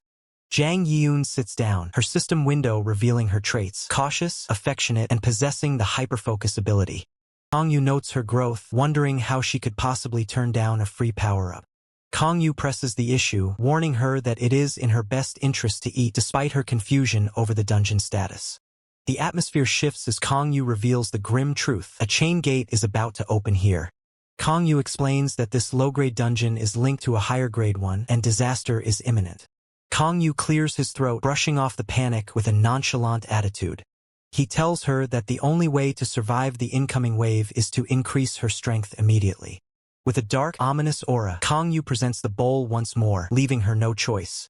Jang Yeun is visibly distressed, on the verge of tears as she faces the inevitable. Frustrated cry echoes through the forest as the situation spirals out of control. This is an advertisement banner. At the ISAC Seoul branch, an emergency alarm blares, signaling a critical situation. Elite troops rush through the halls, their gear clattering as they mobilize for the emergency. Footsteps thud heavily against the floor as the team sprints toward the command center. The business president remains stoic, demanding to know the severity of the gate. Breathes a sigh of relief, thankful that they kept their asset on standby for this exact moment. The business president dismisses the outsider, questioning why they should rely on someone outside the organization. He emphasizes the need to be self-reliant, while the staff member worries about the trust implications. Business president offers a cryptic smile, confident that the outsider would actually be disappointed if they didn't intervene. Kangyu scratches his head, genuinely curious about who might be talking about him, while his companion sits nearby, looking perplexed. The atmosphere shifts as Kangyu stands by a small, makeshift cooking station, his posture radiating a calm, professional authority. The companion hesitates, staring down at the bowl with a look of deep uncertainty. Inside the bowl, a thick crimson liquid is filled with sharp, jagged dark splinters, looking more like a hazard than a meal. Reluctantly, they lift a spoonful, deciding to brave just a tiny taste of the ominous concoction. With a quick gulp, they swallow the liquid, bracing for the consequences. Suddenly, a surge of intense heat erupts, leaving them gasping as a fiery aura flares up around them. They recoil, spitting out the contents as the burning sensation becomes unbearable. The liquid hits the ground with a hiss, visibly melting the earth beneath it. Kangyu watches with a calm, patient smile, unfazed by the destruction, and asks if they are going to finish the rest.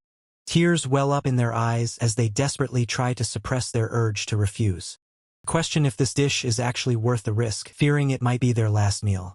Realizing the dish was crafted by Yu Sung-woo, they steel their resolve, refusing to back down. They cast the spoon aside, determined to finish what was started. They lift the bowl with both hands, ready to consume the entire serving. The hope of gaining even a sliver of strength drives them forward, eyes locked on Kangyu. A massive, glowing purple crystal looms, a symbol of the power they are desperately trying to reach. The physical toll begins to manifest, their body trembling violently under the pressure. Sweat pours down their face as every pore seems to open, overwhelmed by the dish's potency. Their vision begins to blur, the edges of reality slipping away. Time seems to crawl, leaves suspended in the air as they feel their life flashing before them. Suddenly, a hand snaps them back to reality, jolting them from their trance. Kangyu stands tall, clarifying that they aren't dying. This is merely the reaction to the dish. He explains that their senses have been drastically heightened, not extinguished. The dish creates a focused aura, sharpening the user's mental clarity.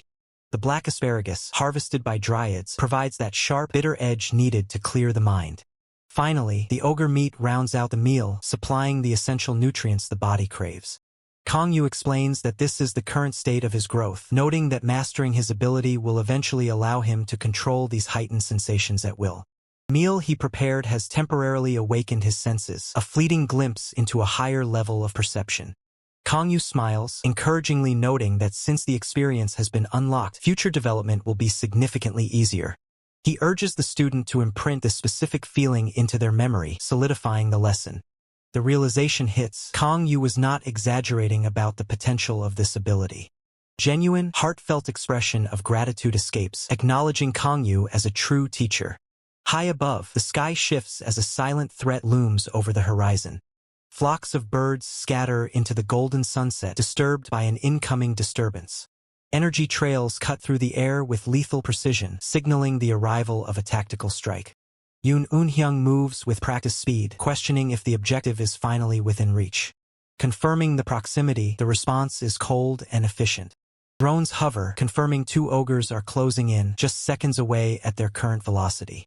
The assessment is clear. The ogres are the standard mobs of this gate, easily dispatched in a single strike. Looking down at the weak monsters, a cynical thought arises. Do these creatures really warrant being saved? Memory of a past injury serves as a sharp reminder that arrogance has a price. Frustration boils over as the past is brought up, but the mission continues. The ogres react with shock as a sudden, overwhelming force descends upon them. A swift, decisive strike tears through the air, completely overpowering the monster. The weapon is sheathed with clinical precision, the job done. With the threat neutralized, the focus returns to the gate's classification. The analysis confirms a high-difficulty siege and destruction-type gate with monsters swarming the boss's territory. The target is identified as the Red Tiger's guild master, and even with a returnee present, the situation remains precarious. Feet hit the ground with purpose, moving toward the center of the conflict. Yoon Eun-hyung expresses a rare moment of concern, hoping the returnee can hold the line. The response is biting, calling out the hypocrisy of caring about guild members' survival. Yoon Eun-hyung insists that guild members are citizens and losses must be kept to an absolute minimum. Caught off guard by the sudden shift in tone, a look of confusion crosses his face. Kang Yu finds himself perched in a tree, his eyes wide with disbelief as a massive, monstrous creature looms directly beneath him. A sharp, stylized sound effect tears through the air, signaling the sudden intensity of the encounter. Still clinging to the branch, Kang Yu questions the reality of the situation unfolding right before his eyes. The voice of his mentor rings out, demanding he analyze the monster's movements and counter them with the calculated precision of a chess master. He is reminded that while close combat is his specialty, he must remain versatile, because in this fight anything can serve as a weapon. Kang Yu shouts back a determined confirmation, his focus sharpening as he prepares to execute the strategy. The monster lunges with a devastating strike, forcing Kang Yu to react instantly to avoid being crushed. He narrowly slips past the beast's reach, his eyes locked onto the opening he needs to strike back. The burst of speed, he channels his energy, preparing to deliver a counterattack. Kang Yu launches himself into the air, delivering a powerful blow that sends shockwaves through the immediate area. The sheer intensity of his own performance leaves Kang Yu momentarily stunned by his own capabilities. High above, an observer watches the display of power, shocked that a low-level hunter is holding his own against two ogres simultaneously. The observer questions if this level of strength was always part of the plan, noting the hyperfocus ability in play. The response comes that the technique is adaptable, comparing it to the president's own high-speed mind, though clearly less refined. Kang Yu mutters to himself, acknowledging that at the very least, the fundamentals of the movement are being executed correctly. Kang Yu sits back in a chair, casually eating popcorn while wearing 3D glasses, barking out tactical instructions as if he's watching a movie. The observer watches the scene with a mix of awe and annoyance, wondering if this is truly the result of the returnee's training. Safe behind a drone shield, Kang Yu looks frustrated by the casual attitude of his mentor, tempted to just punch him. Kang Yu merely smiles, adjusting his glasses while the actual combatant in the field remains completely overwhelmed. Kang Yu finds himself staring at an unfamiliar ceiling, the sterile white environment confirming he's finally back in a hospital bed. Sharp, throbbing pain pulses through his head as he winces, struggling to piece together his fragmented memories of the chaotic battle against the ogres. The memory hits him like a freight train, the sheer intensity of the combat, a trance-like state where his instincts took over completely. A faint, mischievous grin spreads across his face as he reflects on his own recklessness. His musings are abruptly shattered by an unexpected, high-pitched interruption that snaps him back to reality. His companion rushes in, frantic and loud, clearly rattled by the recent events. The two of them collide in a chaotic mess of panic, with his companion shoving a phone into his face, demanding answers. News is staggering. A massive, unexplained sum of money has just flooded the guild's account, courtesy of ISAC. Kang Yu stares at the screen, his eyes practically turning into currency symbols as the sheer magnitude of the deposit registers. The question hangs heavy in the air, glowing with golden brilliance. Just what did he do inside that gate to earn such a fortune? Kang Yu leans back, finally revealing that he is, in fact, the one known as Jang Yoon. His companion lets out a frustrated groan, clearly annoyed by the manipulative nature of the returnee he's been dealing with. Kang Yu casually brushes off the complaint, boasting about the massive level up he achieved thanks to his teacher. The system confirms it. His body was pushed to the absolute brink, and now, as he heals, his core is evolving to be stronger than ever. Fueled by an insatiable hunger for battle, Kang Yu is literally burning with excitement, desperate to jump back into the fray. The room trembles under the intensity of his aura, forcing his companion to desperately plead for some peace and quiet. The curtains are yanked shut with a sharp, aggressive snap. The nurse peeks through, her smile tight and strained, demanding they respect the other patients in the shared room. The suggestion of a private room hangs in the air, but the cost is far too steep for his liking. He reluctantly agrees to keep it down, his status as Jang Yoon, a cautious and sorrowful soul, briefly noted by the system. Outside, the morning sun hits the building, marking the start of a new, quiet day. Inside, Kang Yu sits at the counter, calmly reading the morning paper with a cup of coffee in hand. He takes a slow, deliberate sip, enjoying the rare moment of peace amidst his hectic life. The mission was a success. The chain gate outside Sector A has been sealed for good. Technological progress continues to surge, with artificial muscles now being integrated into advanced war gear. Recognition follows, as the contributions of the First Order are formally acknowledged and honored. Back in the present, Kang Yu stares at a statue of himself, feeling thoroughly exhausted by the absurdity of it all. He sighs, shaking his head. He never asked for fame or recognition, yet here he is, immortalized in stone.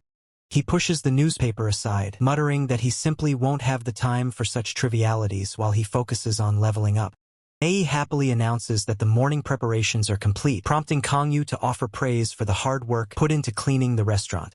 Young Sik chimes in with a cheerful sound, its sticky cleaning tactic skill effectively absorbing every speck of dust in the vicinity.